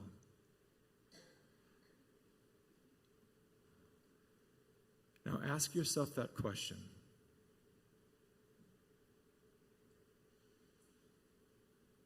And now pay attention to the subtle feeling of your body. Is there a sensation that brings your body downward, where your shoulders start to concave around your chest? Are you sinking? Or are you lifting and as your shoulders rolling backwards and opening? It's usually very subtle and it takes a little practice. But that in itself is one way through this challenging time to know, and if you do this enough with every choice you get, should we go tonight? Should I stay or go? Oh, no, we're going to stay home. It's extraordinary how good that guidance will be in your life for every decision that you make. And I offer that because I believe that it's time for humanity to go online. And I don't mean online digitally. It's actually time for us to device, to break our connections and our addictions to the devices that we are all in some way, most of us, addicted to. And to really reconnect with a deeper intelligence, a deeper truth. We have been severed from that connection to divine wisdom. And sometimes we think we're connected with God, but maybe we're connected with a false channel, something that's giving us false information, just like the media does. And so we question sometimes when that guidance leads us to the wrong path. How did that happen? And so we have to get more clear, because that our system of paying attention to the subtle energy of our body instrument, we become so distracted, it requires the stillness to pick up the subtle changes in our body so that we know how to guide our lives. And it's a wonderful thing that we're in this moment right now where we've lost trust in so much, because it forces us now to come back into trust for ourselves and for God. And that's when things start to change. What I mean when I say it's time to go back online, I believe that we've invented nothing in life. All we do is we create physical items that become almost a prototype, as if an architect would create the miniature model to understand what the building might look like when they actually build it, and it usually starts with a blueprint. We're creating technologies to try to understand what this body is capable of. We created the internet so we can understand what interconnectivity is, that we are all interconnected with everything, communicating at all times. We created wireless technology so that we could remember, oh, we don't actually have to be hooked up to a telephone and a wire back and forth. Information is traveling through the ether, through the air. It's almost like the Wi-Fi connection, the modem. And so that little exercise, I invite you to practice that as much as possible and teach that to your children. Because in a time when they don't know what to trust, and they don't know whether their teacher's telling them something good or not, that builds a resilience within us, a self-trusted resilience in us, so that we always know when it's God and when it's not. You'll know. I mean, there's a lot of voices around us at every moment, and it's very, very challenging. And I feel like I'm a magnet to a lot of people that, want to be close to the president, want to have this to get fixed, and, because we've been friends with Bobby so long. So just being able to be a clear channel of where you can take your footsteps, where you can do the most good, but while you protect your energy. And one of the ways that I do that is I've been, for the most part, observing the original Sabbath for quite a few years now, where I will shut down my phone for work, no emails, no social media from Friday night to Saturday night. And during that time, it's like, I don't know how it exists if I was working 7 days a week. We weren't intended. When God created the world, the day of rest was as important as when he created humanity or the water. So we are guided to take that day of rest. And it doesn't mean, if there's, you got your what do they say, the ox in the ditch. I'm forgetting my scripts for a moment, but, there's times you have to step out and take care of things. And but for me, it's like my friends know that this is a time. Please don't bring up business for me. Please don't don't hit me with anything that's not of the consciousness of family or community. And that has made such a difference in my life. And sometimes you'll, oh gosh, I forgot. I'm reaching you out, and it's your Sabbath. I'm like, it's fine. I only look at it if I'm thinking my daughter might need me, and I see my best friend there. But my friends know that this is my time to really go in and connect. Put the device down. Be with your family, connect with your friends, and have a meal together. Share conversations. Have your family put the phones down. That Friday night dinner, I was working with a group, Spirituality for Kids. Years ago, we were creating this program, and we did research about where the kids that were the healthiest kids, and they were actually the Orthodox Jewish kids. And why? Because every Friday, they put down their phones, they don't watch the television, and they have a dinner around the table with all their friends and family. So it's a time to share and be together and be united and bring up things that have been happening in the day or the week. And I think that with your families is such an important thing. Tell your kids, get your tail home. We're going to have this family dinner tonight, and just open up the heartfelt questions where it's a safe place for the kids to be and share their hearts and their hurts and their pains and their joys. So we're out of time, but I want to say one thing in closing here. A beautiful woman asked a beautiful question last night during the dinner, and that is, how do we maintain our humanity? And that's one of the most important questions we can ask ourselves right now. How do we maintain our humanity? Because transhumanism is the opposite of maintaining our humanity. And everything really leads to that, because transhumanism is what allows them complete control. And so, we worry about digital IDs and all of that, but being digitized biologically is really the big concern here. And so my answer to that question last night, for those of you who weren't there, is that we need to start really valuing and paying attention to the little things again in life, to the little things, making eye contact again. I spend time, my kids will say, hey, Dad, I love you. Okay, I got to go. I say, come here. And they know what I'm doing when I do that. Bring them back right here. They stand right in front of me, and we eye gaze before they leave. And my little one used to be like, eyes darting all over. Okay. And now he's like, I've seen that in action. And he stays right there with me. It's intense, right? That getting comfortable again with being with humans, because they're trying to wedge between us, right? They're trying to get us to be more comfortable texting and we might look up every now and then, but I've noticed that it's become more and more uncomfortable just to be with someone. And so focusing on our breath, the little things, as I said last night, taking your shoes off and being in nature, turning your phones off, and above all, having those deep, wonderful conversations. Another wonderful woman asked me here in the back room, someone who works as part of this crew, said, why is it always 80% women at these things? How do we get the men involved? And I'll just tell you my short answer to that. Invite them back. Men have been uninvited. Men have been convinced through decades and generations of media convincing us that the dad is just there to provide the roof over the head, do a little protection, and then shut up and mind your own business. We have to bring them back in. Ladies, mothers, if you have small children, tell your children, pull them aside and tell your children that your dad would really love for you to ask them questions sometimes. Have them tell them stories. Dad, help me with this. My kids come to me for everything. My 14-year-old now is starting to get interested in girls. So he goes, how do I handle this, Dad? What would you say? And what would you do? Thanks, Dad. That really helps. And he always says thank you to me, and I turn around and I say, Azai, you have no idea what you just gave me. You reminded me that I matter in your life. You reminded me that I'm here to do more than protect you and put a roof over your head. You reminded me that all of my experience as a man that I can pass on to you right now, maybe save you a little heartache. And so that bringing the men back into it, letting them know that their position in the world, they are also nurturers. We are not just hunter-gatherers, we are also nurturers. And that their voice matters, their position matters.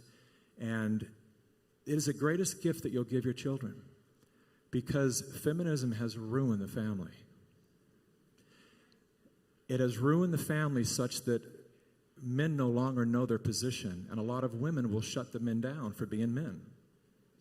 So invite them to be men again. It's different than the way you'll respond. It's different than the way you'll speak, but it doesn't make it wrong. It means they are the man and you're a woman. And both of you play your roles, and your kids will feel safe again, because that's one of the biggest problems we have right now, is our current generations don't feel safe in this world for very good reason. Look what they just lived through. Look at they just learned that this big thing called the government and the medical and the doctors that they were told as little kids to love and trust just tried to harm them. They're scared. And the way that they feel safe again is by knowing they have a mother and a father that have their back against anything. Bring the men back into this, please. We need them. Yes. And Mikki, we're going to continue to watch everything that you're producing, and we're going to share it with everyone we know, because you see who he is and where his heart is. And I see Nadia just said, oh, yeah. So I'm co-founder of the Global Wellness Forum, along with Dr. Ed Group and Sarah G. And we would love for you to take a peek and see what we're doing there, state by state, to help create legislation and support for communities. And we take it to the federal level, and we're working around the clock to just have that impact, to make a difference on food, water, clean air, clean soil. And with Marla Maples Foundation, it's really about connecting the heart for God with the work that you do and how we can help and make a difference. And I had to do this because there's so many asks that I get, and I'm one person, I can't do it all. So we're building a team to help find solutions for people struggling. So thank you for taking a peek at that, and thank you all for being here. Coming up next, one of my best buddies in the world, JP Sears. You don't want to miss it. Thank you. We love you. One more time for Marla Maples and Mikki Willis.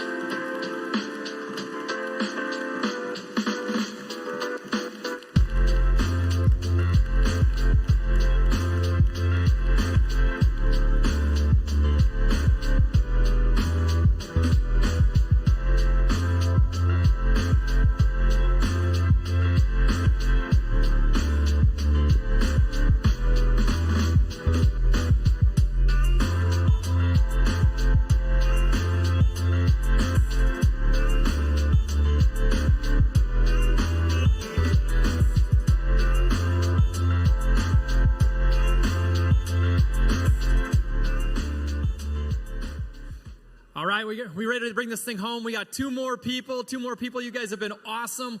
We have two more amazing speakers to close this show out and ultimately to land the plane.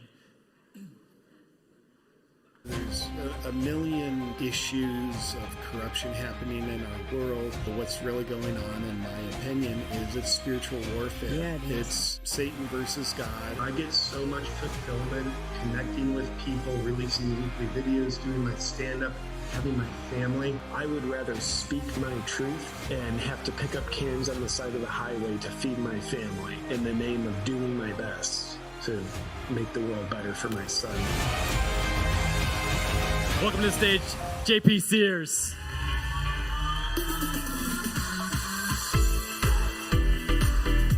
Thank y'all. Are y'all sick of me yet? Okay, thank you. That's very validating. And I appreciate the sexist stage setup. I don't get chairs or anything, so I'm not a beautiful lady. Or maybe I am. Well, with the few minutes I have with y'all this evening, I'd like to just kind of surrender the sword of satire for a second and speak to you from my heart. Would that be okay with y'all? Cool. Because I'm going to do it regardless. I just want to share with y'all, beautiful people, something that's important to me in the time we live in. I don't know if it's going to be important to you. That's best for you to decide. But from my perspective, we've just lived this weird, exhausting time the past 5 years or so. So many of us have put so much effort out into trying to shine the light of truth, to wake other people up, screaming information from the rooftops. And thank God there's been so many of us putting so much effort into it. And I realize we still have a lot more work to do. Would you agree? But also I think there's a little bit of a moment we're in where it's a transition point. You know how the farmer needs to let the field rest once in a while? So something I notice in myself, and I think I notice it in other people, is we've been trying to change the world and kind of neglecting ourselves. We've gotten really good at preaching the change that needs to happen and kind of ignoring ourselves. So from my perspective, what's coming up is really important to me in this season of life is really doubling down on what Gandhi once said, be the change you wish to see in the world. Quite honestly, it is easier to try to yell at the world, get it to change. It is really hard. It's scary. This is where we encounter the dark forest within ourselves when we make that the primary mission. So what I'd love to share with you is 4 guiding light principles that I'm working with in this season of life to help me be a better person. And quite honestly, I think the better of a person we are, the better of a change maker we are for the outer world. Sometimes we trick ourselves into believing the louder I yell and the more frequent I yell, the more that's going to help change the world. And honestly, that moves the needle. But I think what's more powerful than that is our vibration. It's not so much the words we speak, it's the energy we emanate, being very congruent with our values, practicing what we preach, resolving our inner stuff. So let's go there. One thing that I'll call it principle number 1, that I'm really focused on is radical discernment of good and evil, or God and evil. Do you think there's a little bit of evil in the world? Do you think there's sometimes evil in yourself? Yeah. I mean, I think there's no question if you look at something as tragic as the Charlie Kirk assassination, it's very easy and accurate to say the people behind that were evil. Then that exposed a lot of other evil. You probably saw online people typing things, which is they're dancing on the grave of someone's father, someone's husband, a man who was very dedicated. And when I was looking at that, I realized, like, that's evil. I don't think those are people purely swallowed up by evil, but I think those are people they made a decision, and now they're doing the bidding of evil. And I said, I don't like that. And the wise people always say what you don't like about other people is what you don't like about yourself. So that makes me think, well, where do I have room to improve in this area?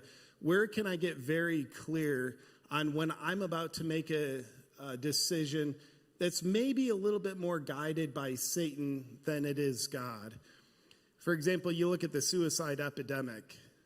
I would dare say, at a very simple perspective, that is people falling for the temptation of the devil. That is people making a very evil decision towards themselves. And let's see, I'm trying to be brief here. Oh yeah, here's what I wanted to say on that. Notice when we're tricked into division. In the wake of the Charlie Kirk tragedy, I saw so much division from the freedom fighting community, the community that says words about standing for unity.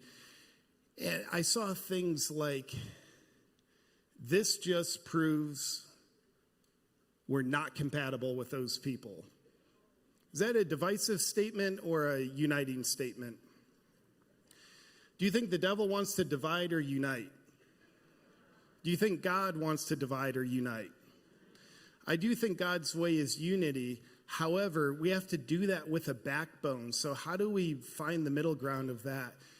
So what I'm making sure I am acutely aware of in my decision making, my thinking, I think we need to be bold, fierce lions with zero tolerance for evil ideas, drawing a clear distinction between the ideas and the people who are the hosts of those ideas. Does that make sense? Otherwise, I think we are tricked into doing the bidding of the devil, doing more divide. I think people, they're always savable.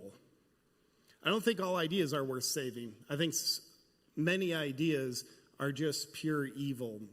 So in my own thinking, that's something I'm sitting with. I also do believe, call it principle number 2, man, I think it's time to get strong. We've been exhausted, and I think it's time to get strong at all levels. I think one of the biggest areas I see people neglecting is just our own physical fitness, these God-given temples. And, you know, I also believe how you do anything is how you do everything. I was exercising not too long ago with a friend, and anytime I have a friend with me, I'm working out harder because I'm an egomaniac. I want to impress them. And we're on this assault bike. It's just like a felonious piece of exercise equipment. It's a torture device. And I was just going until I was like literally dizzy, tunnel vision. It was probably not like a good medically place to be. But he just said, why did you do that, JP? That was stupid. And I said, I did it for my son. And he said, well, your son's not even watching this. And I said, I know. I want to be the type of man for my son that does the hard things, not just when people are watching, not just when he's watching. I want to be very congruent with my values, and which kind of coincides with the belief I have. A way to be strong is embrace discomfort very actively. By definition, being uncomfortable, it kind of sucks, doesn't it? We don't like it. However, maybe that's where our blessings come from. I'd ask you to do something real quick right now. Think of the 3 biggest blessings in your life right now, whether they're children, your spouse, whatever your blessings are. And then I would wager, if you really think about it, you had to go through discomfort, maybe major discomfort, to allow each one of those major blessings in your life to be possible. I'm curious, someone want to share what one of your bigger blessings is? Babies. Any discomfort with having a baby?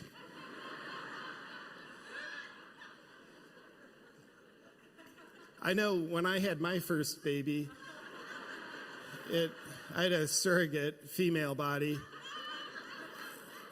But even though I had the easy part, choosing to have a baby, that was very uncomfortable to me because I knew life as I know it, which was largely set up for my selfish gratification, that's coming to an end. It was very uncomfortable to have to just kind of stop being selfish JP.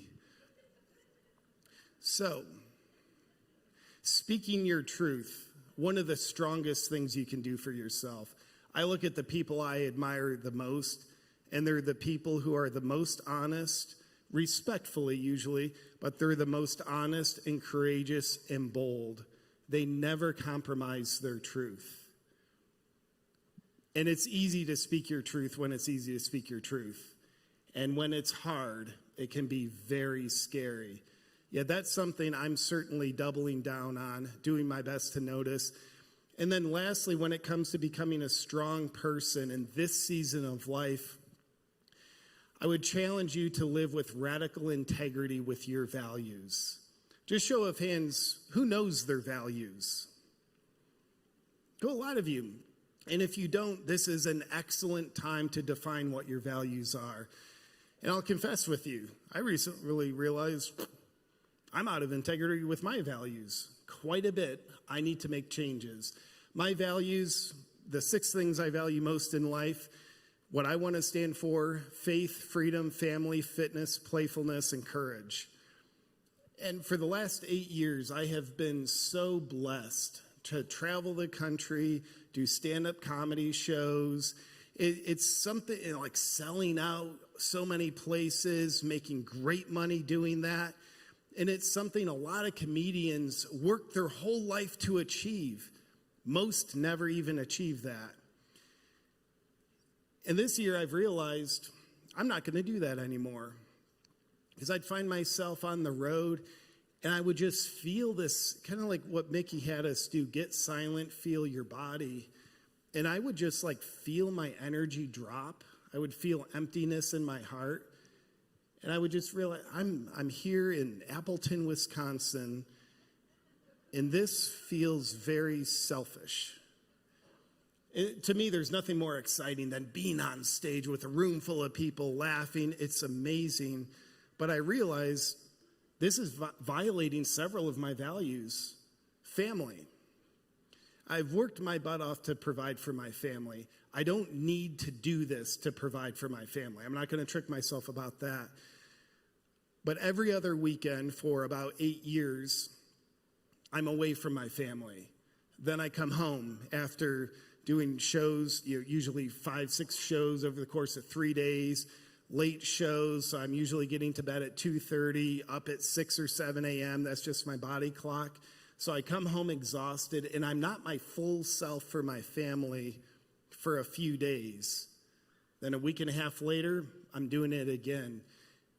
This is actually violating some of my values. It was also violating my faith because I could hear my heart's guidance. I think our heart is the biofeedback instrument that God communicates to us through. I could feel my heart for at least a full year saying, this bucket is full, JP. It's time to let go of something good, to let something greater come in. And then I was also violating courage. To me, it is so scary to let go of something that's good, it's certain, it pays well.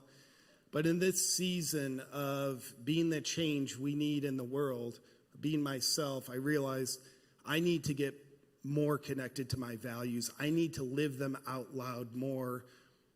My calling is, okay, I'm not going to travel doing stand-up comedy shows. Take at least a year off. If I want to, I'll go back to it. But otherwise, I just need to be connected to my values. And I would challenge you, notice how you are when people aren't watching. Then challenge yourself to be how you are when people are watching. And I know I'm framing this as this is making you a a more stronger person. Is more stronger the right? I'm a comedian, and in my medical education, they didn't. It makes you a more stronger person. So while it does that, again, the little trick we want to sometimes remind ourselves is the stronger you become as a person, your vibration goes up. You are influencing the world in a more powerful way. Does that make sense? And I know our five senses don't want to believe that. Well, we can't see that, feel it, measure it. But I would say it's a phenomenon that's beyond measurement. I believe it to be true. Next, what I want to share with you is free thinking. I think it is so important, especially with the Trump administration, to not get lazy as free thinkers. To me, the scariest part of having an administration that is largely great. I mean, can we at least say, like, better than the last one? If not the dream administration. But we all know good times can create weak people if you're not careful. So I think a danger of good times is we get lazy. We start outsourcing our thinking. Like, where do the Republicans stand on that? We start doing the groupthink thing. And remember, the devil masquerades as an angel in disguise. It might not be President Trump or Bobby Kennedy. Maybe it's the next guy or the person standing next to them. Or maybe they make a decision in the next moment where they were influenced by evil and they didn't know it.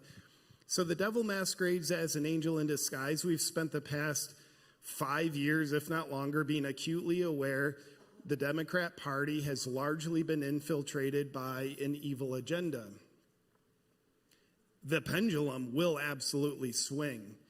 But if we don't keep exercising our critical thinking faculties during an easy time, eventually we will be the sheep that we've been criticizing.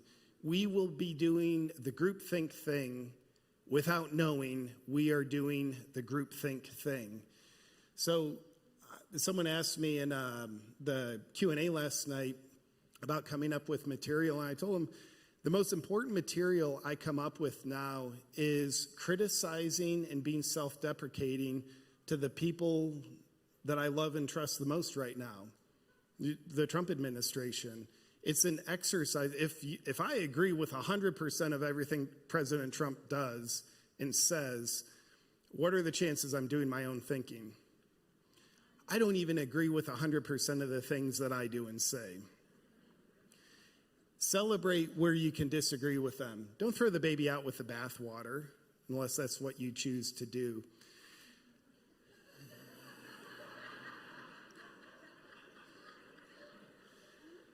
And then, lastly, this really hit me last night, trust. There was a lovely question in the Q&A. I realized, okay, I need to hear this message. And it was about trusting the medical system. How can we ever trust the medical system again? And then Dell got up there. He talked for 5 minutes. Then he yelled for 10 minutes and never trust them again. I think he was doing an Alex Jones impression. It was pretty good.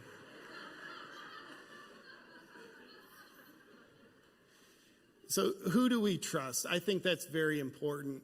And what I realized last night, there's two people to always trust, self and God. But we even have to have discernment on what about ourselves are we trusting? Is this God working through me? Is this evil working through me? And that's not necessarily to say, well, never trust other people. You go home and tell your husband, like, I don't trust you. Because trust your discernment on when to trust other people, if that makes sense.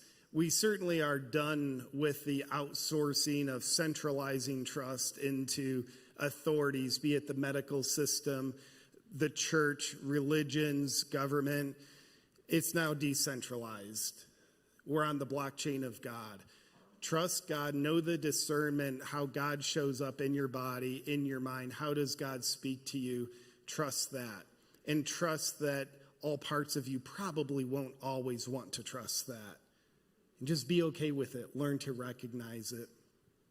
So with that said, I just want to thank all of y'all for being on Team Freedom the past 5 years. Some of you have been doing it longer.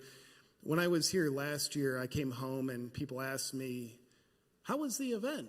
And I said, honestly, there's some people there I knew, and most people I was meeting for the first time, whether they're speakers or attendees, Dr. Jared, and I said, the event, it felt like home. And I said, I don't even think I have room in my schedule, but I'm going back next year. It just felt like home. And that speaks to the type of people that are here. And like, I want to be more like you. And if I didn't know any better, I think we need each other. So my message here is take care of yourself. Make sure you're strong, you're living integrity with your values. Be the change you wish to see in the world. I think it might make your life a little bit better. And the cheat code is, I think that is the most understated message about how we change the world. Be very congruent. Your vibration changes the world more than your words. I don't know if that's true, but I definitely believe that. With that said, thank y'all for having me this year. It has been an absolute joy. It's great to be home with you.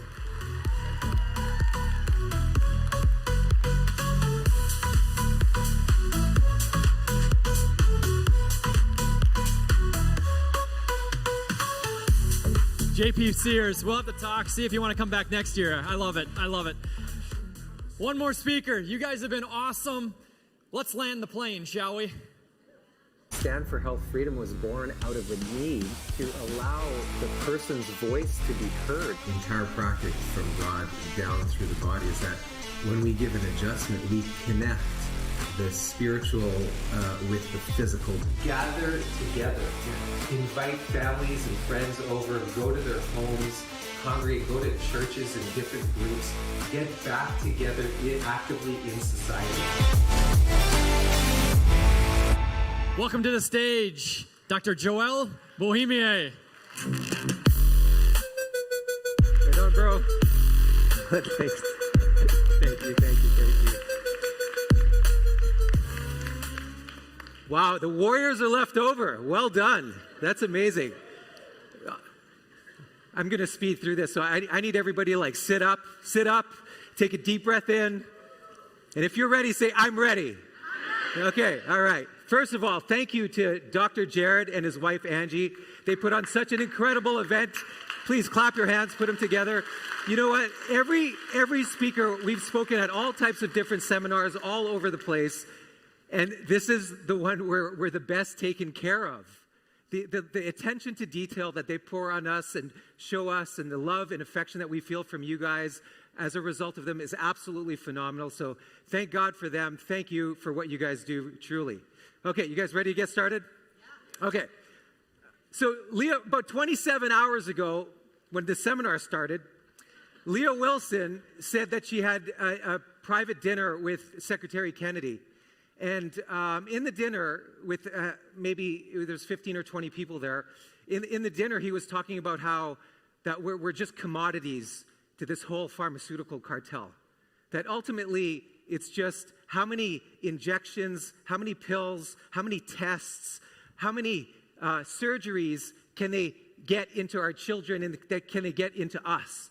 That we're just a commodity. And when she left that meeting and I spoke to her the next day, it was like, it's just heartbreaking to hear that. Like, it's so inhuman to even think about that. No one in this room would think that way. But for some reason, we have a whole system now that's designed to deceive us and to put as many poisons into us and keep us alive but sick, but alive but more sick for the course of our lifetimes. And I thought to myself after that conversation I had with her, it's like, where did we go wrong? Right? Like, where did this start? And I came upon this image right here, and I think we have clues in this image. This is the ceiling of the Sistine Chapel, and it's a picture of Michelangelo that he painted of God with his breath of life, breathing the breath of life into man. And that's what that picture represents. And this was a time in the 1500s called the Renaissance period, where we had just come out of the Dark Ages, and it was like a time of freedom, where we were free to explore, like, religion and humanity and the arts and all types of different things like that. And it led to what I believe is the crux of the matter and why we are where we are today. And after this image was painted, maybe 100 years later, we kind of deviated.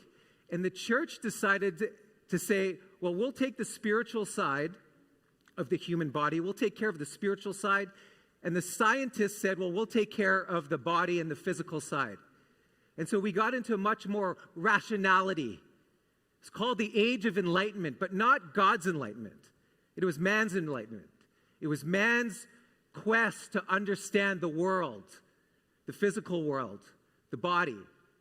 And in that decision, maybe 400 years ago, we've taken a slow deterioration to the point where we've now been completely brainwashed. And I will actually say that I believe that most people in the room here have been completely brainwashed because we were born and raised in a medicine cabinet. If you're 100 years old or over sitting in this room, then probably you weren't born in a medicine cabinet.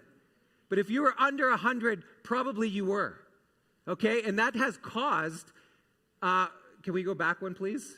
Yeah, that has caused a brainwashing of sorts. This is an image in 1973 in Stockholm, Sweden. And you see there were 4 people that were held hostage in a vault of a bank. There was a holdup that went wrong, and they stayed in that vault for 6 days. And what happened during that time was fascinating, because when they were finally freed, and they all survived and were freed, when they were finally freed, they were actually nervous to come out. They didn't want to come out without their captor, because they had built a bond with their captor. They had defended him afterwards, saying he's not a bad guy. Don't press charges on him. Don't be mean to him. To the point of even starting a fund to raise money for his defense lawyer. And this is called a trauma response. And that trauma response today is known as Stockholm Syndrome. And I believe we have a mass population of people who are stuck in Stockholm Syndrome. That we love our captors despite the harm that they cause us. That we still protect them. And that we raise money for them. And so I would like to go over how that starts. From birth to death now, we're living in a medicine cabinet. As a matter of fact, it's at conception. Because once the mother conceives, what do we do then? We go to the doctor and we start getting what? Tests. Does anybody know anyone who's had false positive in those tests? Oh my gosh, is the response I'm getting. I come across every single month, 1, maybe 2 women who are pregnant who've been told, your child's going to have Down syndrome. We did the test. We understand if you want to terminate the pregnancy. Your child's going to have severe brain damage. We did the test. And in almost all of those cases, it happened to me, by the way, and I didn't even go and participate in the medical system.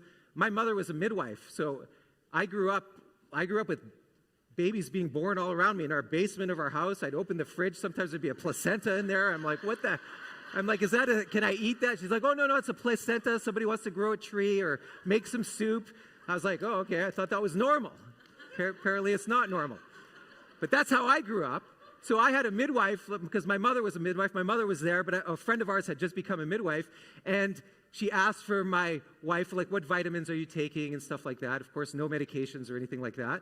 And then I walked in from work one day at lunchtime, and she was bawling. And I said, what is going on? This is not normal, right? And she says, we got a call. There's a geneticist calling us in 20 minutes, and apparently there's a problem. And I said, what are you talking about? Like, we don't know geneticists. We're not involved in this system. What's going on? Well, the midwife had to upload our documents somewhere, and they're saying I'm taking too much of a certain type of vitamin and that there's a problem. So I was like, okay, let me handle this. So the geneticist from Toronto, now I live in Winnipeg, but the University of Toronto geneticist calls me and says, yeah, we reviewed your wife's vitamin intake. We think you're taking too much vitamin A. And there's a good chance that there'll be severe neural tube defects and severe brain damage to your child. If you're lucky, there might just be like a cleft lip, cleft palate, cleft nose, cleft eye, if you're lucky. So I couldn't believe the phone call. And I said, well, I appreciate the phone call, but I do not want to talk to you ever again. I do not believe what you're telling me. My wife is taking the vitamins for a very specific reason. They're whole food, natural vitamins, and this is not going to harm her. And I'd appreciate it if you never called us again. Thank you very much. I was kind. I was nice. And I hung up the phone. And of course, you know, my daughter, I mean, she's 20 years old now. Of course, she has one eye, half a nose. No, I'm just kidding. She doesn't. That's not true. She's a beautiful, wonderful, unbelievable, gorgeous human being. But that's how they start.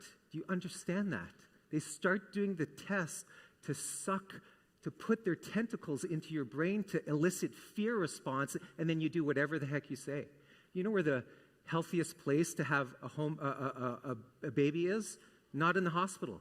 You know what the safest place to have a baby is? At home. But you would never know that because the medical doctors say, well, what if this and what if that and what if that? And they scare the crap out of you to think that you have to actually go to the hospital, which, if you think about it logically, the place where there's more sick people and more infections and more disease, and you're like, oh, let's have a baby there. That's insane, actually. But the science shows, the research shows that the absolute safest place to have a child is at home. Do you see what I'm saying? But they won't tell you that. They'll tell you need to have it in the hospital because what if? And you're like, okay, yes, sir, I will do it, my captor. And then the baby's born, and then we give vitamin K shots, and we give all this stuff. And actually, I believe that the only reason we give the vitamin K shots is to protect your child from the onslaught of vaccine because it causes micro strokes in the brain. That's the only reason they give vitamin K. They're not protecting from a bleeding disease. That's not what they're doing, but that's what they tell you they're doing, right? And then it's absolute and total control through the schedule. You see what I'm saying? This schedule is designed to control you. You got to have an injection now or you'll die. At 2 months or you'll die. At 4 months or you'll die. At 6 months or you'll die. And on and on and on. This is Stockholm Syndrome right here. And we say, oh, thank you, captor. I don't want to die. I don't want my kid to die. Well, by the way, they tried to do the same thing to adults. You see this? Hepatitis A, B, Twinrix, measles, mumps, rubella, Tdap, flu, pneumonia, HPV, varicella, zoster, Shingrix, rabies. All those vaccines you're supposed to get as adults. Did you know that? I mean, some of you know that because some of your children told you if you're a grandmother or grandfather, they said, you could only come and visit the grandbaby if you get your shots because I don't want to put my grandbaby at risk. You follow me? Right? But they were supposed to implement this during the pandemic, but it failed. And it failed largely because of people here on this stage and in this room saying, we are not following with this. We are not into vaccine passports. Oh, they won't stop. They're trying again. By the way, they're trying again, right? And they're trying again through the digital IDs, and they're trying again through digital money, right? They're trying all that stuff to eventually get us to inject all this stuff for the rest of our lives. These are real recommendations. As many vaccines as children get is what they want adults to get, just FYI. But they're safe, they're effective, and they saved millions of lives. Oh, really? Well, did you do preclinical trials? Meaning, like, did you study it on rats or monkeys or anything like that to see what happens over the course of lifetime and then several generations when you inject somebody? Oh, no, we didn't do that. Oh, well, did you do a double-blind placebo-controlled trial where you actually compare a vaccinated person versus a group of people who got a saline solution, something totally other. Oh no, we didn't do that. Well, did you study all of the ingredients and what they do in the body and how they interact with each other and how that affects the baby? Oh no, well, of course we didn't do that. What about the observational period? You followed them for years? Because, we don't see the disease process oftentimes till their children are 8, 9, 10, 12 years old. Well, I mean, we followed them, for like 3-5 days. A couple of them even, we followed them for a couple of months. Wrong. Study funded by independent groups? No.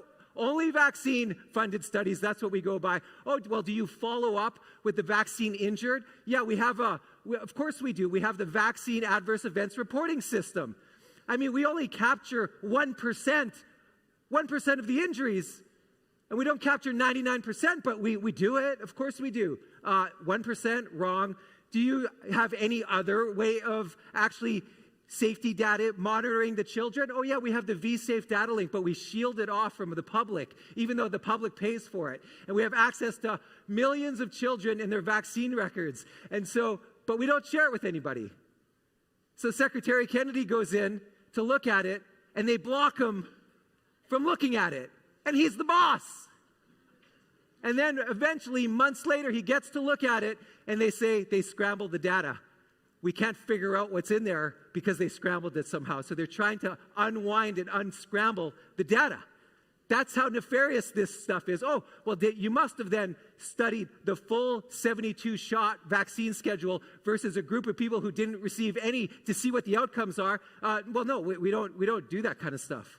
No, why would we do that? But don't worry, because they're safe. Like, that's literally, and we're going, okay, yes, inject me, please. Give me some more, right? But it's okay if they're not that safe, but they're super effective, right? Now, effective vaccine in my brain would say it would prevent me from getting the measles. It would prevent me from getting polio. It would prevent me from getting diphtheria. Is that not your definition of an effective vaccine? Oh, not in vaccinology. Just kidding. In vaccinology, it's not preventing you from getting disease. It's whether or not the vaccine causes your body to create antibodies. And we know from COVID that you don't need antibodies to protect yourself. That's about 10% of your immune system. There's a huge branch of your immune system called cell-mediated, which is the strongest one that protects you from infections for a lifetime, that vaccines do not activate. And that's why there are hundreds of examples, and I'll show you two. You can find 99% vaccinated populations where there's measles outbreaks. You could find 90% vaccinated populations of pertussis, and there's pertussis outbreaks. How is that even possible if the vaccine works? Oh, yeah, but don't look at that. We told you it's effective. Oh, yes, master, I'll follow you, right? Because it saved millions of lives. And this is the biggest lie you'll hear. Because if you look, that's the death rate on the left, and that's the years on the bottom, right? And so we're looking at measles, scarlet fever, typhoid, whooping cough, and diphtheria. And in every single case, the death from the disease decreases by 70 to 99%. 70 to 99% before the introduction of the vaccine, right? But the best part about this slide is actually scarlet fever and typhoid follows the exact same pattern, and there's no vaccine for scarlet fever or typhoid. We don't give it to our children here. And it follows the same thing. But don't worry, it saved millions of lives. That's another lie, right? Even with polio, because everybody asks about polio after, it's the same thing. 70% decrease in deaths from polio before the introduction of the vaccine, and only 10% of the world's population was even vaccinated against polio. And they're taking the credit to manipulate you. Do you understand that? So this, somebody referred to it earlier, the Institute of Medicine said to the CDC, hey, we got to do this research. We got to check it out. Well, somebody went and FOIA requested these emails and conversations, and this was the head of the IOM at the time.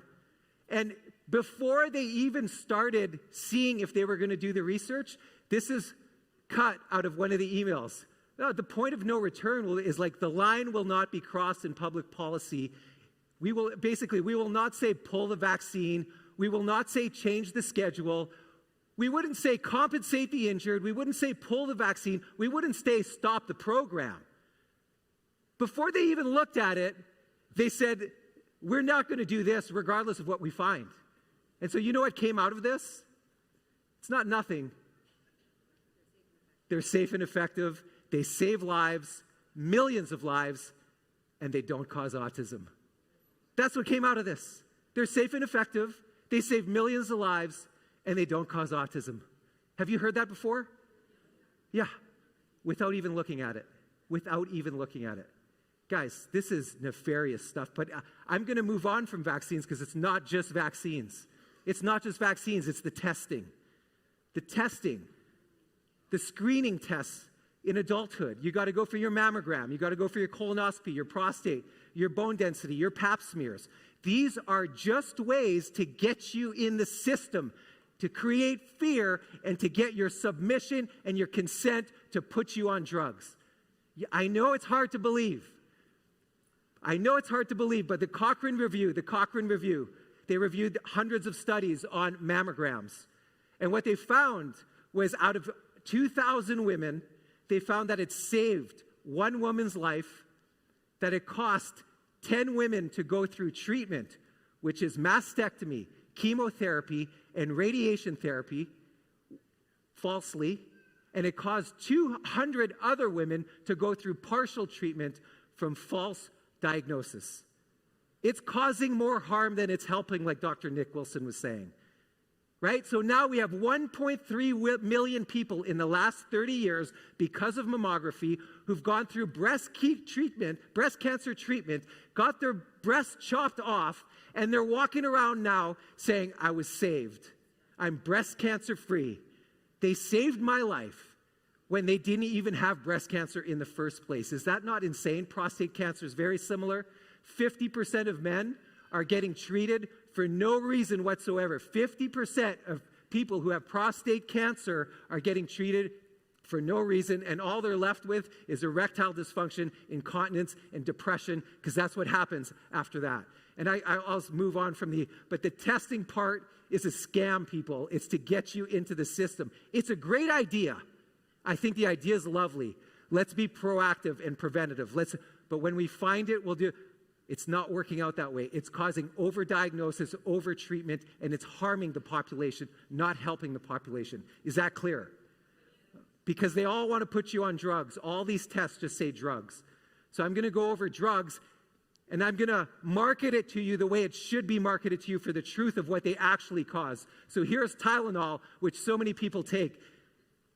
Critics say it may blunt empathy and alter brain process because it damages two very specific areas in your brain that cause you to care about yourself and others.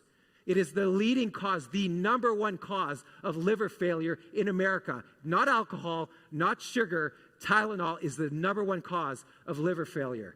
Don't worry, though. You could take Benadryl instead, because with Benadryl, for an antihistamine, you get long-term use associated with 54% increase of dementia, with measurable brain atrophy and hippocampal decline. It causes brain damage. Your Benadryl is causing brain damage. Were you aware of that? Would you take it if you knew it was doing this to you? How about Nexium? Oh, my gosh. Wildly prescribed for acid reflux, yet linked to doubling depression rates and disrupting the gut-brain axis like the doctor talked about this morning. Includes dependency due to rebound symptoms and potential cognitive decline. Okay, no worries. I'm just going to take Ozempic because we know that the cause of obesity is the lack of these GLP-1 injections, obviously. So it's a miracle for weight loss. But did you know you actually lose more muscle than fat? So the ratio between muscle and fat is actually harm. It causes nutrient depletion, rebound weight gain, built-in lifelong dependency. Oh, and by the way, just a little side effect. I mean, a little thyroid cancer, a little pancreatitis, a little gallbladder issues. I mean, don't gastrointestinal intussusception. Don't worry about those things, though, because you'll look great in the genes. Okay? And then we have Prozac, which 40% of women over 50 years old are on antidepressants, like Prozac. And these cause a flattening of your emotional range, of course, and increased suicidal and homicidal tendencies. Withdrawals can be severe, and they cause dependency because it's so difficult to come off of. So when you come off, you get symptoms. You're like, well, the drug must be working. That's how it works. That's what people say. Drug must be working. Oh yeah, other risks include sexual dysfunction, weight changes, insomnia, agitation, and emotional blunting. Are we having fun yet? Lipitor. All I got to say about Lipitor is what's it designed to protect you from? Heart attacks and stroke, to reduce cholesterol, right? Oh, it's linked to an increased risk of heart attacks and strokes, an increased risk of cancer, and an increased risk of dementia and Alzheimer's disease. Have you guys heard of the number needed to treat? When you take a drug, there's something about that drug profile called the number needed to treat. How many people need to take the drug to help one person? To help one person, not everybody. But the nicest, kindest number I could find, because most were 350, 328, 256, depending on the drugs, was Lipitor. Lipitor's number needed to treat is 143. That means 143 people have to take the drug in order to potentially help one. That means 142 people only get the increased risk of cancer, heart disease, and dementia and Alzheimer's. That's a 0.7% efficacy rate. If I said to you, here's your Lipitor, there's a 99.3% chance it doesn't work, but it's going to give you these symptoms for sure. At least one of these symptoms, you're going to get something. Are you going to take it or are you going to leave it? Yet there are millions of people taking this poison. And the last one, I saved this for last, because as soon as somebody gets the diagnosis, it's the ultimate fear response, and it's give me whatever you got. And I'm going to do chemotherapy and radiation. Do you know, if you look at the totality of all the cancers out there, all the cancers, and the treatments they have for all the cancers, you do the chemotherapy, the radiation, and you do the surgery, it prolongs your life by 2 to 3 months. Oh, some might say, well, that's kind of worth it. No, the 2 to 3 months suck. They're the worst 2 to 3 months you've ever lived in your life, because you're so poisoned, you don't want to be around anybody. You don't want to be touched. You don't want to be kissed. You don't want to be loved. You don't want to be with your kids. You don't want anything, right? So does it make sense to poison yourself back to health, not just with the chemotherapy, with all the drugs? Does it make sense to poison yourself back to health? It doesn't. But how many people, when they get the diagnosis, are going to say, I'm going to look for the cause? I'm not going to just treat the symptom. I'm going to look for the cause. Very few. Why? Because we're indoctrinated to find the cure, and this is as close to the cure as we get.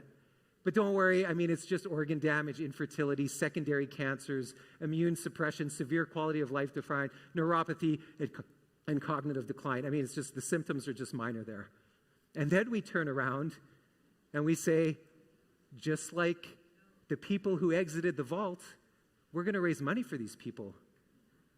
It's Breast Cancer Awareness Month, everybody. Guess who started Breast Cancer Awareness Month? Imperial Chemical Company. The people who cause chemicals that cause breast cancer, that create chemicals that cause breast cancer, are the people who started Breast Cancer Awareness Month. Are you aware of that? Isn't this unbelievable?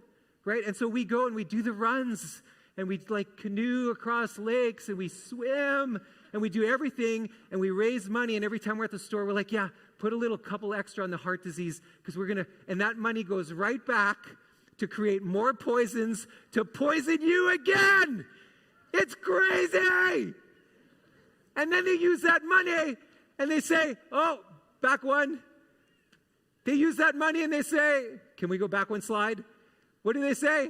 We're going to control the narrative. We're going to buy out all the media companies to tell you that we're awesome. We're going to show you commercials that say, we're the nicest people. Then all we do is want to help you. Apparently, all they want to do is poison us, but they tell us all they want to help us, and then they turn around and they pay the congressmen, and they pay the senators, and they pay the people in the 3-letter agencies. Not directly, but as soon as they do nice things for them, you got a job at Pfizer. And we'll pay you millions of dollars, $12, $20, $30 million a year for taking good care of us. This is the sickest system you could ever comprise or come up with in your life. It doesn't even make sense. This is not human. And it's not human. And if it was working, we'd be fine with it. But this is the latest stat. I used to share 54%. I used to share 54%. But according to Secretary Kennedy, it's now 76.4% of every American has a chronic disease. Man, woman, and children. 73/4 of us are sick. Almost half of us have 2 or more chronic diseases. So we're going to entrust them for more? That's insane, you guys. Come on. Come on, we cannot continue down this path. At some point, we got to frickin' wake up and say, I'm done with this. Sorry, medical doctor. Sorry. If you're not going to actually look for health in my body, then I'm not interested in taking your pills. But because it's so ingrained, well, I have to take the cholesterol. That's what I get. Well, I don't normally take drugs. But I needed the antibiotic this time. That's not true. It's not true. You've been lied to. I can't believe I said that, but you've been lied to. Because the people who don't do that, they don't get the same diseases. This is vaccinated versus unvaccinated. And I'm going to speed through this. But in every single disease process ever measured, the unvaccinated have not 5% less disease, not 10% less disease, but 3,000% less, 390%, 420, 420, 290, 210, 180%, 1,000%, 720%, 650%. You want more? It just keeps going on, you guys. It just keeps going on. And then Dell is releasing another one, again, on 18,000 people tomorrow night that says the same stuff, that this stuff is killing us. It's poison, and we need to stay away from it. But it's not just disease it causes. My sister had the pleasure of working in Australia with Dr. Vera Scheibner. She was literally called the head researcher of Australia. That was her title. And she was doing research for years with her husband on breathing, children's breathing patterns when they were sleeping. Had nothing to do with pharma, nothing to do with vaccines, nothing to do with chemicals, anything like that. After 3 years of research, she says it took almost 3 years of researching into babies' breathing before we looked at each other and said, vaccines are killing babies. They're not just causing disease. They're not just causing allergies. They're killing babies. The term sudden infant death syndrome is vaccine death syndrome. That's what it is. And it's not just her. It's 500% increase in death to children who received the DPT vaccine. After 30 years of analysis, 30 years of data, Dr. Christine Stable-Ben, Dr. Peter A. Abbey in Guinea-Bissau, Africa, had all the data. They looked at the data and they said, wait a minute, it's not just not helping them. If they get the DPT vaccine within the first 3 years of life, they have a 500% chance of dying, greater than the people who don't. And then we obviously had, during the pandemic, a beautiful gift to us, because this is the deaths per week of children. And you can look at 2016, 2017, 2018, 2019, 2020, and they all follow the same pattern. And then not 2020, but 2020, that was the year where the red line just goes down. What does that mean? That means that the kids stopped dying in 2020. And it was actually somewhere around the 4th month of 2020. What happened in the 4th month of 2020? We got locked down. So what did that prevent babies and children from getting? Yeah, they stopped going to their doctors. Do you understand that? And when they stop going to their doctors, they stop dying. This is how insane it gets. We talk about good and evil. This is evil, guys. This is not right. Secretary Kennedy did his Senate hearing a month ago. And my buddy and I couldn't watch because we were working. But on the way back from a farm to the city, we had a couple hours and we watched the highlights of it like a couple hours later. And so my buddy texted Secretary Kennedy, said, hey, great job. You killed it today. That was incredible. I loved it. And Secretary Kennedy texts back Ephesians 6:12. That's it. That's all he says. That for we wrestle not against flesh and blood, but against principalities, against powers, against the rulers of the darkness of this world, against spiritual wickedness in high places. Of course, we're fighting against evil. We said we're going to separate them 400 years ago. We said science is going to take the body, and we followed the science to the point of killing us. And so it's time to leave the system, and it's time to reconnect to the spiritual person and the physical person so we can empower ourselves to be healthy and well. Because if we connect to the spiritual, all things are possible. Not some of the things, all things are possible. So I challenge you after this long and awesome day we've had today, I challenge you to say, I'm done with the way I've been taking care of myself. Take radical responsibility for yourself. That I'm going to acknowledge from this premise that God actually heals and regenerates the body, not chemicals, that God does. So where am I interfering with God's power? That's the question. You want to get well, ask yourself, where am I interfering with God's power? Right? So make the decision today to ask yourself that question and then say, you know what? I'm going to get rid of these 10 pounds because of what I've heard today. I'm going to reverse the diabetes because of what I heard today, because all things are possible. I'm going to heal this cancer because I'm going to figure it out. Do you understand? I'm going to stop taking the cholesterol medication. I'm getting off of these antidepressants. I'm done with the Tylenol, and I'm certainly not giving to the pink ribbon or the purple ribbon or the blue ribbon. I'm giving to Stand for Health Freedom. I'm giving to Global Wellness. I'm giving to ICANN. That's who I'm giving to. And that will allow us to be free again, to break through again. Free at last, free at last. Thank God Almighty, I'm free at last. Woo!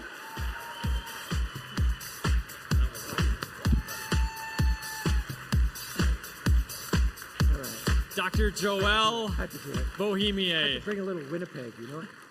You guys have been amazing warriors, amazing troopers. Thank you for those who stayed tonight to kind of finish us out. It's been absolutely incredible.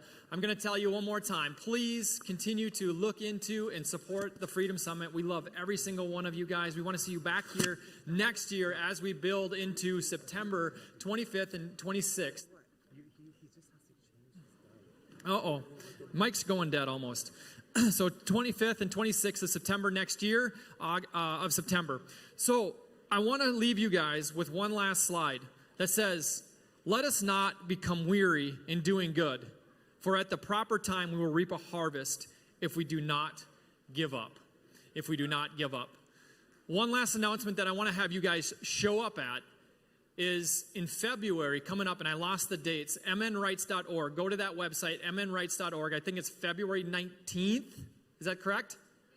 February 19th. I want to see every single one of you at the Capitol for our rally day, for our Health and Parental Rights Rally Day. Please show up, bring a friend, and be amazingly well. Bless you guys. Thank you for being here, and we'll see you next year. Thank you, guys. One more time, can you make some noise for Dr. Jared? Come on! His wife, Angie, the whole team that put this together, come on! Let's mingle, let's have some fun, you guys, as we're getting sent out. Show the love, too. I got two professional break dancers here. Make some noise. Come on now. I have David as well as Sam. You put those hands together. Come on. If you guys had some fun, those hands together. Come on.